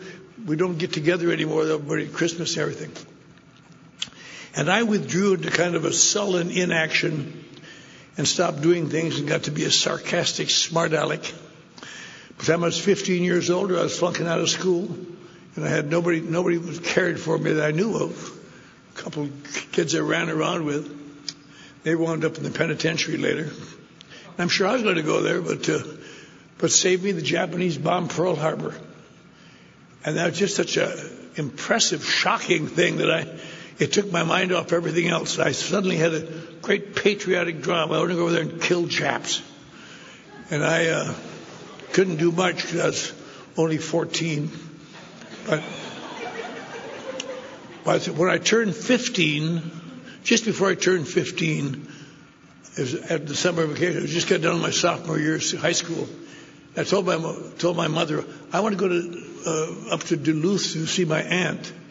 She says, okay. And she packed my little bag and gave me some bus fare. I got a guy to give me a ride to Minneapolis. And I knew that, from what I read, San Francisco was a hotbed of Marines at that time for some reason. I wanted to get to San Diego or San Francisco and enlist in the Marines. And I'd never hitchhiked, but I'd heard hitchhiking was a good way to go. I said to some guy, how do you hitchhike? He said, just stick out your thumb and smile. And I remember standing outside of Minneapolis, where the hell the highway went,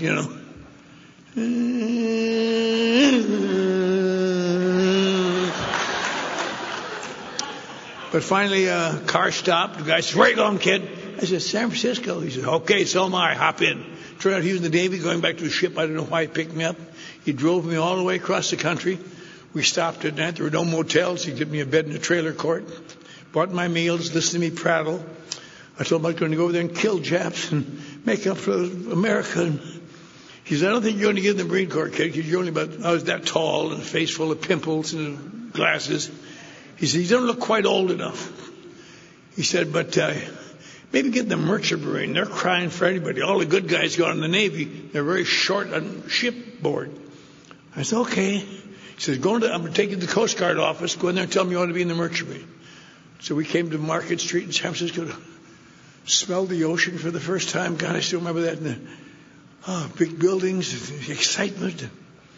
I want to be in the Merchant Marine. I said, fill this out. And I put it down. I put down 16 like he told me to do. He said, well, you're only 16, kid. You have to have your parents' permission. So I took it around the block, got my parents' permission.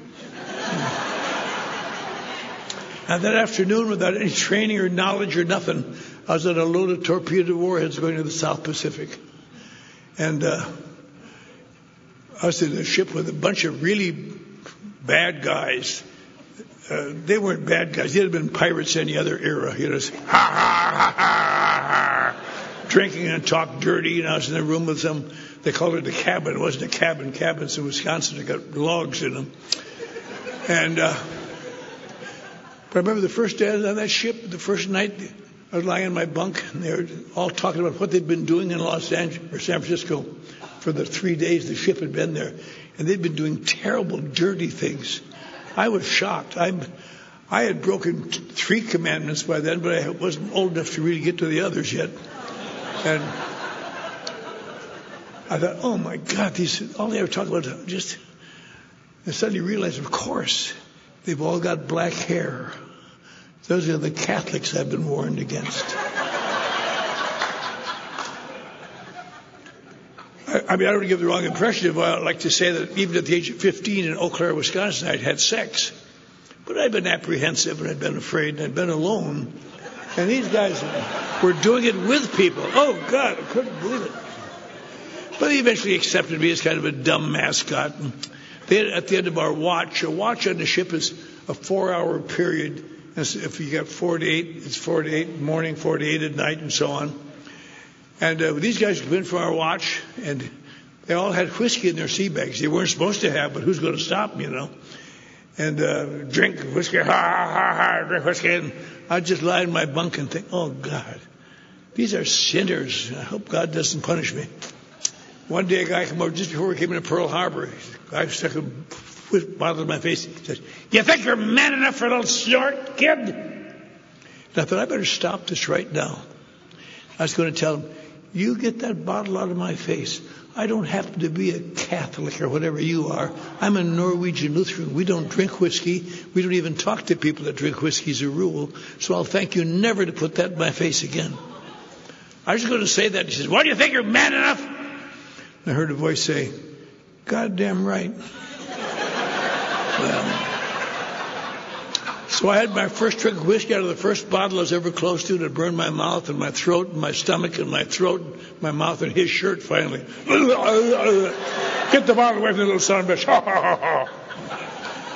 To this day, I don't know any emotion that's worse than public humiliation, where somebody just points out you're nothing and there's nothing you can do about it. I thought later there's one thing I might have done. I'm glad I didn't think of it at the time. If I'd have done it, they'd have thrown me overboard. It would have been cute, though. I could lean over you. Yeah, take that. But the next day we went to Honolulu, and they got me a bottle of beer, which I had had sips of beer in Wisconsin. Everybody in Wisconsin drinks beer. Everybody in Wisconsin, Minnesota drinks beer. But I didn't like beer. It's sour. I didn't like it there. I didn't drink it much. And that was the end of my drinking experience. And the reason I mention that is because all of us talk about, boy, when I held that first drink, what a wonderful feeling. Not me. I hated it.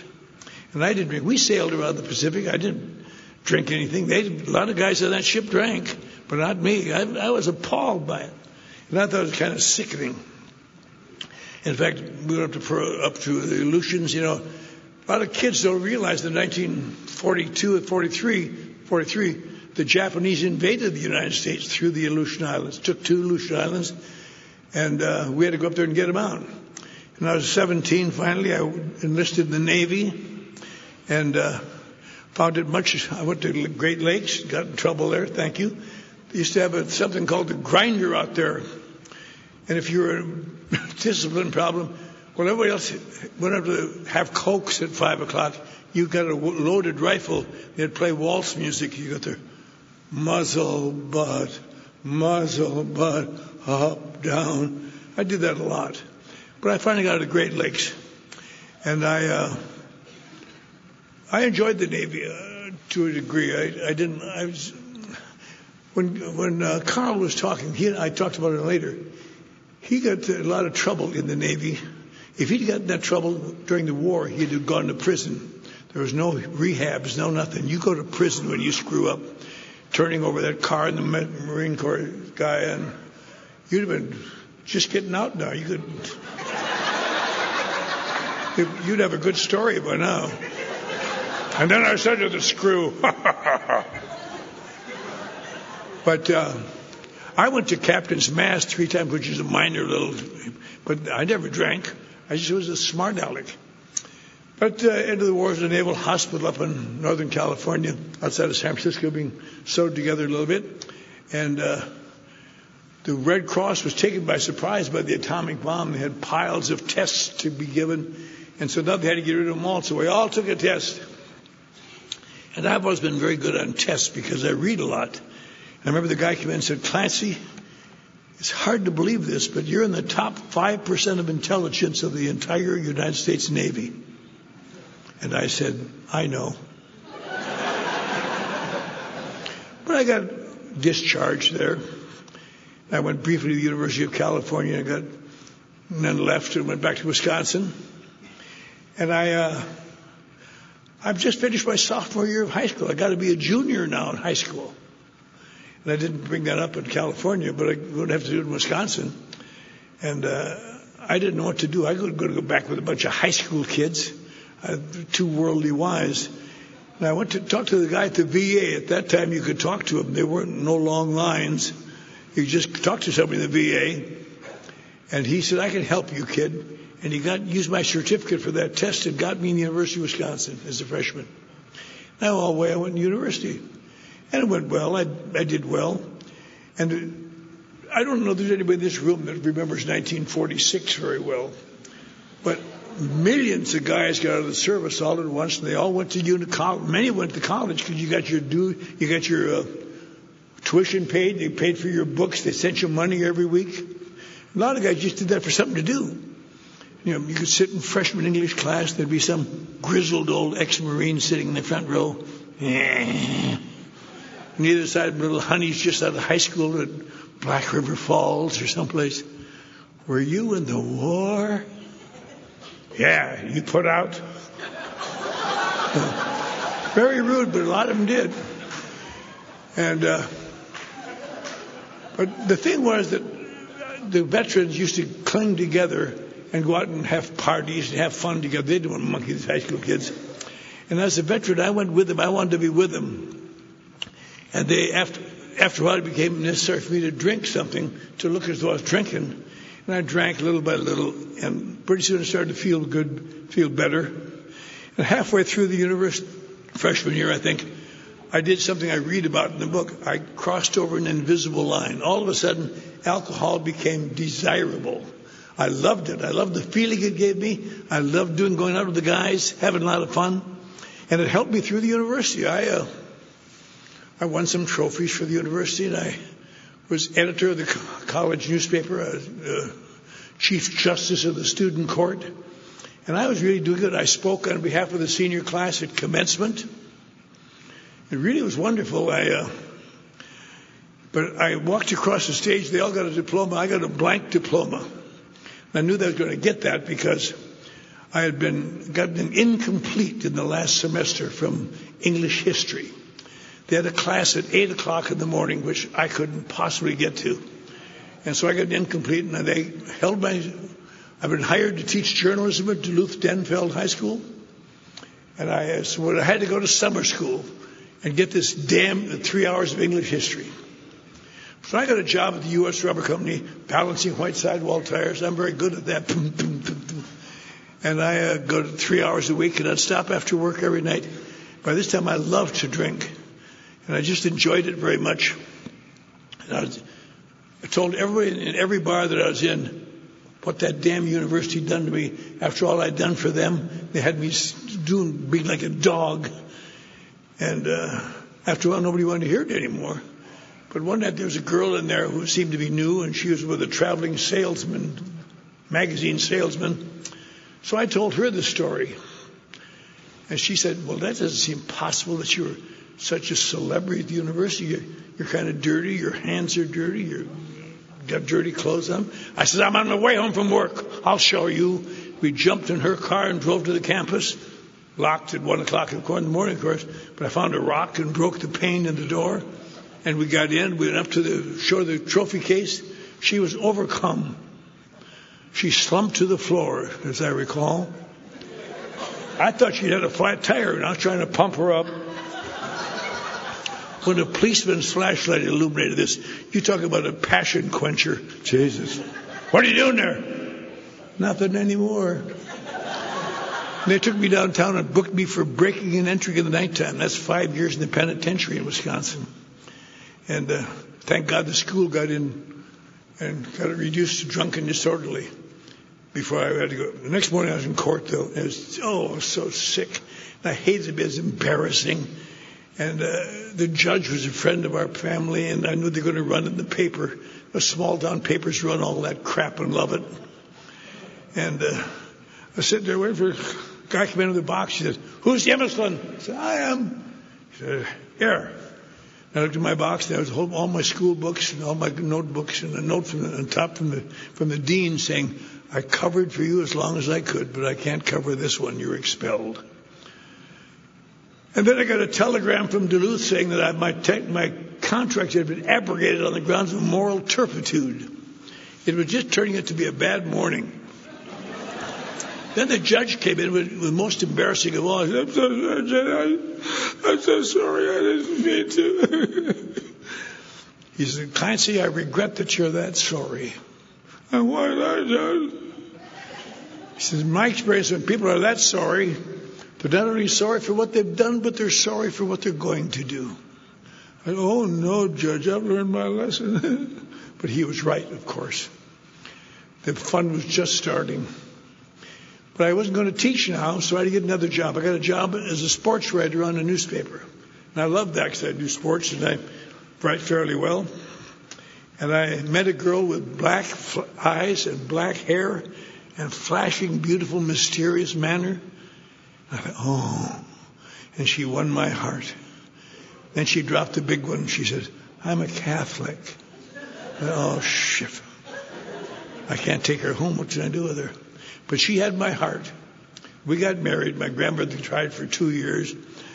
But we got married and had a wonderful time. We'd start having children immediately. My wife began manifesting the behavior of Catholics that I know nothing about, nor any other Protestant boy ever learned. But if there's any little Protestant boys here and you're going with a hot Catholic girl, and if she's a good girl, you are going to have a much bigger family than you ever dreamed. I became a national distributor of small Catholics. And I said, "Can't we use birth control?" No. I don't know what I'd have done if she had said yes, because it's impossible today to remember how naive people seemed in 1950. I'd been overseas in a war. I'd been through a major university. I heard the word condom once in my life in a Navy training film where they showed this beautiful girl with big hooters and said, "If you go to bed with her and don't have a condom, you'll die," or some goddamn thing. At that stage of my life, I'll try.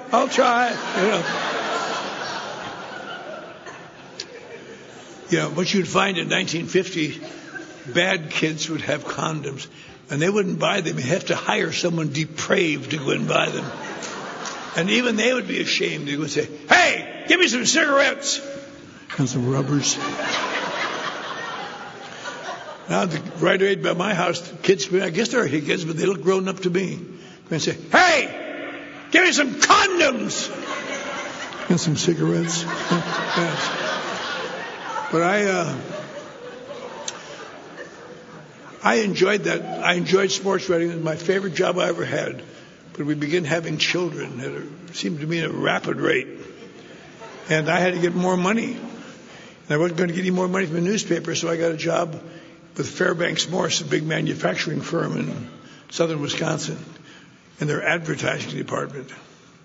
And they loved me. I did very well. I remember after a few months they called me in, said, "Clancy, you know, you write very well." Thank you. I said, "But we really need you here Mondays too. And on Tuesday when you come in, you smell bad." And I'd had that same experience just about a year before that when I was a senior at the university. I'd been arrested a couple times for disorderly conduct. Nothing serious, just high college kid stuff. But my friend said, "Why don't you go downtown? They got this new thing called Alcoholics Anonymous. Maybe that'll help you." I said, "I'm not an alcoholic." "We know that, but at least you won't get arrested." So I went to AA and went to this room, 8 fat guys sitting around the table. "What the hell are you doing here?" I thought, that's kind of odd. But I don't know why it was, because I was 22. I looked even younger. And there wasn't anybody in Wisconsin under 40 in AA at that time. Like some kid coming in tonight, 8 years old, and saying, "I think I'm an alcoholic." "Oh, do you? I think you have a broken nose."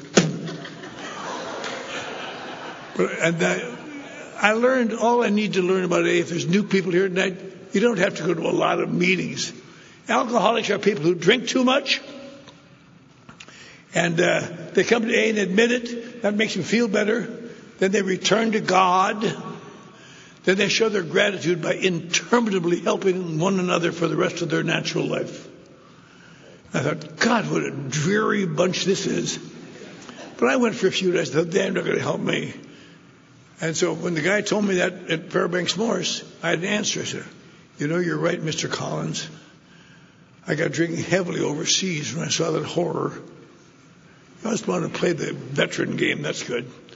I said, downtown here in Beloit, they have an Alcoholics Anonymous. Let me go down there and learn how to stop drinking, and I'll be back in 2 weeks. And he said, oh, you will keep you on the payroll, kid. And I went down there. Some more fat guys sitting around the table. And then I drank, and then I lost my family and lost my home. And then I thought things were going to hell. And I'm just on and on, interminable droning of losses. I thought, this is going to help me. I'm alive. So I knew I'd have to do something else. I went over to next city over, which is Rockford. Got a job there in an advertising agency writing about Rockford machine tools. Really exciting. And I worked there and did a good job till one day they called me in and said, you're drinking too much. And I realized it was over then. So I gave them this AA song and dance, and I had a couple of weeks to move around. I looked for a different job. And I did that for 10 years. Year after year after year, different. All my kids have been born in a different part of the country where it's going to be different.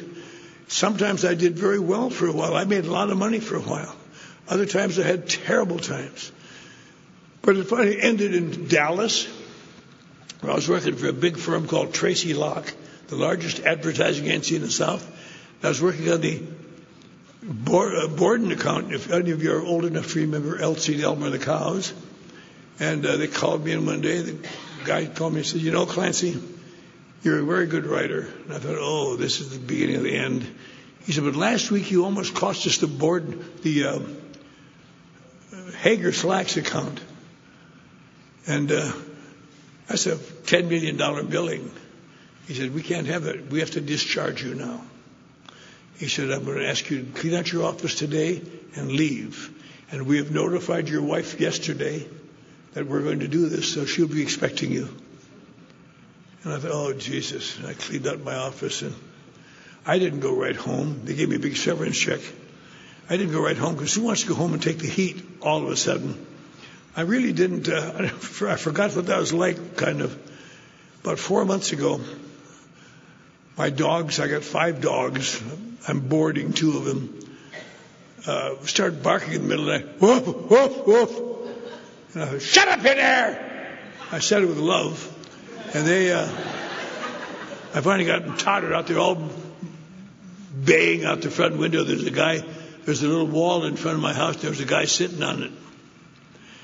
And I thought, what the hell is this? I opened it. I said, what the hell are you doing out there? Said, I'm going to a lecture. I said, a lecture? On what? Alcoholism. I said, where in the hell in Venice, California, is there a lecture on alcoholism at 2 o'clock in the morning? He said, at my house. And I know that. I said, God bless you, and shut the door. But I drank up my severance check, and then I went home. I had 2 or 3 days doing it. I'd gone home once before in Rockford, oddly enough, where I used up my whole paycheck. And I had a clever remark from my wife. She said, where's the money? I said, I bought something for the house, honey. She said, what? I said, 3 rounds. And she didn't laugh at all. But this time I had no money and I had no clever remarks. And I got home and the house was empty, no furniture, no people. My clothes were all on the floor and on the porch. And there's a note on top saying, my children and I can't stand this anymore. We're leaving. They never told me where they went. And I knew I had to get out of Texas fast because I was at the moment, through a series of bad breaks, on severe probation from the state insane asylum. And my wife had signed me out under the guidance that if I do anything bad, she'll call them and they'll come and get me. I knew she must have called him because she's such a vengeful thing. And so I knew a guy had asked me about a week before that. I said, do you know anybody who can drive my car to Los Angeles? And I said, yeah. No, I don't know anybody. But that morning I did. I said, I know somebody. He said, who? I said, me. He said, I thought you were a big deal to Tracy Lott. Well, they're phony. I quit. So he gave me a credit card and some money. And away I went. First day I got as far as El Paso, where I used to work I was on the faculty of the university there, because they didn't ask to see my degree. They just believed me when I told them I had it. And I parked my car at some safe place I knew about. And I went to Juarez, where I like to think I'm a living legend. And by midnight, the next night, I was standing in the bar, the one Chinese. Ah, yo soy el maestro de los locos de Chihuahua. And my fans were all going, cabron, cabron, which I think means welcome in Spanish. But next day I got up, I was so sick. Oh, God, I was sick, but I had to get going. Got as far as Phoenix, another 300 or 400 miles. I didn't know anybody in Phoenix. I just had to hide my car well, and I really did, because I haven't found it yet.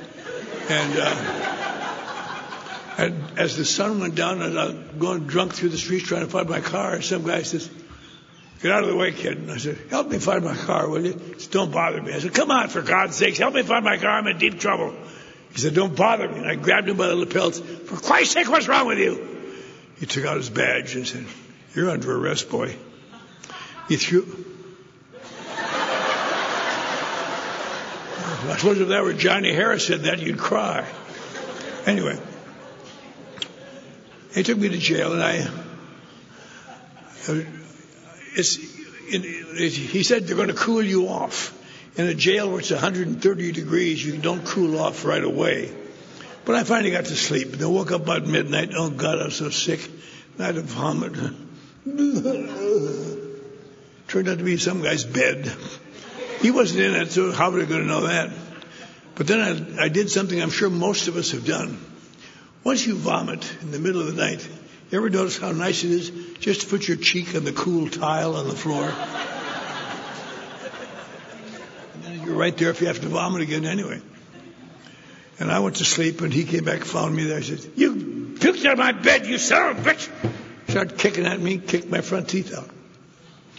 And I didn't say anything, I didn't make trouble. But that was the end of that. In the morning, he let me out at 6 o'clock. My clothes were torn. I had vomit and blood all over me. Sick. Didn't know a soul in Phoenix. In deep trouble. Didn't have a car at the moment. All my stuff was in that car. But I'd learned one thing in AA. And if you want to be a long-time slipper, here's something you want to add to your bag of tricks. When you get to a point where you're dirty and filthy and smell bad and nobody wants anything to do with you, there's one place you're always welcome. An AA club. It's the only place in the world where the worse you look, the better they like it. This was mine, Fred. So I found the AA club, went over there and hustled someone ready for $20, and I ran downtown to the bus depot. I didn't know why I wanted to get to Los Angeles. I had no reason to go there, but I got a bus, got to Los Angeles, and I didn't know anybody there, and had a terrible time. I had one guy there that I knew. He was a big star now, and I'd give him a start when he was a kid. I called him. I said, Ted, this Clancy, I've had a terrible car accident. I've lost everything. I'm waiting for a check to come in. Can you help me? He said, oh, absolutely. He told me how to get on the bus from downtown to Hollywood. I went into his front office, this big agency, and got all the, oh, look at that. He almost cried when he saw me. Oh, Clancy, I'm so sorry. My God. He would turn his wallet and pieced off some pretty good dough. I said, God bless you, Ted. I'll pay you back as soon as my check comes. And I went down and rented a room and cleaned up a little bit, got some of the vomit off me, and went to a few bars and had fun. A couple of days later, I was out of money. I called him back and said, Ted, my check hasn't come. Could you help me, please, a little bit more? He said, Clancy, I called Dallas after you left my office. And they said, you didn't have any car accident. You're a bum. You used to be a good guy, but you're a bum now. Nobody wants anything to do with you. You're a loser. I said, oh, for Christ's sake, Ted, for old time's sake, please. said, okay, you come to the station tonight, but you come to the alley behind us. Don't come in the front door and shock everybody. Come in there at 9 o'clock. Maybe I'll walk out of the fire escape, and if you're there, I'll see what I can do. God bless you, Ted. I was out there at 8:30, raining like hell. He came out at 9 and said, Clancy, you make me sick. He threw a $5 bill that tousled down to a mud puddle. I crawled out and got that. That boy really fooled him. And the next night I was sleeping in an all-night theater in Skid Row. And I don't know if they have them here. They probably don't. But in big cities, they have Skid Rows. Theaters they're cheap. They just run all night long. They run 25 or 30 cents. And they're designed primarily for street bums to sleep in. And I got into one of those with my last few pennies. If they don't really last all night, the guy comes in at 5 o'clock and says, okay, all you bums out. The guy brings in a hose and starts hosing down. And I staggered up to still raining. Oh, God. The guy says, you want to sell a pint of blood? I said, Jesus, do I ever. We walked 8 blocks up 4th Street to a blood bank and stood in line, could drop a blood over here, sat down. The guy came in, who's Emerson? I am. He says, you don't have enough iron in your blood to sell a pint of blood, sorry. Oh, God, pal, I'm so sick. I think I'm going to die. He said, well, down here about 4 blocks, there's something called the Midnight Mission. They're designed to help bums like you. Go down there. Maybe they'll help. Oh, I went down in the rain, went to this mission. I said, I'd like some breakfast, please. He said, God, we just got done serving. Come on back at lunch, I'll give you some food. I can't make it till lunch. Jesus, help me. He said, I'm done serving. And I grabbed him by the lapel. Bad habit. And 2 guys stepped over, and each undid one-handed, threw out the door. And don't come back, you phony bastard. And I tried to explain to him, I'm not a phony bastard. 3 years ago, I was on the faculty of the University of Texas. Ads that I wrote, the LC number ads, were running that very week in Life and Time and Saturday Post and Collier's and New Yorker. I've had my picture in the New York Times for one of my achievements when I was up. But it's hard to explain these things in midair. I started outside that old mission. If someone got up to me that morning and said, you know, Slim, you're dying. Why don't you go back to AA? And I have to tell him, pal, you don't understand. I'm not an alcoholic. I've been going to AA for 10 years. I have some reasons I know I'm not an alcoholic. And I wish, by this time, I wish I were. I wish I were that simple. I wish I could go and listen to somebody talk about how much they drank and that somehow make me feel better, but it doesn't. AA is full of, I can't return to God. I'm too far beyond that. I'm not interested in helping people who don't need help. The number one reason I knew I was an alcoholic is because I could stop drinking. Alcoholics can. I knew that. They all said so. But I can stop drinking. When the remorse gets bad enough and I get to jam enough, I found that I could stop. And fine. Except in 2 or 3 days, somebody sneaks in my bedroom and puts an invisible spring in my gut. And the next day they start to tighten it. And it does come out as I need a drink, like the way Karl was talking. It just comes out, it just gets crappy. And the days go by and get bad. And when I could hardly stand it. And at one time, I all thought I had it made. In the mid-1950s, I went through a spell where when I got to a certain stage of drinking, I'd find myself counseling police officers. Absolutely a dumb thing to do. And I'd wind up in jail overnight for drunken disorderly or something. And one morning I got out of jail and the guy, my neighbor, was there. He said, I'm coming down to give you a ride home. I said, yeah, I shouldn't do that. I got that damn cop. I got his badge number. He really screwed me around. I'm going to get him. He said, I don't know about that, but while you were out drunk last night, we couldn't find you when your son died. I thought, oh, God. I had a bunch of little girls and one little boy. And here's the new apple of my eye, I'll tell you.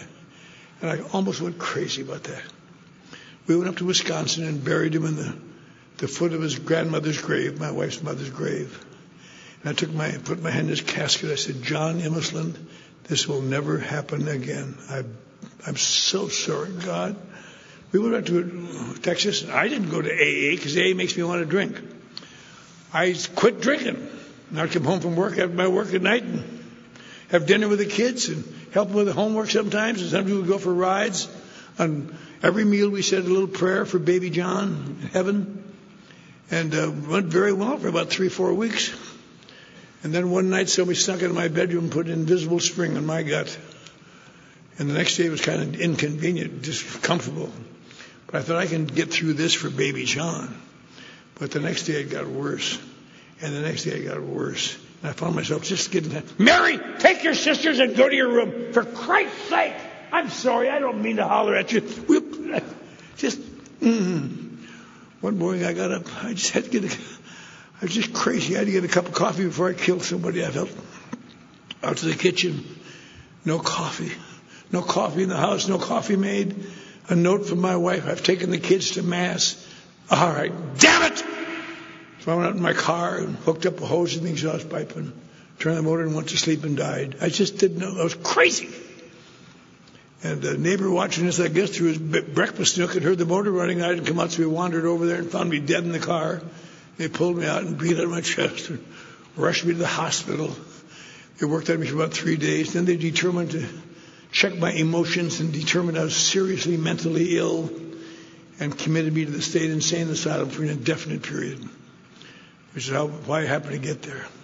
And I was there until the next year because it's kind of hard to get out because you don't really get any treatment. They just keep you in the back ward. But I finally got out when I convinced my wife to sign me out. I convinced these people in Dallas I'd learned my lesson, and now I was given all of. But I knew I wasn't an alcoholic.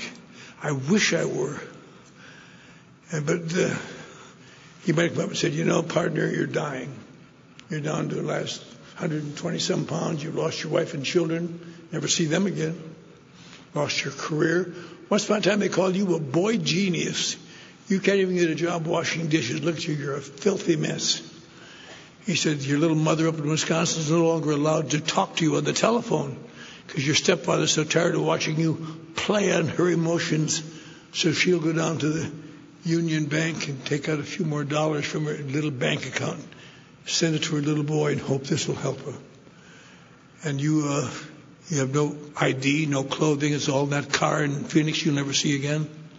He said, why don't you go back to A one more time and at least admit you're an alcoholic instead of this screwing around waiting for the heat to get off so you can get out of there. You don't understand. My case is different, I would have said. And I didn't know how hackneyed that was. And nobody came up and talked to me, but I finally had to go to the whip. I said, where's the AA club here? Well, there's nothing downtown. There's one on Wilshire and Fairfax. Where the hell is that? Well, you go up this hill to Hill Street, cross over to Wilshire, go west till you get to Fairfax. That doesn't sound bad, does it? Rain. I walked, turned it to be 7.5 miles. I got to that damn club. I was so sick. I almost didn't go in because there was a guy in the doorway saying, welcome home, son. I thought, oh, shit. But I went in, and much to my surprise, that was my sobriety date. Much to my surprise. In fact, when I think about it, I told you my birthday was October 31st. That was Halloween. I could have gone to a party and won a prize for my costume. But I never drank again, and much to my surprise, I didn't have any intention to stop drinking. What I had an intention was to get the heat off me somehow. And the guy at the club said, there are 3 rules. You're not supposed to be in here during the week. You have to be a member during the week. You're here on the weekend, so you can be here. But 3 rules. You can't ask anyone for money, which you've already done. None of your smart aleck sarcastic remarks, which you've already done. And you have to go to a meeting every night at the club. Oh, Jesus. But I just decided to hang on, and I slept in an all-night in an abandoned 1949 Mercury in the parking lot. And I had no intention of ever staying sober. That's one argument I have with AA. In some of the literature, they say you must have in order to be in AA, you must have an honest desire or a desire to stop drinking. I had no desire to stop drinking. It's been my experience that many people come to AA without a desire to stop drinking. They get it after they get here. And you have to go through the troops a little bit. But the reason I stopped drinking is because In those meetings I was going to, I saw a guy that I'd seen in the movies. I knew he was rich, must be rich.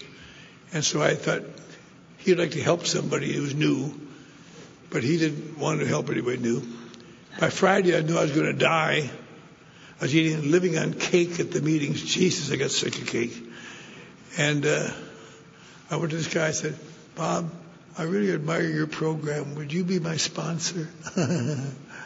He said, okay, I want you to do what I tell you. Oh, sure, Bob. And I found out shortly there were a few of the movie stars at all. I'd seen him in 3 movies. He'd been in 3 movies. I saw him in 2 of them. So I thought he was in a lot of movies. He just was a goof. What he was a radio actor. During the 1950s, if you were alive and you heard yours truly, Johnny Dollar, that's who he was, yours truly, Johnny Dollar. But by this time he drank himself out of that job. And he wasn't really a great actor, but he's a good actor because he acted well at meetings. That took a lot of acting for him because he was not a good guy. He was a right-wing fascist AA pig of the worst sort. Do this, do that. That's why am I taking this crap from this idiot? I'm so much smarter than him because he was my only meal ticket out there that I could see. And what he would do sometimes, he was a man of strong opinions. He'd come down. He never gave me any money. He told me to get a job a couple of times. He'd come down to the club and pick me up at night. He'd go to where he was speaking, and he'd give me a new series of edicts on the way back. And one night we went out to the Brentwood meeting, which was a big meeting at that time, biggest meeting in town. And before the meeting, some kid got up. He had asked to make an announcement. He said, I was here about, 2-3 months ago, and I was having a lot of trouble. And somebody here pointed out that I was drinking too much. And I never thought of that. But I went home, and I thought, that's probably true. And I stopped drinking. I haven't had a drink since. I'm getting along fine at the job. My family are getting along. I just came by to say thank you. And after the meeting, people clapped. And I saw my sponsor pounce on him and say, that's very nice. We appreciate you being here, but don't ever come back. And just really gave him hell. On the way home, I said, Bob, why are you grinding this kid? He's sober. He said, well, because he's got an alcohol problem. I said, Bob, I don't want you to get mad, but AA is designed to help people with alcohol problems. Said, no, it isn't. No, it isn't. People with alcohol problems don't need AA. What do they need, Bob? They need to quit drinking, clean up their act. When they're offered a drink, say no, thank you.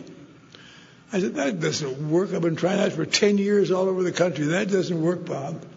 He said, I guess you don't have an alcohol problem, kid. You must have what I have and everybody else in AA has. I said, what's that, Bob? He said, something called alcoholism.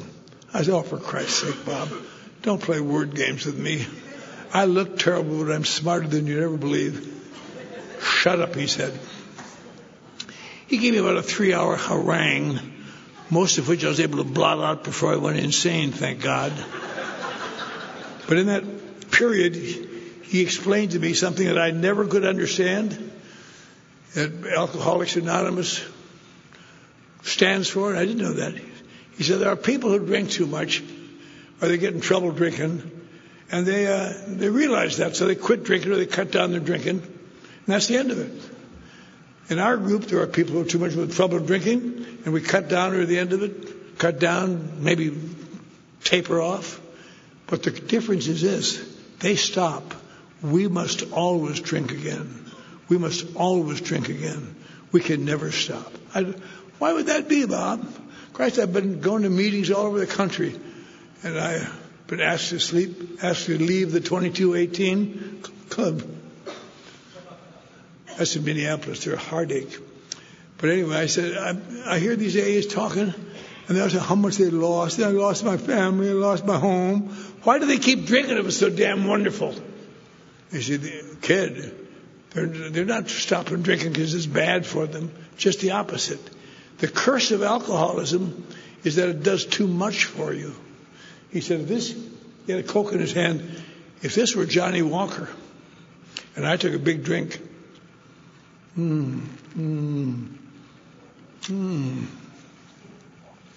The result would be to almost instantly alter my perception of reality, make it more colorful, a little less mean, a little friendlier.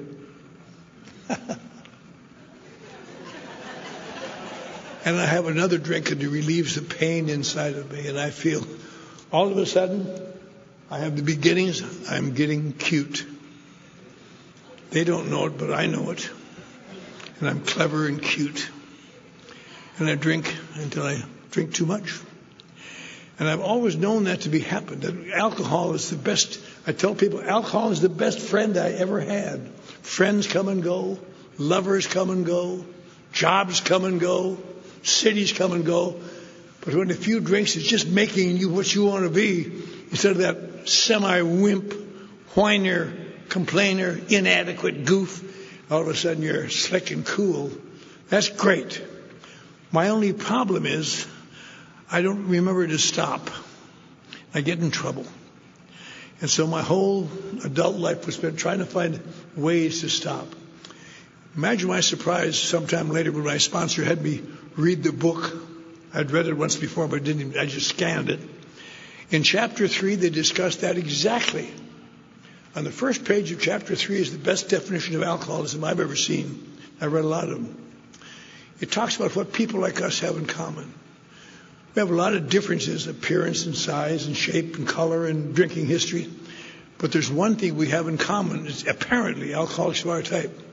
Somewhere along the line, we've had to voluntarily or involuntarily accept the obsession that someday, somehow, I will control and enjoy my drinking. It says the persistence of this illusion is astonishing. Many followed into the gates of insanity and death. And I thought, God, I was the only one in the world that had that situation. Then talked about how you keep drinking, and eventually you wind up with pitiful and incomprehensible demoralization. I remember reading that thing, boy, how drunk do you have to get to feel like that? But that isn't what that means at all, I don't think.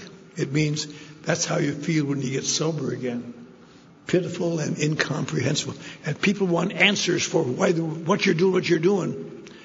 And I don't have any answers. Leave me alone! Screw off! Get off my back! And they talk about the things that you do.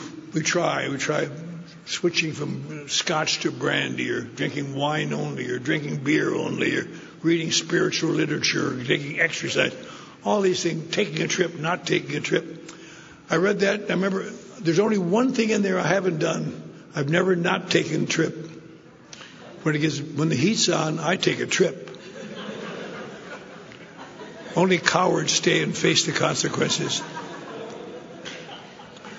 But little by little, Bob was explaining things to me. I said, Bob, the way you describe it, that's the story of my life for the last 10 years. I always think I'm going to do it this time, and somehow or other it doesn't. He says, there's a name for people like you, kid. I said, what could that? I hate to ask him because he was so profane. What could that be, Bob? He says, I believe you're an alcoholic. I said, how could I be an alcoholic? Sure, I drink too much, but my problem is not alcohol. My problem is when I don't drink, it gets so bad, I feel so inadequate, so afraid, lonely. I got to do something. He said, kid, alcoholics aren't people whose problem is alcohol. Alcoholics are people whose answer is alcohol. And if it's your answer, it'll be your problem till you die from it. And he told me that early in December of 1958, now sober about 5 weeks. I thought, what if that were true? What if that's accurate? It can't be. But I can test it. I'll try to do what the old fool says for a while and see if I can survive. And I did. And I thought about this about 2 months ago. I was talking to somebody about something. I remembered a situation that I'd almost forgotten. Probably the greatest moment of my sobriety, when I was about 4 or 5 months sober. And I almost forgot it because it's such a mundane thing. But there was a woman in the club who I just hated. I hated her. I would kill her. I'd lie awake at night and think how I could kill her and not get caught. She just was a beast. She treated me like a piece of crap. And I went to the meeting one night and Bob said, I want you to make amends to her. I said, are you kidding? She owes me amends. Why should I make amends to her? Someone told me that you called her a bitch. Bob, she is a bitch. Well, be that as it may, you apologize. And right there, every fiber of my being said, to hell with AA. This is all nonsense. I've been kidding myself. Apologize to a bag like that? Screw it! And my whole being was against it. The only thing honest was my feet. I'm sorry I called you a bitch. You bitch. But that seemed to make everything easier after that. After I did that one thing. I guess that's the moment I took a third step, I would imagine. That's the closest thing I ever took. And I, little by little, did the things. And as they recited the steps this weekend, I remember my life, the crises in my life adjusting. When I was about 10 months sober, no, 6 months sober, I guess, I got a job as a dishwasher at the Gaiety Delicatessen. And I got fired the first night because it wasn't my fault. It appeared to me the busboys were bringing in more dishes than the waitresses were taking out. And I think the busboys were trying to get me because I was an Anglo. So I just piled up the dishes. Screw you, Juan. And the guy fired me. And I went back to the club, and I got it about 11 o'clock, and they closed at 12, and just the manager was left. Everybody got home from the meeting. I said, Jesus Sullivan, I got fired as a dishwasher tonight. People I got sober with got jobs, they got girlfriends and cars. I'm living in an abandoned car, for Christ's sake. I thought I was going to get out of there with some money, and now I'm screwed. And I said, I might would be drunk. I was seeing how he'd talk me out of it. And he said, I think you're right, kid. You'd be doing us all a favor by getting drunk. I said, what? He says, there's about 170 people in this club who think you're a jerk. They'd love to see you get drunk. There's about 6 people who like you, and they have to protect you and defend you incessantly. Just think, if you got drunk, you might make those 6 people feel bad, but you make 170 people really feel happy. I said, no, I won't! And about a week before that, my sponsor had ground me again about taking an inventory. I'm not going to take an inventory, but I did. I went, give me some paper, Sullivan. I went in the back room. I didn't use any columns. I just wrote down, oh, God, all the things I just bubbled up like vomiting on a sheet of paper. And I got done. I felt pretty good. And the next day, that manager must have called Bob, because Bob said, I understand you took your inventory. How'd you hear that, Bob? He said, never mind, I know. Sponsors know. He says, I'm coming down tonight, 6 o'clock, pick you up. We're going to take your 5th step. I said, Bob, I've got some stuff in there I haven't even thought of for years. It's so close, so visceral. I'd like to wait a couple of weeks before I do it. Shut up, he said. I'll be there at 6. And he came at 6, and we went to Oxnard, which is 40 miles up the ocean. Gave me a flashlight. And I read this dreadful thing to him. And oh, God, it read even worse than I remembered, because I'd forgot some of that stuff, little. And I got near up near Oxnard, and I said, that's all, Bob. He said, are you done now? He leaned over and said, that's the best thing you've done since you got sober, kid. You're going to make it. Oh, you don't understand. But it turned out he was right. But taking my 4th step, and ever since then, it's been my experience when I work with people. I try to work with people for a long time. They get sober, and they do well in the magic of AA and all that. But after a few months, sometimes 5, sometimes 6, sometimes 7, they hit a wall. They've done all they know what to do. There's nothing more to do. And it seems to me that's the perfect time to take an inventory when you feel so bad, you're hopeless. And a lot of people, now this is going to be a little questionable, I suppose, but I'll tell you my experience. I've had a lot of people take inventories, and I've never been a great fan of those 4 columns in the book, because I didn't take mine that way. So I wrote some series of questions for the people I sponsor. And they say like 1. And looking back over your life, what memories are still painful, are still guilty, are still dirty? 2, in what way today do you feel inadequate as a person? 3, who do you resent and why? Look at the book and find how to write that down. On days you know you're having a bad day, where do you turn? And things like that. I wrote 7 questions. And I give everybody our sponsors begs an inventory with those 7 questions. And some of them seem to stay sober. And they seem to. I've given 3 or 4 people 50-year cakes, so I know something's working for some of them. But it seems to me that the one thing that's missing in the 4th step in the book, and as he says, this is one way to do it, and he later says, we realize we know only a little, so he's not against the concept, is that it focuses too much on resentment and not enough of the secret inadequacies and despairs that you feel, that you have no way to get out. You can't blame anybody because they're just you. And that seems to be helpful. And my sponsor had me write inventory, people that I owe an amend to. I enjoyed that discussion, that step, 8th and 9th step.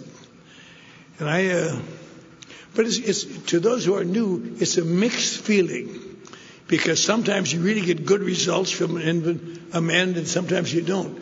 I drew all the way. Saved money for $500 to fly to Dallas to make an amend to a guy, and I said, I want you to know about that. The reason I was drinking so much, that's why I stole your company truck and wrecked it. I didn't mean to. He said, why did you do that? And I said, well, I'm in Alcoholics Anonymous now. He says, what do you do with an Alcoholics Anonymous? I said, I'm an alcoholic. Why do you think I did it? He said, I think you did it because you're an asshole, and you were an asshole then, and you're an asshole now. I want to just jump over the desk and choke him, but I didn't know how to explain it to Bob. On the other hand, sometimes work out. When I was about... as I go along, little by little, my life began to change. We've heard such wonderful descriptions this weekend of how your life changes, and especially your perception. That's really all that changes. But bad things turn out to be all right, good things. And I discovered somewhere in those years the purpose of Alcoholics Anonymous. I bet you don't find many people who know the purpose of Alcoholics Anonymous. You say, well, to get sober and stay sober. Nah. The purpose of AA, I believe, and the 12 steps and sponsorship and the actions is to very slowly do what alcohol did fast. To change my perception of reality, to make the world a finer place, a world I can live in, to have some degree of self-worth, self-confidence, do things. I thought, God, that's so obvious. Why didn't I see that all the years I screwed around? And when I was about 15, when I was 2 years sober, I got a little job as a beginning writer in a medical corporation. And Bob stayed on my can on how to act there. And by the time I was 5 years sober, I was director of advertising in that corporation. Had front teeth again. If there's anybody here new that's lost their teeth, let me give you hope. Once you become spiritually perfect, they grow back. When I was 7 years sober, another guy and I were brought into Hollywood. We created the #1 hard rock station in the world, something called Boss Radio. We brought the Beatles in from New York. God, we were slick. When I was 10 years sober, I was downtown doing public relations for an oil company. 15 years sober, I was a marketing director in Beverly Hills. When I was 5 years sober, the same wife and all those children heard the crinkle of green in my wallet all the way to Dallas, leaped out of their post office box, rushed to my side, attached themselves to me like a group of starving chiggers. 9 months and 10 seconds later, another Catholic hit the street. And it was one little boy, though. I remember sitting in the hospital, St. John's Hospital, crying. She said, you have a little boy. Oh, God, thank you. I've got a little boy again. And somebody gave me a book on the rhythm system, which is the Catholic version of birth control, apparently. And I memorized that baby. There were no more babies at our house. I remember having to tell my wife, I'm sorry, honey, I got a headache. And all my kids have grown up now, and My wife and I, she's been a princess.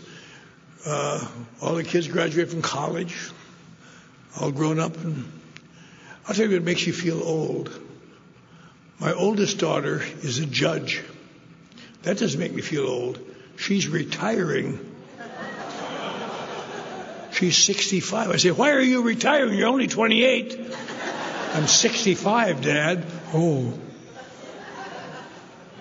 But they're all doing fine. It's really wonderful. 3 of my daughters turned 25 this summer in AA, much to my surprise. And everybody's doing well.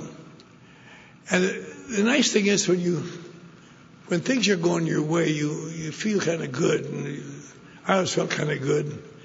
And when I was 15 years sober, in some hideous fit of do-gooderism, I found myself resigning my job in Beverly Hills where I was making a big dough. And for the last 40 years, I've run the Midnight Mission on Skid Row, the place that threw me out in 1958. And people say, don't start a love offering. Keep us on the air, for Christ's sake. Anyway. Yeah. And it's been a lifesaver for me. I go to work every morning and watch people die. But when I was there about 4 years, I got a call one day from the University of Wisconsin saying the chancellor, used to be the dean, the guy that expelled me, he's now the chancellor. He says he knows that he and you are not close. But we have a problem and perhaps you could help us. We were supposed to have an alumni luncheon in Los Angeles next weekend, a week after this. And the man who's supposed to set it up turned out has been dead for 3 months and we didn't know it. There's no arrangements. Can you possibly help us? I said, I'll call you back. I called her back in about an hour. I said, how would you like the Coconut Grove, where all the movie stars go every night?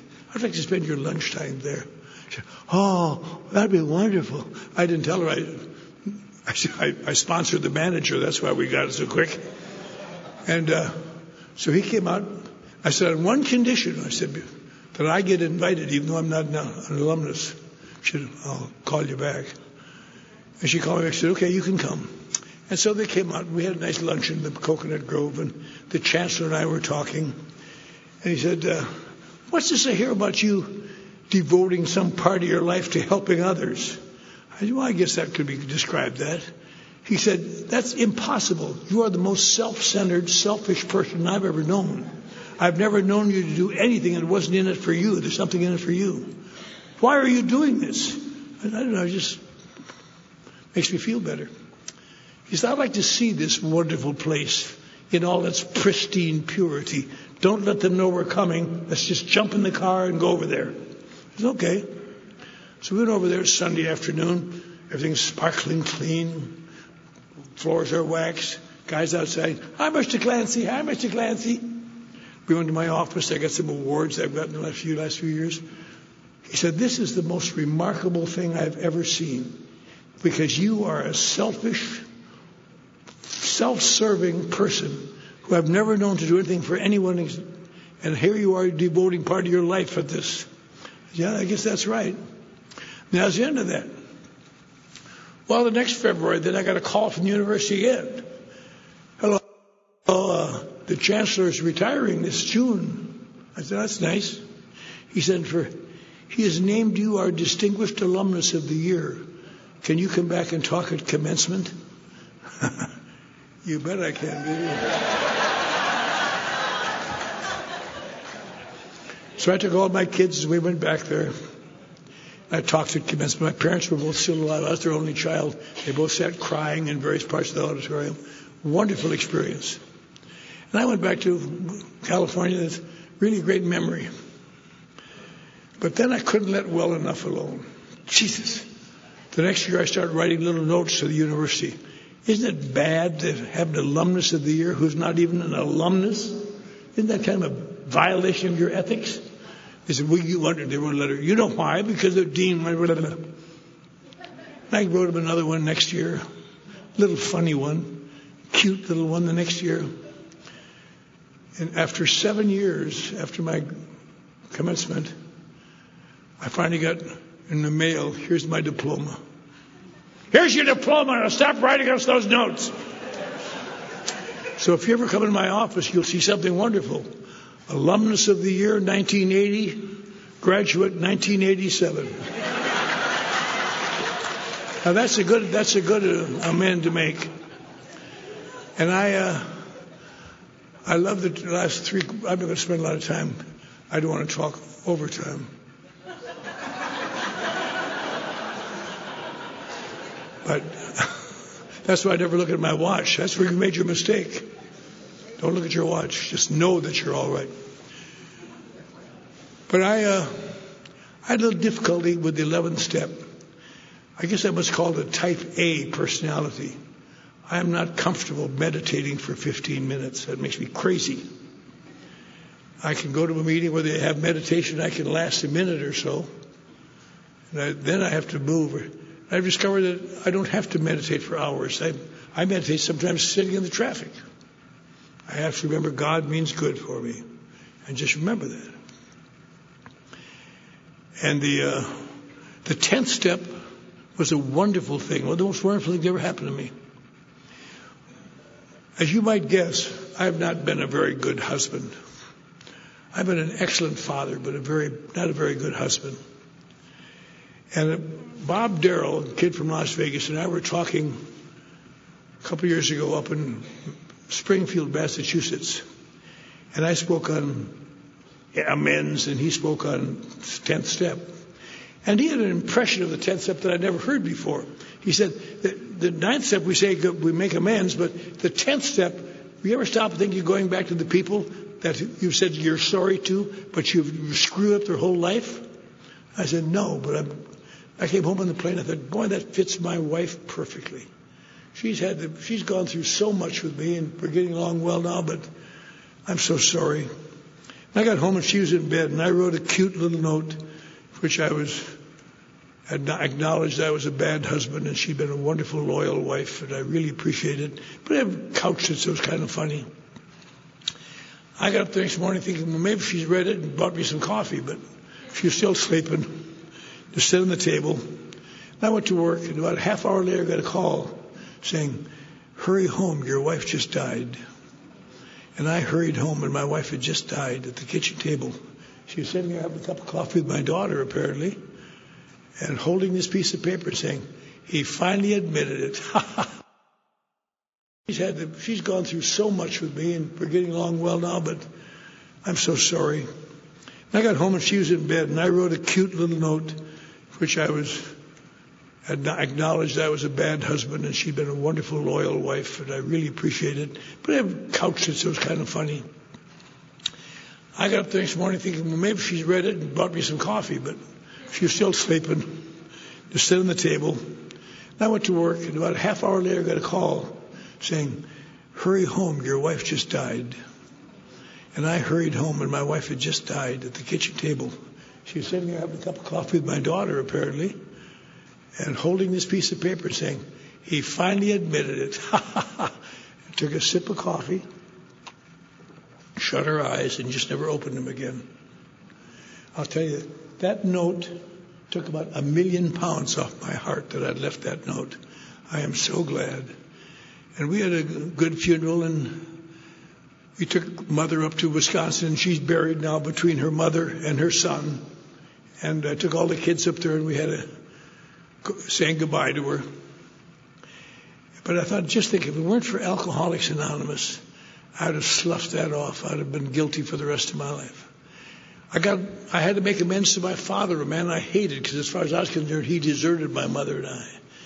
And I went up for his wife's funeral, and we sat and talked at the kitchen table. I said, Dad, you ever stop and think, why did you desert Mother and I and never take care of me? He said, how could you say that? I gave up everything for you. I sent you money in the service.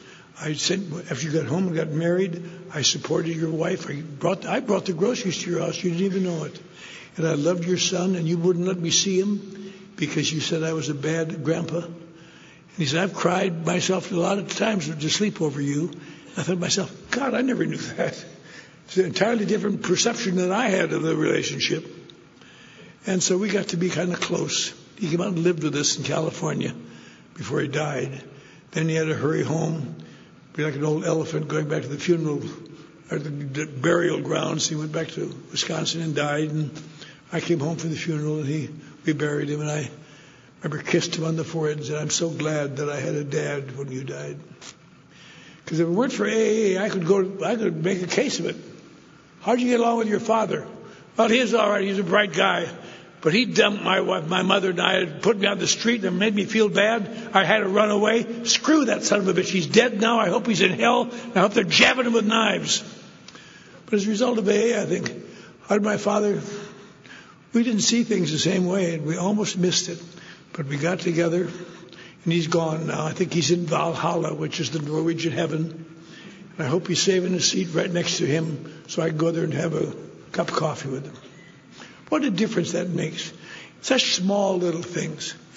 You know, there's one thing I want to say to the new people also. In the program, on the last page, the inside of the last page, they have Dr. Bob's last talk, the last third of it. They don't have the first 2/3. It's, I think, to me, are the history of AA. It says, let us remember to keep our program simple. Let's not louse it all up with Freudian complexes, which may be of interest to the scientific mind. Our purpose here is love and service. And we all know what love is, and we all know what service is. He said, and secondly, let us guard that erring member, the tongue, and use it with kindness and understanding. And there isn't a person in this room or in this world that doesn't know exactly what he's talking about. We all do well when things are going our way. Love is the answer, baby. But let somebody hurt our feelings or thwart us. And you give them the ultimate curse. I don't even think that son of a bitch is alcoholic. But that's what this is. Because when I got sober, it was a little more of a different approach. But Dr. Bob wrote a great treatise once. He said, the 12 steps are simple in construction and easy to understand. They are extremely workable by anyone who wants to stay sober. You don't have to know the inside and outside. Don't have to know the secret meanings. There are no secret meanings. Alcoholics Anonymous, much to my surprise, turned out to be what it said it was. And what I had to do was adjust my thinking down to accept it. And I know it doesn't work for everybody. About a month ago, a big Hollywood celebrity came up to me. I was giving a talk. He came up first and says, Clancy, he said, you're very lucky. I can't get my mind around it. You've got it, and I can't. And I can't. I don't know what the hell's wrong. I said, you will. But not quite in time. He committed suicide last week, a week or two ago. I wept for him. Because I know that feeling. I went to AA for years and thought, I can't understand this crap. What's so good about here? And yet today, I have come to believe in a loving God. And the great thing about sometimes I don't know. I've thought over the years, what should I pray for? I've prayed for a number of things, but I read the 11th step, and that tells me, as now and for the last 10 years and for the rest of my life, I hope, the only prayer I say at night, I say, Dear God, thank you for getting me through this day safe and sane and sober. And please help me discover what your will is for me so I can do it. Because I'm convinced all the niceties, if I can find God's will for me, I don't need nothing else. I'm home free. But as a human being, I can't always reach it. Because no matter how hard you work the program, you never rise above human being. And human beings are flawed. And they make mistakes. And they're emotional. And they're up and down. But the great thing about AA is, I think January or December 31st, everybody's excited that we've got my new series of things I'm going to change next year. And if January 1st comes, I'm doing a new life. And sometimes those things will hold on for 5 or 6 days before I break them. The great thing about Alcoholics Anonymous in my life is this. Every night is New Year's Eve. And every morning is New Year's Day. And some days I don't do very well that day. But then I say my prayers at night, and I think, come on, tomorrow. Fresh day, fresh January 1st. And some days I just go to bed and think, boy, I know better than what I've done today. But that's a mark of what AA is about. It isn't designed for perfect people. It's designed for people like me, and I believe you, and I believe Bill Wilson, a very flawed man, lost in his own emotions, wrote about a lot of things that had never happened to him. And yet they all work. They all work out to us. And probably, I think about the years I hated God because he killed my son. And I've been trying to say this recently when I get done talking. I can't do it with very much earnestness because I don't know how to do it exactly. But I'd like to say, I'm glad to be here tonight, safe and sane and sober. Thank you, and God bless you.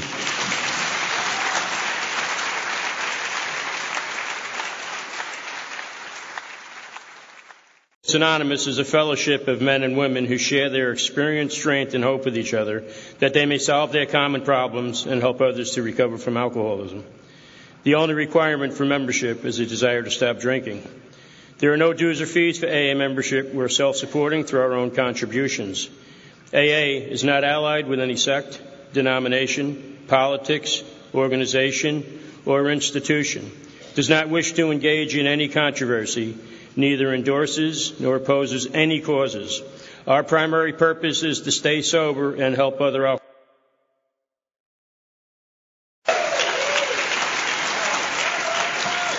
Thank you very much.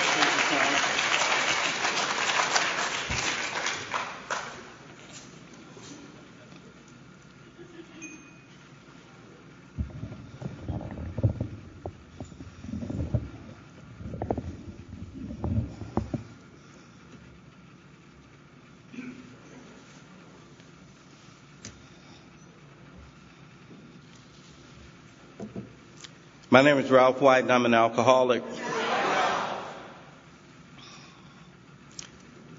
And I'm going to do what the rest of the speakers have done. Not because the rest of the speakers have done it, but because it's heartfelt. Mark and Dawn, but Mark, you had a vision. And more important than having a vision, had the commitment and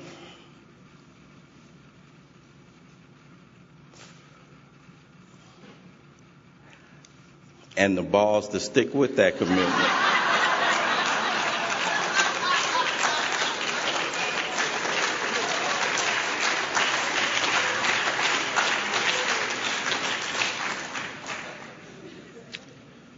That's more than the notion to put something on in New York. You guys sometimes out here pay a lot for a little. You know, it's challenging. It's many people in here know what it is to be involved in putting on anything in Alcoholics Anonymous and to do the work.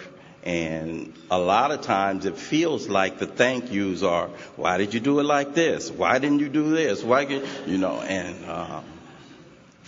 But on behalf of at least this table up here, and I'm going to speak probably for most of the people who've been here, Mark, this has been a hell of a weekend.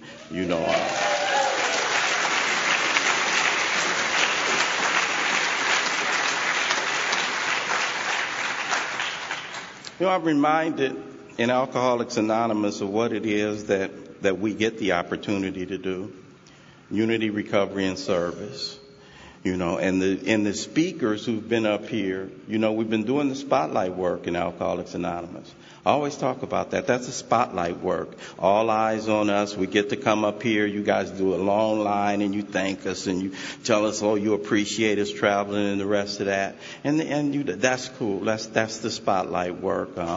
And it's rewarding. I came in here, my sponsor's here this weekend, and he says his gift is he fell in love with Alcoholics Anonymous. That's me. Fell in love with the program. When I came to stay, it wasn't hard for me to get into the fellowship, the unity part of our program. Fell in love with it. And as a result of doing that and doing that and doing that and doing that and doing that, I'm from a region in this country where we talk about the big book from the day I came here. We've always talked about recovery, and I'm the kind of guy, why be in a 12-step program and not know about the 12 steps? Don't make sense to me. You know, what I do. You know, sports, I'm a sports fanatic. I collected baseball cards. I could tell you one year, you know, Elgin Baylor in the playoffs averaged 30, and he averaged these men. You know, I subscribe to High Times. Whatever it is I do, you know, I get into my craft. You know, so as a result of coming around here long enough, I said, why be in a 12-step program and not know about the 12 steps? Got really interested in that.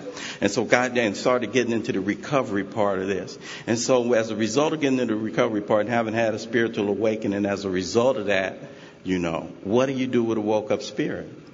And you put it in the service. And that's the deal. That's the people around here who know the secret to what it is that we do. You know, those are the people, guys like Tom. You know, I still don't take it for granted. Blows me away. Dude got up. He didn't know me. Got up, got in the car, came to the airport, picked me up, took time out of his day, you know, and that's the people, the guys that's been at the back in the yellowish, greenish garb. I appreciate you guys, the greeters, you know, the security, you know, the ladies who sat at the registration table. You know, the people who sold the lottery, the raffle tickets, you know. I call them the shadow soldiers, the ones who work in the back, the ones who get up on a Friday night or a Saturday night and they get out of their warm beds and they get out from in front of the TVs and they go fire up the coffee pot and they open up the door and they wait for Ralph White to show up. Super Bowl Sunday, 7th game of the World Series, NBA Finals, get out of their bed, fire up the coffee pot, wait for Ralph White to show up. They go in our jails, they go in our institutions, they go in our treatment facilities, and they look for Ralph White. And I am so grateful to the men and women, the shadow soldiers, the ones who work in the back, who kept the light on for a drunk like me. Still grateful. Still grateful. Feel overwhelmed when I get the opportunity to sit with the men and women who've been here this weekend. You know, what we do and what we've been doing this weekend is try to give words to something that you can't really give words to. So we do the best we can to describe a personal experience. When I talk to you this morning and I speak of this God of my understanding, trust me, whatever it is that I say is very limited because I'm trying to give words to something for which there are no words. When we talk to you about our experience in Alcoholics Anonymous, at least for this guy, I try to give words and I try to breathe life into something that you guys in here know what it is. I have a friend who says you can't describe the taste of a banana. You got to experience it, and it's an experience for each and every one of us. You know, and I've never been the anchor man. You know, I'm usually at the front end. So as the anchor man in this kind of deal, I'm already on full. You know, I was in sales for a time, and one of the tenets of selling is know when to quit.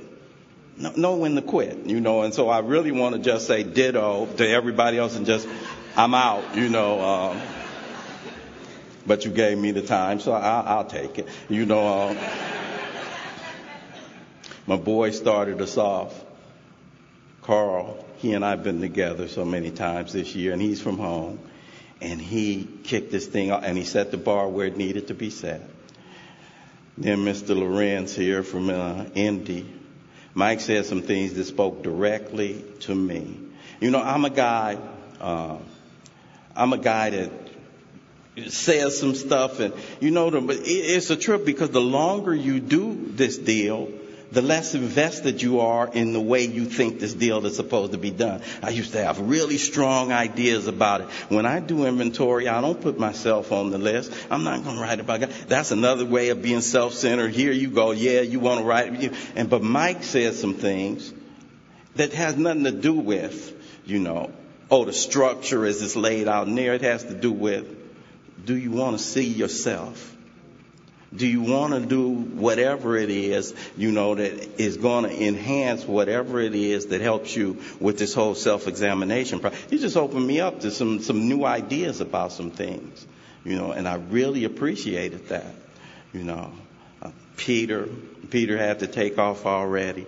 I love Peter. And Peter brought more spirit. Peter is an intense guy, but, with his intensity, he had some enthusiasm. I love Peter Marinelli, and he's got that intensity.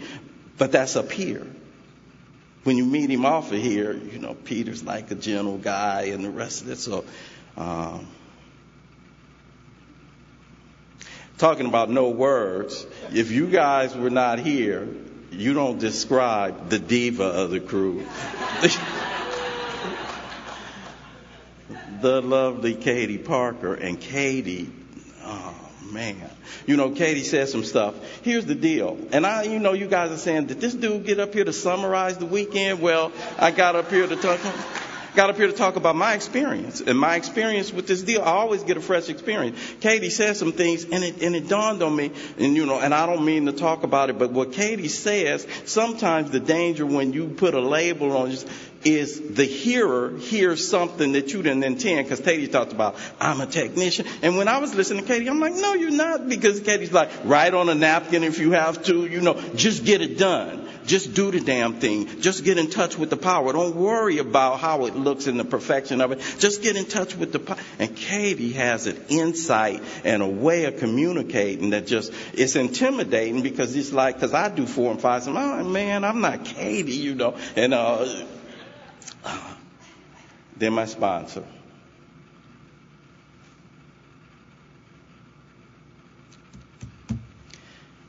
If for no other reason, Mark, I want to thank you for getting me here on the same weekend.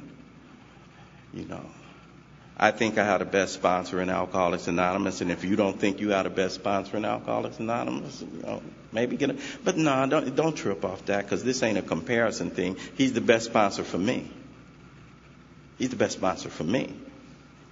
He may not even be for you. Don't trip off that. But he's the best sponsor for me. And if you listen to him do 6 and 7, you get a glimpse of why. Sponsorship, I'm going to talk about that a little bit if I get through talking about the speakers. Sponsorship is not a one-size-fits-all. It's tailor-made. It's customized, and a sponsorship relationship, as far as I am concerned,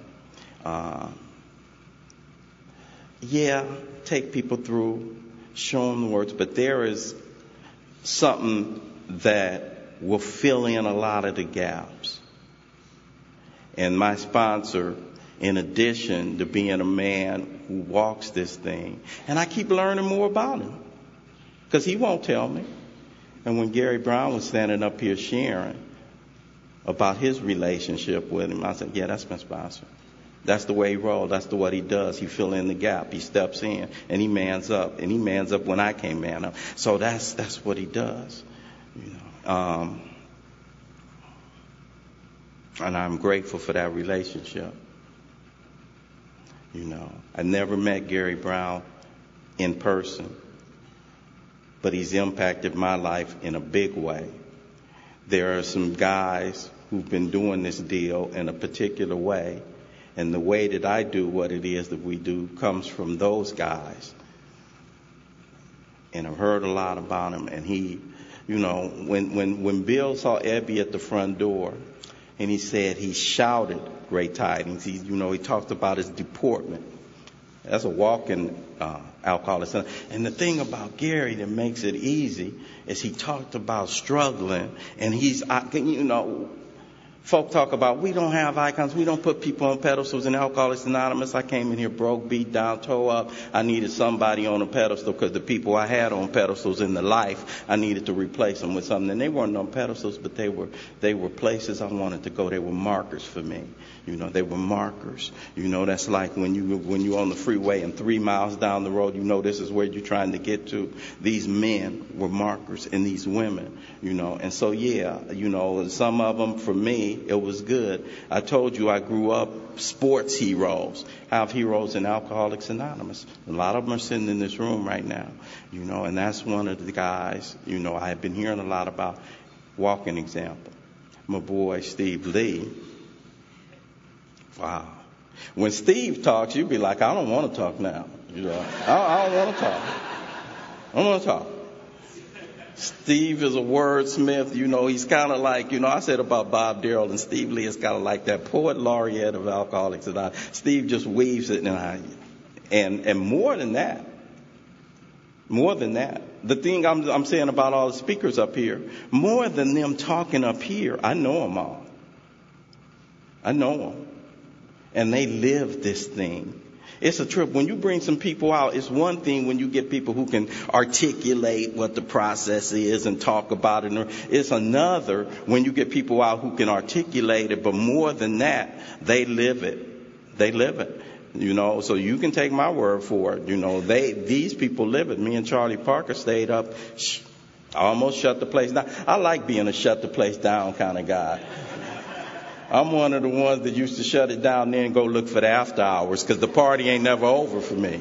You know, I come from South Central Los Angeles. I have a big family, you know, and I'm a high achiever, you know, and coming up in life, I always had some things and not had some things. I never had material things, but I had dreams and goals and hopes and aspirations. You know, you know, in Alcoholics Anonymous, one of the common themes you'll hear from most of our members is they never felt like they fit in. That's never been a part of my story. I've never been interested in fitting in. I've always wanted to stand out. And as a result of that, I achieved and I accomplished some things coming up in life. And some of the reasons I was a high achiever, you know, is you've heard it from so many speakers in here, you know, it's that prison I've lived in much of my life. I'm trapped in what I think you think about me. And I want to shape and mold and form and frame your opinions about Ralph White, you know, and I'm deathly afraid that if you really know me, you won't like me. You know, and that has been a driving force in my life for many years. Took a long time before I took my first drink. You know, I was 16 years old. Somebody talked about 12 years. I was 16 years old, and that's very late in Alcoholics Anonymous. But I was busy on my way to being the first black president of the United States. You know. People laughing here, but in my neighborhood, I grew up in the heart of Watts. I'm from the 60s. I lived across the street from where the Watts riots took place. I mean, where the National Guard set up. Grew up in that time, but I grew up in a time and in an era when I was going to make a difference in my community. I was going to make a difference in my neighborhood. I was going to make a difference in this world. People in my neighborhood, when I was growing up and I would say I want to be the first black president, you know, people would pat me on the head and say, you go for it, because I was always student body president, class president, straight A student, teacher's pet. Grew up going to school. My mother, old Southern Baptist sister, and she used to take her 6 boys to church every Sunday. I'd resent it. I said, as soon as I turn 16 years old, you won't have to worry about Ralph White darkening the doors of anybody else's church. Said it, did it, meant it. Religion was an opiate of the people. Rather smoke mine, thank you very much. You know, and that's the kind of stuff we would say that was real cute back then in the city. But that's the way I'm rolling, man.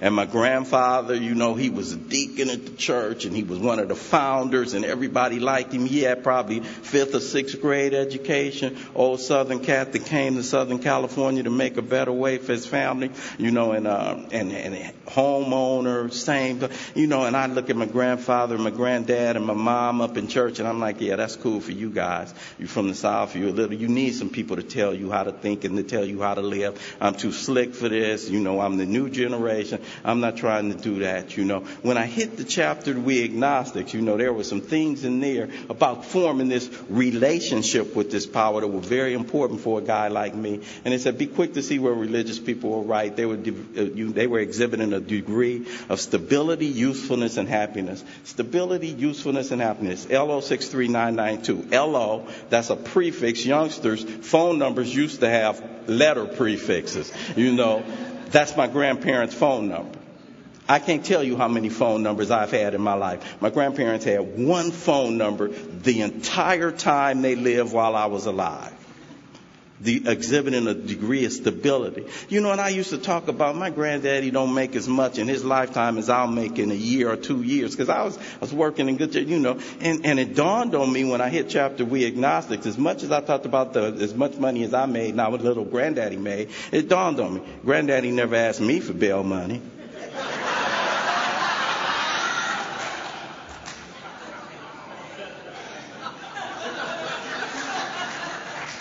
smart guy, you know.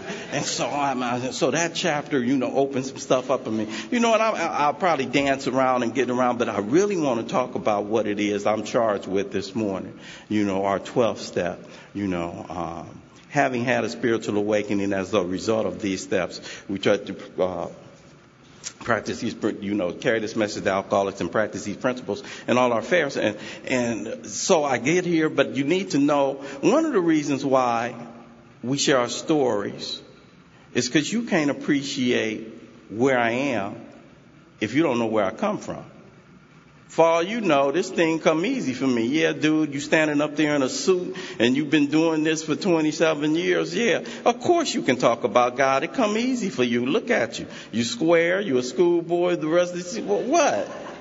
We do a disservice a lot of times when we talk about everybody know how to drink. Carl talked about it. We look very different in the life. And the power in Alcoholics Anonymous, the power in Alcoholics Anonymous is not the transfer of information. The power in Alcoholics Anonymous is to see the transformation. Forget the information, new people that are sitting in here right now. You came for a weekend and you think you're going to get filled with these speakers, these powerful speakers in Alcoholics Anonymous who are going to arm me with some new information. Forget the information. It's about the transformation. It's about the transformation. The guy you see in front of you this morning is not the guy that came to you October the 11th, 1986. Something happened. Something happened. And as much as I respect the distinguished crew right here, and I really want to, you know, sometimes I have to not think about them because I think, oh, God, people critique, and that ain't the way they do it. Flora, I came to talk to you. Came to talk to you. Yeah, you. One day sober. I came here for you.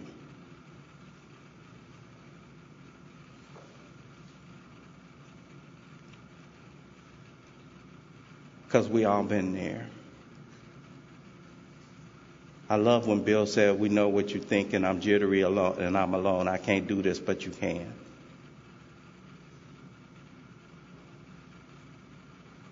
But you can. Good news, bad news.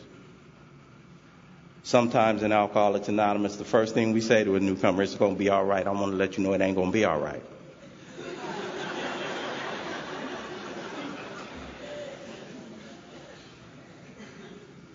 Keep going the way that you go. It ain't going to be all right. And it's that collapse. I love when my sponsor talked about that. It is on that collapse. Bill said how dark it is before the dawn. It's on that collapse. It don't take a lot of courage, and it does take some courage, but I don't pray you courage. I pray you desperation. My life had got to a real dark place October of 1986. I'm not the man who's standing in front of you this morning. That's not who it was that came to you guys. I have 5 brothers. All 6 of us were in the life together. We damn near killed my mom. 3 of my brothers, we were the first 3 guys off my block to go to college. Me, then my brother Ron, then my brother Reggie. I'd be student body president, then Ronnie, then Reggie. Went off to school, made my mom proud, written up in the papers. You know, my mother was always, you know, PTA president, all these things. Everybody in the neighborhood knew us. Some few years later, fast forward, everybody in the neighborhood knew us again because neighborhood watch was like, get their asses off the block, you know. And so that October in 1986, when I found you guys, I lost my home. I lost my marriage. I wrecked it. I'd done most of the things that most of us do by the time we reach a place like this. I was walking the streets at 3 or 4 o'clock in the morning with nowhere to go. I turned into one of those foot soldiers. I was sleeping in the back of my mother's garage, and I was eating lemons off a neighbor's lemon tree for breakfast. I'm a graduate of a major university in this country, and my job at the end was taking the trash out for a 21-year-old. I hadn't answered anybody's 8 o'clock or 9 o'clock wake-up call to go to work in so long, I no longer knew if I was employable. Didn't know where my little girl was going to school. Didn't know where my family was living. Met you guys in that condition, you know, toe up. And I came in here and I found my people. And I started going to meetings of Alcoholics Anonymous. And I started going to meetings of Alcoholics Anonymous. And I started going to meetings of Alcoholics Anonymous. And I got into the unity part of that program. And I fell in love with the fellowship, like I said, before I fell in love with the program. And after about a year of going to meetings and diligently going to step studies at the hall and listening to people share about steps that they hadn't worked, but it's good, including me, even by the way, you know. I love talking about stuff I don't know about. What? I ain't no problem, you know, and I get in an argument like that too, you know. And if you know, if you can't be smart, be loud. You know, that's my thing. Be loud. You know. So anyway, I'm doing the deal. I'm doing it, and I'm sitting at a marathon meeting, and some men and women came in at a slot. And they were a group called Big Book by the Sea in Santa Monica. And they presented the Big Book Alcoholics Anonymous in a way I had never heard. In an hour and a half meeting, they had members proceed to come up, and each one of them would share about it. And I was like, wow, what is this? You know, and I asked my mom and my brother and I, you know, because in Alcoholics Anonymous, as important as it was for me to get a sponsor, I found another couple of things important. You won't find it in the Big Book. You won't find this in any of our sponsorship pamphlets. You won't find this anywhere except in Ralph's Book of Experience and a lot of your Book of Experience. As important as it was for me to have a sponsor, I had a couple of road dogs. And my road dogs early on, because this is going to have to be fun for me. Flora, if it wasn't fun, I wouldn't be doing it. They'd have another person doing the 12 step. You know, this was fun for me. And my brother and my boy Stranger, we were hitting it. We were doing the damn thing, man, and we fell in love with it. We had one car. Strange had an old yellow bucket, and whoever had a panel that night could use the car. And we would be rolling. We'd go to meetings. We'd take meetings to members who couldn't get out to meetings, and we started doing the damn thing. And my brother and Strange, we were all at this marathon together. We said, we want this.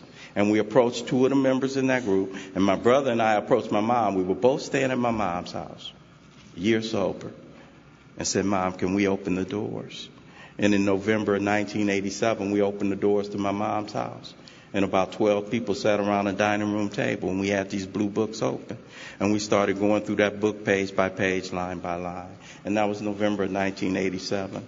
And in Los Angeles, it's probably about 6 in the morning right now, but in about 3 hours, you know, that workshop that started then, we would finish the 12th step, we'd take a month off, then we'd open up for a new crew of people. Most of the same people came back, and a new batch came.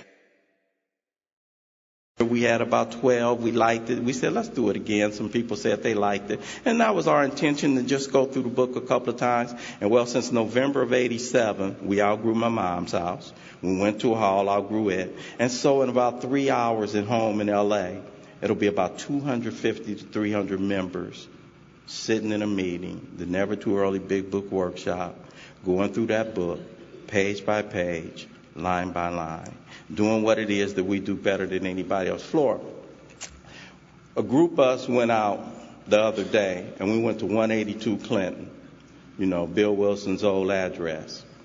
And some years back, in the 30s, December 1934, that gentleman found himself in the hospital. 4th time, same hospital. Went up in that hospital, and something happened in the hospital. The doctor had told his wife, get a black dress, because dude, get ready for his funeral, or he going to the nut house the way he going, because he do it like I did it, you know. And told his wife to get ready. Something happened to him in the hospital that December in 1934, and it was so profound. And he had been in there a few times. But whatever it was that happened scared him.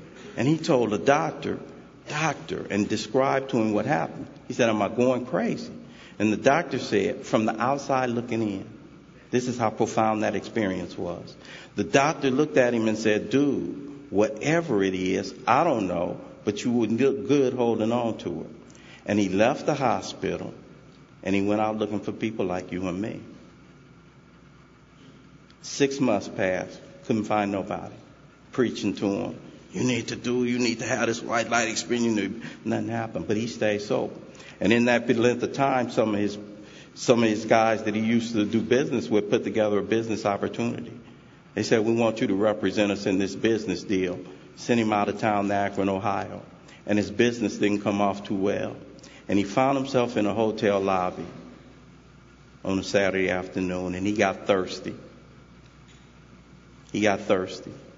And he could see the bar from the hotel lobby, probably hear the ice clinking in the glasses. I always think because I put a backstory on the story. You know how it is when you're trying to get sober, and when you first try to get sober, you kind of be like a kid, like Santa Claus. I'm doing the right things. If Ralph do good, good things will happen, right? But in the back of your mind, you're thinking, this thing ain't going to work. If it had been me and my business had fell through, I'd have been like, I knew it. I knew it. Why did I even get my hopes up? Because if his business had gone through, he'd have been set. And trust me, him and his old lady needed to be set because they were struggling. They were struggling. With a good motive, he'd have been set. He was tired of his wife struggling like that. He was tired of being a burden every. He was tired of it. And his business didn't come off too well. And he stood in that lobby. And he could see, and he didn't have no money. Barely enough money to pay for his room. Get a drink, try to pay for his room. Get a drink. And he remembered his buddy that he had seen and told him, you're going to need to work with somebody. My sponsor talks about Bill Wilson always said yes to Alcoholics Anonymous. And the first time the thought came in his mind, I need to find a drunk not to drink. Our first turning point as a society, we stood at the turning point in the personification of Bill Wilson. And he said yes to the idea of finding a drunk. That's still what it is that we do. That's what we do. He didn't have 12 steps. He didn't have a big book, Alcoholics Anonymous. He didn't have a fellowship. He didn't have a sponsor. He didn't have prayer at that time, even though that was a prayer. A plea is a prayer, whether you frame it or not. I need to find a drunk to work with. And what he had that is so instructive, what he had and what he did was found a drunk to work with. Through a series of divine coincidences, he was making calls and he got put in touch with a lady who had a husband that was one of us. Miss Smith, I understand you got a husband who's got a drinking problem. I'd like to come talk to him. Right, not today. It's inconvenient. He'll give you 15 minutes tomorrow. That 15 minutes turned into about 4.5 hours. And those two gentlemen set about looking for people like me and you. What it is we do in Alcoholics Anonymous. Practical experience. And that was our first practical experience in the person of Bill Wilson for all of us. Practical experience shows that nothing ensures immunity from drinking as much as intensive work with another alcoholic. That's what it is that we do. The rest of it is the trappings. The rest of it is to facilitate that. We do that. If nothing ensures immunity from drinking like that, check this out. Immunity, that's a key word that's in that sentence. So if I'm going to get immunity from drinking, that's my immune system, working with others. If your ass ain't working with others, you're walking around with spiritual AIDS.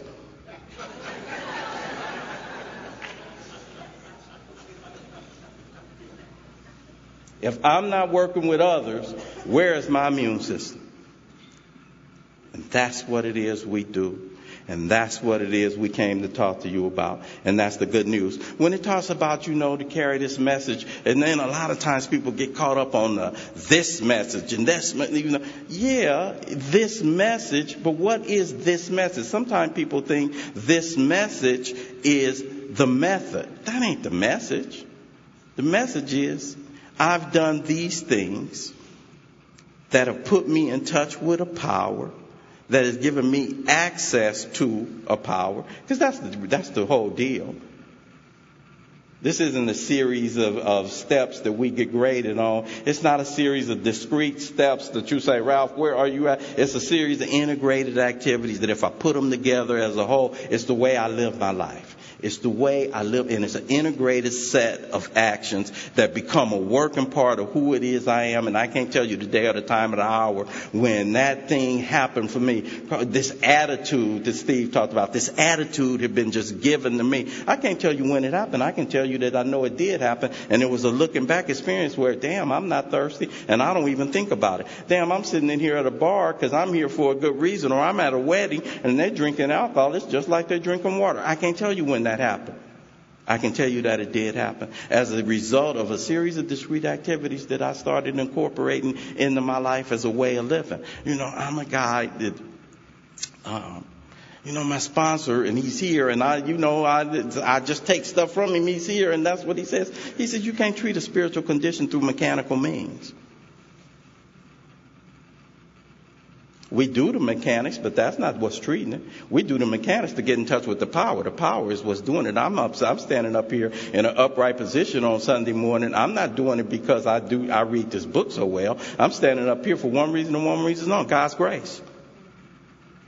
Every single one of us who approach these 12 steps, approach the 12 steps already sober. Every single one of us who approaches this deal approaches it already sober. So this didn't get me sober. What gets me? God's grace. On October 11th, 1986, what happened for me is what happens for a lot of people. When desperation meets opportunity, a window of grace opened up, and I jumped through the window. I jumped through the window that morning. I jumped through the window. And when I jumped through the window, what I've been doing ever since then, the book talks about enlarging and perfecting my spiritual life through self-sacrifice and working with others. Ever since then, I've been bigger and better in my spiritual life. Bigger and better. Enlarge and perfect. How do I do that? Grow God, shrink Ralph. Grow God, shrink Ralph. How do I get this growing God thing going? Shrink me. Don't worry about growing God. You just shrink you. He'll be what's left. Reduce you because you in the way. My sponsor says that is him. Don't worry about that. Don't go looking out here and go looking out there. Well, how do I do that? Work for his kid. Anybody, sometimes people will say, I love God. I love this power. And it's a lot of people that love Alcoholics Anonymous can't stand alcoholics. The theory of Alcoholics Anonymous. The organization Alcoholics Anonymous. It would be great if it wasn't for those goddamn alcoholics. And some folks, I had some people, and well-intentioned and well-meaning, some people came up to me talking about, Ralph, we want to start at 10, 11, and 12. Wouldn't it be great to be in a meeting where everybody is all the way recovered? And to me, this is me. I'm a trenches guy. It's like, that sounded to me, Jimmy, something like being in a hospital with nothing but doctors. What is that about? We want to keep the riffraff out. We are the riffraff. What the hell are you talking about?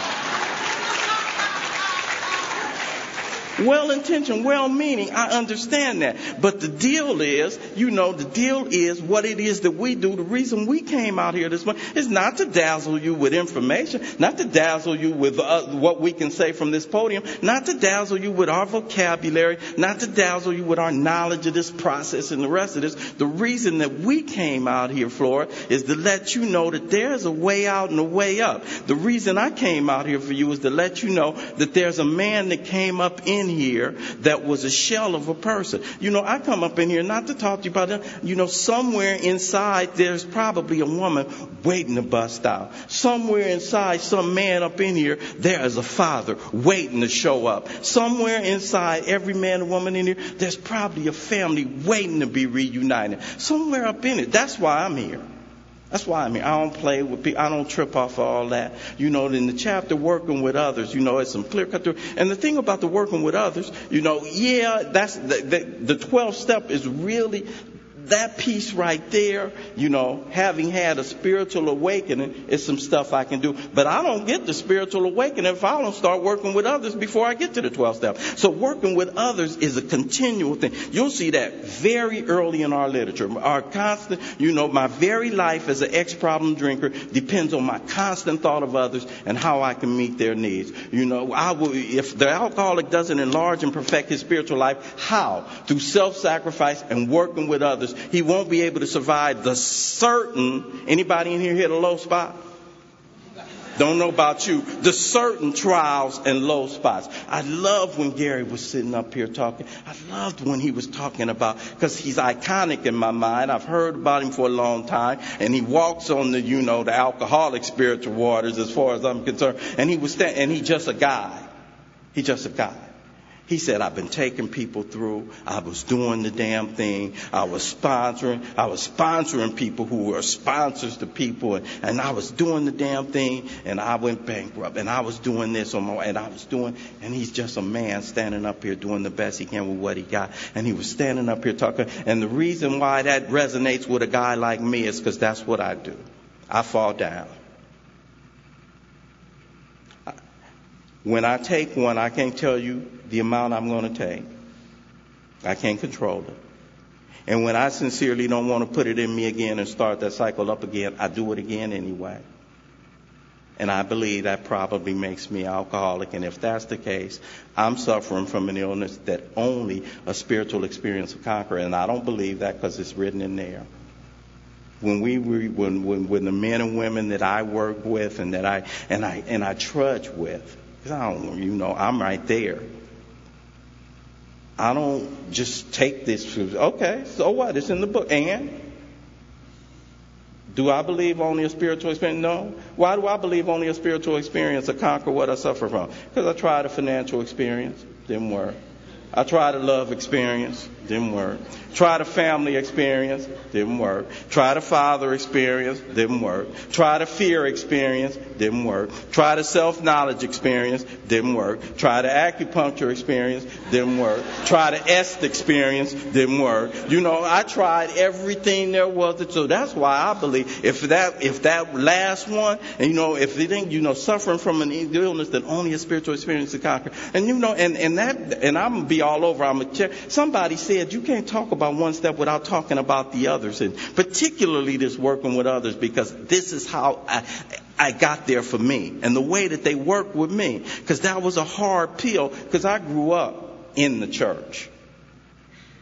And what it was, I always felt like this is myths. I'm not feeling it. And I come from a Baptist church that, sometimes they feel what they feel, and I'm a skeptic. If it ain't my experience, you lying about it being yours. That's the kind of guy I am. You phony. You fake it. I still say that sometime in recovery. I have to really be careful on some of the old ideas that I have. If it's not my experience, you lying about it being yours. And so in church, it's a trip, because my brother talks a lot too. Me and Ronnie slept in the same, we're a year apart. 3 months apart recovery. He's 3 months ahead of me. He's a year younger than me. We literally slept in the same bed, could smell each other's feet. We literally slept, same house, same conditions. Emerge out of that house with two different perspectives of it. Ronnie always wanted to be somebody else, wanted to be something else. He always wanted to feel what my mother felt in church and felt like it was unavailable to him. I never wanted to. And I look at my mom in church, because one of them, I don't know about a lot of you guys, you may not know, but in Baptist churches, sometimes folk, get overcome with her. And I look at my mom like, you better not jump up in here and embarrass me. I'm a kid. You don't know about that, Carl, because at Lutheran churches, they're probably, thank the Lord. Yes, sir. Yes, sir. That ain't where I come from. And I look at my mom like, don't you embarrass me. I'm 7. Selfish and self-centered from an early. I'm so selfish. I don't know where we're going this morning. Stay with me, though. I'm so selfish and self-centered. This is Ralph White.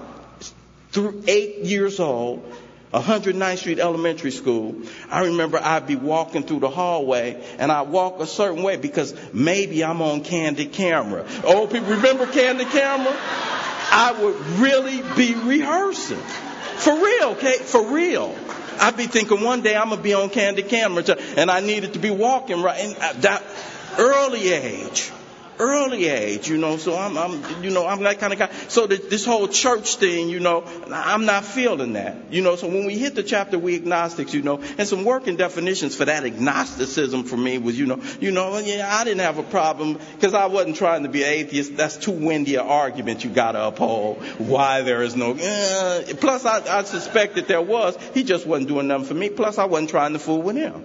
That's the bottom line. So when presented with this idea that only a spiritual experience can conquer this, I really identified, when the book said that next piece, which seems really, really odd, to be doomed to die an alcoholic death, which ain't pretty. It's slow death. Death on the installment plan. It's the kind of death when they looking at you again. You're doing that kind of, cutting it slow. To be doomed to die an alcoholic death or to live life on a spiritual basis is not always easy. Death, life. Why ain't that easy alternatives? Death, alcoholic death, or life. Because they put that other piece on the life end. Or to live life on a spiritual basis. Why you got to go there? Or to live life on a are not always easy alternatives. When are alternatives not easy? Ralph, kid, you can have castor oil or cod liver oil. Yeah, great.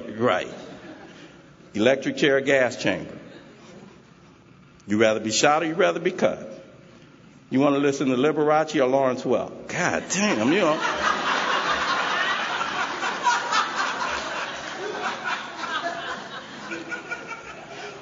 Alternatives are not easy when they look the same or they appear equally distasteful.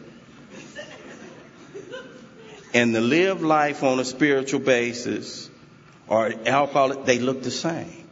Ain't living life on a spiritual basis the same? And I'm thinking that because I don't know what a spiritual basis looks like, and I think I do. I think spiritual basis mean no fun, no chasing, no none of the stuff I like to do. So number one, I don't want it. And here's the kicker. Not only don't I want it, I can't do it no way. Plus, I can't live up to that. I'm not that guy. That's beyond me. And in that chapter, which they talked about already so masterfully, I won't go back through it too long, but in there, I did the negative second step, which is what brought me into this piece. I had come to believe in the hopelessness and futility of living life as I have been living. I had come to believe that at 3 a.m, you'll find me walking. And it's just going to be like that. I had come to believe. We don't know what's waiting on you in recovery, Flora, but I can guarantee you what's waiting on you in the life. That's how I work with new people. Had a guy that came to me, one of my favorite guys. He said, Ralph, I've been in 17 programs. Called me at 3 a.m. Went and picked him up off the street. He had on a T-shirt and tennis shoes. L.A., and it was cold for us. He'd had frozen out here. It was the middle of the winter. And I picked Ray up. He said, Ralph, how you going to guarantee? I said, what you want to do, man? He said, I want to do whatever you tell me to do. All right, we're going to get you somewhere in the morning. I don't want to go nowhere again. How you going to guarantee me what's going to happen? I've been in 17 programs before. I said, I can't guarantee you what's going to happen if you try it this way. I can't guarantee you what's going to happen if you don't. Sponsors, don't be sitting up here browbeating people. You don't sell the program Alcoholics Anonymous. We ain't trying to stop people from drinking. In my home group, we say, we want you when alcohol is through with you. Alcohol is our salesman. That's our salesman. That's our account exec. We don't have to go out looking for... No, alcohol is our AE, Okay, you want to keep doing... Okay, you like it, I love it. They'll be back. That's just like, Fred talked about... Who was talking about Fred? Was it Jimmy? Fred, okay, see y'all. And they's like, okay, cool, Fred, you will. And Fred was like, we didn't hear from Fred for a while, but... That's how that happens. That's how that works. and we get the opportunity. We get the opportunity. We get the privilege. I've been going a lot, and people be like, Ralph, ain't you inconvenienced? And don't it feel, I like having an immune system. When Gary was talking, he said something in his talk. He said, through all them years of all my malfeasance and alcoholics and personal stuff that was going on, that was going against what it was that he was the man he was growing into. He said, but one of the things that must have held me in all that time, he said, I never stopped working with others. I never stopped working with others. I heard it. I never stopped working with others. It's a privilege we get to do that not a lot of people get to do. Working with others encompasses sometimes sponsorship. It encompasses more than sponsorship. It encompasses other than sponsorship. But that is the greatest privilege I get the opportunity to do. And one of the reasons why you never hear Ralph White talk about I throw people away. You ain't got to do, and you'll hear me talk. Sometimes I feel like I'm fun. Okay, I am. You hear me talk a lot about my sponsor. And most of it is his example. And Bob talks about, we know who the players are. I got people on my tip. I got people on my tip that you say, how many people you sponsor? And I don't know if it's Scott Lee who has that answer, but I don't know who it is. But the first time I heard it, I loved it. How many people do you sponsor? Oh, about half of them. Isn't that a great answer, sponsors? About half of them. Why folk be going around firing people? Check this out. The reason most people fire sponsees is the sponsees ain't doing what they want them to do. Well, the ones who ain't doing what you want them to do ain't fooling with you no way. It ain't like they taking up a lot of time. I'm not even tripping off that. I don't even, because we don't work with others to get them sober. We work with others so we stay sober. What the hell am I doing getting rid of my immune system? No. I need you. In the early ones, when they were doing 12-step and real stuff, and a lot of times, folk of our generation, when Clancy was talking, a lot of what he was saying, I was like, oh man, that ain't what we do now. But then I'm like, because this is how I am. I will hear Gary Brown. I will hear Bob Bazans. I will hear Clancy. And they'll talk about really what happened. And they hear. And I want to discount. Oh, you ain't doing it right. How the hell am I going to tell you ain't doing it? And you sitting here. I used to be in a spot and somebody used to be telling me, you ain't doing it right. I'd be like, I pay for this shit. I do it however I want to. I'm getting the effect. I don't care what it looked like to you. I'm getting the effect. Charlie, because I did everything. Charlie was really nice and dancing. He said, we're not going to talk about, I did a lot of stuff. I grew up in, I came up when I came up. When they handed me that J, if I had known I'd be here at the Gotham City Roundup, when they told, back in like 72, when they handed me the joint, I would have probably told them, Mark, I can't hit this because I'm going to be at Gotham, but I didn't know. I didn't know. So,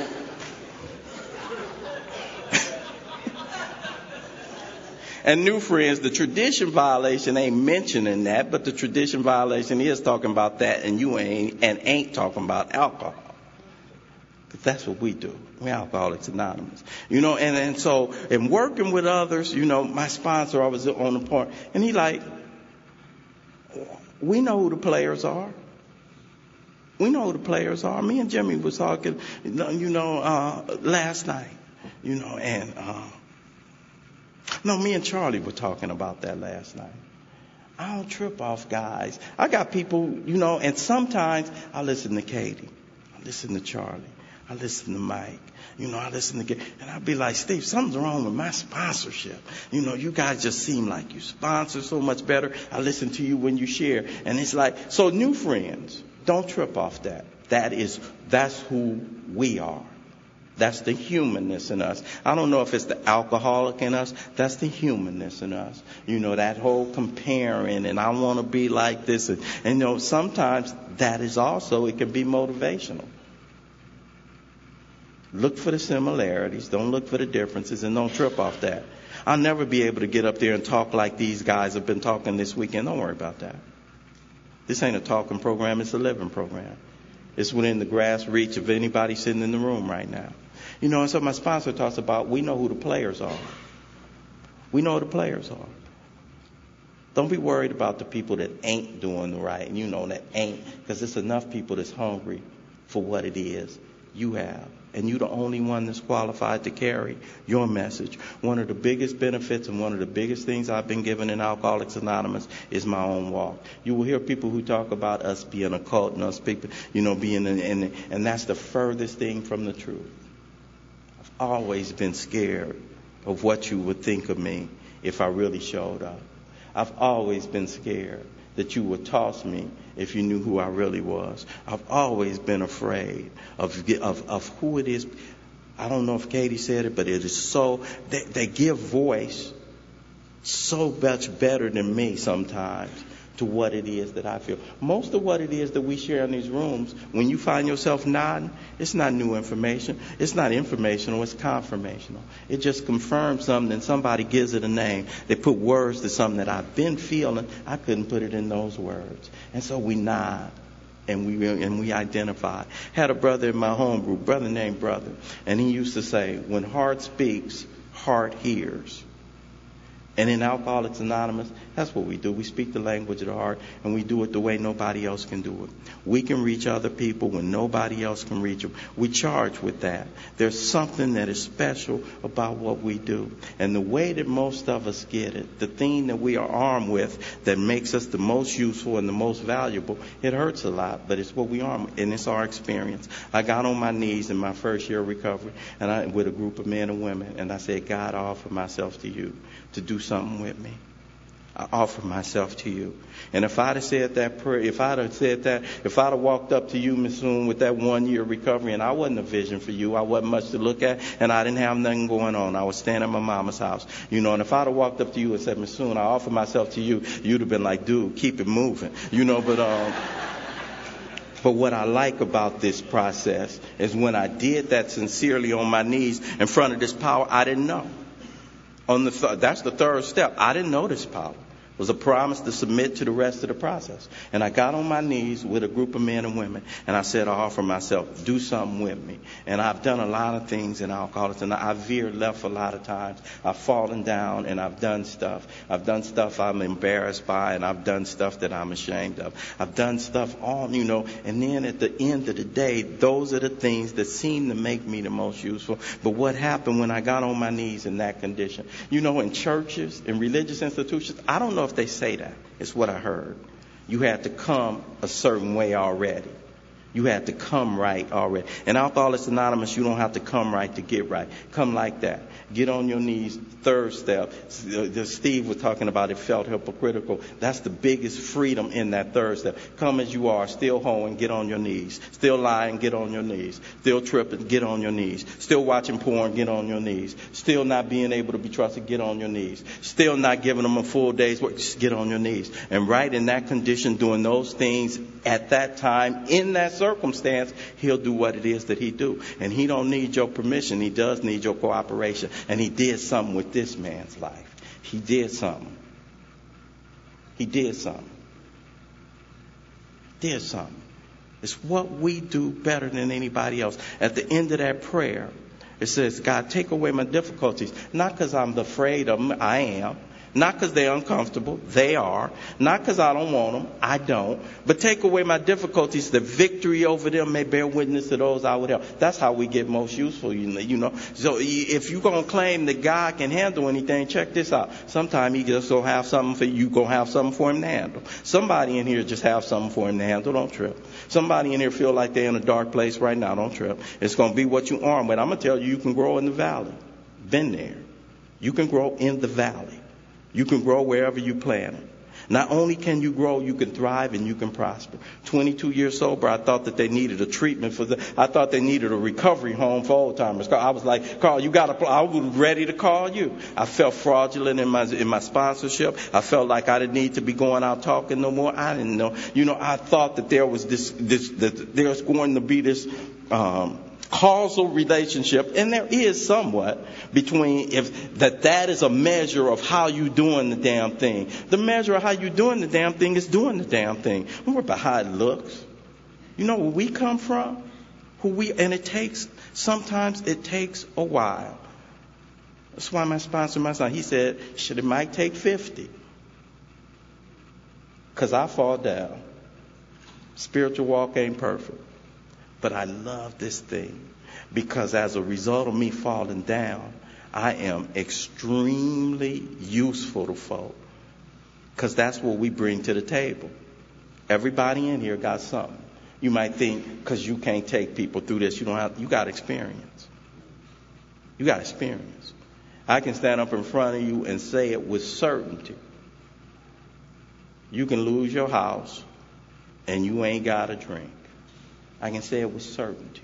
You can come out of a 20-year relationship in front of everybody in your Alcoholics Anonymous community, knowing everybody at the same, you ain't got a drink. I can say it with certainty. IRS can come after you for $80,000, you ain't got a drink. Can say it with certainty. You can go broke and you can live happy, joyous, and free in Alcoholics. I can say it with certainty. You can come through the dark and you can get to the light, and I can guarantee you that there is light. And here's something else I can guarantee you, that if you put your hand in this hand, those promises they read, if you keep working with others, if you stay close to us, if you keep doing this damn thing. I remember I was getting ready to talk, getting ready to talk on the third step about making this decision for God. I was upstairs in my room and I got a call from my wife. They just came to the door and put a note on the door. We got to be out of the house. I'm losing my house and I'm getting ready to go downstairs and talk. December.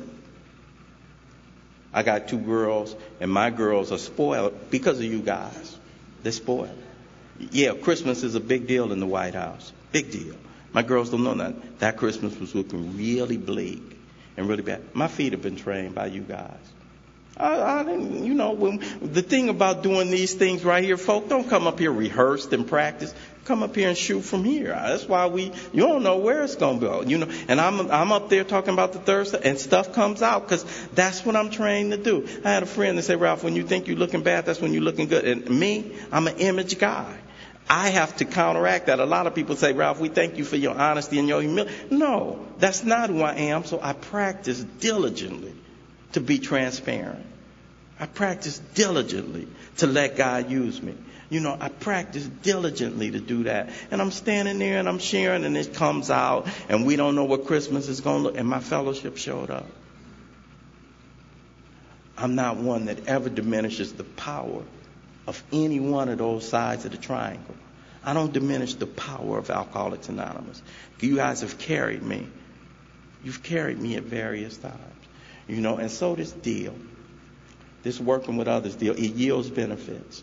And the benefits it yields, you usually see after the fact. In that process, this reduction of ego, this ego reducing thing so that the power can grow in my life, so that I can experience this transformational power that's done the impossible in this man's life. Next Saturday, I'll be getting on a plane. I've got 2 little girls that are no longer little girls. My oldest one is 31. She's a practicing attorney, and she gave me my first grandson. He's 3 months old.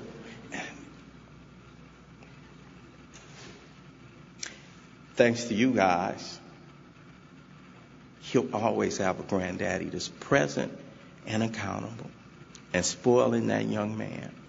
My little girl, she's 19. We'll be on a plane to Boston next week. She'll be moving into her first apartment. Dad will be flying back with her, because that's what daddies do as a result of Alcoholics Anonymous. This working with others deal, man, is real. It's tangible. It'll take you to the next level. 3 levels of prayer life, 3 levels of my spiritual life in Alcoholics Anonymous. First level, first phase, almost all of us come in here on that. Help me. First prayer, universal. Almost all of us come in here on that. Next phase, phase 2, give me, grant me. Third phase, highest calling in Alcoholics Anonymous. I can lose my money, check. Lose my house, check. Lose, my standing, I thought I didn't, but in my mind, check, all that. Third phase, highest phase, can't take it from me. Use me. Use me. You've made me useful. You've given me a way out. You've given me something to hold on to. I am extreme. You'll never hear Ralph White say, I don't know why I'm sober. I know exactly why I'm sober. I get a blessing so that I can be a blessing. And recovery for me is a gift from God. What I do with my recovery, that's my gift to God. My name is Ralph White. I am an alcoholic.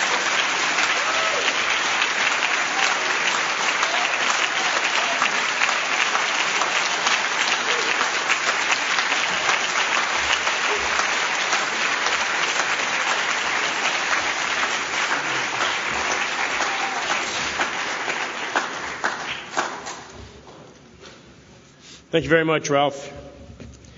We'll close with the Lord's Prayer. Who's large and in charge? Our Father, who art in heaven, hallowed be thy name. Thy kingdom come, thy will be done, on earth as it is in heaven. Give us this day our daily bread, and forgive us our trespasses, as we forgive those who trespass against us. And lead us not into temptation, but deliver us from evil. For thine is the kingdom, power, and glory, forever and ever. Amen. Serenity prayer. God, grant me the serenity to accept the things that I cannot change, the courage to change the things that I can, and the wisdom to introduce any of the people in the class in the 90s that came in when I did. Names like Chris Schroeder and Raymer and Houston and Hawk and all those different guys. When I came in, that's who we listened to. And, these guys have had carried this message of depth and weight.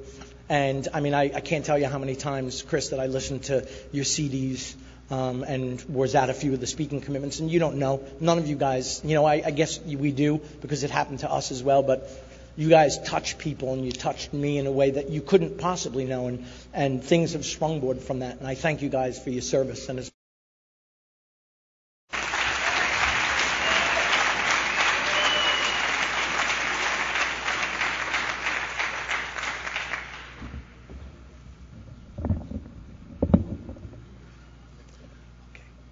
Good morning, everybody. My name is Chris, and I'm an alcoholic.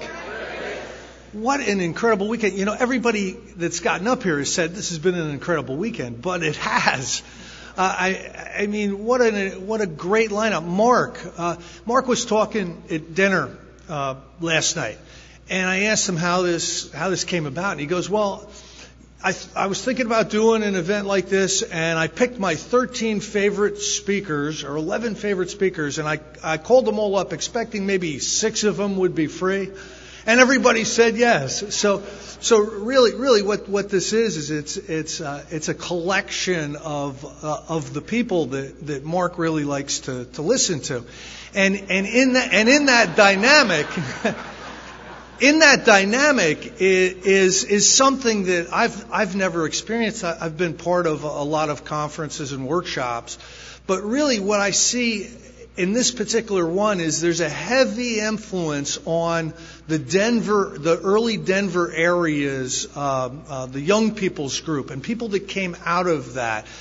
Gary and Don Pritz and a number of these people. What they did was they got down to a very, very specific way of moving through the steps out of the book Alcoholics Anonymous, and made that the core piece of their recovery program, and changed countless lives, and the ripples of that have moved out across the country. And really what's represented here today are the people that have been influenced by the people who got involved in the early days in the different young people's group, and the people that were touched by that. So that makes this a really special event for me, because my spiritual lineage is traced back to Denver. Many of the people I've never met, many of the people that are gone today, have helped to influence me in actually doing the work as it's laid out in the book Alcoholics Anonymous. Now, my topic today is on awakening, and that leaves a lot of latitude. But, and I will be describing that a little bit. The section from the spiritual experience that was read earlier describes it very, very well. What happens to us through a course of action and a shift in perception is we begin to awaken. That would lead me to believe that if they're saying that we're going to become spiritually awakened, prior to this work, we're spiritually asleep. And that's not something that's real popular to share at the local home group, But to a degree, it's true. I was so asleep to how things actually were that it's incredible. Yet, I truly believed that I understood at a very, very deep level how the world works. And I would just not be interested in, your opinion on it. I've already figured this out. And I was living at home with Mom at 33 years old. It's just crazy. I was so certain that I understood the world and people and business and politics. I was so certain, but I had no clue. I was walking around asleep. Something that's typical of the alcoholic, and you'll hear this in almost every alcoholic's story, is that they were incomplete in some way. It might have been that they felt different. It might have been that they were waiting for the Martians to come and take them away because they thought they were on the wrong planet. I mean, you hear a lot of these stories, but I believe that the alcoholic is incomplete. And I believe that we're yearning and searching for something in kind of a desperate way because there's a missing component to our life. Very common to all of us is feeling uncomfortable with ourselves and our environment. That's very, very common. I know I felt that way. I felt that way in kindergarten. I didn't feel like that I was in the right place. When they took me off to kindergarten, I was like, who came up with this kindergarten idea? This is not working for me. And all the way through school, and they wanted me to take square dancing lessons, and I was supposed to be a Boy Scout and put a little tie on it. I got to tell you, folks, none of that worked for me. I wanted to be somewhere else with different people, doing something else. I never wanted to play the games that were being laid out in front of me. There was something really missing in my ability to appreciate and be comfortable with my life. And I can remember that. I had a hard time walking down the hall in school. They would ask me to give an oral report in front of the class. I would cut school for 4 days after that just to be sure that I'd missed the makeup exam too. I mean, I was just really, I wanted to go. Okay, I'll see you later. And there was something missing in me. There was a component that would allow me to feel okay with the world. Now, I discovered an artificial solution to this one day. I was about 12 or 13 years old, and a couple of my buddies and I decided that we were going to cut school, and we were going to go home, and we were going to get drunk. We had heard about this and seen the John Wayne movies and stuff, and we thought it would be really cool to do. So that's what we did. We went back, we cut school, we went back to my house, and I brought out a big bottle of Four Roses whiskey, and I poured 3 big water glasses of it. Now, the important piece to this really isn't what happened to me. I think most people in this room would understand what happened to me. But it's what happened to the other 2 guys. The other 2 guys drank about 2/3 of their glass, and they'd had enough. No more for me, thanks. I hated drinking with people like that. People that would have enough on you. But they did. They did. Oh, by the way, you're an alcoholic if the last part of your sentence is on me. Like somebody died on me, or, that's typical of the selfishness and self-centeredness of the alcoholic. It's always, But anyway, they had enough on me, and they sat back and watched the show. Now, each of our alcoholic experiences are going to have similarities and they're going to have differences. A lot of people drink their way into the phenomenon of craving, the allergy to alcohol. I had it like that, and I had to start to deal with it right away. But what happened to me was, I drank my glass of Four Roses. I drank another glass of Four Roses. You know, I finished what they didn't drink, and I finished the bottle, and I went into my first blackout. This is at like 12 years old. I came to in a field not knowing how I got there. And then I was horrifically ill.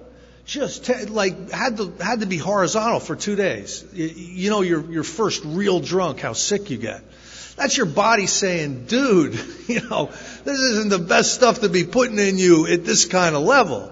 But what happened was, in between the first and the second drink, something very significant happened, and that event colored the rest of my life. Because what happened was, when the alcohol went down in, there was a sense of ease and comfort. There was a warm glow kind of thing that went down in me. And all the anxiety I had, all the self-centered fear I had, all the forms of just being uncomfortable with you went away. And all of a sudden I felt like, for the first time in my life, I absolutely fit in. I'm in the right place with the right people. This is so cool. This is so great. I feel so great. And then I became a vomiting pig. But in between, I finally felt like this is good, man. I'm okay. And I chased that feeling into active alcoholism and into drug use and everything else. I chased that for the next 20 years. I needed to feel okay. Now let's just fast forward a little bit to the last couple of years of my drinking. I would come to in the clothes that I've been wearing the night before every single morning, and the vodka or the bourbon would be coming out of my pores. You'd smell me and you'd be like, man, God, go take a shower. It was really funky. And I would stagger up and, you know, I'd go into the bathroom, and, you know, I'd be just shattered. I would have drank a quart of bourbon or a quart of vodka the night before. And I'd have to go to work. So I'd splash water. I'd go out to my $100 car and you know, I never accumulated anything. There was a woman in our home group who raised her hand one time. I'm brand new. She raised her hand. She goes, I've got a real problem. I've got a lot on my plate. You know, I just bought a new house and I was expecting to sell my old house, and my old house isn't selling, and I'm stuck with 2 mortgages now. And I'm thinking, how do you get a house? You know, how do you get a mortgage? What is credit? You know, I was unsympathetic.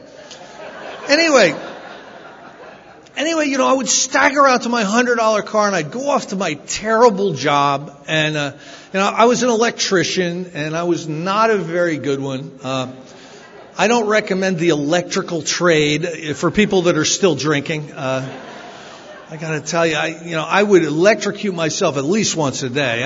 I just left my hair standing straight up, you know. I told everybody that's the look I'm going for, you know. It was really bad. But anyway, I'd go off to this terrible job, and literally, listen, when you drink like a lot of us do, it's not a hangover. It's alcohol poisoning. You have put so much alcohol in your body that your body is poisoned with ethyl alcohol. It's like hangovers are what the heavy drinkers get, you know. And I would go to my job and my boss would go, okay, do this, and this. And I'd go like, oh, all right. And I'd forget what the hell he told me by the time I got to the truck. I'd have to go back with a pad. Like, what did you say? You know, and it was a terrible job. He was an alcoholic. That's the only reason he put up with me. And I'd run off to like start a fire in somebody's house. And the whole time, the whole time I would just be so ill, and I would swear to God that I can't do this anymore. I never want to feel like this again. Today is the day. Today is the day that I am going to quit. I swear to God. And I meant it. I meant it. You know, Charlie was talking about this earlier. You know, we mean this. If you put a lie detector on us and the polygraph expert goes, do you really mean this? Yes, that the needle's going to go right to true, because I absolutely never wanted to feel like this again. But what would happen is about halfway through the day, I'd start to think about, you know, that decision earlier to never drink again. That's a pretty strong decision. You know, I might have overreacted. As a matter of fact, you know, I'm going to modify that decision a little. I'm actually going to go to the liquor store on the way home. It was a cycle I couldn't get out of. It's a cycle I couldn't get out of. Now, I was drinking to not feel toward the end. I was drinking to just black out. I just wanted out. Life was just too painful. And you know, the obsession of the mind, the allergy of the body, I was being driven into this alcohol. And, you know, I understand just how serious this is. You know, earlier, when the hands went up and the people came up for the countdown, there was a lot of people in what I would call early recovery, you know, in the first year or so. I need to tell you something. If you've not gone through the steps yet with a sponsor, following the guidelines of the Big Book, if you don't have service commitments, if you haven't made a commitment to a home group, you're in a lot more trouble than you think you are.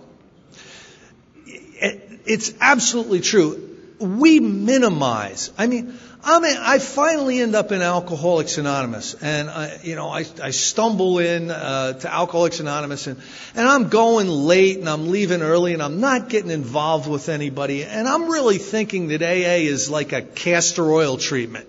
You know, you go to the meeting once a day to take your medicine, and then you go home. And I didn't have a clue how aggressive and how corrosive alcoholism really is. The fabric of my entire being, the fabric, every piece of quality of my life was impacted by alcoholism, and I was so used to it that I just didn't know that recovery was possible. I just didn't know how sick I was. And you know, most people die when they become alcoholic. Most people die drunk. There's a small percentage of people who find their way into Alcoholics Anonymous or maybe some other things who actually survive this. But it's difficult to survive because we walk and think ourselves out of here. You know, think again about the everybody standing up during the countdown. There was probably a third of the people had less than a year that stood up in the countdown. Where's everybody going? You know, if everybody stayed who came into these things, if everybody stayed, you'd have the same amount of people with 2 years standing up as you have 3, all the way up to 50 or whatever. But we know that doesn't happen. We know that people find their way out of here, and there's many reasons for that. But it shows me just how aggressive alcoholism is. It shows me how we are. You know, we're looking for a way out, and to be able to stay here is very, very difficult. A lot of people say, you know, it's hard to get in here, it's easy to stay. I think it's the opposite. I think it's easy to land in here. You know, somebody will push you through the door, but it's hard to stay. There's a certain amount of work we have to do. I believe if we're alcoholic, there's a certain amount of work we have to do to be able to stay. And that's not something everybody wants to hear. You know, I remember early on in a meeting, somebody was talking about actually doing the steps. I got sober in New Jersey in the late 80s, and it was a whole different dynamic than it is today. But every once in a while, someone would be talking about the steps, and there'd be an old timer who'd go, "Kid, if they told me I had to do all these steps and I had to do all this work when I first came in here, I'd have been right out the door." And I always thought to myself, you know, you're you're probably overestimating our concern about whether you would stay or not. I mean, I don't know how much good you really are, Clem, for our group conscience here. But anyway, there was a lot of negativity to work. There was the work that you have to do. There was a lot of negativity to God. There was a beginners meeting where they in the actual format of the meeting, it told you not to talk about God because you might scare the newcomer out. That'd be like saying to a cancer patient, don't talk to him about chemo or radiation, you might scare him away. Well, cancer's going to scare him back, Same thing happens with us, in alcoholism. We have to come to this with a willingness to participate. And that willingness, I wish I could give a pill to some of the people that I work with to make them willing. I've not found the secret answer to that. And Ralph was talking about alcohol is the great persuader. And that's absolutely true. That's absolutely true.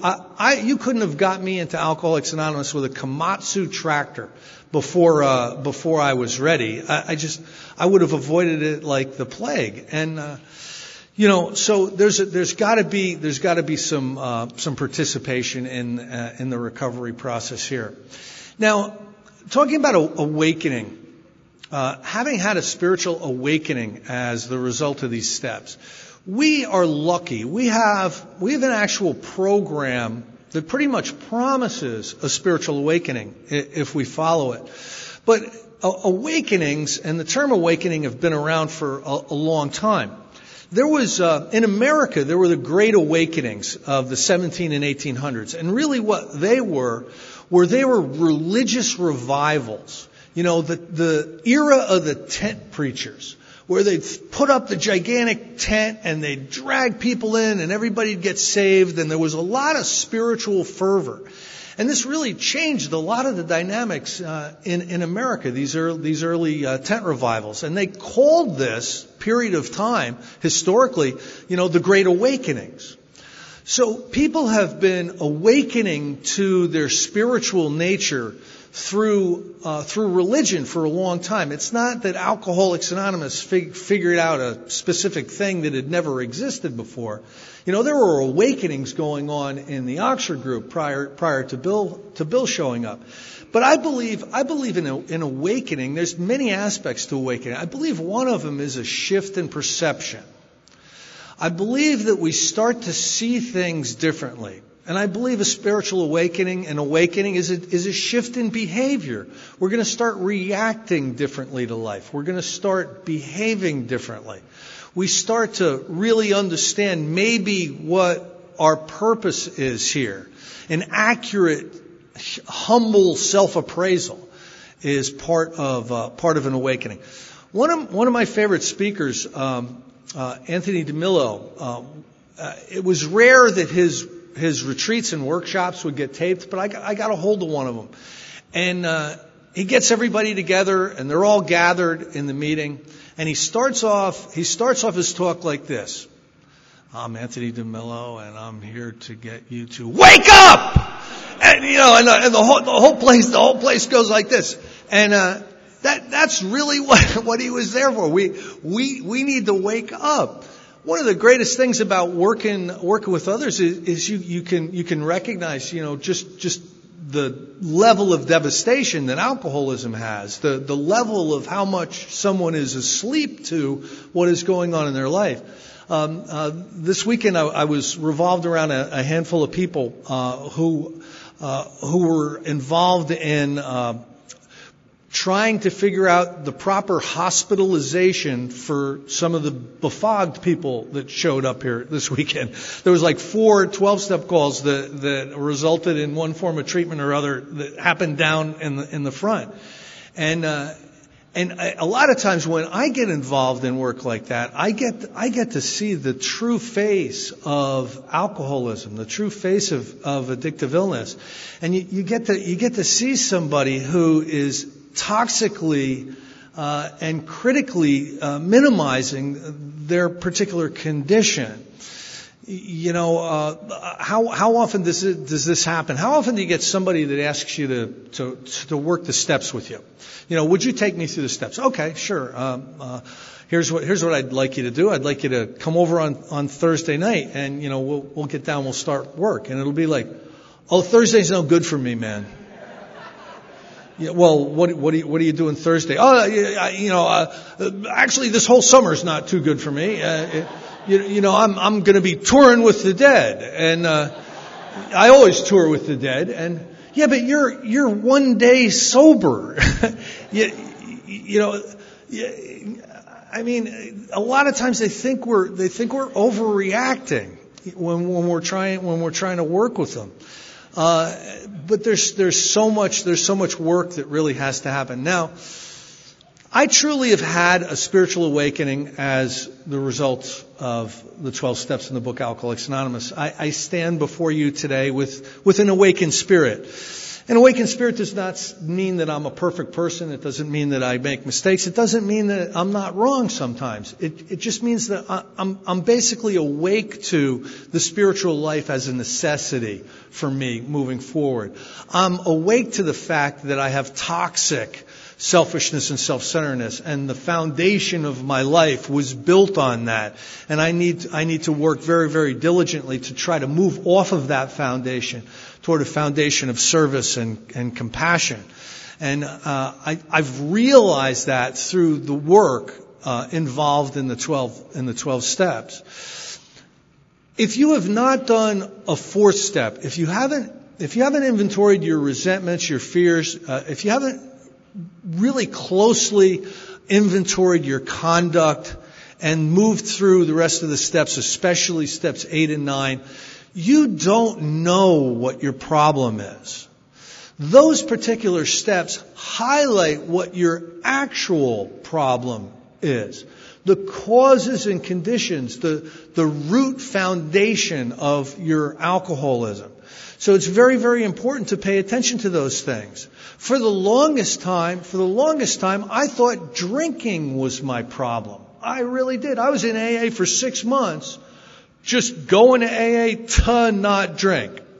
Now, for the newer people in here, not drinking's pretty important. I don't want to sound like I'm minimizing that. That's a pretty important thing to do. But the root problem is a much deeper problem. And a story I tell that kind of illuminates this is this particular story. Now, I told you I was a bad electrician, and by the afternoon I would have convinced myself to go to the liquor store, and that happened like clockwork Monday through Friday. And I had a liquor store that I had a relationship with the owner. We had an understanding that he would have Gordon's vodka on the shelf, or he would have George Dickel bourbon on the shelf, depending on whether it was winter or summer. And he knew not to run out of that because we had discussions. And this one day I'm tearing to the liquor store. A terrible day at work where I had to electrocute my helper to get rid of him. I never used to be able to just say, look, you're not working out. I think that you need to move on. I thought it was a better idea to have them work on a junction box and then turn the switch on. You do that to somebody 3 or 4 times and they change their career. So that's how. But anyway, I'm heading to the liquor store and I grab my bottle and I head up. I've got my 20. I'm real efficient with this checking out thing. And I get up there and there's a lady who's talking to the person behind the cash register, and she's going, "What kind of wine goes with tilapia?" And I'm standing there like, "What?" And he's answering her. He's going, "Well, it's this marvelous new Chablis from the vineyard regions of California. It's got kind of a blush." And I'm like, "Are you nuts? Are you nuts? Vodka buyer here. That trumps the wine, lady. Just give her some Gallo and get her the hell out of here. I gotta check out. I'm sober. You know? I'm freaking out now. Now think about this. Really, is drinking really my problem? If I experience something like that. Drinking is really the bad solution to the problem. Being so freaked out in the line is a manifestation of my alcoholism. Being the type of person who's really impatient, really selfish, just not caring about anybody or anything except, their own agenda. That's really the cause and condition of alcoholism. I quiet that person with a bottle of booze. The problem is the bottle, I can't drink. My alcoholism has progressed to the point where it's gonna kill me. I start to drink it and, who knows what happens. So, all of a sudden I show up in Alcoholics Anonymous and I'm the guy behind the tilapia lady, and you're telling me just don't take a drink no matter what. There has to be a complete personality change at depth. There has to be a shift in my perception and my ability to feel comfortable in the world. That has to happen. It just has to happen, or else I'm not going to make it. I'll be able to stay in the rooms a month, a year. The trials and low spots ahead will happen, and I will shatter myself out of here. And I'll end up back with the solution that doesn't work anymore, just as an escape.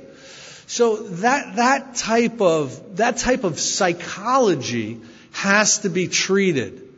It has to be treated, and it gets treated in the 12 steps. I truly believe it. There's a whole lot of stuff that happens by going to meetings. I believe it's essential, going to meetings, and I believe service commitments are essential. But I believe the true healing of my alcoholic nature comes in the practice of the 12 steps.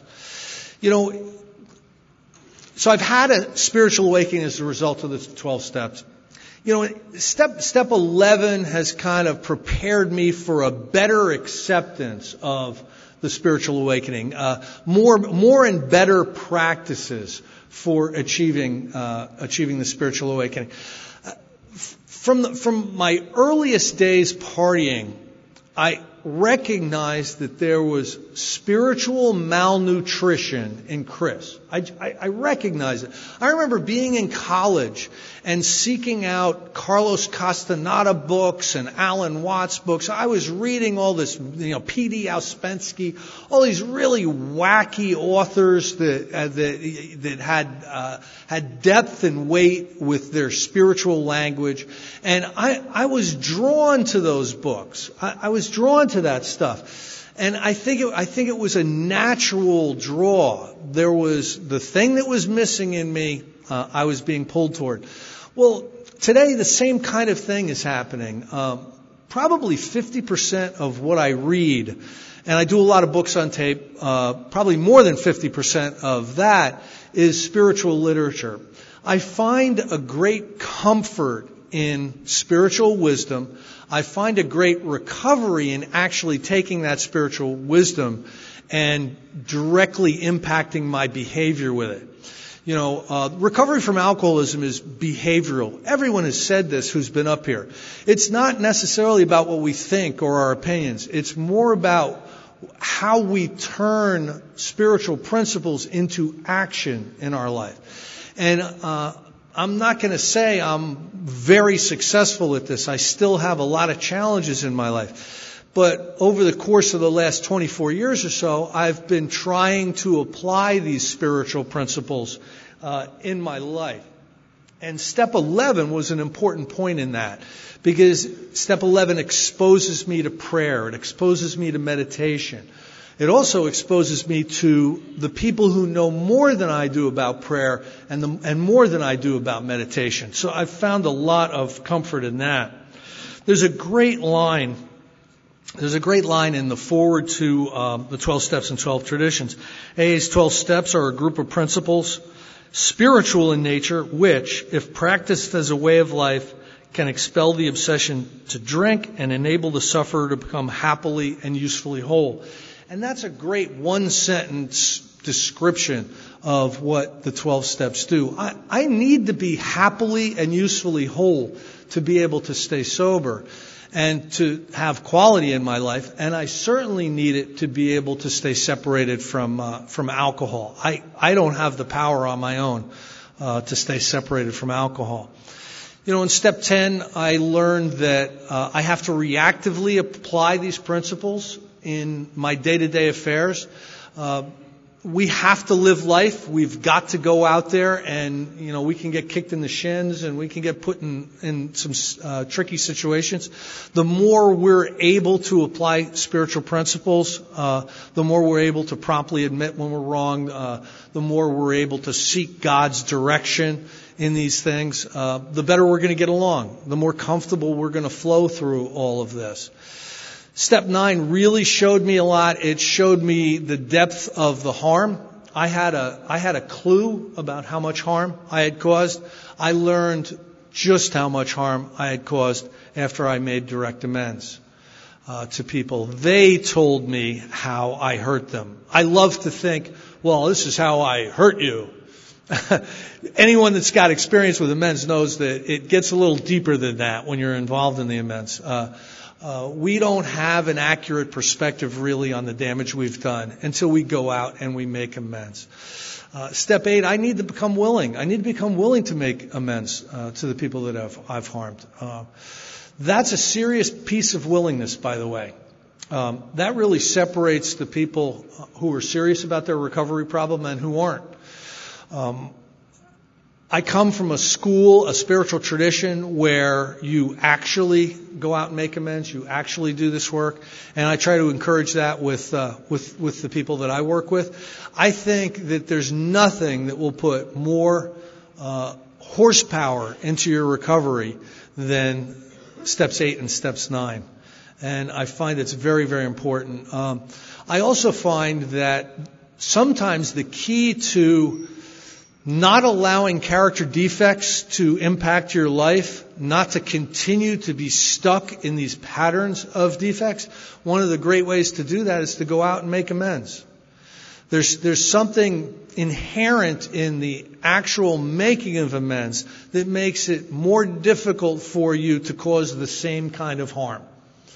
It's possible to continue to do so. I know I do myself, but I think the magic in steps 6 and 7 is the action we take in steps 8 and 9.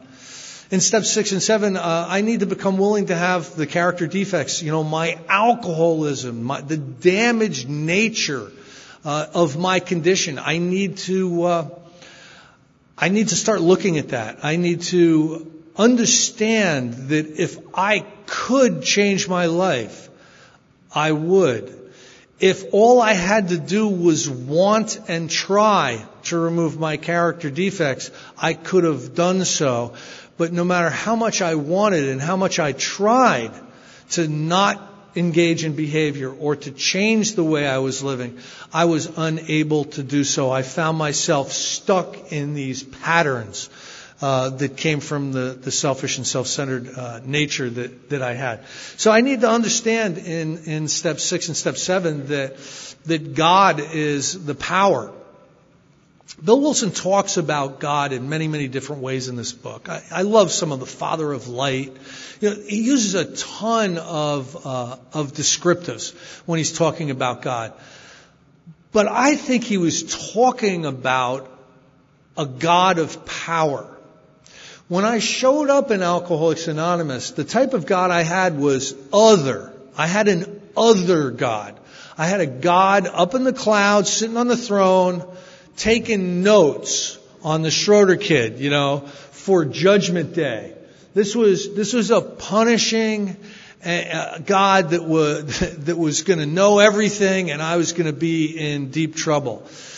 Bill Wilson was part of basically a New Thought movement. That some of the people that he was inspired by were very, very liberal and very New Thought people.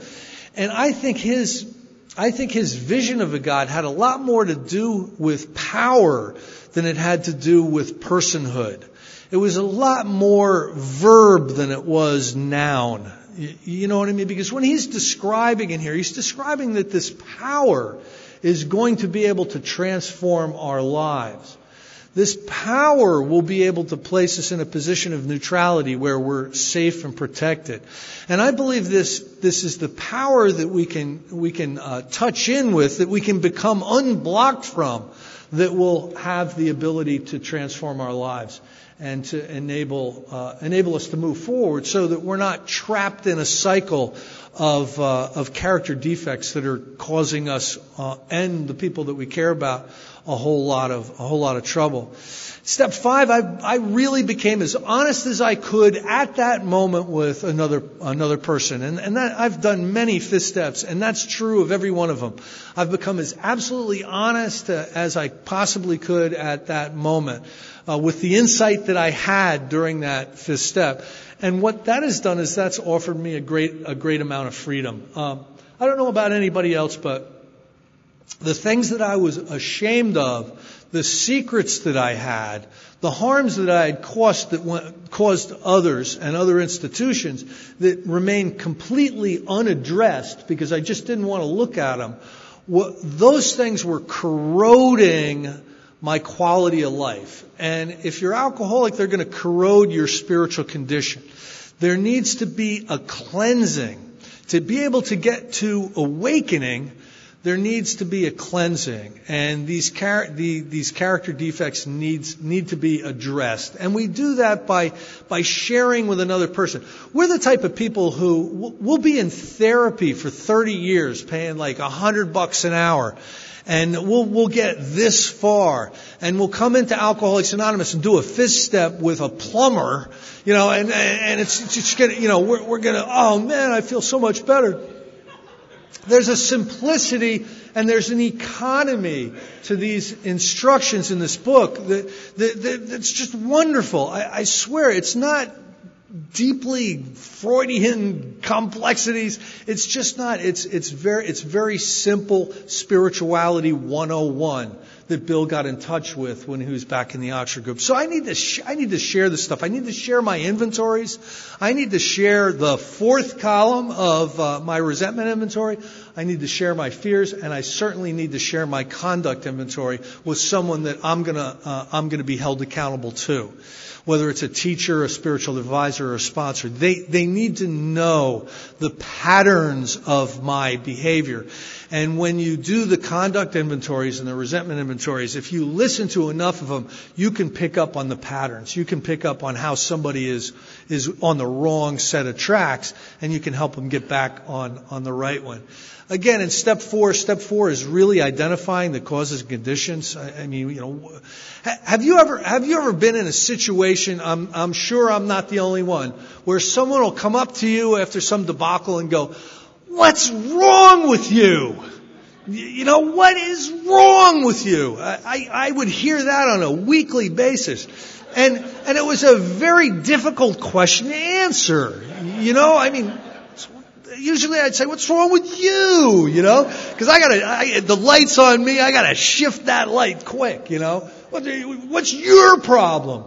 And I didn't know. I didn't know what my problem was. And most of the time I didn't even think about it. I would just shift the conversation.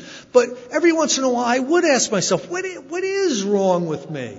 I am telling you, until you do these inventories, until you really thoroughly and honestly put together those lists, you're really not going to have a true understanding of why life has been so tough for you.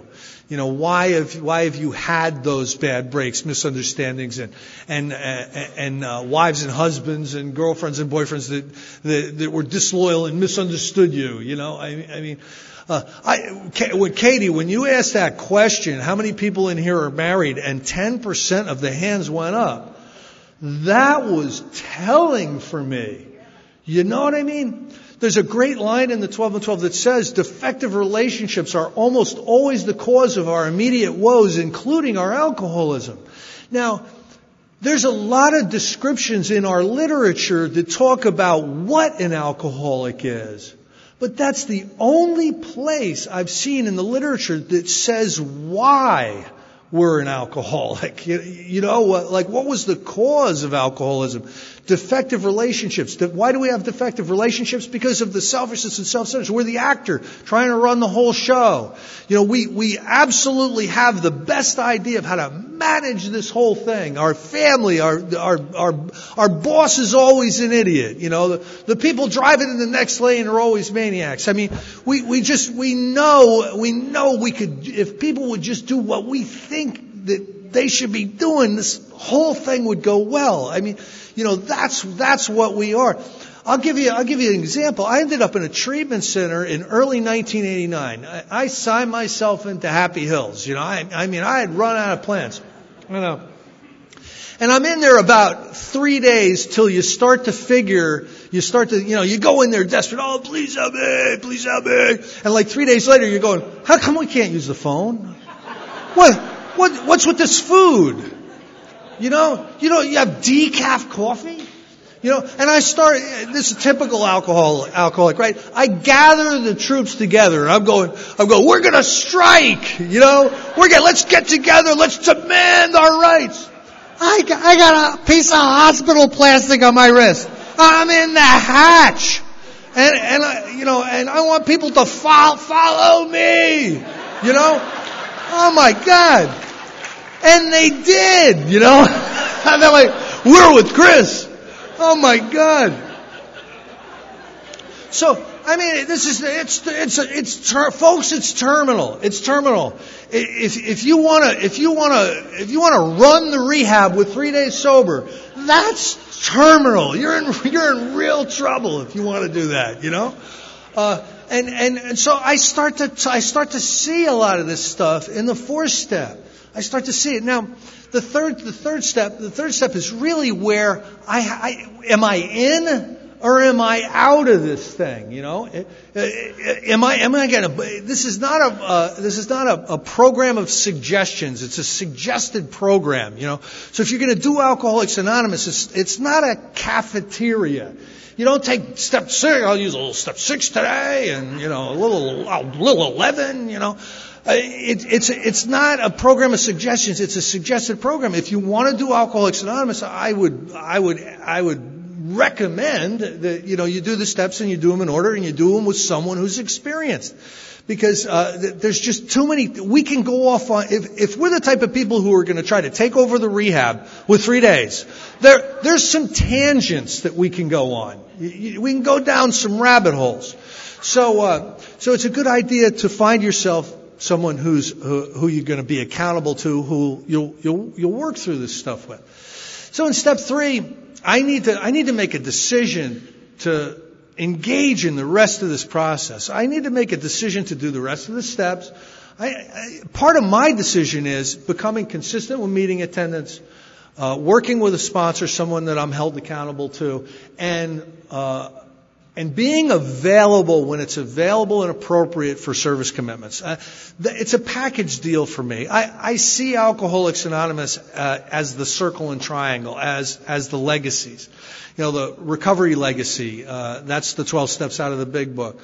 The service legacy, that's making it possible for or carrying the message to the still suffering alcoholic. And there's a lot of latitude in that. My favorite belief about the service part of the triangle is the chapter Working with Others. I think that's probably the most underused chapter in the book Alcoholics Anonymous, and it's probably the most misunderstood thing that we do out there. There's 100 instructions in the chapter Working with Others. And when I do them, which I don't always do, but when I follow them, things work. One of two things will happen. Someone will recover, or someone who is not ready will go away and leave me alone. And either one of those outcomes is fine. In the early days, I just attracted a bunch of dysfunctional people who wouldn't do anything and just caused a lot of trouble and used me for cover. If I follow the instructions in the chapter Working with Others, that doesn't happen. So in the third step, I have to buy in. I have to become part of this thing at a working level. I really have to be in. I have to actually be doing this stuff. Step 2, I need to come to believe that there's a power greater than myself, that I can get in touch with spiritual power, and that spiritual power can work in me and through me. My job will be to remove the blocks to make that spiritual power available. And I'll spend the rest of my life removing the things that I've put up in the way of a clear connection to the power and grace of God. Because it's all me. I believe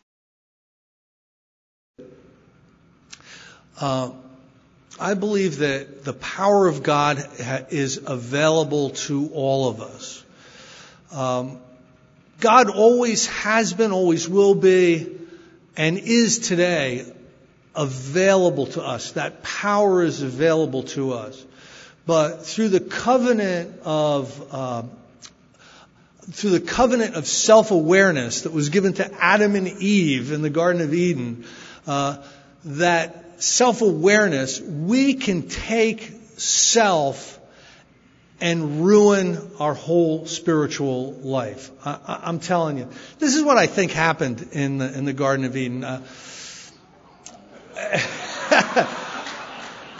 Adam and Eve are running around in the garden, right? They're naked, the fruit's on the trees. They're having a blast. And, God comes in and God goes, listen, I put paradise together for you and I want you to enjoy yourself. There's a suggestion that I have. And that suggestion is that tree over there, that's a tree of self-centeredness. That's a tree of self-awareness. I'd recommend that you stay away from the fruit of that tree. And he leaves and, they decide for one reason or another that, he could have been wrong. And they both eat of the tree of self-awareness. And, all of a sudden they become self-conscious, right? All of a sudden it's like, I'm me. And they get the fig leaves, they got to cover themselves up, they're like all shy, and God shows back up, and he looks at them, he takes one look at them, and he goes, Did you eat from that tree that I told you not to eat from? And then they're like, no, and he knows right away, right? So he goes, okay, listen. I love you guys, and it just seems to me that, you want self-awareness, you want the self-centeredness, or you wouldn't have eaten from that tree. So that's cool, but you gotta get out of paradise, and you gotta go east of Eden to the land of Nod. Anybody been in the land of Nod? Oh man, every night around 7:00, I'd be like, and if I wasn't calling somebody up, drunk and dialing, I lived in the land of Nod. You got to go to the land of Nod. So kind of in step 2, what it's asking us is it's basic. We can come to believe that we can re-access paradise. We can re-access this spiritual continuity that we walked away from being so self-exhibited. And we can come to believe that that's available for us. And folks, it is. One of the great promises in this book is there's a ton of great promises, but we can be spearheads of God's ever-advancing creation. Oh my God! Imagine, what are you doing today? Well, I'm going to be the spearhead of God's ever-advancing creation. It's not something you want to share at the PTA meeting, but to a degree, it's true. I mean, we become channeled. The power manifests in us, and we can do things that we couldn't do on our own. We can become impactful to our community and our environment in ways that are just absolutely incredible. Part of my story is unbelievable to me. I mean, I was I was the kind of alcoholic. All I did was I'd get home, I'd start drinking, I'd pass out, I'd wake up and go to work the next day, I'd go to the liquor store, I'd pass out. I had absolutely no ability to do anything. I was caught in an unbelievably aggressive cycle of drinking, and I could not get out of it. Today they talk. Another promise is you pack into the stream of life all that you can pack in. I'm a stream of life packer. I got to tell you, there's a lot of stuff going on in my life. I got a call on Wednesday, and my company said, Chris, we want you to go out and run a big piece of business for us in Colorado. I'm like, well, when is this going to happen? We need you there yesterday. I'm like, oh my God, I got to move to Colorado.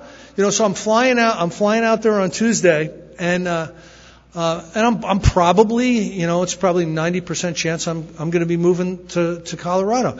And you know what? I have a little bit of anxiety about this because there's some unknowns. It's an account that's in a lot of trouble. It's going to take a lot of work, but I know everything's going to be okay. I know that my wife and I are going to have a great experience out there. And what is the worst that can happen? The worst that can happen is it doesn't work out and I've got to find another job. I've only done that about 20 times, That's okay. I know I can get through that. So really, what's worth it? It's an opportunity to do something different. Guess who lives in Colorado? My wife and two of our grandchildren. I'm sorry, my daughter. I'm sorry, Eddie.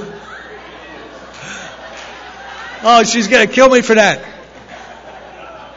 That was not a Freudian slip. My tongue got caught. No. Who lives out there is my daughter and two of my grandchildren.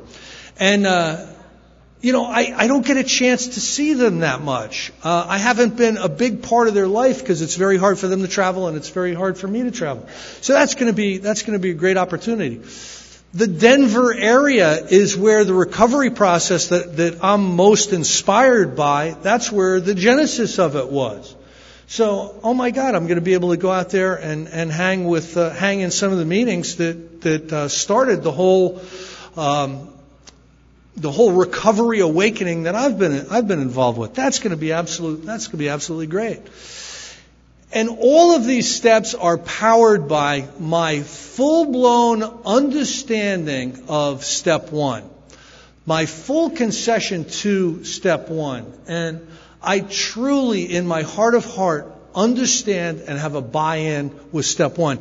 If you can get somebody to that you're working with, there's going to be a lot less resistance to the work that you lay out in front of them. If they have a true understanding of step one, they're not going to be hemming and hawing because they're going to know how much trouble they're in. Step one is, my life had become unmanageable. Well, what is that?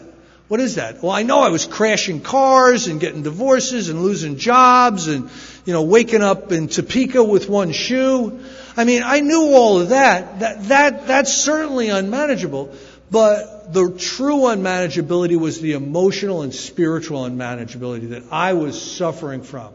I was, on a good day, restless, irritable, and discontented. On a normal day, prey to misery, depression, anxiety, shame, guilt, remorse, suicidal ideation. That's like a normal day. On a bad day, it was the hideous four horsemen: terror, bewilderment, frustration, despair, and pitiful and incomprehensible demoralization.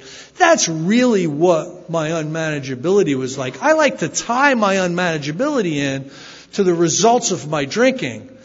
But it's worse than that. It's deeper than that. It's more caustic than results of bad drinking. It's in the fiber of my being, this unmanageability. And I understand that today. And I certainly understand my relationship with alcohol. I know what my relationship with alcohol is. My relationship with alcohol is, don't even fool yourself. I am not in charge when I drink or not. I cannot take ownership of when I drink or not. I'm not one of these guys that's going to say, I just don't drink even if my ass falls off. That's taking ownership of something that's more powerful than me. I don't want to do that. I believe the power and the grace of God keeps me safe and protected, keeps me in a position of neutrality. It's not on me. If it was on me, I'd make a bad decision somewhere and I'd end up drunk. But the last 24 years, that hasn't been a decision of mine. It's something that God is in charge of. And I understand that when I drink, I can't control the amount I drink. I have a chronic allergy to alcohol. And what that looks like is the first drink always takes the second, always insists on the third, always demands the fourth. And I am wandering around, wondering who I am, asking people, do you know who I am? By the end of the night, I won't know. So working forward, step 1, moving all the way through step 12, if I buy into this process, I am going to have an awakening. I'm going to have a deep and abiding relationship with my Creator. I'm going to understand. I'm going to have an accurate self-appraisal of my position in the world. I am truly going to understand that. I'm going to be connected to something that is much more powerful than I am. Another great promise in the book Alcoholics Anonymous is that God will give you, if you practice this stuff as a way of life, God will give you things that are much better than anything that you can design yourself. Now, what kind of a promise is that? That's an incredible promise. God is going to offer to me much more than anything I can come up with myself. So listen, if you haven't had a spiritual awakening, if you're thinking, I don't know if I had a spiritual awakening, you probably haven't. I don't mean to be the bearer of bad news, but usually when you wake up, you know you're awake. Please go after it. That is the brass ring in Alcoholics Anonymous. The spiritual awakening as a result of these steps is the brass ring. That's what it is. It's not getting 20, 30, 40, 50 years sober and still being cranky. You know what I mean? Like, I've been 40 years. Just don't drink. That's not the brass ring. We absolutely insist upon enjoying life. We absolutely insist upon enjoying life. That's part of the spiritual awakening. The people that I hang out with, the incredible speakers that were here this weekend, every single one of them demands that they enjoy life. I know most of them, and I met the other ones that I didn't know this weekend. This is about gaining access to what really matters and what really is valuable in our life. And you know what? Once we become awakened, we're now awakened to compassion. We're now in tune with the necessity of helping other people gain this. To gain this spiritual awakening, to help people get sober, to help people survive alcoholism. The group of people that I like to associate myself with, if you become involved with that group of people, you're going to improve your chances of survivability where it concerns alcoholism greatly, because these people really care, and they've learned how to help you jump through the hurdles of your own perception and move forward with this spiritual work. They've become really good with it. To end, I want to thank Mark and his team for putting this together. Wow, what a great conference this was. I saw and hung out with so many of my friends here. This is please make this an annual event because it's just great. Thank you very much.